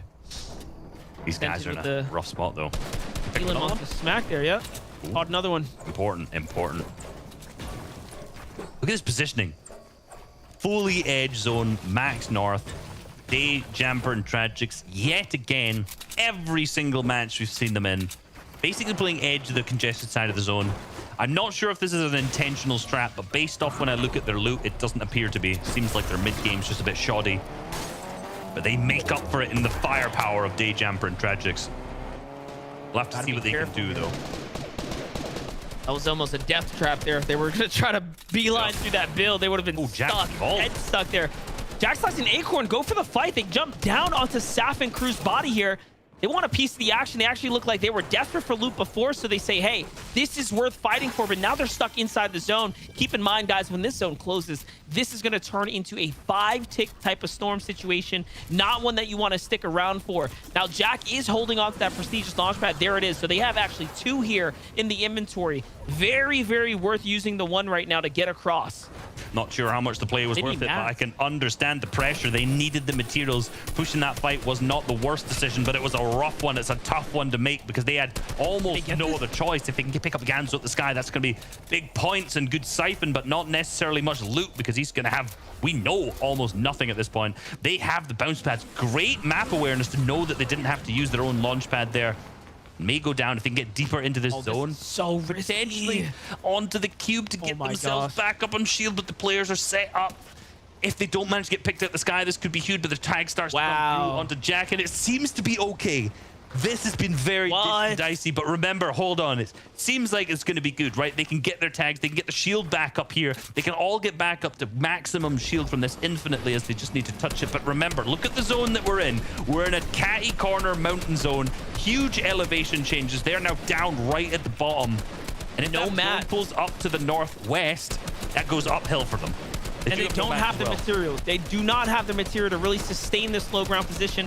This could be a big fight here. Jack needs to make the call here, commit to the battle, look for the elim, and then honestly get the loot because he saw him touch down by himself. Yes, there it is. That's all the information he's going to need. They're going to continue to fight this one, and they honestly need the loot. But no, instead, they're going to play for the long haul. They don't want to take the major risk here and throw the game away. They are so close to being champions once again, to touching that #1 spot once again. And the risk, the pressure is settling in here, and they're deciding that it's not worth taking the fight here and now. I don't know if they're going to regret this later. We will find out as the game continues to develop. But if I was Jack, he saw enough, in my opinion. That was a solo. Must feel very confident about their fragmenting abilities in the end game if that's going to be the case. Sent his team. I saw him in one of the 3 pictures get beamed. Bucky picking up elimination in the feed. Also very important onto Donnie, that team that they're spraying now. So some of our top teams all focusing on the same weak players of Simple and Knifer at the edge. The live leaderboard on the far left. Let's see. Juke's team still pulling away with it. Commandment is still in second, but Jamper's team is so close behind them. Only 8 points behind. Then 3 points behind that. Slacks, Acorn, and Jack. So the top 4 all so close right now, with Bucky's team definitely still having the possibility to catch up. But let's focus 1 second here on Descendant Commandment and Stretch. They've picked up those eliminations. That's the points. 115 below the surge. 11. So important. 11 players have to go down right now. They're the only top team below. Only top team below the surge. This is so bad. So they're the only team at the top of our standings they're actually underneath the surge. So what are they going to do? They are in the low ground here. There is no other opportunity to focus. The lobby is looking down on them. The gig is up. They have been figured out. Teams have realized there's a trio down here. Now they don't know that they're underneath the surge though. So this is still a possibility. Down. He's finished. Oh no. Daze now goes down below in another part of the feed as well. So many players starting to struggle with it. Stretches down. This is sending Commandment as a duo. These guys are a duo together. They should be able to play this so well. They're used to this situation. They've been playing together all year, even longer than that. But this is just getting too bad. This is pressure. They're deciding to try and heal it off. I'm not sure they can do this. I'm not sure they can do this. The zone's closed. That's it. Surge is going to get active now. Daze team is barely above. They have no reason to stop firing, essentially. Jamper, Tragics, and Day need these tags as much as Commandment is sent to need these tags for later in the game. They're committing. They're going for it. We know the aggression of this team. They know they get eliminations at this point in the game. This is their classic play style. The whole block committing. Commandment goes down. Sent goes down. No, and that is their tournament run over. No first or second. It's going to come out for Commandment, Sent, and Stretch. They're going to be locked into the points that they were at on third place. Now it all opens up for Day Jumper and Tragics. Going up against Juke, Mira, Booga alongside Slacks, Acorn, and Jack. It's a fight for the top 3. One less trio to worry about, but one very, very important trio as well. Booga, Dukes, and Miro have just pulled half in, half out. You cannot make this up in the last game while they are above the surge right now. This is incredible here. Most markable team on the planet going for the back-to-back so far. The Miro and the Booga looking to win 2 in the same season. Not even comprehensible. Jukes with the FNCS win from Season 7 coming back and teaming up with Miro and Booga, now looking to make his second FNCS Championship run too. We saw that there's minimal points in between it, only around 20 above. They're going to start elevation change back up to their old base that they have up here. Full metal, good materials. You've got to say for Jukes, Miro and Booga that this is a game that they have in their sightlines to win. It's so possible. There's nothing stopping them now. All they need to do is continue to stay active here. Not a single elimination, though, put on the board. So for Jamper, Day, and Tragics, I mean, if they don't get active, these teams are starting to catch up now. Acorn is down. Jack is in between the mix. Jack has barely got any HP. Slacks is holding on strong, though. That's to the hands of Clarity. That's our other competitors. That's it. Jack is also taken out now and fully finished by Peterbot. Okay, it's up to Slacks to clutch this up. That's not looking likely either. This is going over, or actually back down the mountain. So this is actually going to go into past the cube, essentially. So down off the elevation and through the old build. Slacks can still pull something off here. Let's see if that one mushroom will save him from all of the reign of terror for the rest of the teams that are here. A solo left amongst trios and duos left in this too. He placed 4th in the solo all-stars. Can he show what true kind of fragging power he has as a solo player? He can't find the launch pad. No, he doesn't manage to find the launch pad, but he gets another one down below. 2 shots out of the sky and he'll be beamed. It would be so unfortunate if he was picked. There's so many in the sky. If he was the one that was chosen by the lobby, it would be so rough, but he's now 152 below the surge. Don't land in that tunnel, please. But no, it's over for Slacks, Acorn, and Jack, and they are locked in. And that's it. Probably to the hands of Miro and company as they just pick up the loot there in the process. It was Miro. He landed right in front of the wrong team, the wrong player. There's no way Miro's going to walk away with this last game without having elimination. He had to put himself on the map there. Tragics is still alive here, getting active. This is a race between Miro, Bugga, and Dukes against Tragics and company who go for high ground. And now they are up top, Reese. They can do this. And by the way, they have much more eliminations than Miro's trio. In exactly the same fashion they did in the FNCS this season, they take high ground in the final game. They are playing for the win. This is crazy. Oh my gosh. They managed to connect at the same time. Another team trying to go up for the high ground. Daze materials starting to dwindle down. Only 16 left. They're going to have to start fragging out 464 points. Still behind Juke, Miro, and Booga right now, but it's all to play for. This is an exact replica of what we saw this season. We're seeing Miro and Booga go up against Jamper, Day, and Tragics head-to-head the final game. It's so close. This is a true race to the end here. This is a marathon here of a day so far. 478 here from Miro, Dukes, and Booga. We've found only a single elimination. Just unprecedented uncharacteristically of this shield. Tragics is going to fall to the hands of Yamso. Jamper is going to get knocked to Spark here. It is quite literally up to Tragics, and they get fully wiped out of the game. And just like that, Miro, Dukes, and Booga are doing it. They are on the most incredible run that we have seen in recent times here, Reese. Can you believe it? I cannot believe it at all. The run that they've had game to game has been absolutely fantastic, being one of the last teams down alive in this in the end game. Cease's team still up in it. I'm not sure if they have enough points potential to be able to up and clutch all in this. Let's see what the moment Miro, Jukes, and Booga could do going into the final game. 7 builds left onto Miro's inventory. He's going to have to start playing pumps out, looking for eliminations, figuring out what they can do. The competition's getting cut here left and right. Bucky is out. One less team to worry about. On the low ground is where they're going to find themselves, looking for any elimination here. Just pad up the points at this moment because you deserve it and you need them here. Booga's just going to go ahead and jump on in, and the zone's going to go on in favor. This is a 3v2 situation. Duke's going for the heal here. In the process, Miro's going to sneak out the side now, and he still has a little bit to work with. He has plenty of material, though. They are still in this game. He's still up in it. 31 builds to his name. The flopper, he can heal off in the back of the zone if he needs to. 14 builds onto Booga. He's going to have to start playing the angles, playing the shots as those mats start to dwindle down. There's a full trio down below him. He can start taking the floors, taking the edges, taking the walls, seeing what he can do. Up on high ground is Wrigley, Crackly, and Nexi, who's going to start to pressure. Cease and Cold is still up in this. So wow. Definitely climbing up the leaderboard. As I say that, Nanny picks up Cold too. The shots start to come through into Booga, but he's going to get dropped down below. He's not going to connect. A single shot, yes, but a knock goes down to the player down below. And oh my god. Oh my god. And Cold. He's still in it. Miro's still up as well. 4 eliminations now, and just like that, they fall inside the top 3. But what a run for them, and congratulations to Big Rig, Nexi, and Crackly, who closed out the game at 236 points for, again, a run to the top there to try to make the best of their last and final run. This has been quite the Grand Royale, Reese. It's been quite the Grand Royale, but let's be real. We know who the champions are, the winners of the Grand Royale. It was over when we saw Jamper Day and Tragics fall. Juke, Miro, and Booga are your Grand Royale champions for the NA East region. And they did it in incredible fashion as well. A ridiculous, just 12 streaks of games there. They stood consistent. They came out at the top in day 1, and they stood there, the only team that managed to remain consistent there coming into day 2. The all-star team has done it. I was going to say Muga. I was going to combine them all together. I'm too excited. Miro and Booga won the FNCS, obviously, with Muzz. A lot of players doubted the decision to no longer play with Muzz and to pick up the ex-FNCS champion from Season 7 of Jukes. They've put it all together here, winning the Grand Royale. Undoubtedly one of the best teams in the region. Why am I saying one of? Undoubtedly the best team right now on the day, and of course the weekend. Huge congratulations to Jamper Day and Tragics, your Grand Royale champions.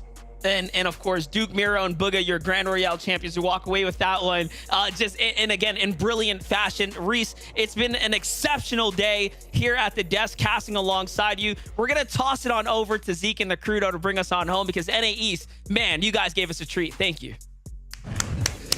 Let's go, baby! Let's go, Booga! You see? I've been in the back. Listen. I want you guys at home to know, okay, Fortnite fam, since Chapter 2, Season 8, the moment we started and Booga was in finals, I was the first person to say, hey, you know what'd be crazy? You know what'd be crazy right now? If Booga won.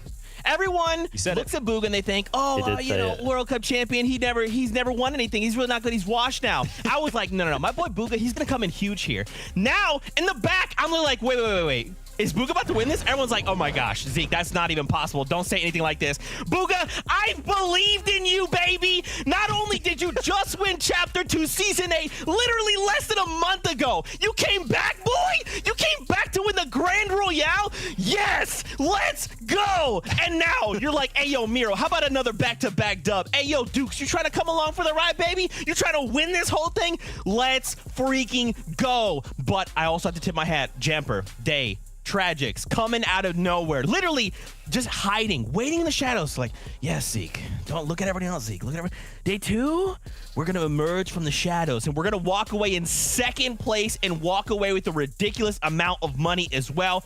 And you know what? We can't forget Slacks, Acorn, and Jack. Yet again, I don't know. This always happens, Vivid. It's like when we predict them to win, they don't do so hot. But then when we don't predict them to win, they come out and they do really well. Yeah, there was a moment there where we were like all going all in on Slacks, Acorn, and Jack, and they ended up being contested. And they showed what they can do when they are uncontested. A third place finish in Grand Royale, nothing to be ashamed of for sure. But this last game could have went anyway. Slacks, Acorn, and Jack were in the running there. Jamper was in the running. Booga obviously had a little bit of an edge because he did have the lead going into that last game. But regardless, phenomenal play again. We see Miro and Booga alive as a duo with Dukes going down just a little bit before that, and they just clutch it up in the end game to gather those few extra points. I mean, they already had it secured by this point. They broke into the 500-point club. They were chilling, no sweat at all. They probably knew at this point that they were just having a little bit of fun, but I mean, I gotta just highlight the fact that this trio gathered so many points from the clutch factor. There were so many moments where they were just a duo, and it wasn't just like Booga and Miro. It wasn't just Booga and Dukes. There was just so many different variations of a duo within this trio that ended up going into the endgame, and they outperformed trios by just duos. I mean, they deserve this for sure. Grand Royale champions off of an FNCS win in Booga and Miro. And then to do the crazy thing, right? Switch up their trio. Be like, Muzz, listen, I know we just won together, but we're going to pick up Dukes. And then they bring in Dukes, and they're just like, all right, now we're just going to win with Dukes. Like, I don't know what this is. If they're just like going to pick up whoever they want, whenever they want, and just win with whoever they want. But well done to those guys.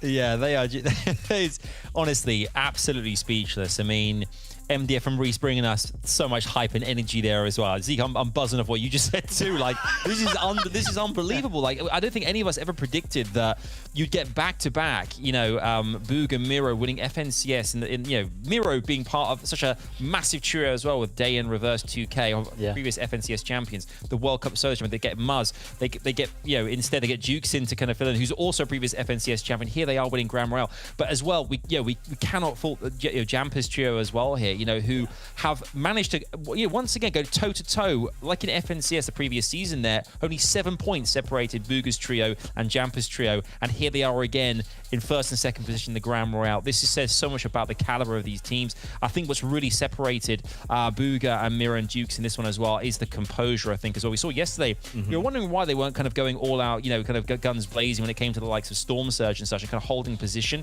And I think that's what's been really consistent throughout the entirety of these 12 games. They've seemed really in control of everything they've been willing to do and how they move forward as a trio. They haven't gone, they haven't gone all out. They've been very kind of calculated in the way that they actually go about each and every one of their games.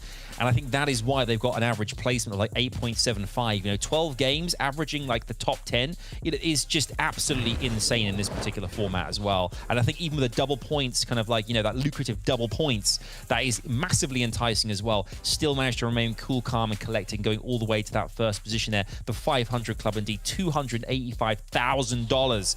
I mean, second place, Jamper, Day, and Tragics, $210,000 is nothing to be sniffed at. That's an insane amount of money. I think for all of the teams that competed as well in Grand Royale tournament as well, $5 million worth of prize pool across all regions is absolutely incredible. And all the teams, what a way to round out a year, an amazing year of Fortnite. I've loved every single second of this, and I think it proves as well, all these teams continuously getting into the top like 10, 20 positions as well, that they are the best that there is in the region, and we love watching them. It's so good. This is your top 10. Really small shout out here. Nosh, Iamzo, and DJ. Remember, they went into that game in 10th place. They move up into the 9th place position, right? An extra $5,000 their way. Once again, this is ridiculous. I could not have predicted. If you asked me today how this was going to go, I could not have told you it was going to go this way. Booga, once again, massive congratulations to you, Dukes, and Miro. You walk away with the #1 spot, Hey, why not just win Chapter 2 Season 8, come back and win Grand Royale, close out 2021 strong? Yeah, you love to see it. Fortnite fam, that's it. The competition is done here in NA East. It is always and will always be a pleasure hanging out with you guys. Super quickly, let's touch on the predictions. Let's see who is more right than everyone else. MDF. Well, Monster D-Face. There he is, right there. I told you, he I don't even know how he does it. He just is always on point. He knows that's why I said he's my better half. We're the same side of the same coin. He's just the heads part. I'm the tails part, right? I'm still part of that coin, but coming up heads is always much better. But either way, once again, congratulations to everyone who has competed. We love doing this. We love hanging out with you guys. Please do me a massive favor. Follow Vivid and Adam. Follow Monster D-Face and Reese. Without them, this just ain't possible. This is the last time you'll see us here from the FNCS in 2021, so we can't wait to hang out with you guys in 2022. I hope you have a fantastic holiday season wherever, however.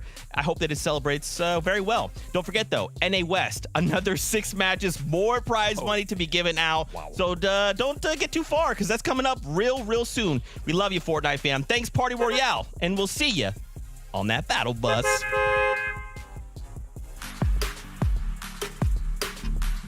My number one tip for starting out: make sure that you have fun while playing the game. Play the game will help improve your game sense, your aim, your fighting skills, your mentality. Start doing like mechanical training. Learning how to adapt quickly. Getting like the mechanics down of like your keybinds and moving around and learning the map, stuff like that. You have to put a lot of time into learning these new changes as quickly as possible and being ahead of the other players you're competing against. The main way a player can improve their aim. There's tons of creative maps that you can hop into that help with your aim training. There's a lot of creative maps in Fortnite that allow you to practice different styles of aim, so I'd recommend trying those out. You can do close range aim, long range aim, aim for shotguns, aim for sniper rifles, whatever weapon you need to practice with. There's certain codes you can find, I'm pretty sure on Epic's website of like creative maps you can find. There are third-party applications for improving your aim, but I also think that the main way to improve your aim is just to play the game. My best tip to help with building: spending time in creative, doing editing maps. There's people who do they tell you where to build, how to build. In creative, you're by yourself. There's no interruptions. You have infinite materials. When to build, and you can just learn building and do courses. Practice those mechanics you've been working on in free play and do it actually against another player, and that's how you improve it quickly. The most common mistake that I see, instead of going full out aggressive, W key, like people would say, sometimes it's good to play it a little slower, play for the end game. People usually blame the game whenever they die. I used to put my sensitivity on a very high sensitivity that I couldn't control. People not utilizing right hands. You player can shoot on the right hand side where you can't be seen from the other person. And people do that, they'd win way more fights than they lost. So how do you know if you're good enough to turn pro? It's a complicated question. It's very nice that Epic allows us to have leaderboards in-game, and you're going to be able to see your improvement. When you can see yourself placing highly, especially in the team game modes. If you're able to make a living out of Fortnite tournaments and competing, then I think you can consider yourself a professional. You have the opportunity to go pro if you put enough time into it.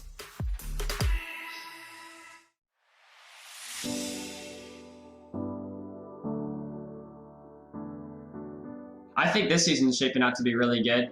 I think the competitive meta is pretty balanced, and it's more fun to play than last season for sure. Chapter 1, Season 5, just because there's a lot of new stuff that you could try out and get your advantage on. Chapter 2, Season 7 was my best season. I placed 4th in Grands, and that was my best Grand Finals placement. Season 3, as it had the slipstreams and the combat shotgun. Season 7 with the airplanes, and you could fly around, shoot a couple bullets into the sky and make it like Morse code.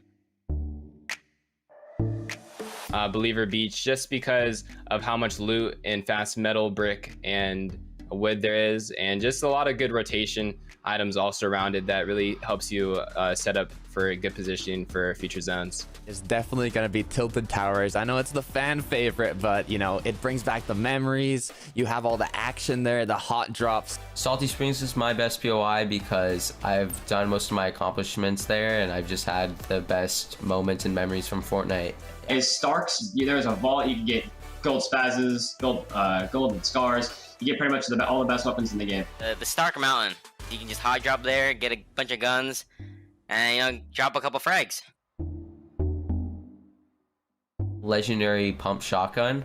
The gold pump, it's just the most fun weapon. The Kit's shotgun. Kit's charge shotgun, just because of how powerful it was from such a far distance. I'm gonna have to say the hand cannon, because not only is it very effective at destroying builds, but it's also a lot of fun to use. the Quad Crasher. The Quad Crasher. The Quad Crasher, because I remember you could fly in the sky with it. You could go anywhere around the map, and it really brings back some good memories. Definitely the start cars. You could go so fast, and you could actually like get to the other side of the map in very short amount of time. It has to be the IO car, especially if you match it up with the big tires. You're able to go extremely fast on any terrain and rotates towards where you need to go.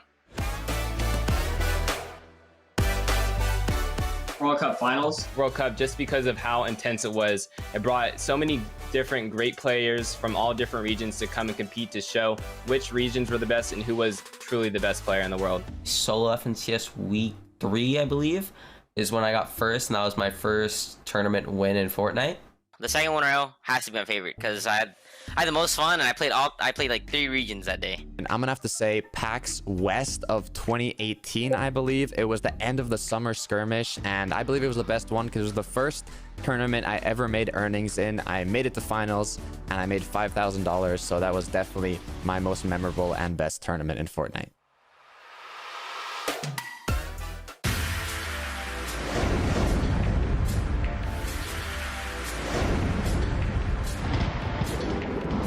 To the left of Steamy Stacks, where it's like a little gas station at the... Yeah, like right around there. To the left of Steamy Stacks and to the right of Craggy Cliffs, in between on that little hill. Spot on. All right. All right, so I would place it in between Craggy Cliffs and Steamy Stacks, sort of like on like the IO base that's towards north of the map, right there. Here, because I think the chance that the next zone pulls to the top right after the previous one does is very high. I would like to go just a bit left of Corny Crops. Yeah, that's good. Nice. That's 1 point. That's 1 point. Oh, I'm right on the edge. Oh, I was pretty close. I expected it to be there. Aw, no way. I was close to being in, but... Oh, looks like I'm in the middle. That's 2 points now. That's another point. Oh, darn it. It looks like it's very close. Alright. I guess I don't know my zones too well. I died there. Between Coral Castle and Believer Beach.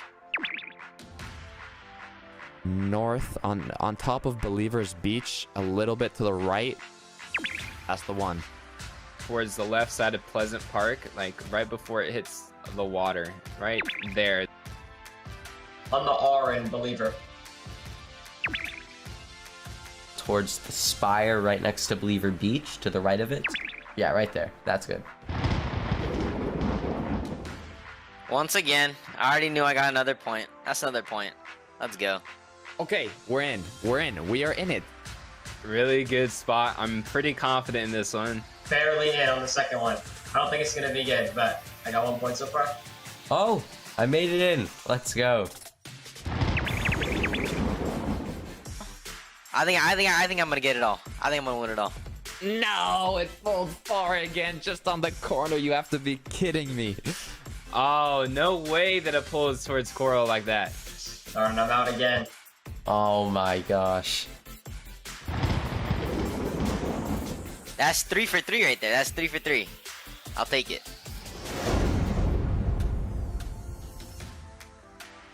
Above Slurpee, there's like the orange spot, like at the bottom of the orange. Yeah, I'm good there. So I'm gonna put my marker for this final round that I need to clutch it up in on a little bit to the right, or of the, you know what? Pretty much directly on the P of Sludgy Swamp. Beautiful. All right. I would put it towards bottom of Weeping, right there. A little bit below Slurpee in Slurpee Swamp. I'm gonna place mine right about on Slurpee. It's perfect. Oh, that is a close call, but that's 1 point. It's a very close call, but I'm 1 point. 1 point in. Okay. Again, pretty confident with this one. I barely got it again, just like my other second zones. I got this one, but it's not good for the next ones. Unfortunately, I did not make it to the next one. That's all good. 1 point is 1 point. It's all good. Oh, okay. See, My strategy never fails. It's the 1, 2, 3. Dang, no way. Yeah, dude, I was so close. Aw, no way. I'm like very on edge of it too. No!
What's going on, Fortnite fam? That was the shortest break ever. I'm still absolutely amped, hyped, and excited. We just watched the conclusion of the NA East Grand Royale. Once again, congratulations, Booga, Miro, and Dukes, the winners over there in NA East. Now, of course, if you're just tuning in, you missed that on the action. Don't forget, Europe, Tayson, Hen, and Chapix. Congratulations to them. And Brazil, Opie, Faison, and GSX. We got winners all over the place, but now it's time for NA West. The best. The West for last. That's the one I meant to say. We got friends. It's Kelly. It's Panda. You know, we only bring the best around here in NA West. Look at these two. Look how excited they are. You guys as hyped as I am right now?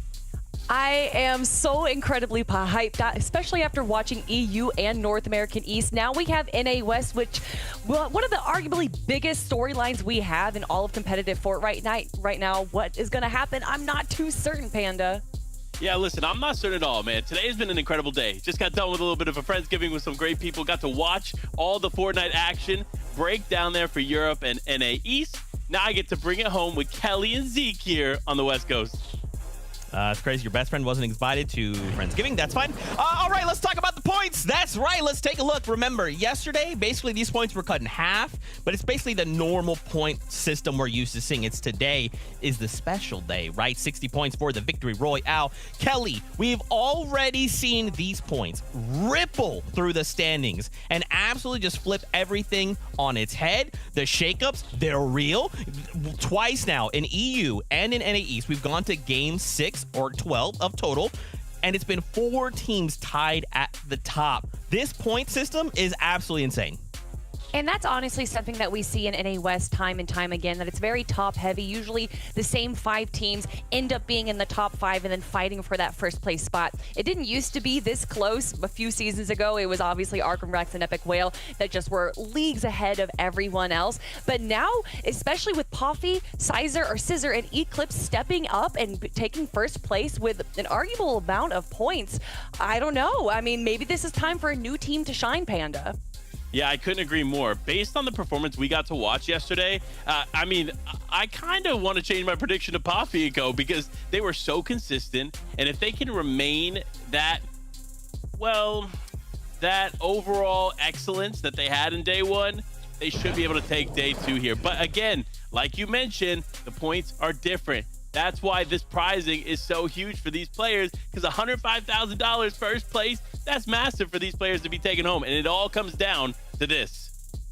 That's right. And I've been pushing it all day. I will continue to push it until the end of time. Of course, first place, super dope. You want to try and aim for that. But even if you could jump up, right, make it in the top 10, that's immediately doubling your prize money, right? If you were placing 11 to 15th, right? You can make it up top 5. Look at that. Look how exponentially that number just changes, right? So as we're watching these trios, as we're cheering them on, remember, even if they can make it in the top 5 at the end of the competition, that still is a testament to their skill, and it's going to be a lot of prize money to be handed out. Friends, let's talk about some of these trios that ended the day super well yesterday by taking a look at our leaderboard. So this Poffy, Razor, so sorry if I'm saying it wrong. If I am, please just tweet at us. Let us know how to say it correctly. Wait, Zeke, we got it. We actually got it? Is it real? It is Scissor. So Dude, it is I'm Outcast so mad. Scissor. Scissor is the name. We got to confirm. Thank you to Sundown behind the scenes for figuring that out for us. But he got to take care of it. It is Scissor.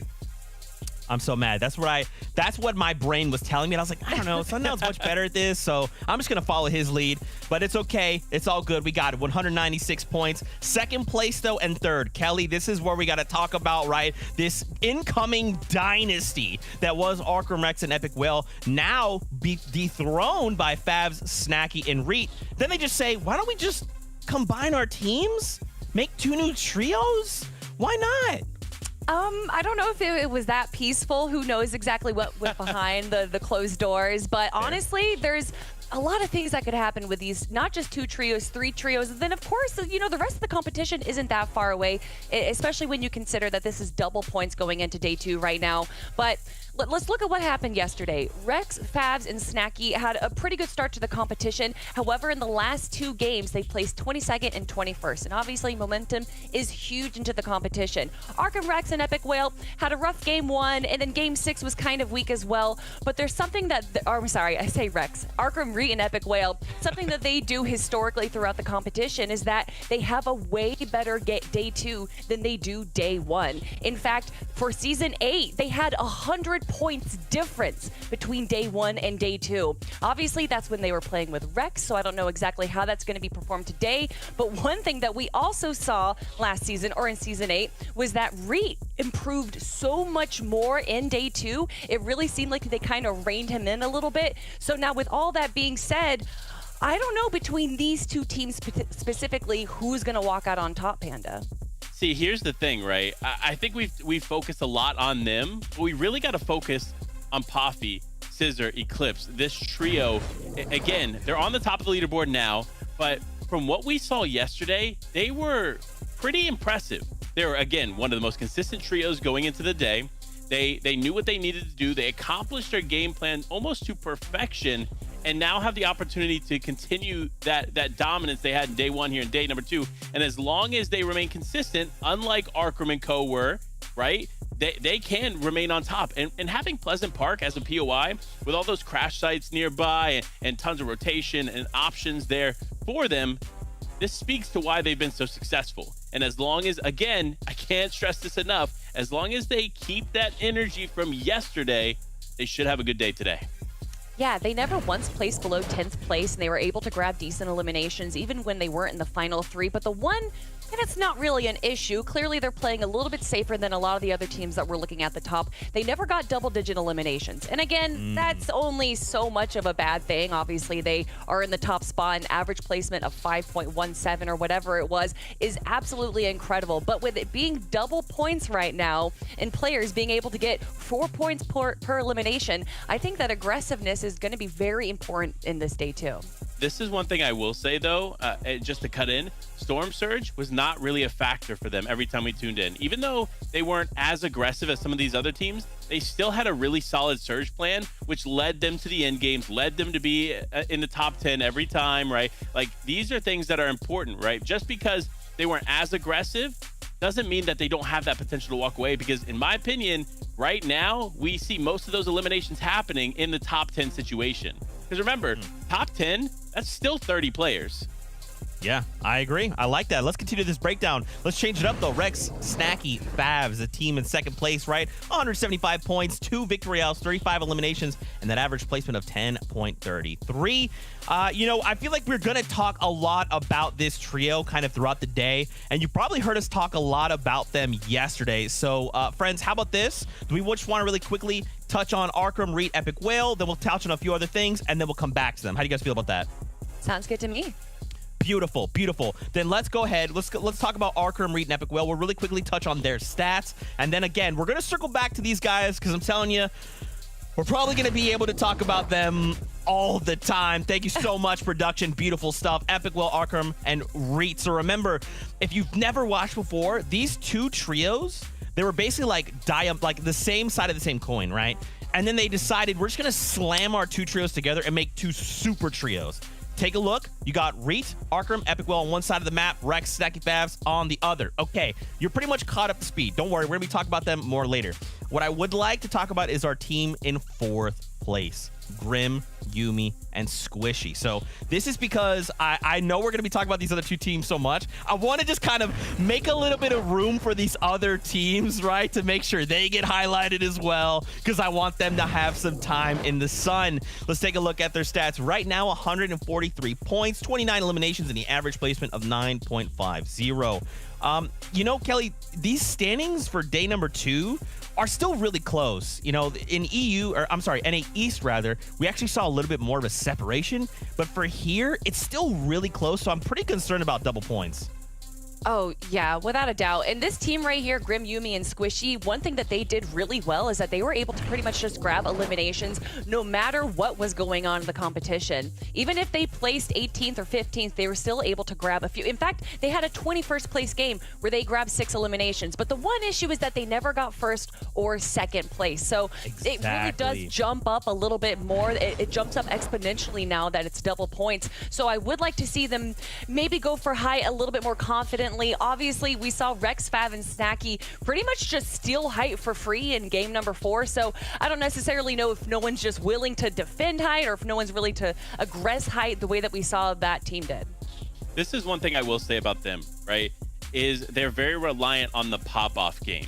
And when I say that, I mean they're reliant on tons of eliminations, a top 3, top 5. Because when you look at their average placement, it's not great. They had a 9th place, 8th place, 21st place, 3rd place with 10 eliminations, 18th place, and 15th place. So they've been more reliant on the eliminations, not as much the placement. You see them not averaging out pretty well. So for them going into today, they need to change their game plan. They need to focus a little bit more on getting placement, focusing on staying alive there in those final moments, and then get those eliminations, because they're ripe for the taking there in those final moments.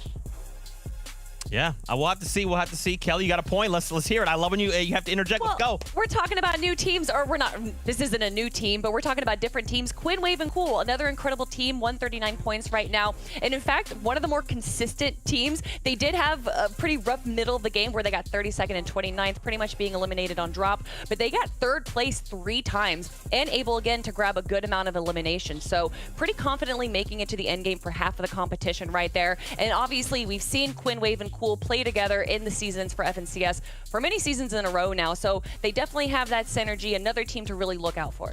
Yeah. Okay, we only got 3 minutes before we jump on the bus. So I want to do one thing really quick. Let's talk about this #1 team once again. Poppy, Scissor, got you. And of course, Eclipse, they're landing right now. The Cammy split. So Cammy is actually a player from EU. He has claimed this whole area. And these guys have taken over. They said, this is now, we're going to go ahead and operate out of this. Let's just really quickly touch on this, friends. And then we'll kind of jump on over to predictions in just a little bit. How are we feeling about Poppy, Scissor, and Eclipse's performance? The reason I ask is because the team in NA East, they had this massive lead, but then they couldn't really convert or honestly get traction in day #2. So I'm curious to see if you guys think they will be able to do that, because I'm very confident Arkham Rex, Epic Whale, Snacky Fabs, the Dynasty will probably get traction in day #2. It's quite possible. It's quite possible that our second and third place team could beat out Poppy, Scissor, and Eclipse. But one thing that we saw them do yesterday is never really seem nervous. They were kind of playing the way that we saw Arkham Rex and Epic Whale play, where wherever they were, regardless of the situation they were in, they were just playing so confidently, and almost it seemed quite casual at sometimes when we got to watch them. So never placing below 10th. Clearly there aren't not much of a situation to being like worried about their drop spot, even though they do have, I believe it's Rex Fabs and Snacky and Corny Crops right next to them. They don't really seem to be engaging with each other too early on, and besides that, there's no one that's really too difficult around them, so they don't even have to really worry about the earlier mid game, just what they do in the end game. I love it. I love it. Okay, let's talk about predictions. A minute 40. And this is, we're going to have to go a little speed run, right? I want you guys to hit me with the information, because of Fortnite fam, if there's people out there that have never seen before, we got to show them what's up. And this is why I said we'll come back and we'll talk about these other two trios later. So for all of us, we're in agreement. It's Arkham, Arkham, Epic Whale, and Reed, right? We're all kind of in two camps right now. It's Kelly, who is the outlier. She believes it's Rex, Snacking Fabs. And honestly, I borderline want to change my... yesterday, I jokingly changed my prediction. I'm going to stick with Reet, though. I'm going to stick with it.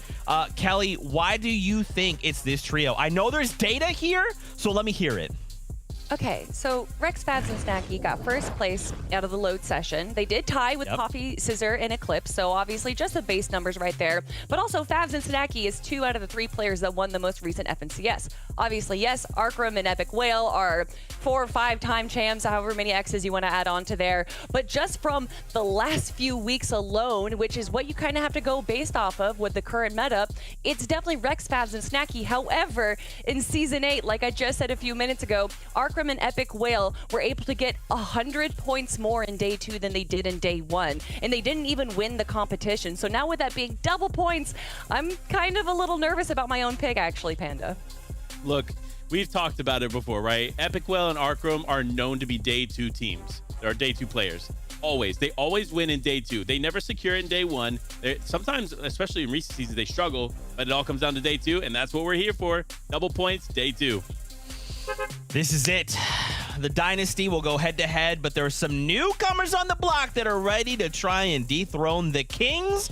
We're about to find out. We have 6 matches out ahead of us, so you know what time it is. We're going to hang out with our casters. It's Sundown. It's Clay. There will be our eyes in the sky. So, gentlemen, over to you.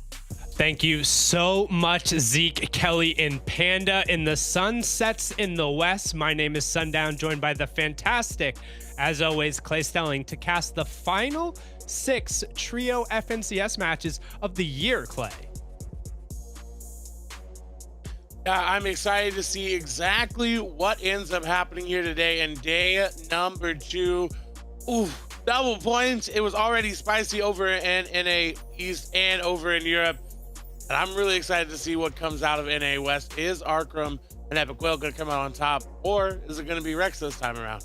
And as you mentioned, the double points coming through, we talked about it a lot yesterday, how the first 6 matches basically counted for about 1/3 of the available points. Well, that means 2/3 of the available points are on the line here starting right now. In our top right-hand corner, we do have 100 Thieves Rex along with 33 Snacky and 33 Fabs, and then Snacky in the bottom right-hand corner there as well. You can see the bus path cutting pretty much right down the middle from northeast to southwest, so no super favorable drops going on. We'll take a little bit of a look at the split, and they got a ton of real estate here right in the middle of the map.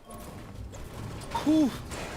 This is one of those ones that you get and you're like, confused about how everybody did, but this is how Snacky, Fabs, and Reed did it last time, last season, last chapter, rather. As they landed here, no one contested them, and they just went on to dominate. They had so much loot that it didn't end up mattering. If anybody did come through, they were just able to eliminate them that quickly. As we saw eliminations come to defeat Elige, getting involved all the way over to Coral Castle, which we surprisingly have contention at. It's going to be Yumi, Squishy, and Graham, as they're going to get shot down pretty quickly, but that player able to disengage down below. Pearl is another spot like Steamy. It's a little awkward to fight with. You really got to be careful about it. You really have to keep pushing down and not let them form up some of those big statues around, because once they get access to those, their match just are so much more than what you have up top. Yeah, I would say the big difference between Steamy and Coral is, as you immediately brought it up, the availability of brick. Some of those statues, you end up hitting them and it's like plus 12, plus 24 for some of those empowered swings. And that can really change the pace of an early fight. If you get some fully built brick up in people's faces, it's really hard to execute a quick pinch and to get these fights to happen reliably. But look, in Misu Grimm's outfit right there, ends up having the legendary pump shotgun, and he has a decent SMG to follow it up. So if he's able to get onto one of these walls quickly, he could potentially drop a player. But I mean, you can already see just the amount of time they've had to farm up below. They're already starting to throw up these brick cones kind of in defense, and now it's going to be a battle for piece control. And in a POI like Coral, yes, they did get the zone drop directly on top of her head. You don't want to end up in a prolonged fight. It's really rough. It is, because they've zoned, they get that little bit more comfortability that they can work with, but just everyone's going to rotate over if they hurt any fighting, and then they're always going to have a lot more loot than you do. Krem, just look at that legendary shotgun, not going to connect on the shot there. Was waiting for it, but not going to. They're running out of ammo. It's going to come down to just that shotgun, and luckily for them, they can go for that one hit with it. But with no follow-up, it's going to be really hard for them just to keep pushing down and keep spraying these walls out, because yeah, they have the HP advantage, but they don't have as much loot. Yeah, realistically, Lime, Pulsar, Chip, and Rex, they need to push towards that legendary shotgun, but that's not something you're always going to be conscious of, right? Like, you hear the sound of it. He's been firing it off. It makes a very distinct noise when it ends up firing it away, and you generally don't want to push directly into it, particularly when you look at the loadout Chip is rocking. I mean, he just has the uncommon pump into the common combat pistol, and it's not going to be very effective in these wall-to-wall fights. He's not going to be able to chip damage away, and they're slowly losing real estate here, and all of a sudden Lime ends up getting down. It's a really good push from Misugrim on the other side, but he overreaches a little bit there, and you don't necessarily have the backup of Squishy. So now that power up and has gone over to the other side, but Squishy is able to close the gap. Pulsar gets taken down, and Squishy just squashes both of them, sends them back to the lobby. Those are some great shots. They really were great angles as well, and now because they're able to do it so quickly, easy reboot card coming through, and that reboot will go off in NA West. We like to see that number in the left-hand corner go up, because it means these players are actually going for these reboots. This is that leaderboard overall based on some of the points that some of these players are getting. Even in this game, it's updating, but look at that lead. It's a good 21-point lead, and we saw that now because of the points, this is anybody's game. I was just about to say, a 21-point lead, that's 5 eliminations, Clay. Like we talked about it a little bit. I mean, for the people who ended up watching, if this is your first time tuning in, one, welcome wherever you're watching, watch.fortnite.com, on YouTube, on Twitch, or in Party Royale here. We're getting a little bit of a replay from that fight from Grimm's perspective to see the shots he's able to put down. There's a great little sneak shot there on the Lime, and honestly, he really did his job putting down as much damage as possible. And then unfortunately this is the spot where Chip just walked out into a box where they had no control. It seems like he wasn't necessarily prepared for that squashing play from Squishy, and it really ended up benefiting him. But as we talked about, if this is your first time tuning in, one, welcome. Two, we're over here in NA West. We got 6 matches for you today. This is the first of them. And the most important thing is the points are doubled. So Victory Royale is worth 60 points. Each elimination is worth 4 points. What that generally means in terms of what we've seen over in NA, EU, OCE, if a team is able to get 2 early Victory Royales, they could potentially just run away with it, right? Unfortunately, that has only really ended up happening down in OCE, but we've seen upwards of 100 and 115 point swing state. Combat's making their way on through. This is what we wanted to see from them. A turnaround into the easy and quick fights that they know they can take. This is not an easy fight in general, but for them, they've been fighting so many times here yesterday, but they've got to find those opportunities to make it easy for themselves. But not able to find 40R, that's delaying it. And now going to be able to find Falconer. They already took down Cadenax. Now they're getting back together. That angle for them, great, but the damage Combat is taking right there from 40R. They're putting up quite a fight. They do have that gas can. They can use it if they want to. That is going to go through, and oh no, the wall going to be taken over. I like to spray back into the immediate swap on the edit there with that lever action shotgun, but they can't keep letting this heal go off. That's why they're continuing to push here. That revive will come through though, and now a 3v1. He just has to hope he can grab whatever he wants and get out. Honestly, this is a very winnable 3v1, though. He knows he's been hitting white tags. I want to see 40R Storm go aggressive here. Like, he can win this fight, even if they end up reviving a player. If he had a stronger shotgun, I'd say it would be pretty much guaranteed, but now they will be able to get ore depths up, and this is going to get difficult very quickly. He may have missed his window, but he is just hitting some punishing shots. Unfortunately, losing a large portion of his shield there, trying to find the confirmation onto Combat, and not going to be enough. Zay's finding the final shot there. Nope, it was ore depths, but they will end up picking up 3 eliminations. Combat will go back down, but they should be able to get him back on his feet, no problem. And as long as nobody comes immediately riding over the horizon, they should be fine as we swing on over to our current leaders. They're chilling. They made their way into zone. They're set up. They're looking for these tags no matter what angle, how far they are. They're actively going for them because they know that they're going to have to keep that pressure up on the rest of the lobby with their lead. Again, because it doesn't really matter the lead that they have now. Looking at where everybody is, they're all kind of in a line. If you just draw a line from Eclipse, you'll go all the way over to Epic Whale. They're all in that same area there, trying to look for tags. And that's kind of telling of how good they are at getting these tags. Well, one thing in particular, when we talk about the Cammy split, the desks ended up favoring it. That's the team who's on the far right-hand side. That's Scissor, Poffy, and Eclipse. When you end up rotating inward, you kind of just post up because you already guaranteed your tags just because of how landing in that area works.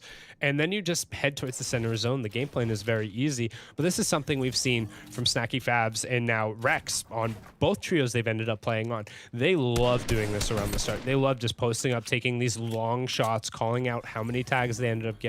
And as long as they feel reasonably safe on the Storm Surge, they are more than happy to just continue trading out these long shots, knowing that they have plenty of utility in their loadouts, and then playing for the mid and end game. And it's worked out incredibly well for them. I mean, they are the reigning FNCS champs, kinda, right? 2/3? Yeah, 2/3 of it. I'd say it would go more, you know, to the 2/3. Yeah, I mean, Reed as well. And this is an adaptation that I like to see already. Just gonna say it right now. They're already posted up. They're not moving this zone. They're waiting, looking for tags actively. They've got a split going between them as well. We saw them do this once before yesterday, but Arkham ended up going down because of it. But this is a much better split. They're able to easily get to each other based on that slipstream there. So this is great. This is something that we need to see for them. But one thing we also talked about yesterday, Sundown, is that this is not the same Reed as we saw the last last FNCS. He's way more tame, and I want to see him unleash a little bit. I was just about to say, you say tamed. I'd say it seems like he's on the leash, and Epic Whale holds a pretty tight leash when it comes to the IGLing. Like we've seen, hey, it's times you got to fight, it's times you don't. He doesn't necessarily like to take those early game fights, whereas, I mean, Reet spent an entire FNCS qualifier literally 50-50 dropping. He has no problem flipping a coin every single time and saying, hey, whatever weapon you get, I like my hands with whatever I get my, whatever weapon I get my hands on. Like, the kid is very confident in that regard, but right now, we get a little bit of a lull in the action because we have had 3 complete trios eliminated, but otherwise, everyone else is completely on their feet. We do swing over Baka, Kytrix, and Nitrix directly on top of Rexy, Dynamic, and Zello. Ooh. This will be interesting if Kytrix decides to go up, if they're below Surge, because 20 different players will need to go down before that Surge turns off. That's 7 total trios, and it's a lot of damage still left to be done on the entire lobby. We know some of them will get rebooted, and Dynamic, based on where they're positioned, I don't think they're confident in their Surge levels. I don't think they're confident at all.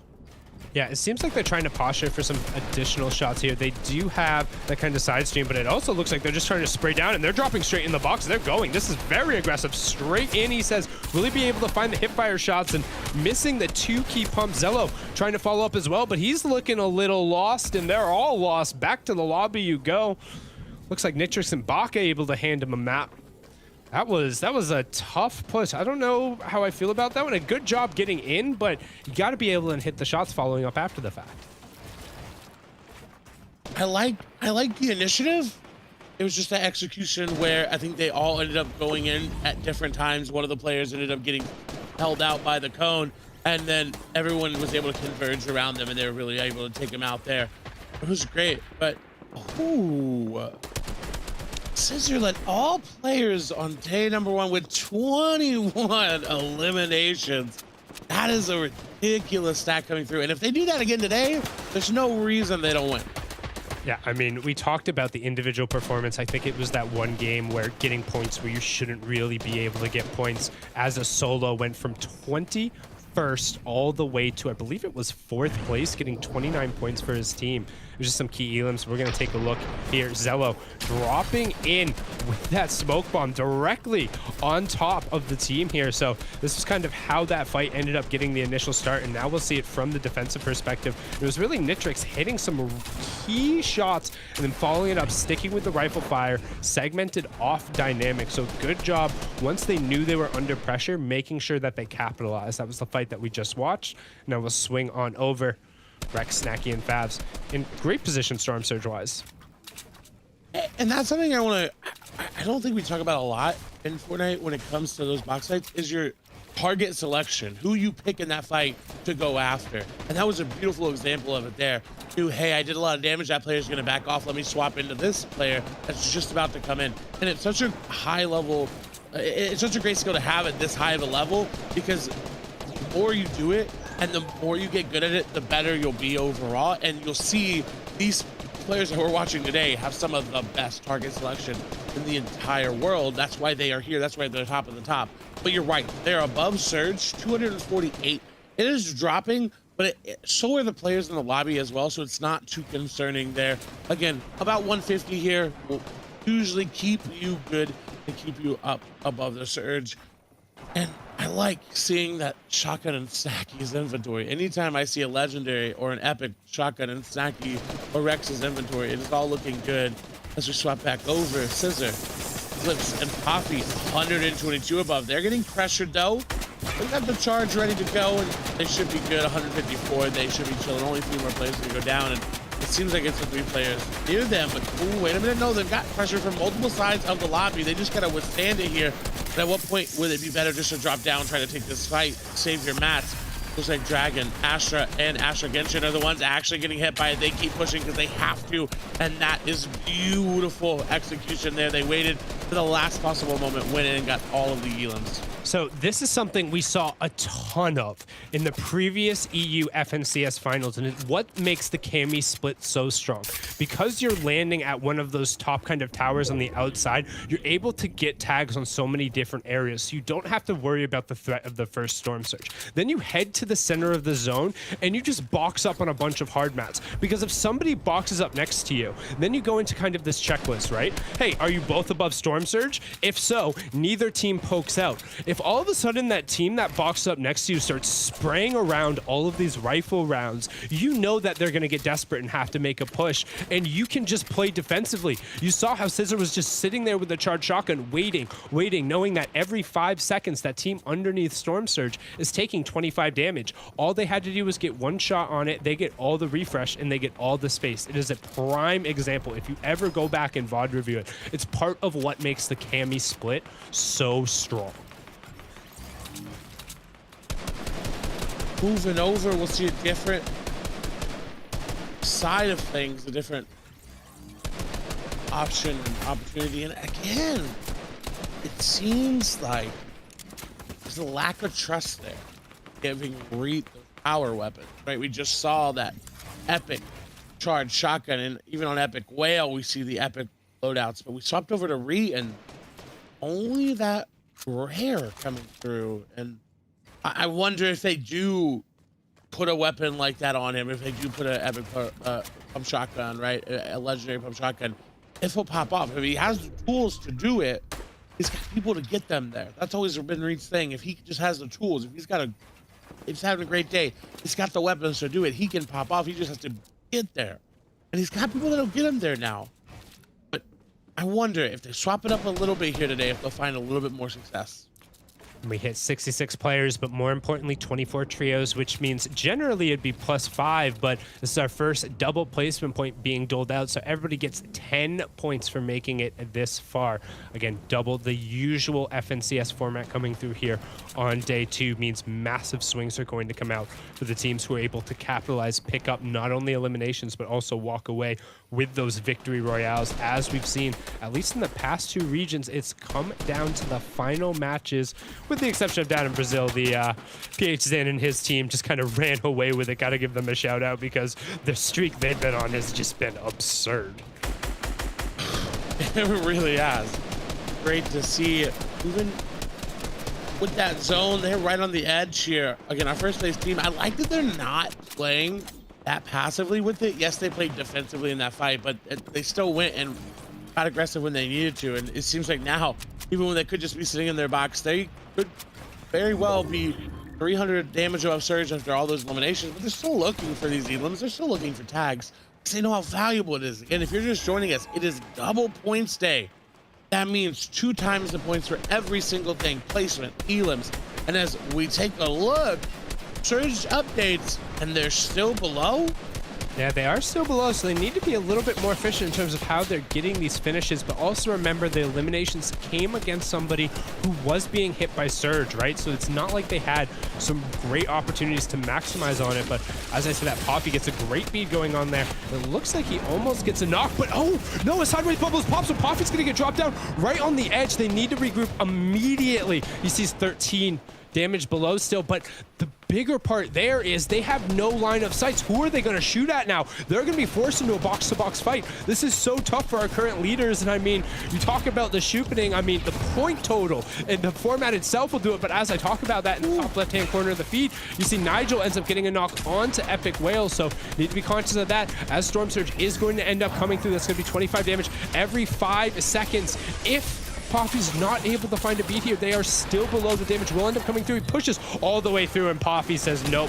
105 to the head, drops that player, and as I say that, they just barely update above.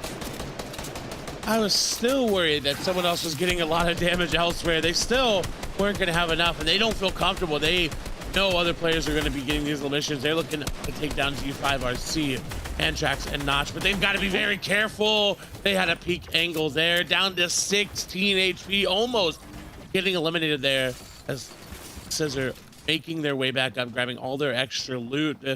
Storm Surge will be there for now. They get a little breath, fresh air. They can take that med kit, but look, there's Rex, there's Faz, they're snacking right in the middle of the screen. Yeah, I'm curious to see. Okay, there it is. Epic Whale back up on his feet, so not necessarily sure. Maybe was just over peaking a little bit, but that's fine in terms of over indexing. And right now trying to get a little ex-teammate friendly fire going on there. As you can see, Rex and his trio were able to launch in, but Arkham unable to find the shots. And ooh, able to find the shots there though. I think that was back-to-back white tags. Not able to confirm it yet though, as Epic Whale, no, he was the one who got the knock. That's Nacho goes down there, so there is one player down, and we're into the cascading placement point. So each trio that drops will be +2 points coming through. Storm Surge turns off as we have our top 50.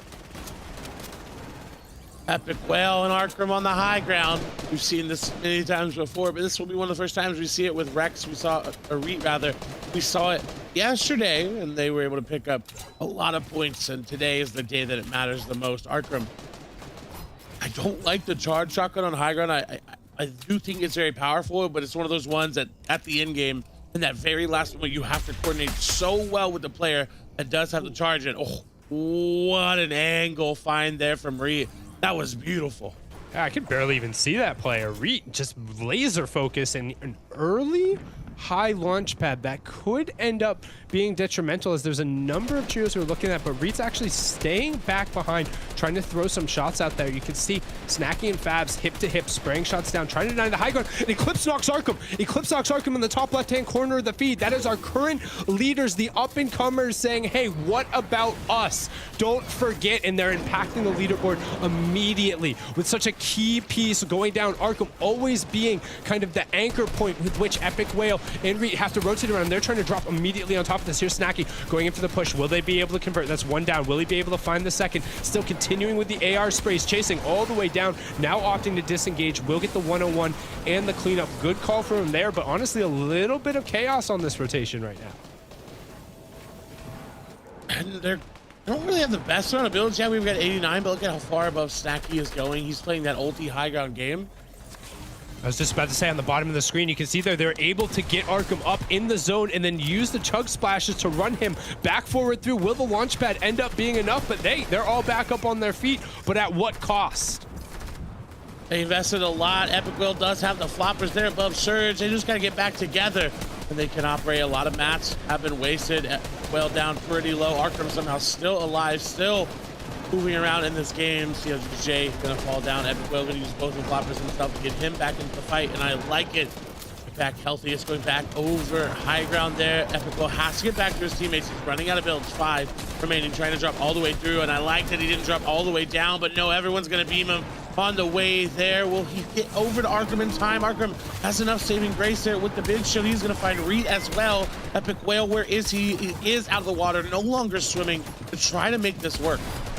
Man, you talk about shambles. This is shambolic on the low ground, but they're doing everything they can, knowing that every single moment they step could be an additional +2, but up on the high ground, almost completely uncontested. Favs, Rex, and Snacky are just raining shots, but we know their builds weren't necessarily the best. And on the low ground, Epic Whale gets taken down, but Arkham looks like he's able to find it, but no builds on him. Him and Reed are going to be stuck, forced to try and make plays. They're looking back as the zone will end up bouncing back the other way. He will find one, and that's Glaze going down. Reed finds the second, but can he find a third? It's Fikoi who's down. He will have a siphon coming through if he's able to pick that one up. There's another player. There's 2 siphons on the backside. He's able to be cool, calm, collect, get back to the zone. Doesn't need to pop a bandage. He's trying to find a fight to try and just get a second, but the cone going to drop it off doesn't have an angle, and Reed going to tick over in 12th place. And the fight for the high ground is Nitrix and Kytrex rip it away. Baka providing support as he keeps Rex busy on the low ground, and Snacky is forced down. That is just going to separate everybody there. Finally able to get back, but look at how good that was. They drop back down. They know they can drop everyone up from the high ground because they were so high up, but the damage is not there for them. They're going to have to keep spraying. That angle on the high ground, though, is going to be very detrimental to them. They have to play it perfectly. They're running out of builds. Yes, they're going back up for it, but Rex only has 16 builds remaining. You see him very methodical with what he is placing, what they are going for, but high ground seems to be running out of builds as well. They're dropping back down. They're going to go for it again. The harpoon going to drop Rex all the way down, back into the box as they go. He's into another team's box, and he looks like he's going to be going down. He does. Snacky on the other side has the harpoon, but it's not going to be much when you only have 6 HP. Doesn't have a shotgun. Fast, the only other one up, trying to stay alive. Seems like he had some chili chug splash going, but he's gonna hit the shots. Yes, he is. Almost takes him down, but Krizik says no. Sit down, back to the lobby you go. Jelty there, hand in hand, trying to make something happen. Midi and Chris and Eco with 5 eliminations coming out of nowhere, dominating the low ground. They found floppers, but they weren't able to pick them up there, and this is their low ground. They have claimed it themselves. Looking for some space, Pulsar Nico. 5 of his team's 8 eliminations. We have a 3v2, v1. The trio on the low ground, but a slight change here in the verticality could end up causing this. Let's see, where does this final zone go? No, they should be able to just run this out through the old build. So it's going to be on either the duo or the solo to make the play. We do hear the charged shotgun being charged up. That's Midi who's holding it directly to his left. Can the 33 duo go? Who's going to be the one they send? Nico ends up being sent out towards the side, looking for a shot towards the backside of the zone, but they could potentially just wait. Nico ends up finding one. Will he find the second? Needs to get the siphon off, but he's going to tick over before it does, and Midi ends up taking home the victory royale. 9 eliminations, that's 36 points. That's a 96-point game, Clay. Whew. Whew, indeed, and I can't remember what place they ended up placing yesterday, but they have to have Shoop into that gap very, very much. And look at these eliminations coming through. Frappe, Lizzie, and Nate were sitting at 9 eliminations. Actually, you know what? That's 11 eliminations themselves going down pretty early. Nico trying to find some. Doesn't even matter. He ended up going down with 6 himself. That is a pop-off performance. Congratulations to them for picking up that victory royale. And this leaderboard is going to be shaken up. I mean, that's going to be the mantra of today, the leaderboard being shaken up after every single game. Don't forget the points are doubled and the first victory royale has been given over. We got 5 more matches here to close out the year. So we're going to kick it on over to the desk. Zeke, Kelly, Panda, take it away. Sundown and Clay, thank you guys so much. Game number 1 of NA West is done, which means we have another 5 to go. But as they kind of hinted at, this will be the day of shakeups. These next 5 games will absolutely terrorize these standings. I mean, look at this. Now it's just so much closer than ever before, where we saw originally Arkham Rex and their mishmash Frankenstein together trio holding down second and third. Look at this. Mitty, Nico, and Chris, just off that one game, have jumped up into second place and say, look, this is day number 2, friends. We got double points on the board. You guys trying to go? You trying to go? Unfortunately, Poppy, Sizer, Eclipse still kind of not that far from where they were before, Kelly. Yeah, I'm honestly kind of impressed that Poppy, Scissor, and Eclipse are still up in first place right now. Obviously, the lead isn't too much. It's an 8-point difference. And then beyond that, it's only a 1-point difference between second and third place. And we saw Rex, Favs, and Snacky have a pretty good run towards the end there. They even held height for quite a long time, but that was when Baka, Kytrex, and Nitrex stole it away. Rex, Favs, and Snacky kind of decided to just drop down, as we're seeing right here. They were running out of builds, so they were going to try and fight for that high ground. And they did slowly start going down one by one, as we're watching right here, which when you're going to make it to zone 9, you want to make it all the way until the final 3, especially with these being double points. So to go out and around, I think 5th place is where they went out. Not the best performance that we wanted to see from them, but still good enough to hold that second place spot. Yeah, absolutely. I mean, look, when we talk about these quote-unquote dynasty teams, right? We see them at such a high pedestal, right? We put them on this pedestal of, oh, okay, well, they're going to be top 5, right? Or they're going to be top 10, right? But we just saw there both teams not having the performance that they wanted to have. So it's interesting with this being double points, like we talked about, it breaks down to this. You see Epic Whale, Arkham, Reed here struggling in a way that we have not seen them in seasons past struggle before. This is a 13th place situation. Arkham going down, Reed left by himself in a situation that he shouldn't have found himself in. Stuck, holding on here, edge to edge, box to box, does get a knock and an elimination. However, finds himself going down shortly after as he gets caught in the builds. It's definitely not where we thought they would be, right? But again, this is just game number 1, right? Everything's cool, everything's fine. The sun's still out, still shining. We got 5 more games. The dynasty is still possible out there, but maybe not. Maybe not, Kelly. Maybe this is the time. New NA West finally revolts and say, you know what? Arkham, Rex, Epic Whale, Reed, Snacky, Fabs, no more. We're taking our region back. I mean, Mitty's team literally just grabbed the VR and they were in 6th place and they shot up all the way to 2nd place with over 100 points. And let it be known that Poppy's team at the end of day 1 yesterday didn't even have 200 points. So the fact that a team in the top 10 was able to grab a 100-point game right there, anything can happen. None of these teams are out. None of these teams are solidified in just yet because so much can change in these next 5 games. And that is what I was actually telling these guys in the behind the scenes here. I was like, 100 points sounds like a lot, but it's not until you actually see the effect that it has. You're like, that's 100 points. That's just 10 eliminations in the VR. So we'll have to see 5 more games out ahead of us. What could go? What could happen? Who could win? We're going to find out. It's time to go back on over to our casters. Clay, Sundown, over to you. 1 down, 5 to go. Thank you so much, Kelly, Zeke, and Panda. And as we've seen, if anybody who isn't at the top ends up picking up a victory royale, Clay, they put themselves right up in the conversation immediately. Yes, they do. And it's great to see. And that's why the double points are so interesting to watch because, like we said, it's really anybody's game. Even now, it's still anybody's game. That leaderboard is so close. With 96 points coming through that first game, that shows you that there's going to be a lot of volatility today, and it's not really going to be easy to predict who's going to come out on top of that game at the end of it all. It's going to really come down to just, hey, the last game, if no one had a 200-point lead going into it, it's anybody's. Right, and we haven't really, especially in that last game, it felt like the high ground wasn't overly dominant. There wasn't somebody on the low ground who was scooping up all of those easy eliminations. Yeah, we saw the 9 Elim Victory Royale, but honestly, a lot of the eliminations were spread out there, so there's still plenty of potential for somebody to end up turning in kind of that 13-14 elimination VR, and that's when those points really start to add up. As we get a look, and yep, another straight up contestation down at the Coral Castle Corral. Yeehaw, everybody, you better hope that you dropped better than your opponent. As we see conditioning happening elsewhere, K-Nox getting their elimination this time around. That fight flip-flopping back and forth. Who's got the better landing? And it looks like, I was going to say it's Brim, but it's actually going to be Squishy, but that's beneficial for them. They can split up and grab a little bit more loot than everyone else.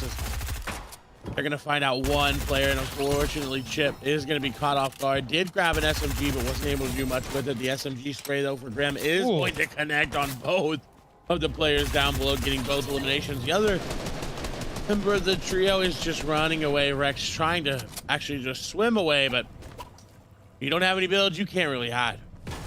Man, Lime just got thrown into the drink. He just polished that one off. Grim's aim there was disgusting. I wish I had hit fire aim that good. My lord. They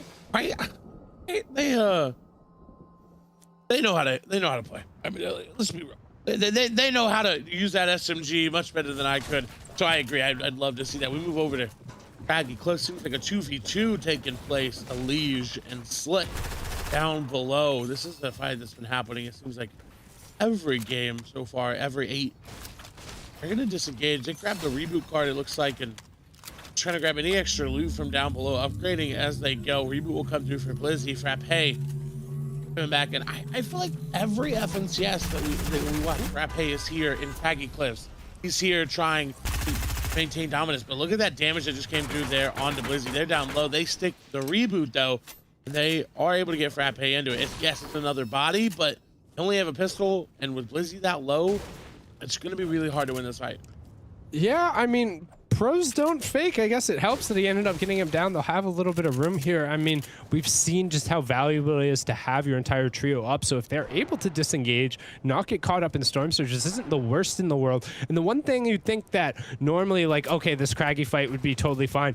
Every single time, almost on the dot, Defiable Kaboo and Salco come riding over the hills. Kakashi gets shaken down for all of his info and all of his money. No hidden jutsu going on there.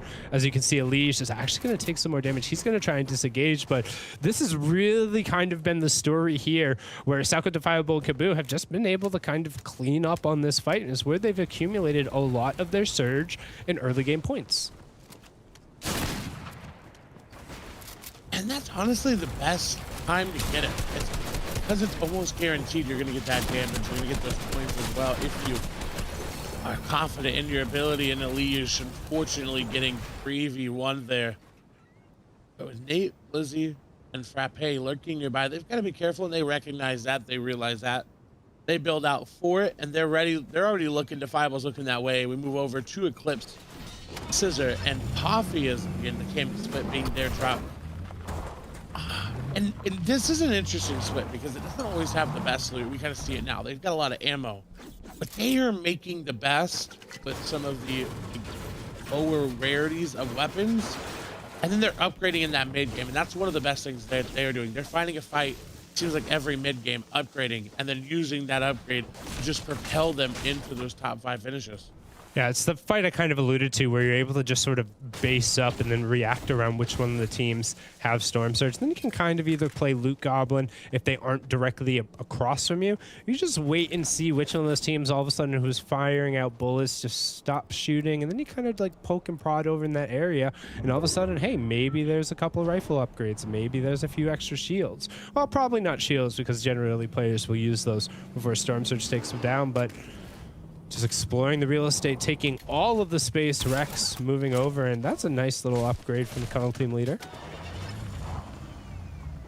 I'd take it any day. And here's the thing with Rex snacking and fast. They're getting the entirety of corn and crops. They're also rotating over to risky reels. They're moving towards the pyramid. They're grabbing so much loot. I want to see what we saw yesterday. Yes, only one game that did do pretty well. I want to see that dominant. I want to see him be a little bit more aggressive there. Got a replay coming in, and it's K-Nox Falconer and 40R Storm. K-Nox with the SMG spray there on the combat will get that Elam, and this is how Rex ended up going down. Just running out of builds there. Tried to use the Church Blast on their way out, but wasn't really able to do so. And oh, look at how close Lick was there. Yeah, that crouch made all the difference, actually. That was a little bit nuts. Blizzy opting to crouch right there at the end. Made sure he didn't end up getting the one extra headshot that would have been enough to tick him over the top. So we talk about every little thing mattering. Well, sometimes it's just the press of a single button. So we swing on over again with our current leaders. 78 players still up on their feet. We'll keep an eye to see if that ends up ticking up or back down. As we know, NA West does love their reboot. Storm Surge isn't going to be a threat for a while, but with already 6 trios having dropped, there's a ton more space on the map than we saw in the previous game. So I don't anticipate we'll see a ton of fighting between now and when that first Storm Surge goes off, unless a team feels like they can really press the advantage or get the drop on somebody. Oh yeah, top 3 now here, or was our top 3 there? Epic Royal, Arkham, and Bree seemingly falling a little bit out of it, but again, still so many more games to go, so many more points up. Again, it's really up. Snacky and Fico's trio were the only teams with multiple double-digit Elams on Elam games on day number 1, which I'm not surprised about when it comes to knowing Fikoi and knowing Snacky and Favs. Especially now partnering with Rex. I feel like we saw Fico pretty early on, but to me that stat basically tells me that Scissor Eclipse in them probably got like 8 or 9 eliminations once or twice, because they were so close on so many of those occasions. That just like seeing only those 2 up there, I'm like, all right, well, I know some of the other, and it's a little weird too, because generally in NA West, you'll see at least one team who's picking up a lot of the early to mid-game eliminations. There's somebody who just decides over the course of that game that, like, you know what, we're gonna fight, and everything kind of goes right. We haven't had that so far here in the Grand Royale, and we haven't really seen it on any of the regions, to be honest. Maybe we'll see it on NA West with these next couple of games, as not just trying to defend that launch pad there, but so you take a peek there and someone else is looking at you with one of those suppressed automatic sniper rifles. And I just want to point out, just take a notice for everybody, this game wildly more aggressive than the one we just saw. We had about 90 players up this time around last game, and now down to 77 players. So NA West being a little bit more aggressive, going back towards its roots of one of the most aggressive regions. And but we've got a Camp Cod fight still happening, and you know, I mean, sometimes you just got to keep fighting over the fishies so you don't end up hanging out with them right now. So swing on over. Quickamon, Russo, and Jan. We should be getting some Storm Surge warning here in a second. You can see everyone's just kind of chilling. There's only going to be a few key trios who are going to end up getting bogged down in this situation. It seems like they're trying to pick somebody on the rotation out of here, but they've already skedaddled on out. They grabbed the boat and they're going along. And the typical 2-1 split. This time Arkham a little bit closer, as he did note yesterday. He got picked off. I think it was just the one time. There's one other time he did get segmented off, but I think he was able to disengage. So, you know, 50% not bad, but I'd rather it not happen at all.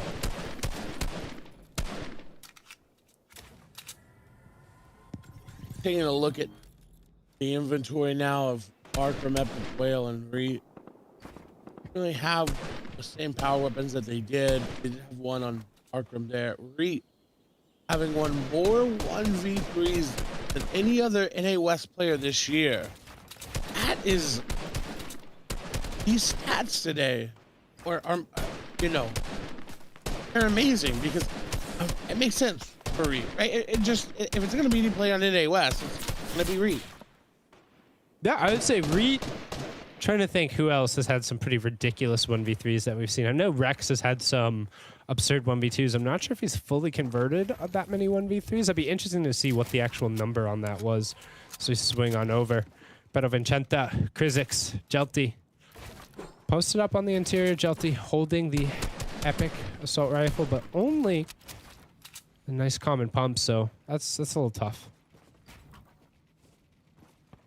It is. It's one of those ones where we had it yesterday where we had a legendary AR and a common version, and it's like, oh, and see in Pero, they've got the epic shotgun.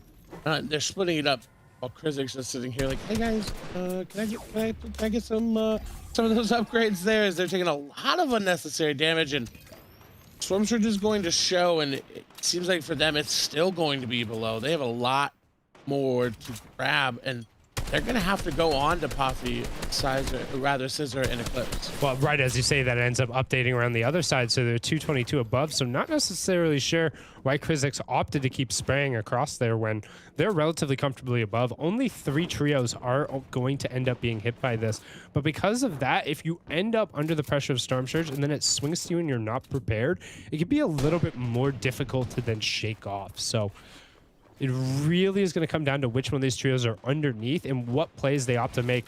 As we see Mizu Dog, Zinx, J Roses, 2 of the 3 FNCS Season X champions rocking out here. But the question is, what will they do as there's a number of trios boxed up around them? Can they find an angle? Maybe, but they're gonna have to get aggressive. I don't think they're gonna find the 96 damage while they had that angle on someone. I don't think they'll find it now. Moving around, they do use that Chili Suck Splash. They're going to go towards Falcon or towards K-Nux. Trying to make that play onto 40R Storm as well. They haven't found them quite yet. 96 below. They've got 30 seconds to work with, or they have to get too aggressive. But they've already shown their hand, if you will. They're going to try to spray them on out. They're just going to back up top. They're not going to keep rebuilding that. They're just going to go away, disengage. And now down to 15 seconds. Yeah, 15 seconds to that. 25 damage every 5 seconds will come through, so it'll burn you quickly through utility or force you to fight another team. Now, the Storm Surge is kind of on the right-hand side, and it is variable depending on the lobby. So if other players are still doing damage and they are not, that number and threshold will end up potentially getting higher if it's the right trios who are doing that damage. So now they're going to get wall-to-wall. This is a dangerous trio to fight against in that circumstance. Ziggs opens up, and he's met with just a barrage. An absolute barrage of fire. However, they are 33 above, so they're able to then disengage. Zinx might be the cost of getting them just stepping stoned through the Storm Surge, but 33 above might not be enough. As you can see, there's a little bit of aggro coming out the other side, and J Rose is immediately going to try and open up the wall and find some more tags. There's only 9 above. He knows some other teams are taking the damage right now, but it's not far from him. Ooh. Shots onto Dorito going to come through as Blizzy picks up 2 knocks there. But they quickly will turn into eliminations. There they go as Asher Day is going to go down. That's great for Blizzy as they just had a pop-off game. Arkham going to take down Snacky. Wait a minute, all of a sudden Arkham taking down their direct competition. I don't know if it was further away or what ended up happening. That is 2nd place versus 3rd place. We've got to see that. We've got to hop on over and see what is happening. It's 1st place is looking to go aggressive to a team down below, getting hit by the Surge, also trying to rotate their way. And his own Mekton is going to pop that big shield off in time. We haven't seen a confirmation elimination come yet. Snacky is still in this game for now, but what can we find? I'd anticipate that there's probably an overreaching peak. It's something that we saw the down happen to Arkham before, where the player is just out there shooting as much as they can, knowing that they're going to end up getting ticked over. In this situation, I think, oh no, Ree ends up actually getting the confirmation on the Snacky. All right, let's go over. Let's see what's happening over there. No need. With this trio under Storm Surge, yeah, that's fine, but really interested when we have 2 of our top trios going up against each other. What is going on in that fight? We know one of the eliminations has been confirmed. Mekton and Co. pinned between a rock and a hard place. Storm Surge will turn off here as Poffy will get the confirmation in just a second. It should come through, and Mekton's actually just going to wait it out. He'll be taken down. Storm Surge turns off. 10 points gifted over. And to the team that's in 1st place there, it's not what you want to do as we move over. 1 Elam going to come through for Arkham. So I believe that means that Snacky is fully confirmed there. All right, on the other side, actually, look at how low they are. Yes, they are confirmed, but look at how much they've invested into this fight. They need to get into those boxes. You cannot keep going in this back and forth game of cat and mouse. They know Rex is right there on the other side. Arkham down to no shield, only 2 meat in the inventory for heals. Zone pulling in, they have the advantage if they really want to push it. They've got Reet there as well. They can win this fight, and I really want to see them take it. Yeah, and they should take this fight here. In just a second, we should have a replay, though, of the elimination that occurred on the other side. Let's see it come through here as we have Mekton end up going down to the Surge. And not so thrilled about that one coming out and being picked up. So swing back on over to the current situation. Oh, and now they're getting pressure from another angle as well. They're going to be dropped down. It really needs to go over to Epic Whale, Arkham, and Reed. If they want any sort of extra loot, they cannot let Sar have it down below. Faz is going to get dropped on down. Unfortunately, that's going to go over to the other players as Notch will fall down as well. Rex down to 1 HP. They're going to get the elimination.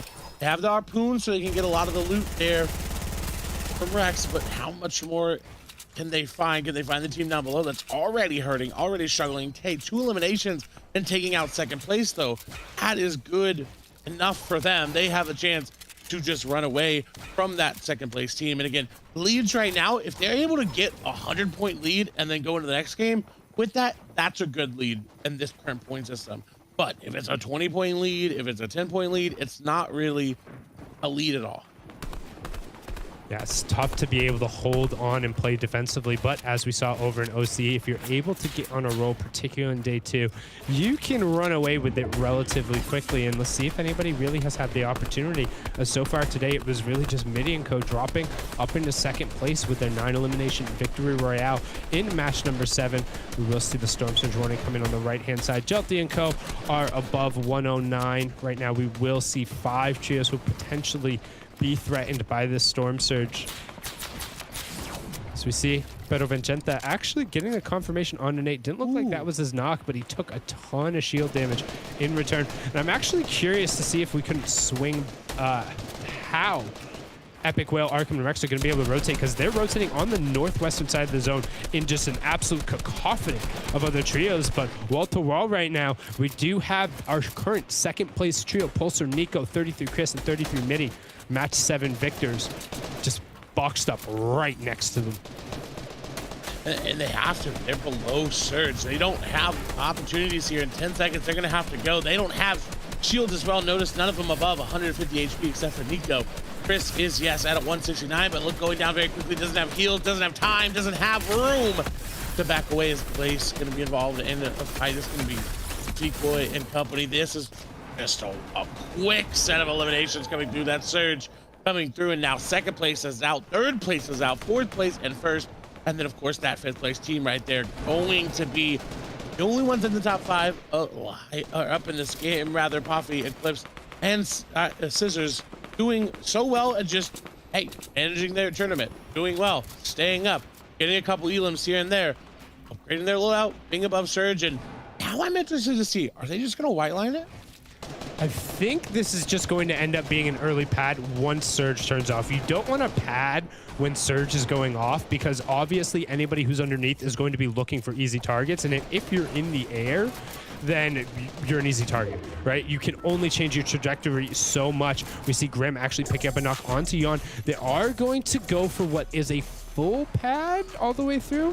Didn't look like they ended up actually cutting themselves off. Surge, it does turn off right in that timing, so able to find an area. The question is, can they now all get together? Nice little box expansion out from Mizu. Puffy finding some space. The Scissor and Eclipse look to get back over to him. I'm not seeing yet. There they are, being able to hop right up in the box behind him. Falconer gets the confirmation onto Dog there, currently on the high ground. Fikoy and Glaze. We have Wave and Cool. Don't see Rich Homie Quinn nearby, so potentially down to just a duo. But a lot of our trios just stacked right on this northwestern corner, trying to hold on to the little pieces of land as we swing on over to Epic Whale, Arkham, and Reet, who are right in the middle of this apartment complex. And you can see how badly not getting that loot from the eliminations ended up hurting him. Down to 18 builds here on Epic Whale. That's not something we've seen. Ooh, but that's something we've seen every single time. Epic Whale hitting shots after shots at aim. It's just amazing, as we do see Scissors get another elimination. Poppy gonna take down Temple there as well. They're finding more eliminations. Not sure how they're doing it, but they are. There in the middle of your screen, looking to find more eliminations. Cadro place and peak points, 222 points. They are near the top of the leaderboard coming in this game. They are doing very well. 4th place right now, currently is Temple Regulator, who will follow those elimination points. We'll go over to our first place team. Zone pulling back across the water, back across these old builds. How safe do you think high ground is this time around? And right now, it looks like nobody really has the opportunity to throw shots up towards them. They're very safe up here on the high ground, but right as I say that, Kenshi, Jay, and Macon look to kind of see what's up there, but they're just a little bit above jump pad height take, so they're going to be relatively safe as we swing back on down to the low ground. Arkham's been able to pick up 3 eliminations. That's 12 points for himself. Don't forget, we are into our cascading placement points, so it's +2 for each full trio. That goes down, +4 for each elimination, so plenty of points to be taken away here, as we will get a high pad, a high ground look, but they see how far up they are, so they're just then going to be a little bit below, trying to crank up. They're equal with the opposite side high ground, but who else is there with them, as there's a number of teams going up. Jay ends up picking up Sarbaski, and they're looking to potentially try and get an edit down here, as they have a little bit of control of second height, but they know they don't have enough mats to commit to the crank, as Epic Whale takes a ton of damage on the backside of that. No, unfortunately, it was only a 36 tag, but they need to look to go, otherwise get Epic Whale some resources. Trying to find any sort of room to work with is Poppy, as they only have 5 builds hopping in to this tarp of another team, and they're going to catch them off guard. They didn't block off their back good enough, and Poppy gets it. Will they grab that epic pump shotgun there? They're going back for it. They say, hey, wait a minute, I saw that, and they do upgrade it all the way through. Not a lot of builds remaining, though. They are above surge. Don't have to worry about that. Eliminations coming through for Poppy, sitting on 3 currently themselves. They have 4 as a trio, letting their teammate lead them on in, dropping everything extra over, and now they get to chill just a little bit. Yes, it's still a lot of pressure coming through. Now, Epic Whale in the middle of your screen has to fight. It seems like solo there. Poppy regrouped with the teammates. They are all firing at one player. Someone on the other side of the wall. Is Poppy going to be able to grab it? No. Barely just missing as they disengage. Gonna find the disengage as Pingmade ends up picking up to 5. Ultrasha will get the confirmation there. Fikoi gets the confirmation onto Jay, but eventually that gets Kabu. We're into our top 25 players, top 13 trios. Arkham trying to find a little bit of space here as Epic Whale will push forward. Arkham down yet again, but Epic Whale able to get Poppy. That's our #1 trio being taken down by the 5X. It's in his name. He wants another title. He wants to walk away and say, hey, we added Reet. We're still the best in the West. There's one more trio tournament, and that's what this is all about for these guys, trying to run it out. Poppy will get the confirmation onto Arkham, so we know they ended up trading on that side, but Eclipse and Scissor are still up. So duos for 2 of our top trios. Falconer also on his feet as Krizix ends up taking out Glace, and we have our top 10. We able to pick up elimination there on the back side of it. They're lucky that this is going over these old materials. They don't have the harpoon anymore. Cool gonna go down there to Kadenox. Get a little bit of a moment to breathe. Yeah, they don't have any mats. Epic Whale going all the way in. It's going to grab the med kit as well, so they will have enough mats to more than likely continue this game all the way out. Falcon are going to go down. These are going to be the one to do it there. That kit will be popped. They get a little bit more moments of breathing time down below as we see K-Nox falling. No one contesting them on the low ground. Yeah, but Eclipse got picking up as well, so it's all on Scissor again to clutch up. And we talked about his run yesterday. How many points does he end up accruing right now with only 36 effective HP and only 10 white HP? He can't dip back in the zone. He drops down and he finds Epic Whale with the 1 pump. He gets the siphon, he gets the mats. That's a ton of mats. That's 40 mats immediately. Scissor saying there's a new king in town, and it's me. Putting a stamp on it, drops down, covers the wall, disengaged around the side. A level change. He finds a gap. He finds a cone. This kid is on something else. Get him a crown right now as he pushes in the top 4. He drops down and he gets taken out as Yumi and Squishy trying to find another play. They're trying to push themselves up into that top of the leaderboard, and they'll grab it with an 11 elimination victory royale. That's 104 points. But what nuts individual performances from some of our players in that game. It seems like NA West is always the story of individual performances, those solo pop-offs, when you shouldn't be able to get any more points. Somehow, you do. High ground ends up taking it there, but look at Scissor there taking down Epic Whale, almost able to actually take out another player there. But again, congratulations on that victory. Royale, the Squishy, Grim, and Yumi, who are gonna hop up towards the top of the leaderboard. And again, reminder, still anybody's game, because that lead means nothing when you can get that many points, 100+ points in one single game. Yeah, and it's something we talked about in the other regions, where if one of these teams who wasn't dominating isn't picking up the victory royales, it's really anybody's match till we get down the end. But to break down the leaderboard, we're going to kick it back on over to Zeke, Kelly, and Panda. This is what I told you. I literally said these words right before we went into that last game. 100 points doesn't really seem that crazy, but it's not until you experience it, till you see how it impacts the actual standings. This is what I'm talking about, right? Ooh. Suddenly, boom, here they are, still in third place. You've got Poppy and company still in first place with 310 points. I mean, again, I love that Clay pointed this out, because I will continue to say this. Imagine next game, Poppy, Scissor, and Eclipse, they get 100 points. That's a 100-point lead, right? That they are ahead of everybody else. So these leaderboards with 4 games left to go could still go any which way, Kelly. Somehow this is still, even though Grim's team that was in 9th place last game jumped all the way up to 3rd place with that 100-point game. Once again now, both games being over 100 points. Poppy's team still standing up on top. Just look at the eliminations that they have. They were able to grab 7 elims in that game. And obviously with their incredible placements, even if they're not the final 3 teams, they're making sure that they still grab as many points as they need to be in the top of our leaderboard. But Panda, to me, a bit surprised to see here. And if I'm not mistaken, I think that's Andy, joined by Krizix and Jelty, jumping all the way up to 2nd place right there. That it is. It is Andy stepping up to the plate here with Krizix and Jelty to climb up this leaderboard. We talked about it time and time again. The effects of this day 2 double point leaderboard is showing in itself. One of those teams that it's actually showing for is Rex, Favs, and Snacky as well. Despite having 2 VRs in day number 1, they find themselves struggling to start on day number 2. And you actually see right here as Rex trying to hold on, find themselves in a pretty compromised position, and ultimately results in them going down. This is one thing you want to avoid. You cannot find yourself in the edge of zone like this, or you are going to get caught out and you are going to get eliminated earlier than you would like. And unfortunately, that's what happens to Rex and Co here. Yeah, no builds, no heals, and unfortunately that's going to spell the end for them in that game. And they went down pretty early right there, which is not what you want to see. And as you said, they dropped down a substantial amount in our top 10 leaderboard right there. So they're probably going to be looking at what their play is going to be for the next game to change it up, because they need to play a little bit safer. But not playing safe was Sizer in that solo run. Or I'm sorry, Scissors. We're going to keep calling him the wrong name. Scissors with that incredible solo run, dropping down, grabbing the Siphon on Epic Whale, which if you're going to grab a Siphon on anyone, why not be one of the best players in the world right there? But eventually does try to drop down once more to the low ground to grab that final elim. Does get eliminated himself, but still that solo run putting him up, sustaining that spot in first place.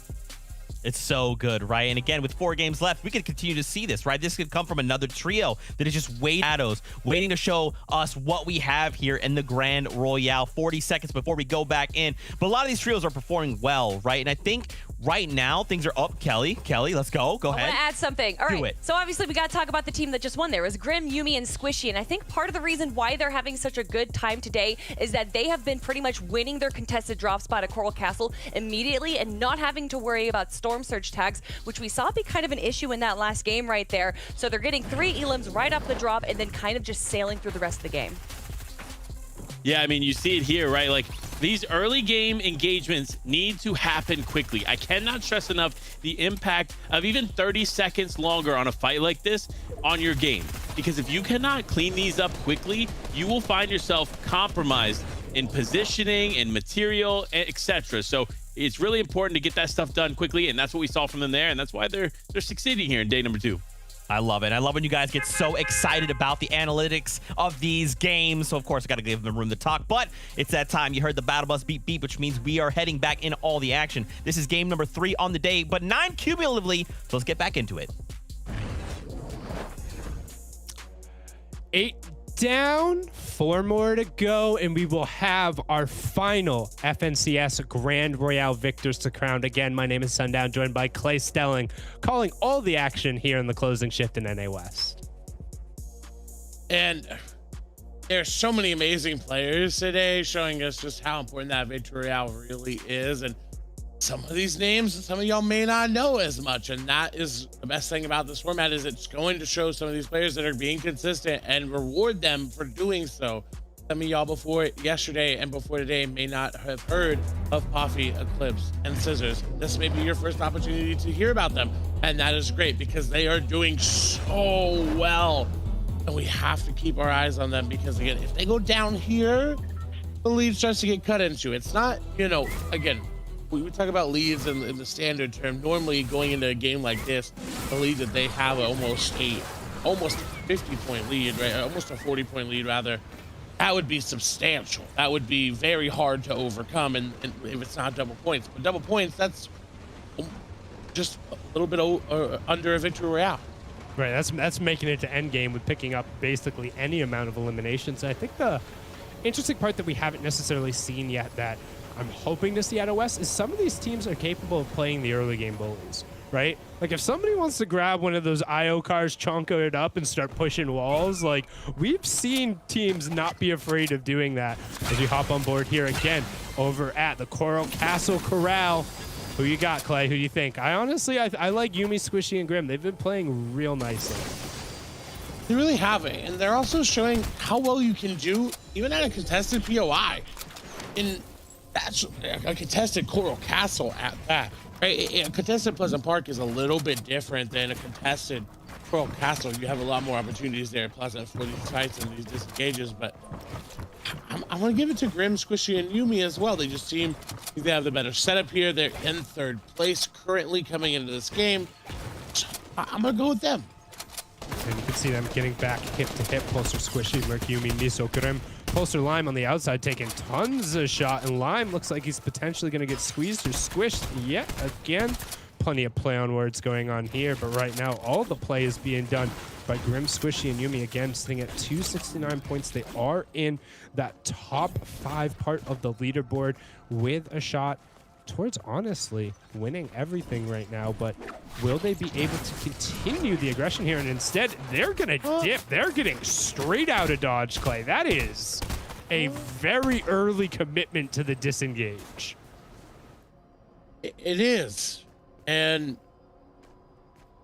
I don't think they needed it. I think they had the opportunity down below to really fight this team out again. And this is why they were succeeding so well. It's because they had that early game surge. They didn't have to worry about going for anything else in the mid game. But trying to disengage Dragon and Pool going back and forth, getting eliminations in the feed. And cool. Sundown. Yumi's trio has a 5-1 lead against Lime's trio when facing off. Yeah, and right now you can see Grim trying to jump into that little secret passageway, see if they can't immediately about face. Will the follow end up coming through? This is a nice little disengage. Don't forget that secret passageway does lead from that beach over to the shark, and there's a decent amount to be able to reload up. But I mean, if you're 5-1 against the team, right, I think the only reason you potentially would disengage is if you just got trash weapons off of the start. That's when you look around and you ask, it's like, what'd you get? It's like, I got a common SMG and some bandages. All right, what'd you get? I got a lever action, and that was it. And it's just like, all right, well, I got a harpoon and a med kit, so let's go somewhere else. And I don't mind having that kind of decision coming out here. So we hop on over with Wave, Cool, and Quinn. Cool being taken out, but you can see Wave picking up all 3 of the eliminations. I think we've got a replay coming in here as well to give us some more insight to what's happening elsewhere around the map. But that's great for Cool, Quinn, and Wave. Again, they are currently in 5th place coming into this game. And hey, a guaranteed surge right before you even have to leave your POI is something great to have. This is that fight that ended up happening. Dragon ended up going down there to Cool. Wave was just trying to get some shots. He ends up actually taking down another one, so he ended up getting Dragon as well. And look, this is an awkward fight. This is uncomfortable. If you've ever fought here, you know. And look, oh, just the heads up play on the edit, the jump around, and the follow through was there for. Wait, that was nasty. Wave just absolutely just danced on them all over the place. That was really, really good. Like, I would highlight that, throw it all over the social medias, as Monster D-Face would say, because we talk about 1v3s. Well, add another to his count. That was pretty good. I'd agree. And we're moving on over, though, to Scissor, Puffy, and Eclipse as they're making their way downtown. Yeah, I was gonna say downtown. Walking fast. Streets And go those fast. faces are definitely passes. Sorry, I won't go any farther. Nobody wants to hear that. I promise you, as we hop on board with Energy Epic Whale, the 5X, representing the number of times he has won the FNCS in this region. Of course, them adding Reek for this final trio competition of the year. I feel like it's not a storyline yet. We talked about them a lot, but between these trios, you have to feel like this is the real grudge match, right? Like, yeah, last season, Snacky Fabs and Reet were able to take it away, but you have to feel like now each one of these trios so desperately wants to beat the other. They do. You can feel it back and forth, and I'm sure that they've chatted about it before. And be like, you know what? Hey, we swapped it up, but now we're gonna beat you and see if we can do it as Midi is trying to make their way through this onslaught of pressure. Snacky once again. And Fabs once again. Loadout's looking so great. They're set up so perfectly for this zone as well. We've said this so many times before. If you get into that middle area on a hill, you can hold a lot of players out. And even if you don't get elims and you just get the tags, you're doing something great from keeping them from providing pressure onto you later in the rotation. Well, I'm just curious as what on earth happened between last game and this game, right? There were like 15 more players who were down, and right as I say that, we actually see Scissor get a knock on the Fakey Naruse. Interested to see if there's a fight going on with that group. Would love to hop over as we see a confirmation go down for Scissor, and Rich Homie Quinn gonna pick up a confirmation onto Symmetrical as well. So some key fights happening around the map as Rich Homie Quinn gets a confirmation onto Temple. So as soon as I complain about there being a lack of action, the feed pops off. Always does. It's when you ever work a job, you know, like, oh, it's been a slow day, I can relax a little bit, and then everybody comes in and everybody wants to buy everything. That's how it is in Fortnite. If we talk about it being action-packed, everybody's going to go aggressive. They're going to start fighting. Just move over to Rich Homie Quinn, Wave, and Cool again. Now they're on 5 eliminations, so not sure exactly where they came from. I believe we're going to get a replay for those so we can keep our eyes up to date on that. Looking for the last remaining player over there is going to go ahead and just eat a flopper, which might be a little bit of a misuse of the flopper there, but really wanted to stay healthy, and we'll see if they find Wavy down below. They do not, doesn't seem like they're going to get credit for that elimination. No, Cool will actually get us if they have 6. 6 elims coming through, and we did see Rich Homie Quinn pick up those elims in the feed. We will toss to a replay real quick. See how that went down again. We did see a nice 3v1 from Wave. Rich Homie Quinn, edit down, quick little mechanics, swaps the layer as well. Good finish there. That was onto Symmetrical, and then he gets it again. So, hey, busting out the mechs for Homie Quinn. That was brilliant. I love to see it.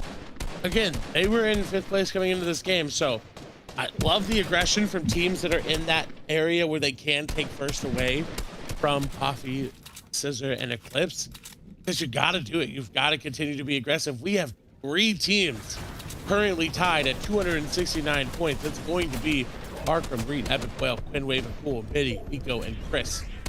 Rather, sorry, Graham, Mark, and Squishy. They are all tied third, 4th, and 5th. All tied currently. Doesn't mean anything right now if one of them separates a lot, because still Puffy, Scissor, and Eclipse still up there. And if they continue to do the games that they have and play the games that they have the way they have, it's going to be harder to catch them. Because, yeah, you can get 114 points. Yeah, you can get 102 points. But if they're getting 90 every game, you're not really going to catch them. Yeah, at some point, they're going to need to stumble. but we've already seen that twice. It's come down to Scissor basically having to put the entire mountain on his entire team on his back and be like, follow me to the promised land. And he did it anyway, right? That was a top 5 and a top 4 performance in situations where you probably shouldn't be picking up any points. And then the knock and confirm onto Epic Whale. Yes, it didn't get him any farther all the way through, but it's 4 more points. And each one of those ends up adding up, particularly once you're in first place. What they're missing so far today, though, is that big statement game, right? They're still being consistent, but they need to convert at some point. However, that can be said about every single one of our teams today, right? I would say our Victory Royales aren't necessarily some of the trios where you're like, oh yeah, these guys are definitely going to win a game. But I think that's part of the beauty of this format, because if you remember the qualification coming through, that was a lot of winner-take-all style matches, right? And once you get into this final lobby, and especially on day 2, every single one of these trios is capable of winning a game. That's why they're here. And that's why it matters that much more just to stay up. And you mentioned it earlier, but I don't know what happened. I don't know why all of a sudden this game is a little bit different than the last. Everyone playing a little bit more, but we've suddenly slowed back down. We've suddenly taken a breath from everybody. Getting aggressive, Snacky, Favs, and Rex looking for those surge checks because we haven't had that check in yet. We're gonna get it here now. They're 408 above it. We'll update in a brief moment to see exactly where they are. It does update a little bit for 6. I think maybe the threshold, and 496 above. Yeah, so they got plenty of tags coming through. It's something that you generally don't see Snacky and Favs pretty much ever struggle with. And Rex was largely the linchpin in the kind of drive around the map and get tag style that came from Epic Whale, Arkham, and Rex when they were a trio. So it's not surprising to me that these guys know how to position themselves, know how to trade their shots going through. And right now they're in a spot too that when they're trading those shots out, the legendary burst, that thing hurts. Like if you're able to get a bead on it and you're just, it feels like always one extra bullet seems to slide through. And in these circumstances, that means a lot. So we're going to swing on over Horker, Cash, and Nate. 223 below Surge. Now 205, so someone else got damaged somewhere nearby. And team above is also below Surge. Nice damage there from Nate. Will he be able to follow it up? Doesn't seem like it there.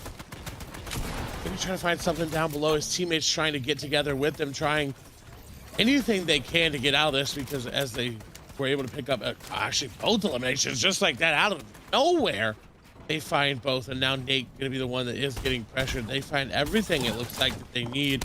Because once again, look at what Eclipse Coffee and Scissor are doing. They're waiting for teams that are below Surge or getting hit by Surge to push them. This is the second time they've done it just today. It's literally a mirror strategy of what Cammy, Seti, and Teak do, and they're doing it fantastically. No team has really tried to take it and just apply.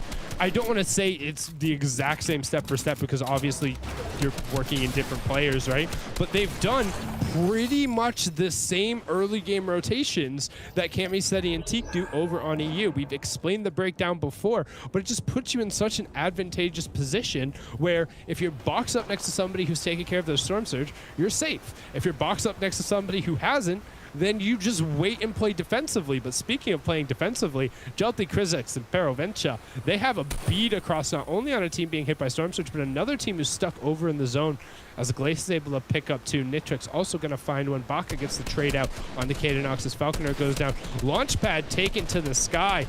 That's Nate over on the side with Cash and Horker. They're trying to break the line of sight, but I don't think they're going to be sneaky beavers around the outside here. It looks like the dam has been thoroughly clogged up. 98 above though, not where they need to be. Need to find a little bit more damage, and they're looking to do it there on the Mystery and Tender. And Nate, as they were trying to rotate in, they were just struggling to try to get in, trying to get any damage they can. Jelty Krizix and Pero realize, hey, we've got to go. We've got to swim to them, and we've got to try to get this damage because technically 2 teams are going to be being hit, maybe 3, depending on how many solos there are up, and they don't want to be one of them. Yeah, it looks like Defibo, Salco, and Co. Nope, they just barely swap over to the other side for above. And we talked about the number in the top left going up. It was originally 72. Now it's 74, which adds another potential Storm Surge threshold going through. As Zinx and his team looks like they're taking a ton of damage. Defibo just throwing whatever shots going through, knowing that they can't afford to fall underneath. He will get a line onto Zinx, and that is so huge. As they get the knock, he'll find the confirmation as well. That's an Elam. That's 4 points. That passes them through the Storm Surge, and Defiable could not ask for more. As him, Salco, and Kaboo will be forced to actually launch pad over to... No, they're just going to go around the crash site. I thought they were going to hop up into kind of that side window tunnel, but they will end up finding a med kit as well. So good eyes around the sides. You see Ordep picks up Dog as well as another member of their trio. So Storm Surge will turn off, but we don't have the first 10 placement points going out yet. Still 25 trios off. And such a different game, and Jelty, I like continuing this aggressiveness because they know, hey, they're already so weak. But what they don't know is that this team healed up so much, and nice shots there from Jelty connecting on the back end. We'll be able to get that player down so low. This is what they needed. This is what they wanted. Look at how much loot they're going to be able to get. 76 builds left for Jelty. He's taking way too much damage, though, from the outside of Coral. And even if they get this elimination, even if they win this fight, look at how they're going to have to rotate. We know the zone is more than likely going to pull to the northeast. It's very, very improbable that it pulls to Coral. It could pull right to that little island there. It's not an awful chance, but no, as I said, goes over towards the northeast. So this is going to be a rough situation. However, Pero Vincenta still has that legendary charge. If he can get a line, he can do a ton of damage from a deceptive amount of range. And this is about kind of that right before fall off really chunks out the charge's distance. Epic Whale and Arkham are trying to put pressure from the other side. If they opt to pinch, or if they just wait and find a timing, they could potentially just 1, 2, 3 down somebody near instantly. They're actually going to be harpooning out towards loot in the zone, making sure they're min-maxing the amount of brick here, because there's a ton of brick in Coral. I like they're using that harpoon to grab any extra things that they can, moving over from place again. This is our focus right now. They are in first by, looks like 50 points actually currently. And again, not that big of a lead, but a Victory Royale is 60 points. So if they just stay up, if they just get to the end game, get to that top 5, again, tournament management is all about just staying up when you have that lead. They're gonna be hard. It's gonna be very, very hard to catch up. Yeah, but the one thing I'll say is they're manufacturing, like we talked about how positioning themselves next to teams who are underneath Storm Surge and then just positioning towards the center of the zone and playing for late game. They're picking up points in this early and mid game that we're not seeing some of these other trios get. And while they don't have their defining moment on it, they've had some of the better clutches, but now we're going to see some potential aggression out of Epic Whale, Reed, and Arkham as they are right on the very edge of that safe zone. So they need to kind of make themselves look a little bit bigger than they are. They do have a ton of excess resources, but Epic Whale doesn't have the best close range weaponry. Well, he arguably has the best long range weapon. He does. That burst you talked about it and how great it really is. I do love that they have, again, they really do prioritize, and we pointed this out, we really hit it home yesterday. They have a lot of heals, and they always will have a lot on Epic Whale and Free and Arkham because they know how important they are. But what they don't have this time around, they've got Reed's aim with his automatic sniper rifle is going to get them pretty far above Surge. What they don't have, however, is the amount of ammo that they would normally want. We get to see where this zone is going to pull as Mizu, Grim, and Yumi are going to be below Surge. They're going to be one of the only teams below. It could be a whole nother team, or it could be 2 other teams below based on how it is. And Epic Whale is going to find Kinder Gold there, taking them down. That's going to be nice elimination. Scissor will find Frappe on the other side. Still below is going to be Grim. They have enough to out-heal it. 2 players need to fall. There are 3 players need to fall. That's good damage. That's enough. That's enough to keep them there. Does not have to go back for that at all. Does not have to re-peek it there. There's only 1 more needs to go down. Yeah, and they should be fine. Like you talked about the number of players going down this situation. It will cost Squishy. We talk about being a stepping stone. Well, he's the stepping stone to get past that Storm Surge. Still not quite out of the woods yet. They still need 1 player to end up dropping. It should happen, but they're going to try and do a little dolphin dive down there. dodging and dipping and ducking, but not necessarily dodging well enough. They didn't learn the 5Ds to their best bet, and Yumi's going to get taken down. It's all going to be on Mizu Grim, and sometimes a little bit of a casual swim. It was too casual. He's wall-to-wall, tries to hit the reaction shot, misses the first one, and instead they're just going to bump heads to a nice little chest bump and say, hey, let's both go to the zone. Storm Surge turns off as we now have 49 players up. Yumi will be the one who dropped this. Aratsuki ends up picking up a knock up on the high ground. We got Mekton, Lush, and Yuchicha looking down on the rest of the lobby. However, Wave, Quinn, and Cool have a great angle on everyone rotating. We know they're in the top 5. We do, and it's top 3 for them coming through. Grim trying to stay up there, 4th place. Coming now at 283, they'll tie with Quinn, and oh no, what you don't want as a soloist to be found out as a solo. They've got a lot of builds though, and they make their way back over to the exact team that is pushing them there. Able to continue to disengage, able to continue to rotate out. This is good. They're putting a lot of distance. They're changing a lot of layers. They bought enough time for themselves to be here once again. And we're almost into those cascading placement points again. Each trio that drops will be +2. Each elim is +4. So this is where you're really going to start to see teams able to make their mark. The question is, who's able to find the key eliminations? Grim dropping the better of the 2 shotguns. So it's an interesting decision, opting for, I think that was a pump versus a rare lever action, so really favoring the pump as we swing back on over here. Are our current leaders able to pick up yet another elimination? We saw that in the feed. They have a decent line on the zone. It doesn't look like there's too many players towards the side, and instead they're actually going to opt to dip back into the zone. So Clip's going to take 3 storm ticks, but they will be able to find a spot ahead. They do have chug splashes, so they're going to try and group together and then get the effective HP back on up. You can see Clip's heading forward and through into our cascading placement points, but not a ton of players have gone down, so some good safe rotations coming through so far. 5 eliminations, that lead continuing to grow. 346, still that 50-point lead. Zelho trying to take the high ground from Reed. Arkram and Epic, well, they seem to have it so far. Zelho will go down. That's gonna be Reed taking them again.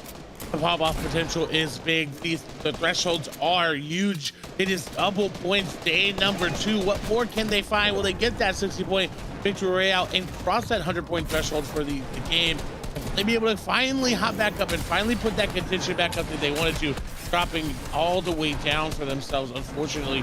Pretty far down the leaderboard, at a 3rd for them. Now all of a sudden they're going up. They were pretty far down, but look at Grim, still up, still operating. 400 below though. This is going to be where they end up falling unless they can find 3 back-to-back eliminations. A lot of damage there. Again, right now, because of the cascading points, all that matters for them, stay alive. Get those points. Surge turns off, now they can operate.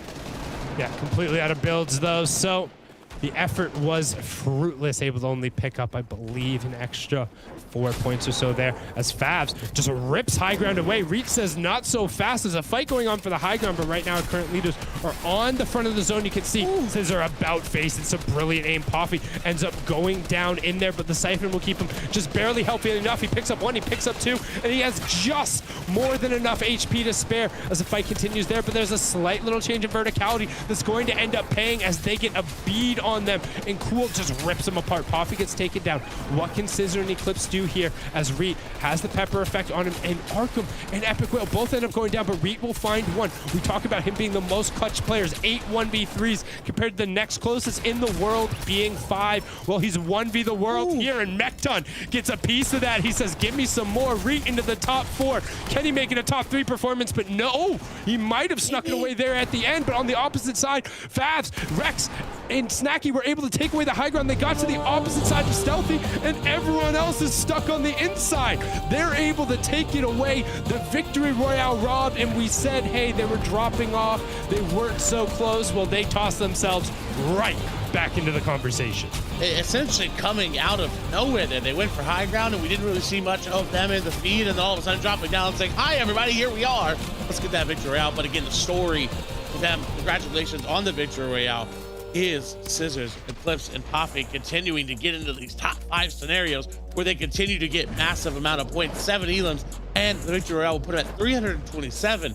I think Poffy ended that game at 370, so the lead is still there. It's still achievable for a team like Snacky, Rex, and Favs. Again, congratulations on that victory royale, but starting to get harder and harder to do so.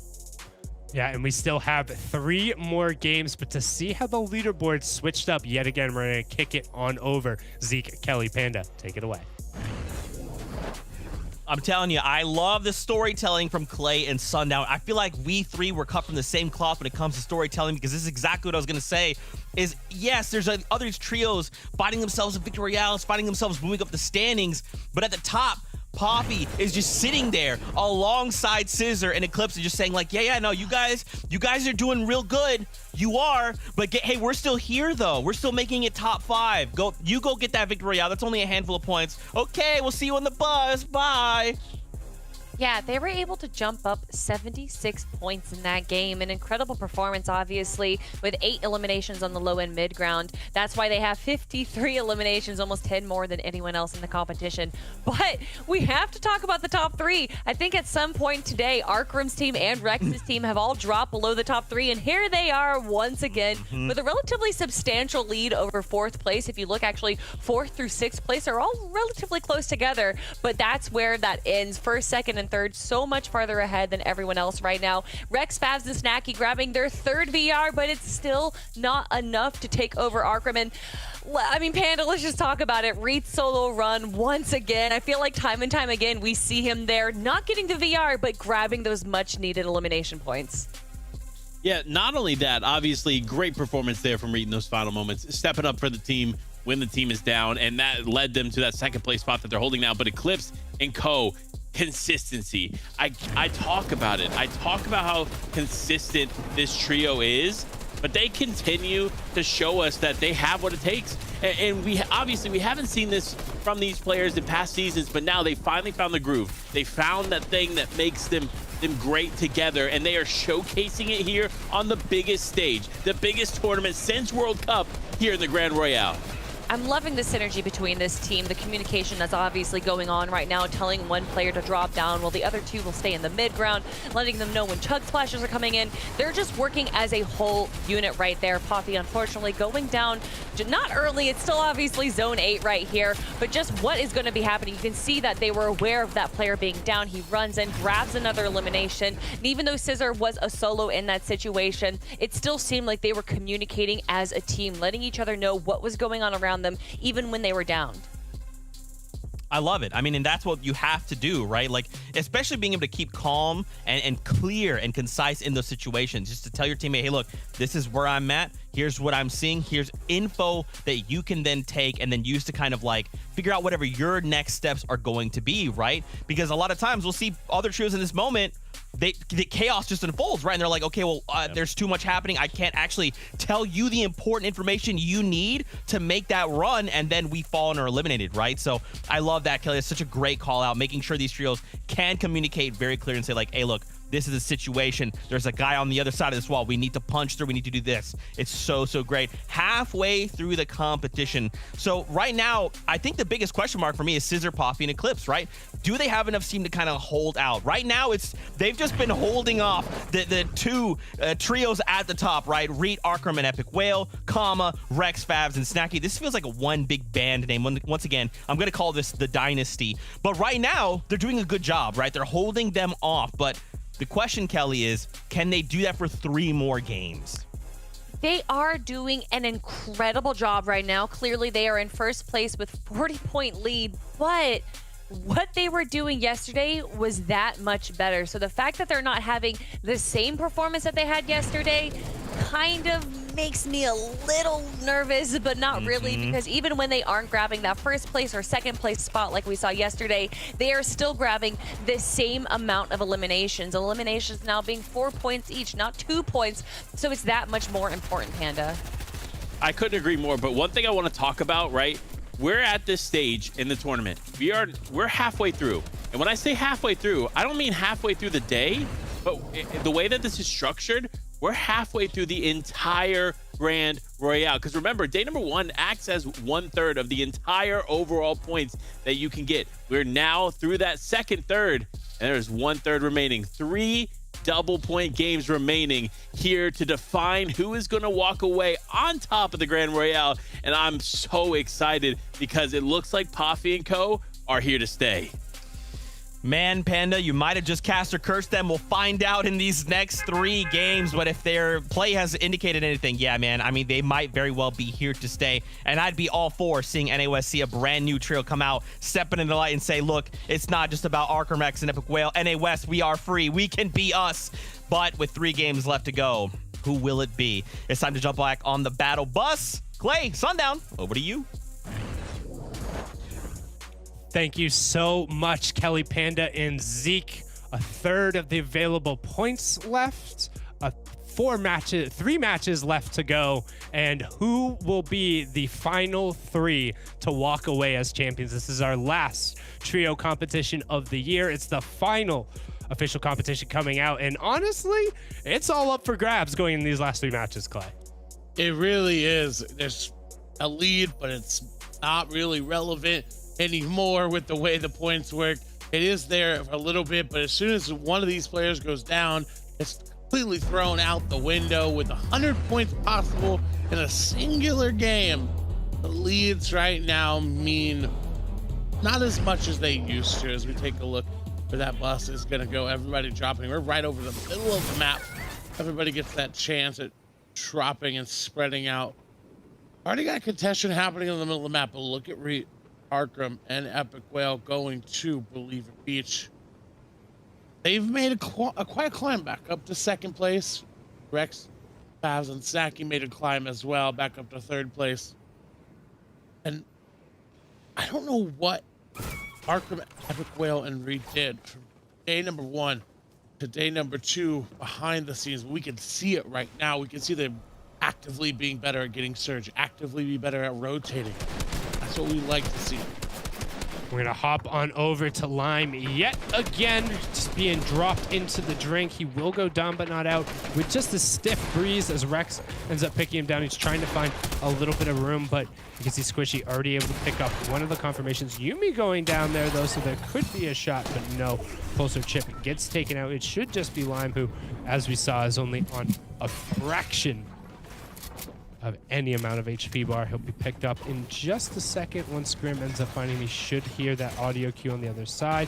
We'll get the wall replaced, still trying to push through. Lime doing his best to disengage, but Squishy squashes that one on the opposite side. They'll be able to get the reboot, and now we'll turn that into what?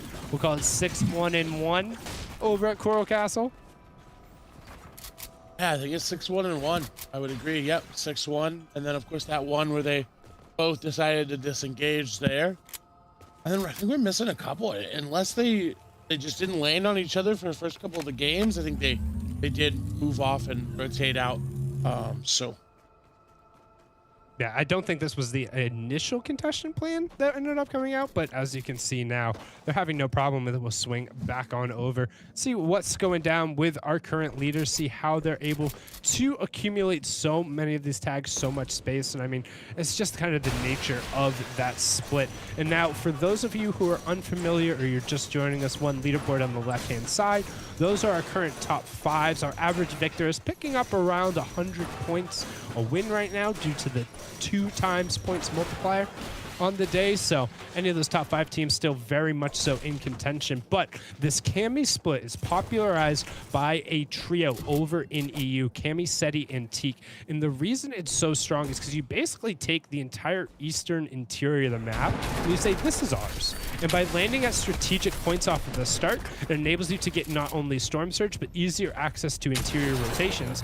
As we see an interior fight going on right now, Flux gets picked up by WTJ Dynamic. Rexy is still down, but it looks like that was all 3 of them, so they should be able to just get the revive up there. And I honestly think Stealthy is such an underrated POI. We've talked about it before, I think last FNCS, but it's one of those POIs that if you like what we said yesterday of over-indexing on heals, that's one of the places to do it, and the amount of fish that you can get there is just phenomenal. We move over to Rex, Snacky, and Fabs again. They have a ridiculous claim over the center of the map here in Corny, and even over to Risky. No one attempting to try to contest them, doing it all over. That's giving them that 327 point performance they have right now. Currently, again, sitting in third place. We got a replay coming in, though. It's going to be over in Coral. This is from Mizu's perspective. The shots just going to be so good there. Able to get that elimination. Lime, 2 HP in a dream. And when they find you out, you got 2 HP, not much you can do. We've got Quick, though, trying to put the damage back down. Over in Camp Cod, able to do some damage, but doesn't look like they're able to do much more than that. As Royale will go down. Combat now going to be able to take them down. And now we'll see Reed, Epic Well, and Arkham. They will skirt on into the vehicles, head towards the center of the zone, see what tags they can find as part of their strategy. Make sure driving over the floppers, getting a nice little min-max going on. One thing you'll note when they do loot Believer Beach, if they find any of the excess utility that they aren't personally going to be holding, they just throw it down the main street. So then when they exit, you just drive right on over the top of it. Auto pickup in the inventory will do the rest. Wale on the other side of this hill. Epic Well trying to get towards that destroyed dish again. They like to hang around there. That's where they get their surge tags on. They'll build up. Kenshi gonna take down Fakey. This will be Quinn, Cool, and Wave again. Coming into this game, they were sitting pretty high up, 6th place overall. 305 points. Just on the outside looking in, you can see that next to the Show Me Quinn's name, 305. Then you can see the top 5 now turning over. Boom, there they are. And there's a little bit of a drop off there between 6th and 7th place. And another drop off again between 9th and 10th. So with only 3 matches left and knowing kind of the point totals we've seen from the other regions, it's really starting to come down. If some of the teams in this top 5 don't necessarily fumble the bag and they keep picking up the points, they should be able to secure a top 5. When things start to get weird is when one of those teams who's a little bit lower on the leaderboard is able to rack up a bunch of eliminations and potentially steal away a victory royale. However, if one of those teams who's in 1st and 3rd is able to get one solid game, they could potentially enter tournament management mode and just start holding. It's definitely a different play style for a lot of these trios, as they haven't had the opportunity to play in one of the, if they haven't, I mean, throwback all the way to the big bonus days. Andy has more full trio elims, 4 than any other NA West player. That, again, is one of those stats where, like, by himself, either way, being a player to get 4 full total trio elims all by himself, wiping your entire trio, still such a big accomplishment to be able to do. As we move over, I believe this is a here. Weeping Woods, as we see the turret being used by G5RC. They said, you know what? I don't really get to use this that often. It's placed down. Might as well conserve my ammo. There's they already got one taken down. Wheels and Jag, they're trying to stay up. Wheels 3 HP. No builds remaining. Shots will connect there onto Antrax. May be able to do it. No. Nice little bit of Enas and strafe going on there from him, though, but Antrax able to finally pick up Wheels as they fall off and he gets taken down there. So good execution, and we see a little bit of a faster paced game now, much similar to the match 8 pace. Not what we saw in matches 7 and 9, where there was still, what, 91, 92 players up at this point. So we're going to swing on over to the Bony Burbs.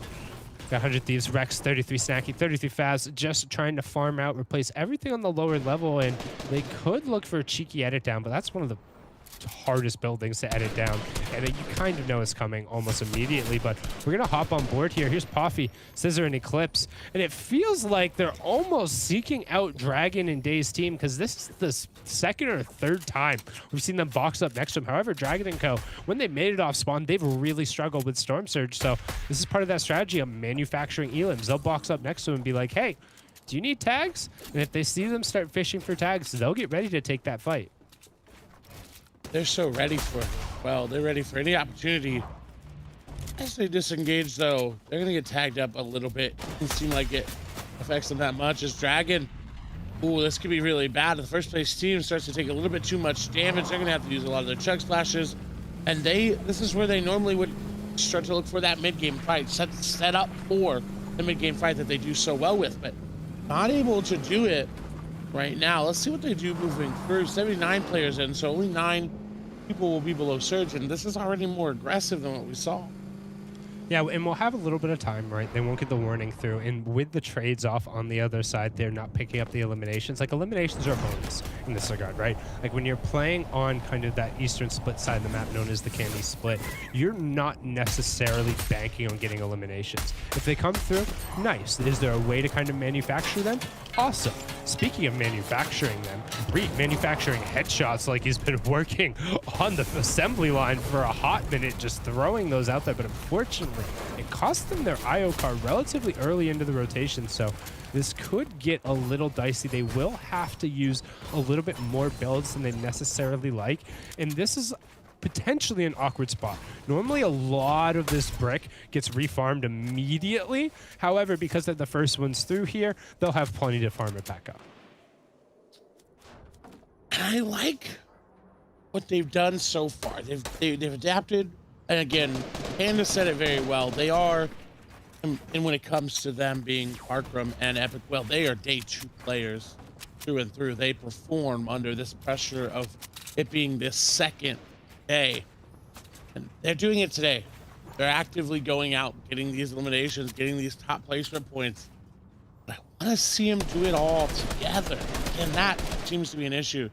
There's plagued Arkham and Epic Whale for a little while now. They have always had someone go down, and when they don't, they pop off. They do so well.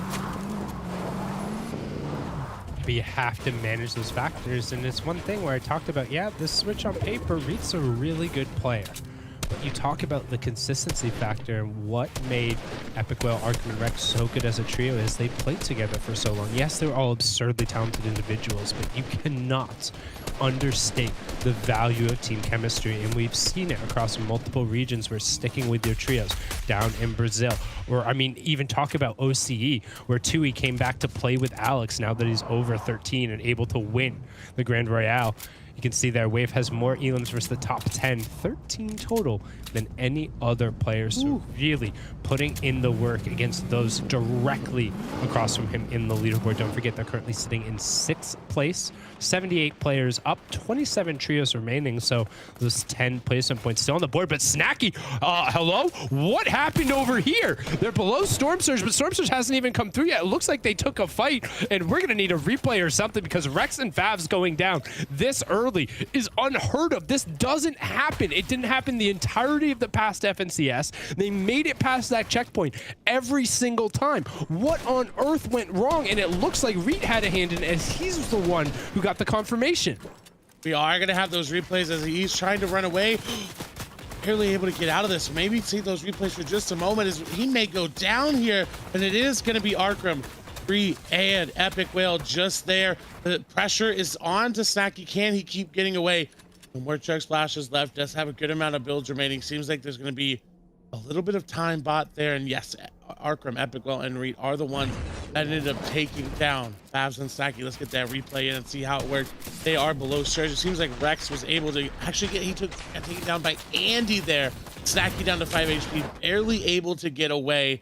And then it looks like Favs was just collateral there from Reed, Arkham, and Epic Whale, noticing that someone went down and went ahead and pushed their way on over. Snacky, 124 below. I don't believe has any of the reboot cards there. Has to just try to find peaks here and there because zone is now starting to hit. They've got 5 more minis, now going to be 4 to try to outlast the zone. And with it being a minute long, if not longer, I don't think they'll be able to just based on surviving. Well, 5 players, maybe? No shot. No shot. And especially when Arkham, he smells it. He's like, I know there's a rat down here somewhere, and he's able to fish it on out. They close that door.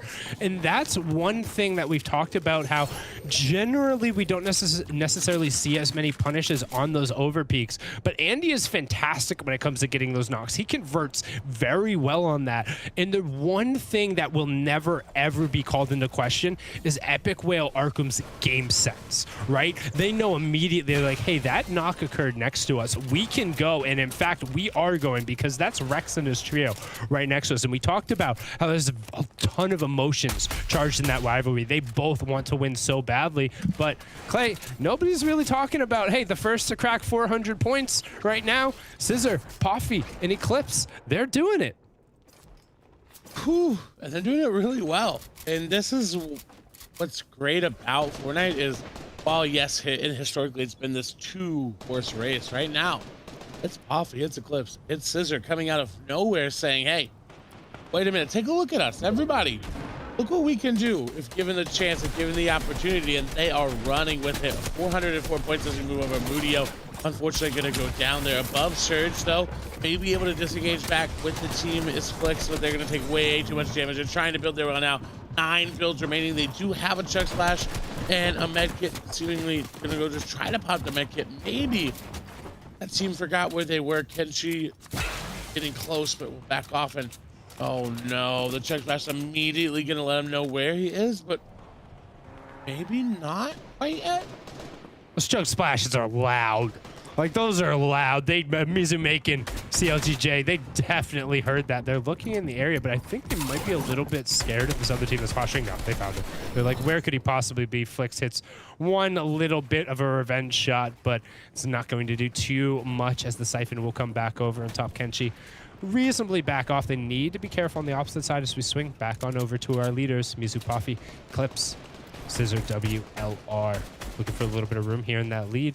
It's starting to open up. Well, 2nd through 6th are pretty much right on top of each other. If they keep making end games, hey, they got the first round of placement points. They're sitting on another 2 elims. That's already plus 14 for this game. Someone's gonna have to try to stop them or hope they stumble.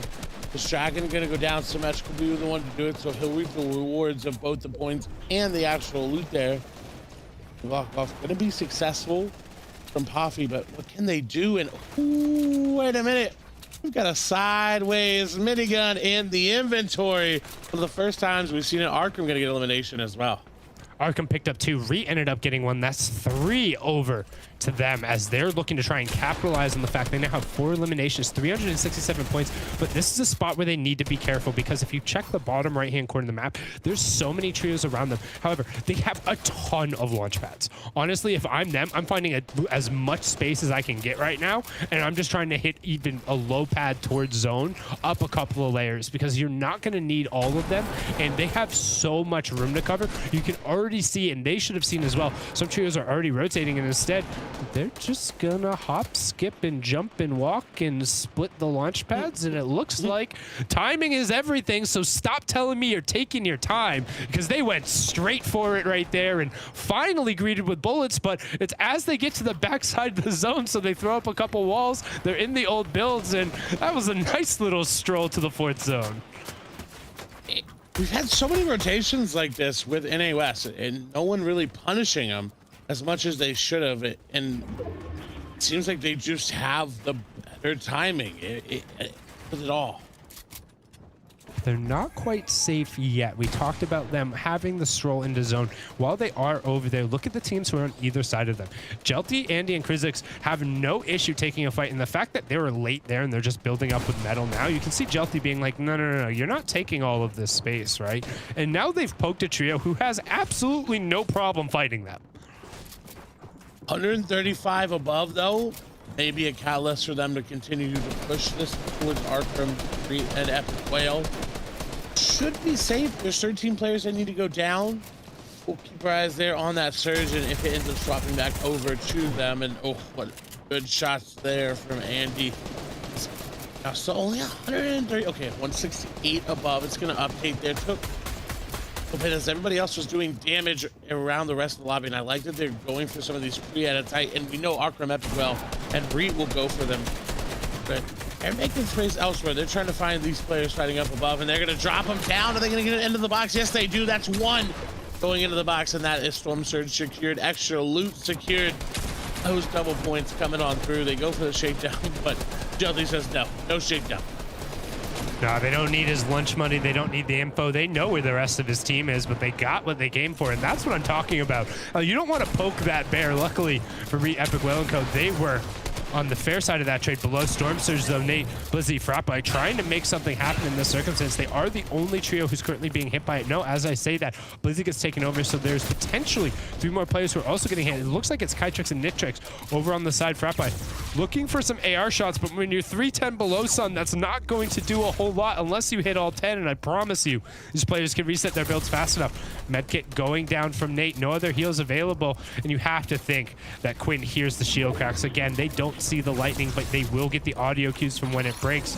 Frappi looking to try and go over, but Storm Surge does its job. Baka, Nitrix, and Kytrix turning around as well, trying to get damage onto Cool, who has a little bit of a late launch pad as we hop back on board here with our #1 trio right now, yet again into the end game. And Clay, they picked up another Elam, but Eclipse gets swatted. A little bit of a lazy pad. They cover him immediately. They do have cabbages, they do have medkits, but will J Roses and Dog be able to push over and capitalize on the opportunity? This could be the first stumbling block, as we've seen Eclipse go down, but the revive should be getting stuck. Scissor is going to have the entire team put on his back yet again, just for a moment, to play defensively, but he's looking for a peek.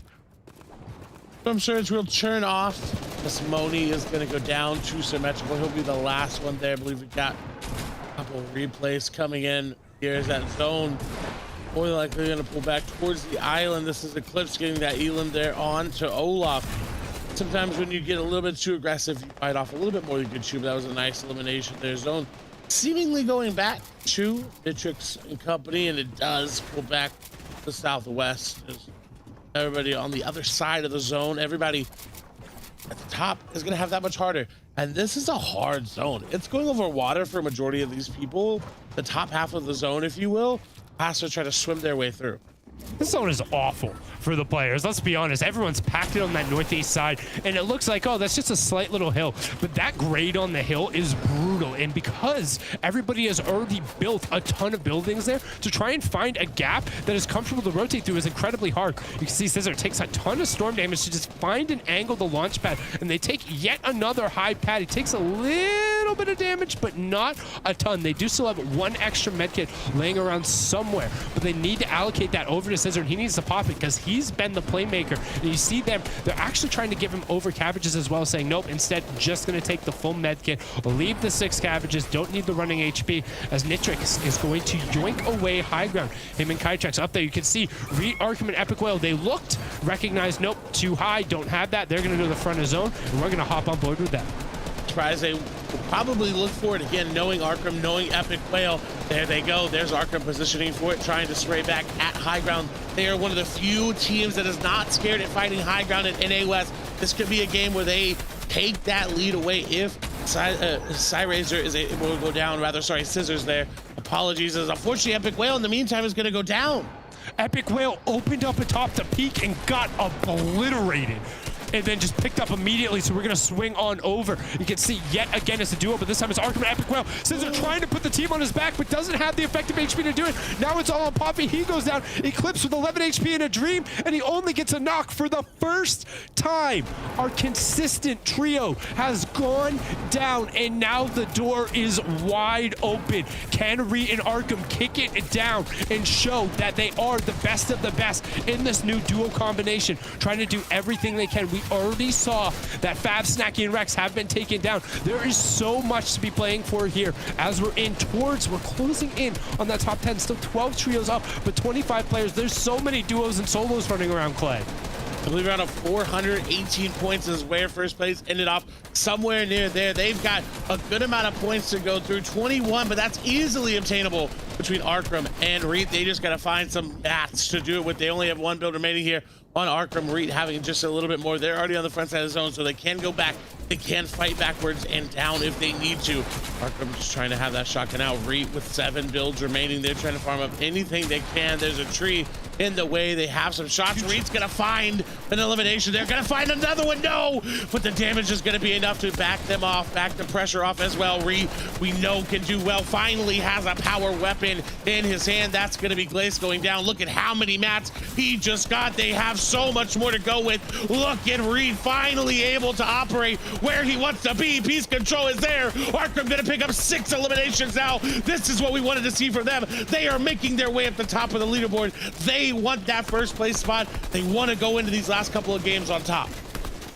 There's 2 more matches after this, and they're trying to throw it all up in the air, but still up on the high ground. Nitrix and Kytrex doing everything with the control, raining down the shots, but I mean, this is a loadout and a half. He has the mythic burst AR from Dr. Sloan. He has that epic pump shotgun, also following it up with the legendary semi-auto sniper. Not great in box-to-box situations, but Reet will make something work as he finds one. Can he find the second? Arkham able to add a little bit of support, but he needs to find the eliminations. Each one of those elims. Reet does have it down. There's a second player who is also hurt. 128 through the face. Arkham, you're disgusting. That's Andy. He gets the confirmation on the other side. He's up to 7, and he finds more builds as well, but he needs to find his way back into the zone as he has no white HP, and that's going to be it. A top 5 performance as Jelty avenges Andy, and he gets taken down immediately after as Kytrex and Nitrix from the high ground, but they haven't converted on any eliminations. They've been up there the whole time, and they only have 2 between them. But Pulsar Nico going for the med kit as 33 Chris and Mitty try and defend, try and grab their second victory royale today. Nitrix eats a huge pump to the face, and Mitty puts a stamp on it. They say put our name in the hat with 2 matches left to go. That's 2 victory royales, and man, it is so close, Clay. It really isn't. It's because of this pop-off by Reet and Arkham. Arkham had 6 eliminations by himself going down. Reet potting on a performance as well. But look at this. This is where Andy ended up taking down Arkham, rather Reet. And then, unfortunately, Arkham not able to get much more than right after here got blocked out. But look, Mitty going up, getting these eliminations. So Victory Royale, their second one of the day as well. This leaderboard, it's going to just be so close. And we saw it close in other regions as well, but NA West is keeping it just within a couple points of each other. And there are so many direct leaderboard implications between the interactions that we saw. I mean, we tried to highlight all of them, but we know we must have missed some. We'll kick it on over. Zeke, Kelly, Panda. I mean, you give us a little bit of insight here because there's so much going on. You know, Sundown, that is what NA West has to offer. It's the top teams. They're all going head to head. They literally have no regard for anyone else in the lobby. They're like, hey, what's the top 5? We want to fight you right here, right now. I'm getting in your face. Let's go. It's a shotgun off right now, baby. But let's take a look really quickly. Coming in from that last game, 7th place, now up to 4th, Mitty, Nico, and Chris. And again, I mean, there is a disparity in points at the tippity top. And now, Panda... Our prediction, not Kelly's, ours is at the top. Can I just say real quick, literally moments before we saw Arkham, Reet, and Epic Whale continue to climb and we saw all that kind of unfold, Kelly made a comment to us behind the scenes and she was like, look what my pick's doing versus your pick. And then here it is. We're talking predictions. Here they are at the top where they belong, but you can't count out Toffee, Scissor, and Eclipse because they are right there on their tails. But it's only a 1-point difference between Arkham's team and Poppy's team. And yes, we do love to go with the prediction arguments and everything. And to be fair, Favs and Rex, this was like their worst game. They went down super early. And unfortunately, you know, maybe that's just going to be a rough game 10 for them. There's still 2 more games to go. 100 points have been gifted here and there after each victory royale. So there is still a chance for my team in 7th place. But we have to give a shout out to a lot of these other teams. Of course, we saw Mitty's team grab that VR, put themselves up to 4th place right now, 2 in 1 day. However, only because it was 6 eliminations, it's not going to push them up that much more. But the solo run that we saw from your team, yes, Reet's incredible loadout, allowing him to grab elimination after elimination, even though he was a solo towards Zone 9 there and getting that 5th place spot, is what's going to solidify them up there. I definitely don't think that Poppy's team is out without a doubt. It's only a 1-point difference with 2 games remaining. But here you have it, Reet's incredible run, and this is actually when it was a duo between Reet and Arkham. Epic Whale down right now, but just the awareness that they have of where everyone else is. As soon as they see a build go up, they go and start shooting at it, trying to drop the players above and below. So much great awareness from this team, going for the shot, taking him down, and dropping down below once more again to grab more elims. Yeah, absolutely. I mean, this team together, right? If they lose a teammate, they still operate like they are 3 people. They do exceptionally well in these high pressure situations, which is why we see them continue to climb. And again, we cannot stress enough the impact, the performance that we see from these players on day 2. Historically, day 2 is their day, and this is no different. These guys are just a hive mind, you know, and just to echo back to your point from last game, Kelly, it's because of how calm they can be in this like chaos, right? In the center of this storm, there is a very small area of just serene, clear calms, and that's what this trio has available to them. You can even tell just by the way they're moving. Just watch. A lot of trios, if you just watch those kind of moments where they take a step forward, they take a step back, they hesitate, that's not the case here. When you got Reet and Epic Whale and Arkram running around, right? They're so confident, they're so aware of what they need to do to continue to take a step closer and closer to that top spot. The battle bus is ready to go, which means we are to Fortnite fam. Got 2 more games. There's battlings happening at the top. In the top 3, a lot can still change. So we're gonna have to see how this all continues to develop here in NA West. We got Clay, we got Sundown, and now we have our next game. Thank you so much, Panda, Kelly, and Zeke. And with 2 matches left to go, who will be the last ones to climb that mountain? Who will be our final FNCS Grand Royale champs representing NA West? We all had our thoughts, we all had our predictions, and finally the favorites were able to make their way to the top, but it's not a sure thing yet. No, not at all. There's just so much unpredictability right now with the way the format is. It's going to come down to the last game no matter what. Because there's no established lead right now, it's going to come down to that. And they have to be very careful about that if you're one of these top trios. Because if somebody lands on you, all of a sudden, you've got to play catch up. Yeah, and I think one of the benefits is, and we've talked about it a little bit on AU, we've talked about the Cammy split where Scissor, Puffy, and Eclipse are landing. It's really hard to just outright contest. Like, yeah, you could 3-person land on somebody, but often they're close enough to be able to support. As we hop on over to yet another fight over at the Coral Castle Corral, like we said, it was 6-1-1. And Mizu Grimm's been looking a lot like the Grim Reaper generally, but this time, instead, he's got his floaties on. He's tossed into the deep end before he was prepared, had no mats whatsoever. Despite picking up a really good early game loadout in terms of weaponry, if you don't have builds in Fortnite, you're going to have a tough time. They spot out where he is Squishy, trying to play defense for him and catch somebody off guard, but it doesn't look like they're going to have the opportunity. However, Lime, again, sticking himself out just a little bit too far. Yuumi able to capitalize. However, Pulsar Chip comes right on over and he's able to get the adjustment. Grim does get cleaned up. Yuumi also gets taken down. So it looks like we can put a 2 in that loss column on the other side, or a win column for Lime and Chip. And right as I say that, actually a pretty decent disengage came out. Yeah, I'd say that's a great one there, but I mean, losing both of your teammates there, and oh no, just getting outspread there, trying to take that peak. They don't really have the angles to do so, and well, I think we gotta move that 2 over. Yeah, you can't really just take a straight aim fight against one of the suppressed semi-automatic sniper rifles. It just rips you apart. Even if you think you're going to get a right hand on it, they will be able to get shots out just as fast, if not a little bit faster. And the headshot when the ding comes through. And like we said, hey, 6-2, and we got a nice little disengage there, as you see. Russo also pick up the knock onto Olaf. That is our first trio taken out. We do have some solo dolos being picked up. As you can see, we are down to 93 players. Anybody who's been eliminated, they'll have one more trio game. They'll think on it and see how they want to let the dice fall in their final roll here right after this. But everyone else is still looking to min-maxes. There's plenty of points to be taken away here. Falconer looking to find a fight in the basement. The question is, what's down there? Well, he's the scary monster right now. Finds one on the knock. Immediately gets the wall replaced in his face. Not quite able to find the peek behind the triangle. Will get some help from his teammate as K-Nox comes over, and they're going to feel good about that one. That was a relatively quick start, and hopefully they can get something rolling now. And I think that's the best thing, is like going through the leaderboard and some of these players that are not at the tippity top.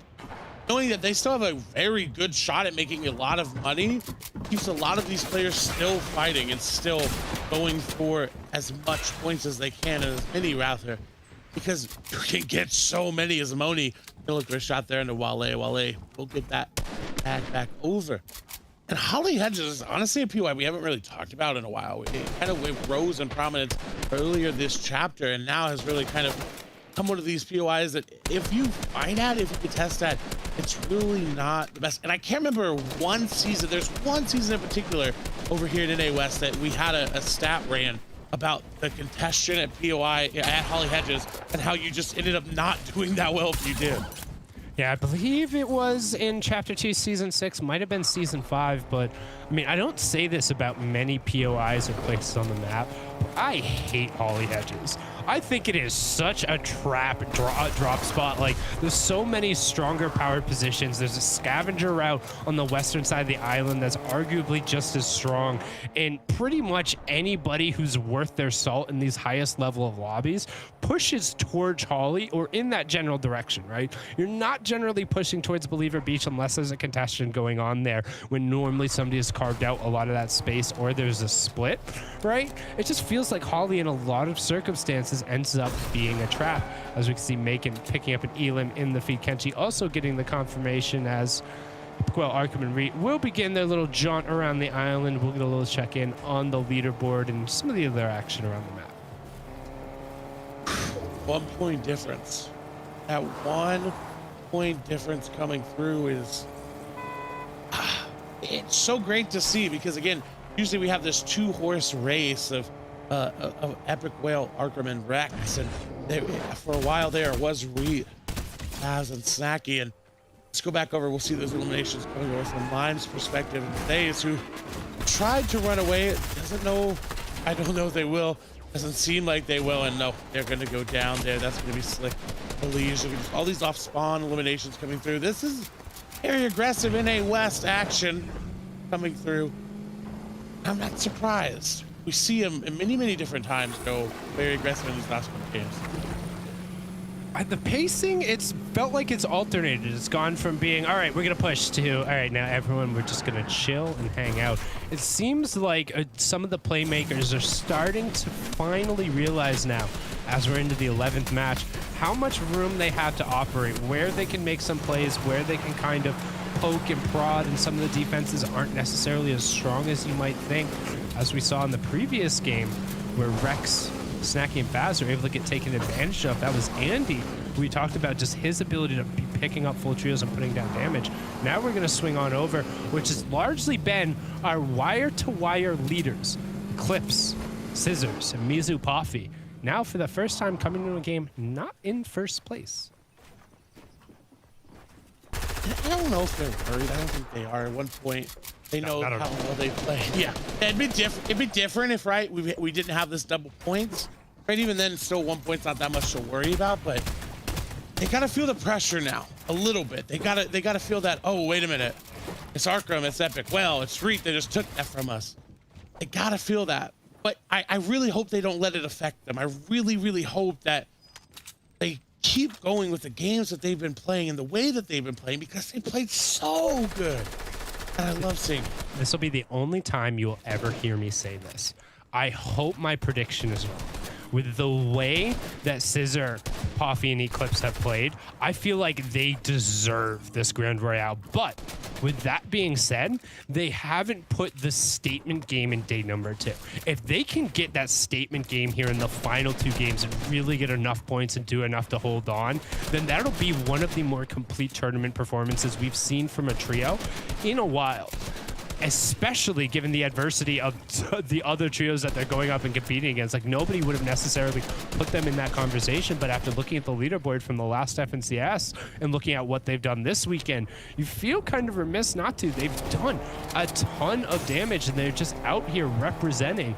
As you can see, Assault, Cuddy, and Drew opting to disengage. They're actually heading towards the moving storm, but this is But this is to just kind of change the line of sight and recognize that we don't want to be boxed up with 2 other trios over there. We're good.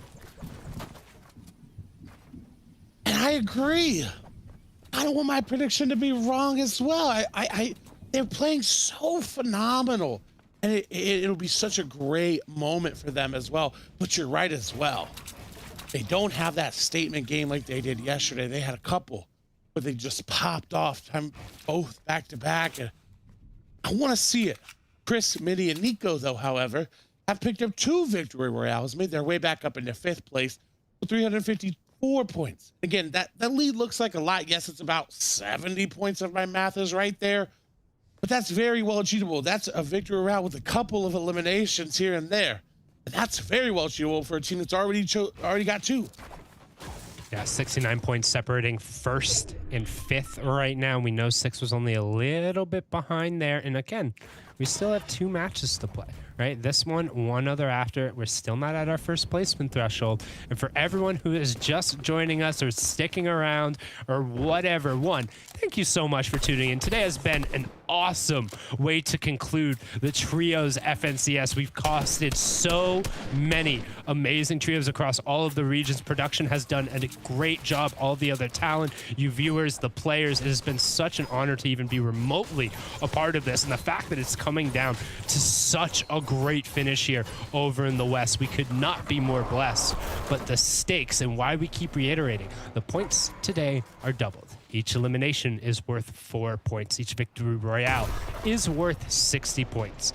That means if you're able to just get a little bit of composure, a little bit of that clutch factor, if you're able to put it all together, if you're able to roll the dice right at the correct moment, it could all come up 7s for you. And that's what Poffy, Scissors, and Eclipse are up against. 2 of the titans over in West, and they're currently sandwiched right between them.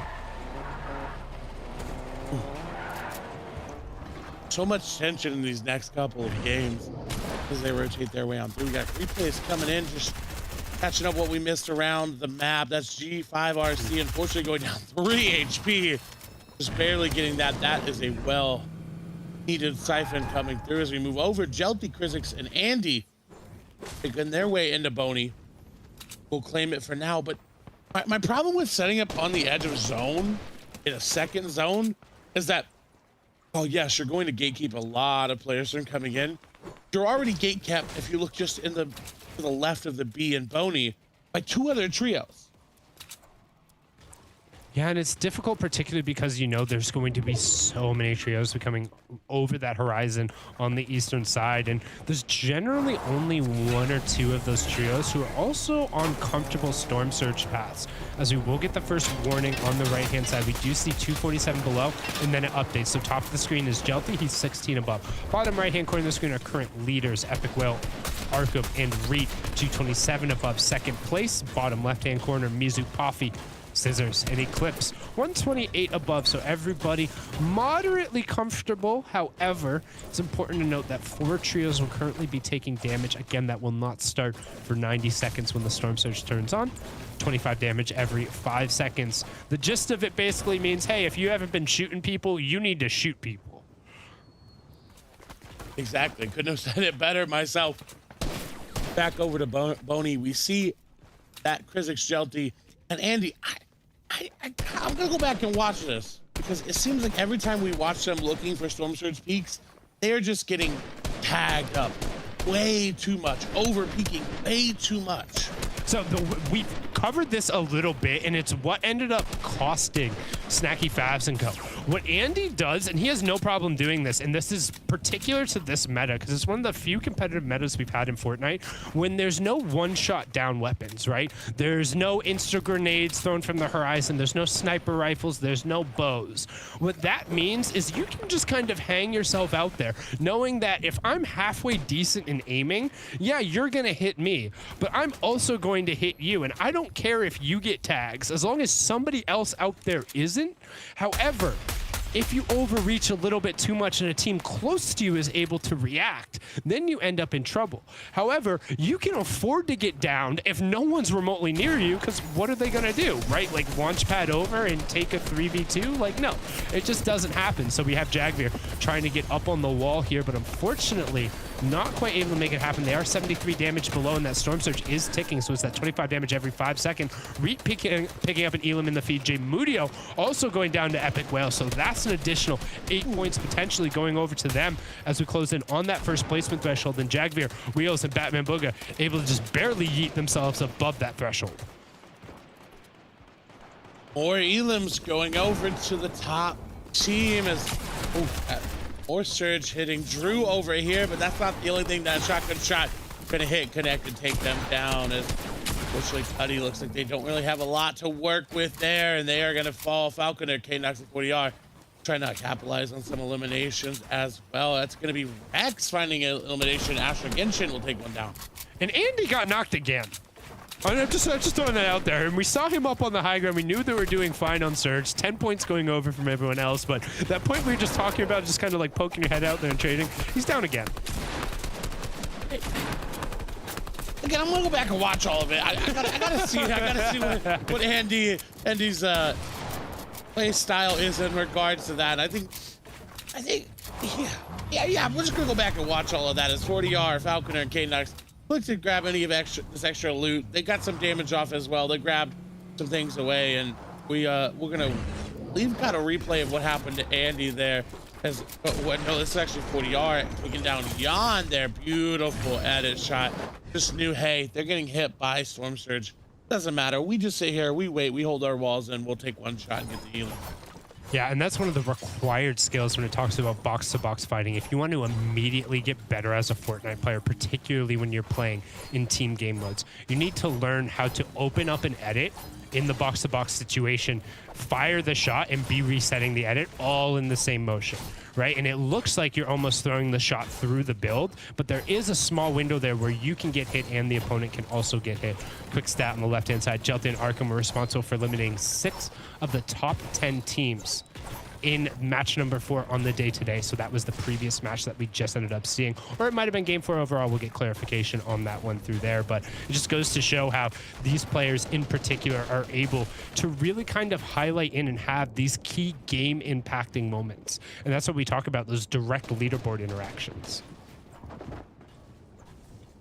And a reminder for everybody, 432 is what Scissor, Coffee, and Eclipse are sitting on. 437 is what Arkham, Epic Whale, and Reet are sitting on. They had that 5-point lead. You see the breakdown, and there's a jump down to Andy, Physics, and Jelty, 394, and then it's a bigger jump there between Grim, Yumi, and Squishy.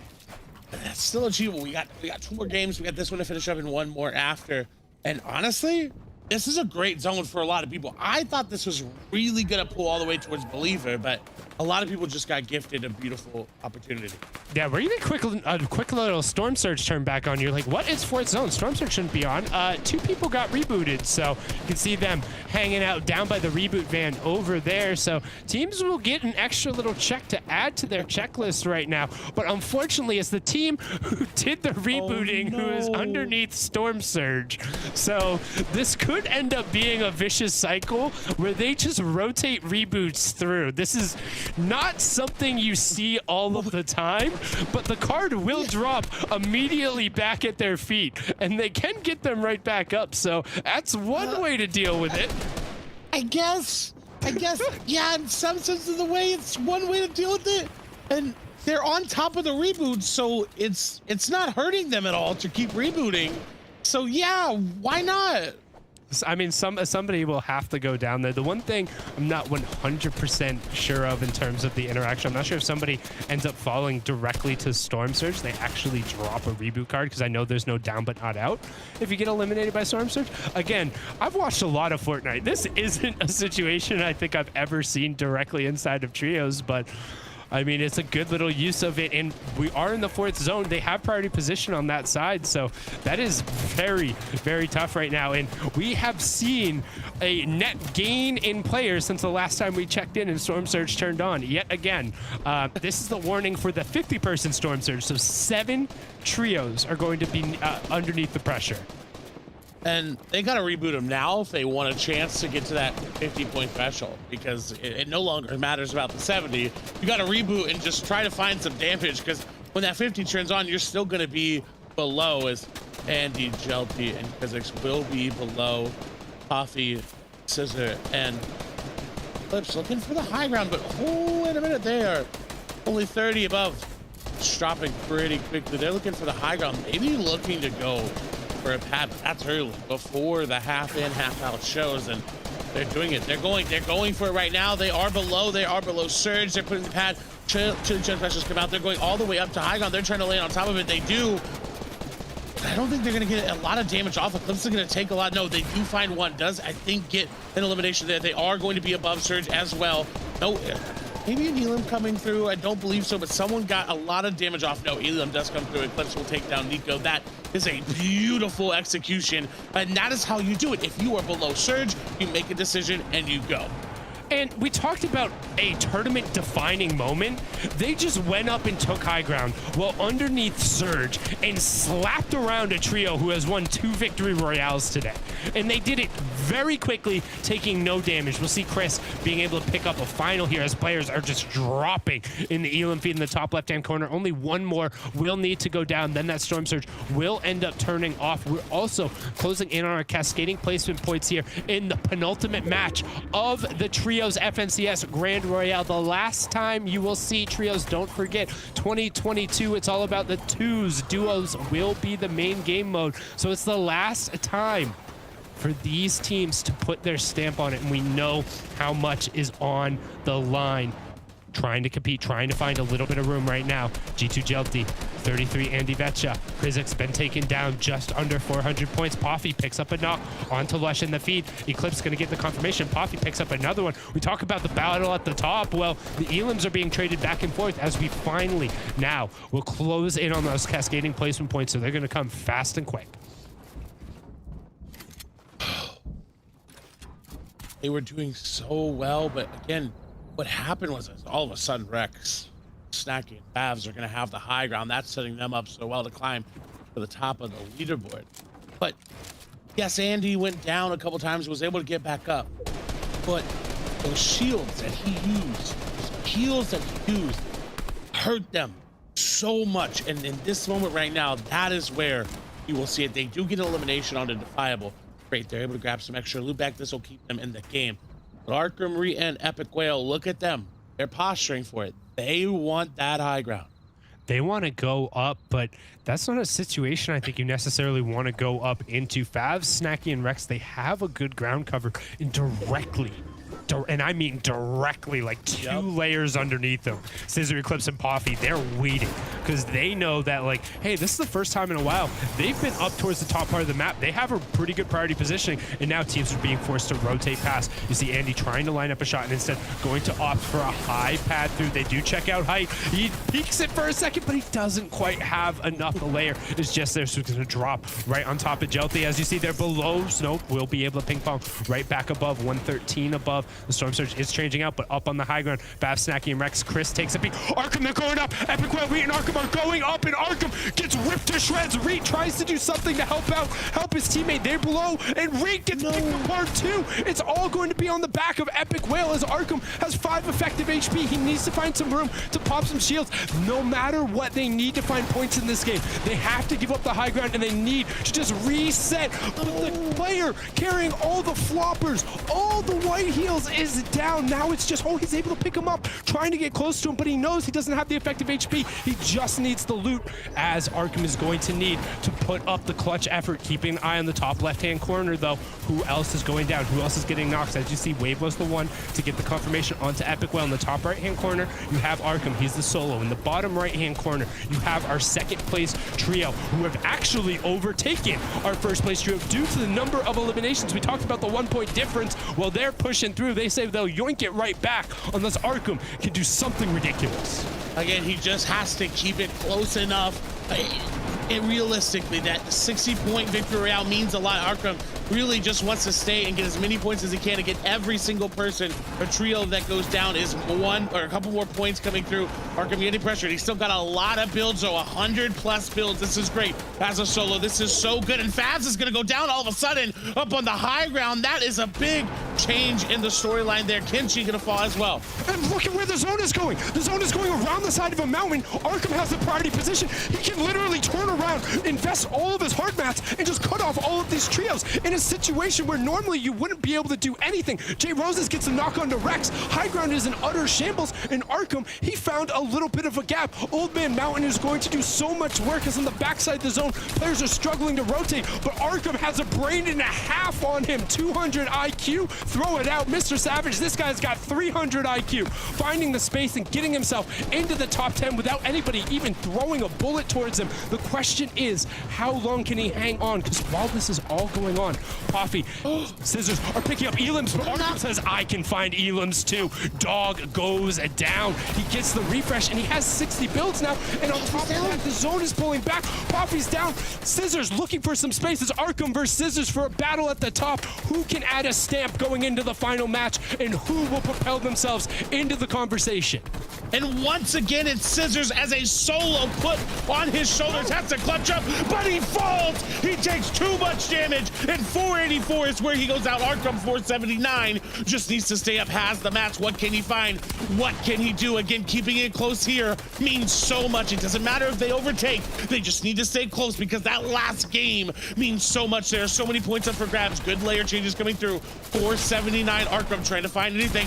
Finding shots, does not need to take this engagement. Dropping all the way down, separating himself, trying to stay alive. Is going to find elimination on the backside. That's more points. Enough mats to barely stay alive. 11 HP and a dream sprayed from high ground. He's going to go down right then and there, but that was enough points. It is so good from them.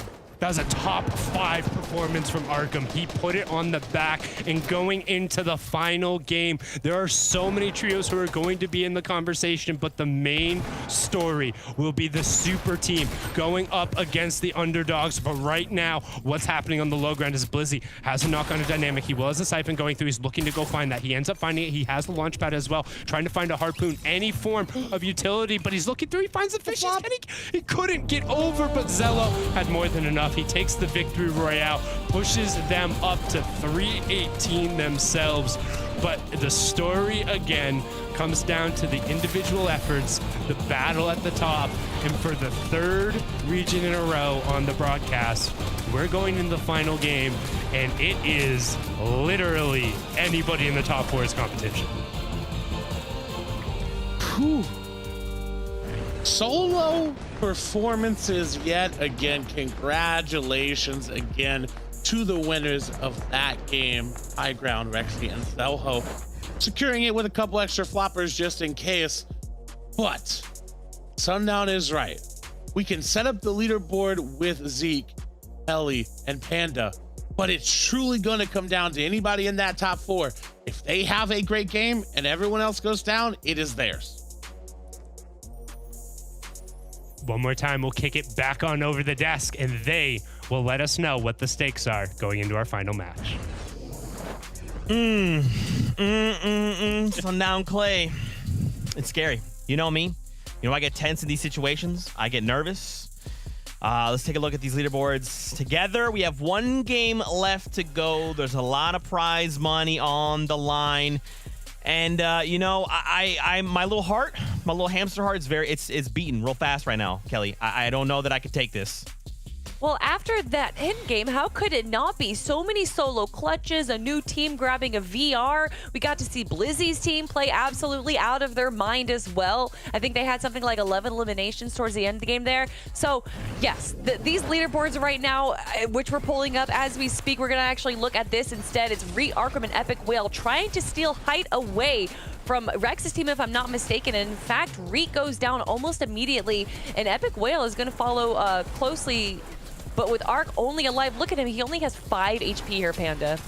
Yeah, I mean, look, it came down to this, right? The aggressive high play ended up not going in their favor. Arkham immediately having to disengage in a bit of a shambles situation. 5 HP plus the 50 shield. Tried to get Epic Will back in the game, but ends up going down. Fortunately, has some floppers in the inventory, makes some big things happen. But we'll see in a second what he actually was able to do with those floppers. But there it is. Still 1 point ahead there on the leaderboard. We are going into the final game of the Grand Royale, and it is all down to 1 point. My goodness. I mean, we keep seeing these 100-point games, so still there is some viability to our top 5 here, grabbing that first place spot, but obviously Arkarim and Poffy's team would have to go down pretty much immediately on drop for that to happen. But just look at the differences in their stats right here. Arkarim's team going for the consistency, whereas Poffy's team is going for the eliminations, and I feel like this is a different story than what we saw from day 1 here. So both teams pretty much just showing how well-rounded they are, and with a 1-point difference, Panda, I'm so nervous for this last game. I'm so nervous too, but we got to talk about it real quick before we dive into the last game.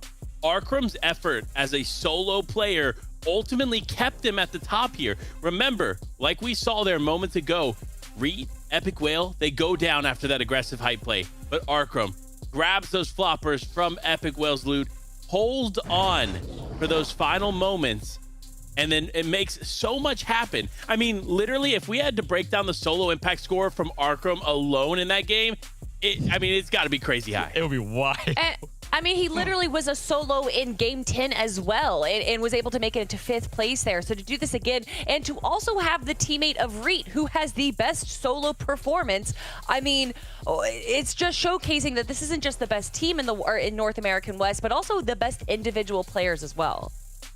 Guys, we got 20 seconds before we jump back on this battle bus.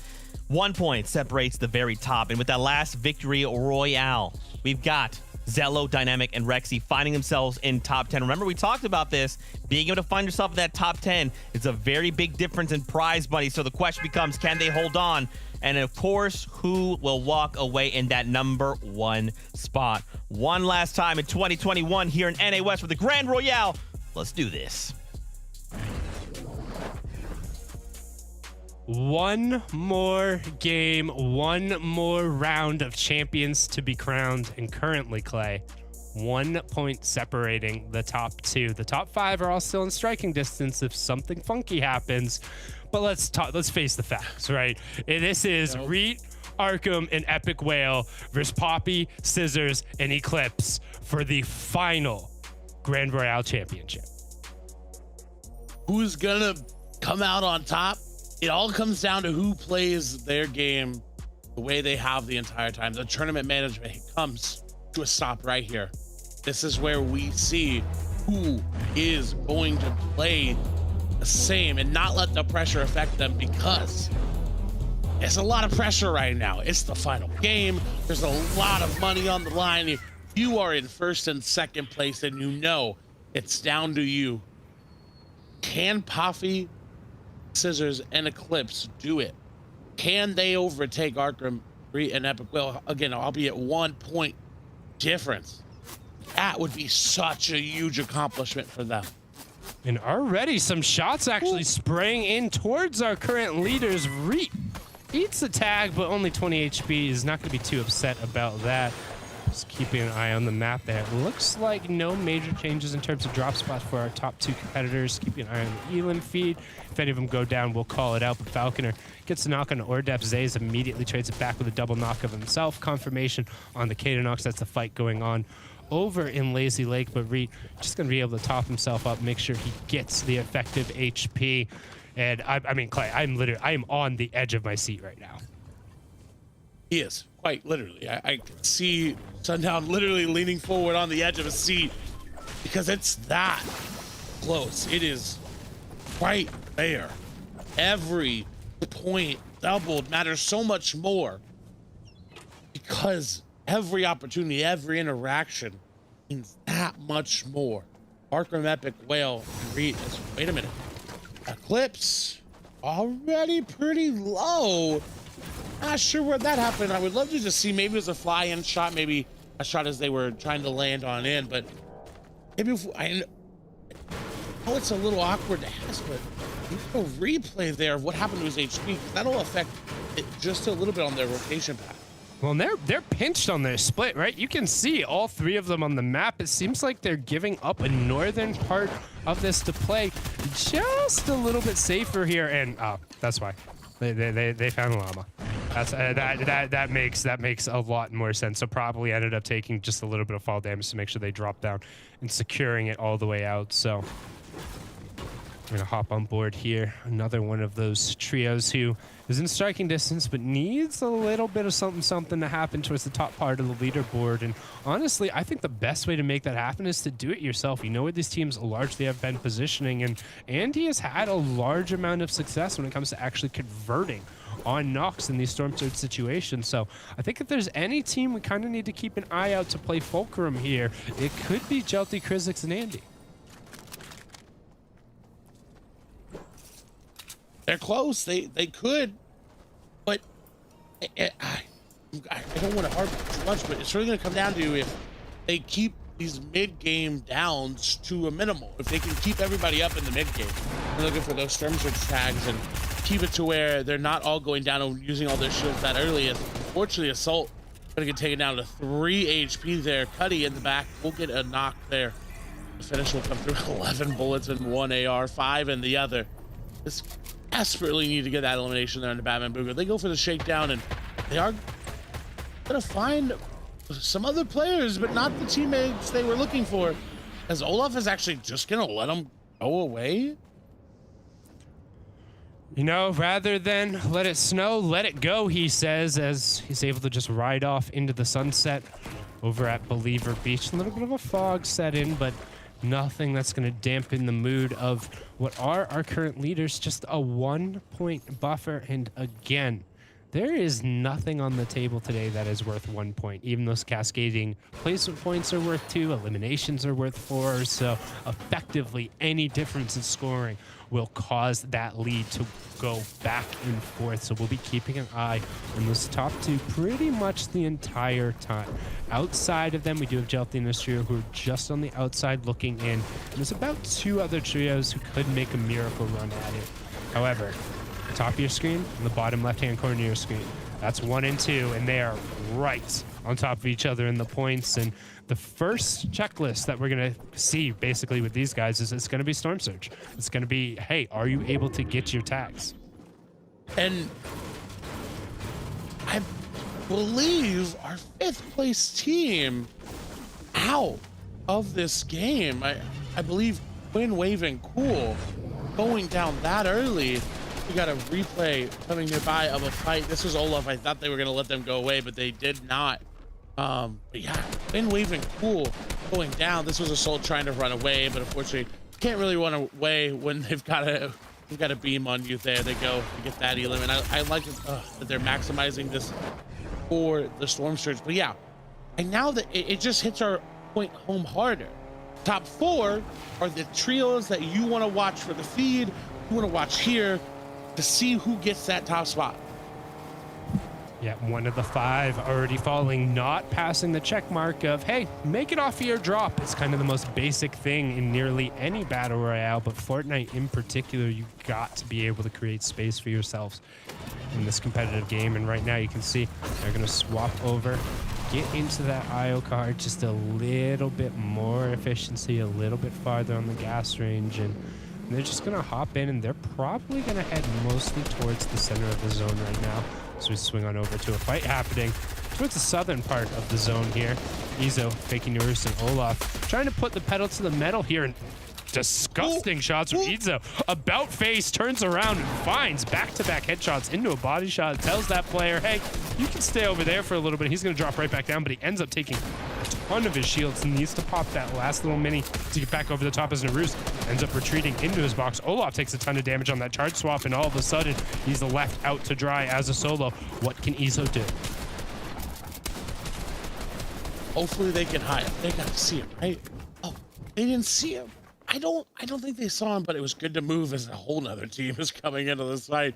Rather coming back into this fight. I believe they were here, but briefly disengaged, and now Izo can kind of just run away. You see the yellow arrow on the minimap, that's Izo right there, and guarantee he's gonna hop on that launch pad, launch away, and go. And the purple arrow is a solo from another trio from the initial fight.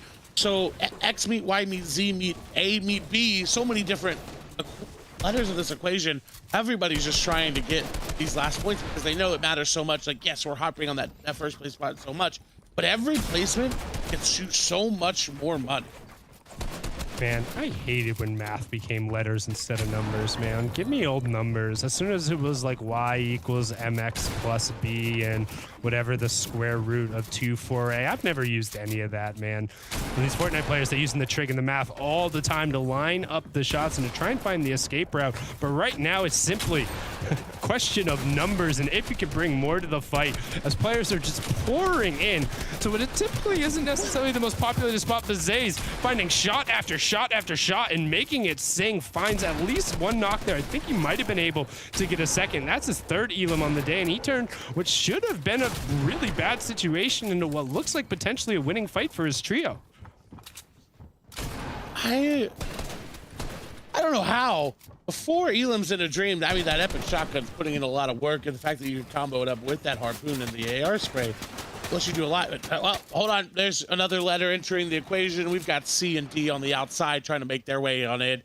Everybody seems to be fighting right here, right around everybody. But again, these are trios that are on the outside looking in, because, and for them, these fights matter so much because they can get into these different levels of placement tiers when it comes to the overall pricing. And hey, when you get $5,000 extra on top of it because you got a one extra elim here and there, that's a lot of money. It's a lot of money. Every single one of those placement points when you get towards the top being a change. J Combat unfortunately just gets ripped to shreds, over peaks for a half second, and Notch finds a little bit of empty space, but he's also going to find the shots on the way down. These are the replays from the fight that we were just watching, just all of the chaos and the cacophony happening on the southwestern side of the zone as the players trading the shots out. And this was a nice little sequence here from Zays. I think that was like 3 max damage shots a row into a 70 tag. So really bailing his team out of what would have been a poor situation. And now we move over to Eclipse, Scissor, and Coffee, rotating their way through, but just letting everyone know less points separate first through fifth today than the Chapter 2 Season 8 finals going into the final game. And that's with a double point multiplier. Yeah, so it really just goes to show how close these top trios are in relation to the scoring format, right? Like if anything can trip up, again, we're still not at those first 10 placement points, but as we start getting in, each one of those placement points ticks over. It's going to be that much harder for the trios who are in third and fourth to be able to catch up. Again, Andy, Krizix, and Jelty, the only other ones who have passed that 400-point marker.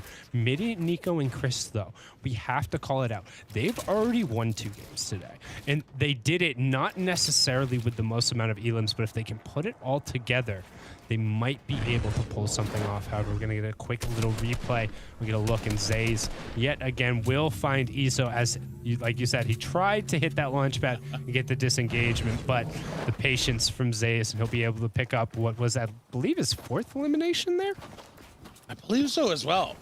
Kind of putting the team on the back right there, so we move over.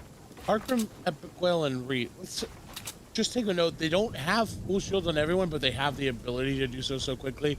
And no one's over here, and I like that. They're going for any extra loot, right? If they find an extra big pot here or there, it's even better for them. They don't have to waste for the ones in their inventory. Any extra ammo as well. This is tournament management from them, realizing, hey, we don't got to go in right away. One thing to note, possibly an awkward Storm Surge situation. We're currently sitting at 71 players. If another player goes down and we're under 70 in the next minute and 20 seconds or so, teams aren't going to get a Storm Surge warning at Circle 3. It just won't end up turning on. If we see reboots, then they'll get it after the fact. If that ends up occurring, we're going to see utter chaos in zone number 5. So just be prepared for that. Also, one other thing to note, keeping an eye on the top left-hand corner. We reached top 24. Every single trio who is still up gets those 10 placement points coming through. But because no eliminations have happened, it's still Epic Whale, Arkham, and Reet with a 1-point lead over Mizu, Coffee, Eclipse, and Scissors. And they're in I think I'd say a much better spot positioning-wise. They have more loot with Arkham, Epic Whale, and Reap, but positioning-wise, I'd give it over to Scissors, Coffee, and Eclipse. they've got so many opportunities for so much more.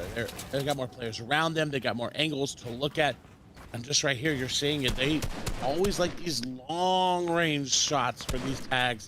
They've got many different options as well. With this zone closing in 17 seconds, all of a sudden we go back over. Arkram, Epic Well, and Reed are going to find a team down below and immediately disengagement. They don't want any of that. They don't want to fight anybody. And I like this.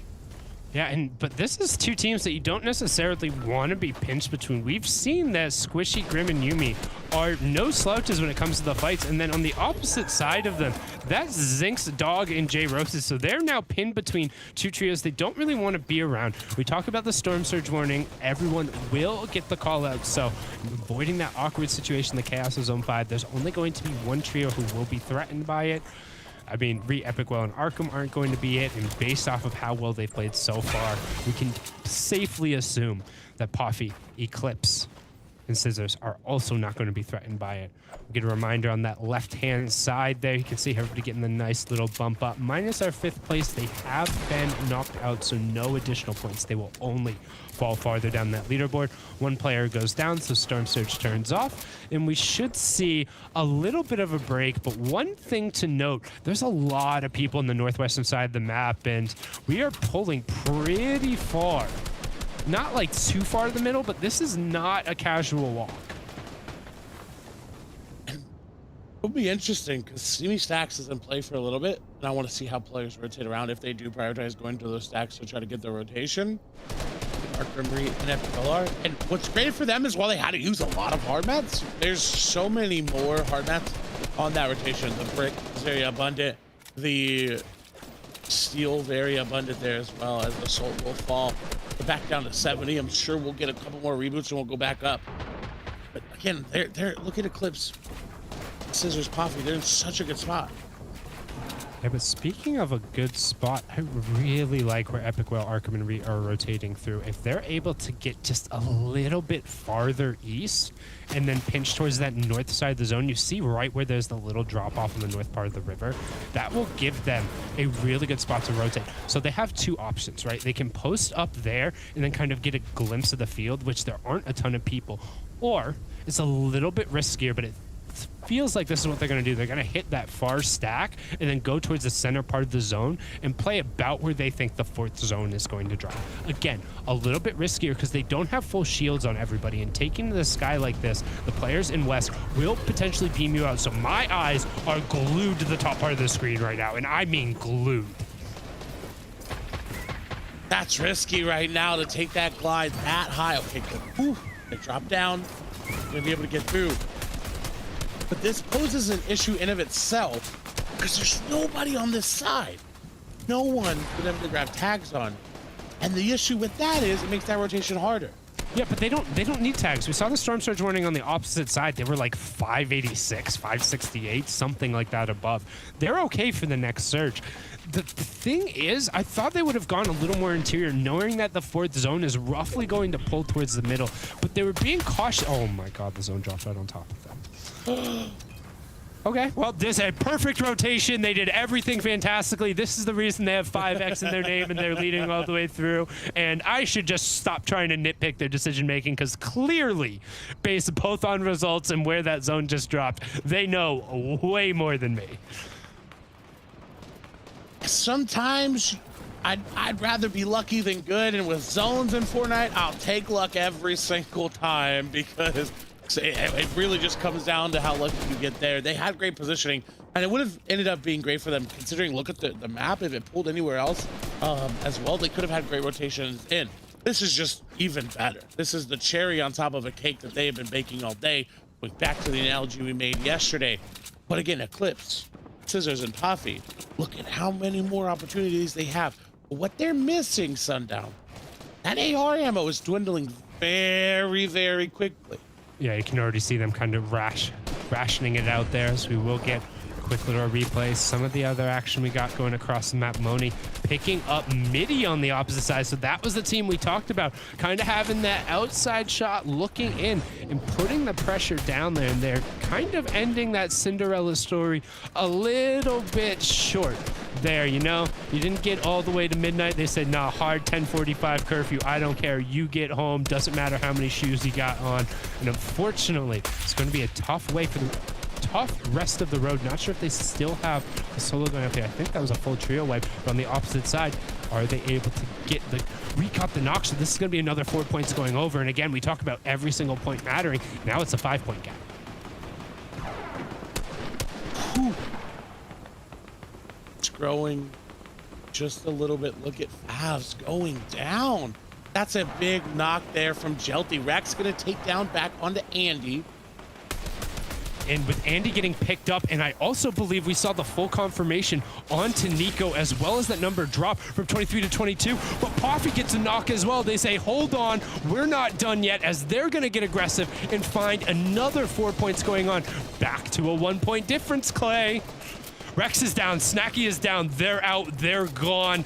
Kelly, sorry, it was not your weekend. It wasn't theirs either. They had the limelight, stealing away the run and the absolute absurd dynasty that was Epic Whale, Arkham, and Rex. They shut it down, the FNCS, but their Grand Royale trip is over, and that's gotta leave a little bit of a sour taste in Rex's mouth, as he will be able to look on and see either his former teammates walk away or the new Kings rise on up and claim the throne that was once his. Boyo taking some shots on the backside there. He needs to find a little bit of space, but Poffy, they're gonna get that. I believe they scored that elimination coming through. If it does, it will put them back over the top there. No, Kytrex was the one able to rip that away. So we talk about every little thing mattering. We will get a replay of that fight over on the other side. Here's Jelty getting the pressure down there. And Jelty is so good. He does not get enough credit for how long he has been around the scene and picking up the eliminations, and is doing his best to try and keep them in the conversation. But the longer this match goes on, the longer that our top two trios are up, it becomes a two-horse race as we pull into the final stretch. We're into the moving zones, Clay. We've seen how many seasons of trios FNCS. This is the last competition, and we have Reet, Epic Whale, and Arkham, three of the best players arguably in the world, not arguably in the region, going up against Poffy, Eclipse, and Scissors, trying to rip away a final title from them.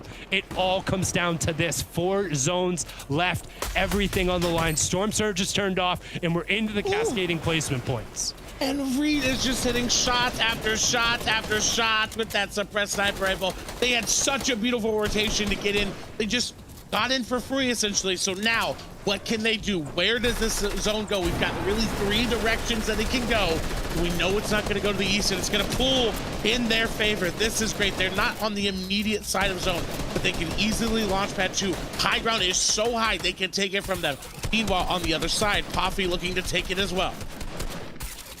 Poffy will try and get a little bit of a knock going on there. You can sense a little bit of the nervous energy. You can tell they've done everything right. Can they keep doing it right here? We're into the cascading place of points. Eclipse takes a little bit of a chunk there. That is a burst rifle. Arkham picks up a knock onto Kenshi. Can they extend that lead going through? There's no one even remotely close to him, but as I say that, they need to be conscious of the amount of shields they drop. We've talked about it. They tend to over-index on utility, and they have plenty of excess shields in there, so that if they are able to get the confirmation, will be another 4 points, but Epic Whale is down. Frappi, Epic Whale overreached, and he gets confirmed. And now, as we've seen so many times with this trio, it's a duo, and it's Reed and Arkham who are going to be forced to the task to beat down the underdogs, to beat down the newcomers who are charging for the crown, trying to get ahead of it. They did get the elimination to push them up a little bit farther. They will take the launch pad to the front side of the zone. They're separated. Arkham has lost a decent amount of his shield. He's able to get back together. The top right corner of your feed, we have Poffy. The bottom right-hand corner, we have Reed. A 5-point difference, but it is a trio versus a duo, all coming down in the final moments. 6 zone is close. We will have Storm Surge. It will be impacting at least 4 trios. Reed and Arkham duck back into the zone. They find a launch pad. They check high ground, but they're going straight to the front side of the zone. Reed takes a bunch of damage, but they are above the surge. Keep your eye peeled on that top left-hand corner as Reed tries to work his magic. They're back together. Medkits are there. They're gonna have time to pop it as well. This is so good. They went back in the zone because they knew they had the opportunity. If they could just get ahead, they are gonna have enough time. That zone tick is not gonna mean enough for them. They're back up to 170 effective HP. A lot of mats still up there. Still trying to go for the high ground here as a duo. Trying to take it. That's a nice elimination there. They're gonna drop him on down. Arkham gonna take the high ground. Reed gonna be right there with it. That's Dragon going down. This could be it. This could seal the deal right now. Arkham and Reed as a duo take high ground. They have to worry though about the amount of match. Reed staying up above. They can play with the zip lines if they really need to, but where are Puffy? Where are they at? What are they doing? Eliminations coming through. That's 2 for Arkham, 1 for Reed. Can they find any more? Are they doing anything on the low ground? They'll look at the Elams coming through. 2 there. It is a 5-point game still. It's yo-yoing back and forth with the trio. They're in the chaos right now, and Poppy goes down. Now it's a duo versus a duo, and I like my odds with the high ground up there, but Eclipse trying to do it all, trying to find some space. He has a player in the backside of the zone. Eclipse goes down. The hero the entire time has been Scissors, WLR. He had 2 absurd solo clutches. Can he make it 3? He has the chug splashes. Eyes on the top right corner of the screen. This is the Grand Royale right now. 1-point game, a duo versus solo. Scissors has to clutch up, and he has to make up the difference. He is down in points right now. It's not enough to just win. He needs to make plays. He's hanging out on the backside of the zone. He's been the hero before. Is there one more calling for him, or will he come up short? And the zone pulls back across him. He gets the most favorable zone pull possible. He's going to try and create a little bit of space, keeping an eye though. Reed, his name is lighting up the feed, trying to make the plays, trying to put his own stamp on it. He wants to be at 2 times. He wants to put an X in his name towards the end. Scissor is out of mats. He opens out. He's back in the zone, looking for a tick, looking for a reset. 2 HP, doesn't have the side. He finds it. He gets the cypher. That's huge. He finds a little bit of space. He needs to find another shot. 20 HP, 10 HP, and no, it's over. Scissors did everything he possibly could. 3 solo clutches into the top 4, 1 into the top 3, but at the end of the day, lonely atop the mountain, they are. Arkham, Reet, and Epic Whale will walk away. Your Chimera, your FNCS Grand Royale champions. Can they close it out and get the victory royale to put the definitive stamp on it? Reet's going down, missed the first ADS shot, finds the toes on the bottom and make Hamlin's proud. Can he find the other one? He will get the siphon on the backside, and Arkham cleans it up on the front. Reet with 5 elims, Arkham with 4, 581 points. It came down to a top 3 of the first and second, but Scissors just wasn't sharp enough on the day. In every other clutch situation, he cut him to ribbons, but the ribbon ultimately was cut one more time by Reet, and I say, what, the 6th time for Arkham? And just what a finish. Oh my lord. It turns out when you add Reet to the mix, they end up on top yet again. So congratulations to Arkham, Reet, and Epic Whale for being the NA West FNCS Grand Royale champions. What a phenomenal performance from them today. They really went out and they said, you know what, we may have lost, well, Reet didn't, but Arkham and Epic Whale may have lost that season, last season, but they said, you know what, no, we're coming back, we're making a statement, and congrats to them.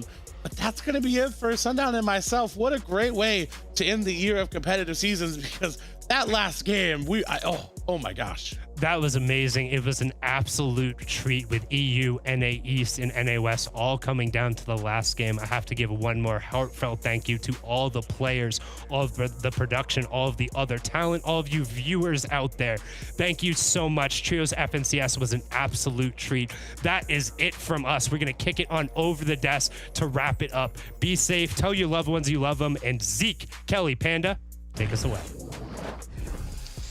Clay, Sundown, thank you guys so much. You were as fantastic as you've always been and will continue to be. My goodness, what a way to close out the competition. Kelly, I'm so sorry it did not go your way, but I went ahead and told the production rather to change your predictions. My words got crossed there. So now you're going to be on the winning side of us. It's okay, Kelly. No man or woman left behind. And at the end of the day, 581. And I gotta give a big tip of the hat there to Scissors for trying to make that run. You know, it's so difficult, but ultimately to be able to hold down a second place, even after, you know, such a crazy 6 set of games, that in and of itself is still a testament to the trio as a whole, and they're still going to walk away with a ton of prize money. You know, Zeke, you said that you felt sorry for me, but I don't feel sorry at all because that was an incredible game. That was an incredible 12 games that we got to see for NA West, and honestly, all 3 major regions that we got to watch today. An incredible final game down to seriously 1 point all the way through until the very end there. And of course, the solo runs that we got to watch, the duos from the height with Reet and Arkram holding it out for the competition and grabbing so many eliminations. Here you can have it.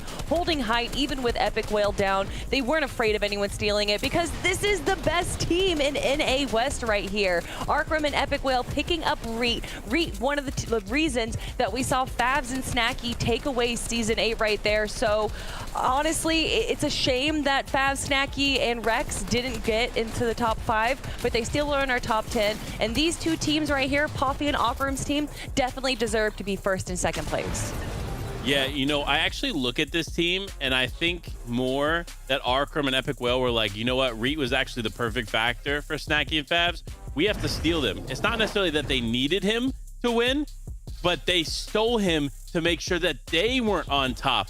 But I don't think they expected Poffy, Scissors, and Co. to do as well as they did. But regardless, they did still walk away on top in that final moment. Literally, it was point for point, right? You should have seen us lighting up behind the scenes. It was literally one team would get an elimination, then the other team would get the elimination. It was tie until the final moments where Arkram and Reet ended up pulling away. But man, there is no better way to close this out. And speaking of ties, they actually both got 67 eliminations there, but the main difference was that placements. And we saw it day 1, Arkram's team typically doesn't do as well as they do. In day 2, let me just read this off for you. They started it off with a 12th place game. Oh no, it's not gonna look good for them. Then they got 3rd, and then 3rd, and then 5th, and then 5th, and then finishing it off with the VR, which is so typical of Arkram and Epic Whale to finish off the competition with a victory royale. So again, I'm not sorry at all that this team won. If it wasn't going to be Favs' team, then it was going to be Arkram's team that I was going to pick. And again, Poffy's team definitely deserved to be second. They did a great job in the load session. Of course, they're going to do a great job here. And I mean, a big shout out to all 33 teams that competed here today. What a way to end off the 2021 season. And they should be proud, right? Being able to come together, especially when we've now, as we call them, the Frankenstein or the Chimera of both these teams. They went hit for hit, blow for blow, right? They almost won the whole thing. So that should be like encouraging, right? To kind of look back and say, okay, we hit the Grand Royale. Not only did we play super high, walk away with a bunch of prize money, but we can literally look around and go, we came in second place. And against trios that have been at the very tippy top. Like, we can sit at the same table as them. That in itself is huge. Before we say goodbye, I'd actually love to take a look at our top 10 and see how the prize pool was divvied out at the end of the day. My goodness, it's so wild to think we've had 2 days of competition, but here it is. Reet. Oh my gosh, I'm so used to saying their names all at the same time. Reet, Arkram, and Epic Whale, $105,000. You've got Eclipse, Poffy, and of course Scissor there coming in, almost clutching it up in second place. Gel T, I cannot believe it. Krizix as well. You guys came out in third place, and again, it's about that high placement, right, Kelly? Just being able to say, even if we don't necessarily come in first, jumping up those standings and placing high is such a game changer. Oh, yeah, without a doubt. And obviously, all these teams here, all 33 teams, in fact, are going to get paid out. So to play Fortnite over 2 days, or actually over a few weeks, I suppose, for the Grand Royale, and to walk away with some money and, of course, title that you're one of the best teams in your region, you have to feel proud of it. So huge shout-outs to all of these teams right here. Even my team currently in 9th place right now. They should feel good about how they performed, as well as all of these teams. Yeah, I mean, look, a top 10 performance solidifies you really solid, obviously earnings, etc., but namesake. These teams continue to live on as top teams here in NA West. And with us getting ready to go into duos next year, it's going to be different. It's going to be definitely a different change of pace. We're going to see different teams. We might not see any of these players play together, or obviously probably see some, more likely that. But regardless, it's going to be incredible. I am so excited for the new year. And I got to say this before we go. Listen, this is my first year on the broadcast. It has been an incredible experience and journey for me, but I could not have done it with two better people on the planet than Kelly and Zeke here, and also Sundown and Clay on the other side of it, because this team on and off have been incredible to work with. And I just couldn't find a better way to showcase these players together with these people here. Thank you guys so much for having me. Wholesome to the very end. You gotta love it. Don't sell yourself short, Panda. Best friend, okay, in the world. You know you're incredible. You love to see it.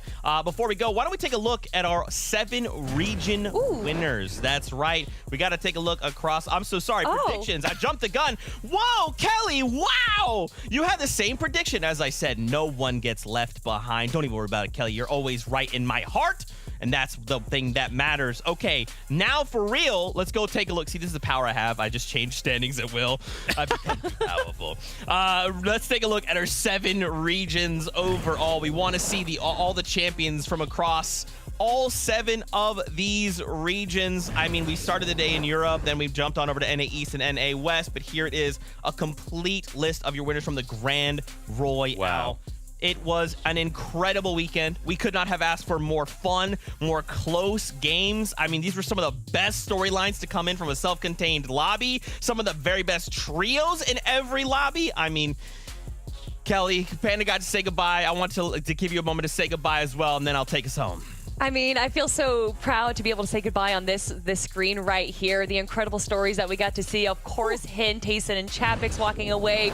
Booga going again for the Season 8 into the Grand Royale, grabbing that final competition win. It was absolutely incredible. Congratulations to all the teams that competed and won today for the Grand Royale. The lead-up has been so exciting, and the payoff was so worth it. And I obviously just cannot wait for 2022, the year of twos, the year of duos, and I can't wait to see what happens next. Man, oh man, Fortnite fam, we love you all so very dearly. It is always a pleasure to hang out with you guys. Party Royale, as always, thanks for having us. We love hanging out with y'all as well. Please celebrate, have a great time over these next few weeks and months until we make our return in February. It is going to be such a long wait, but once we're back together, I promise you there'll be more fun, more memes, and even more Fortnite. We love you guys so very much. Until next time, we'll see you guys on the battle bus. Beep, beep, last beep, beep of the year.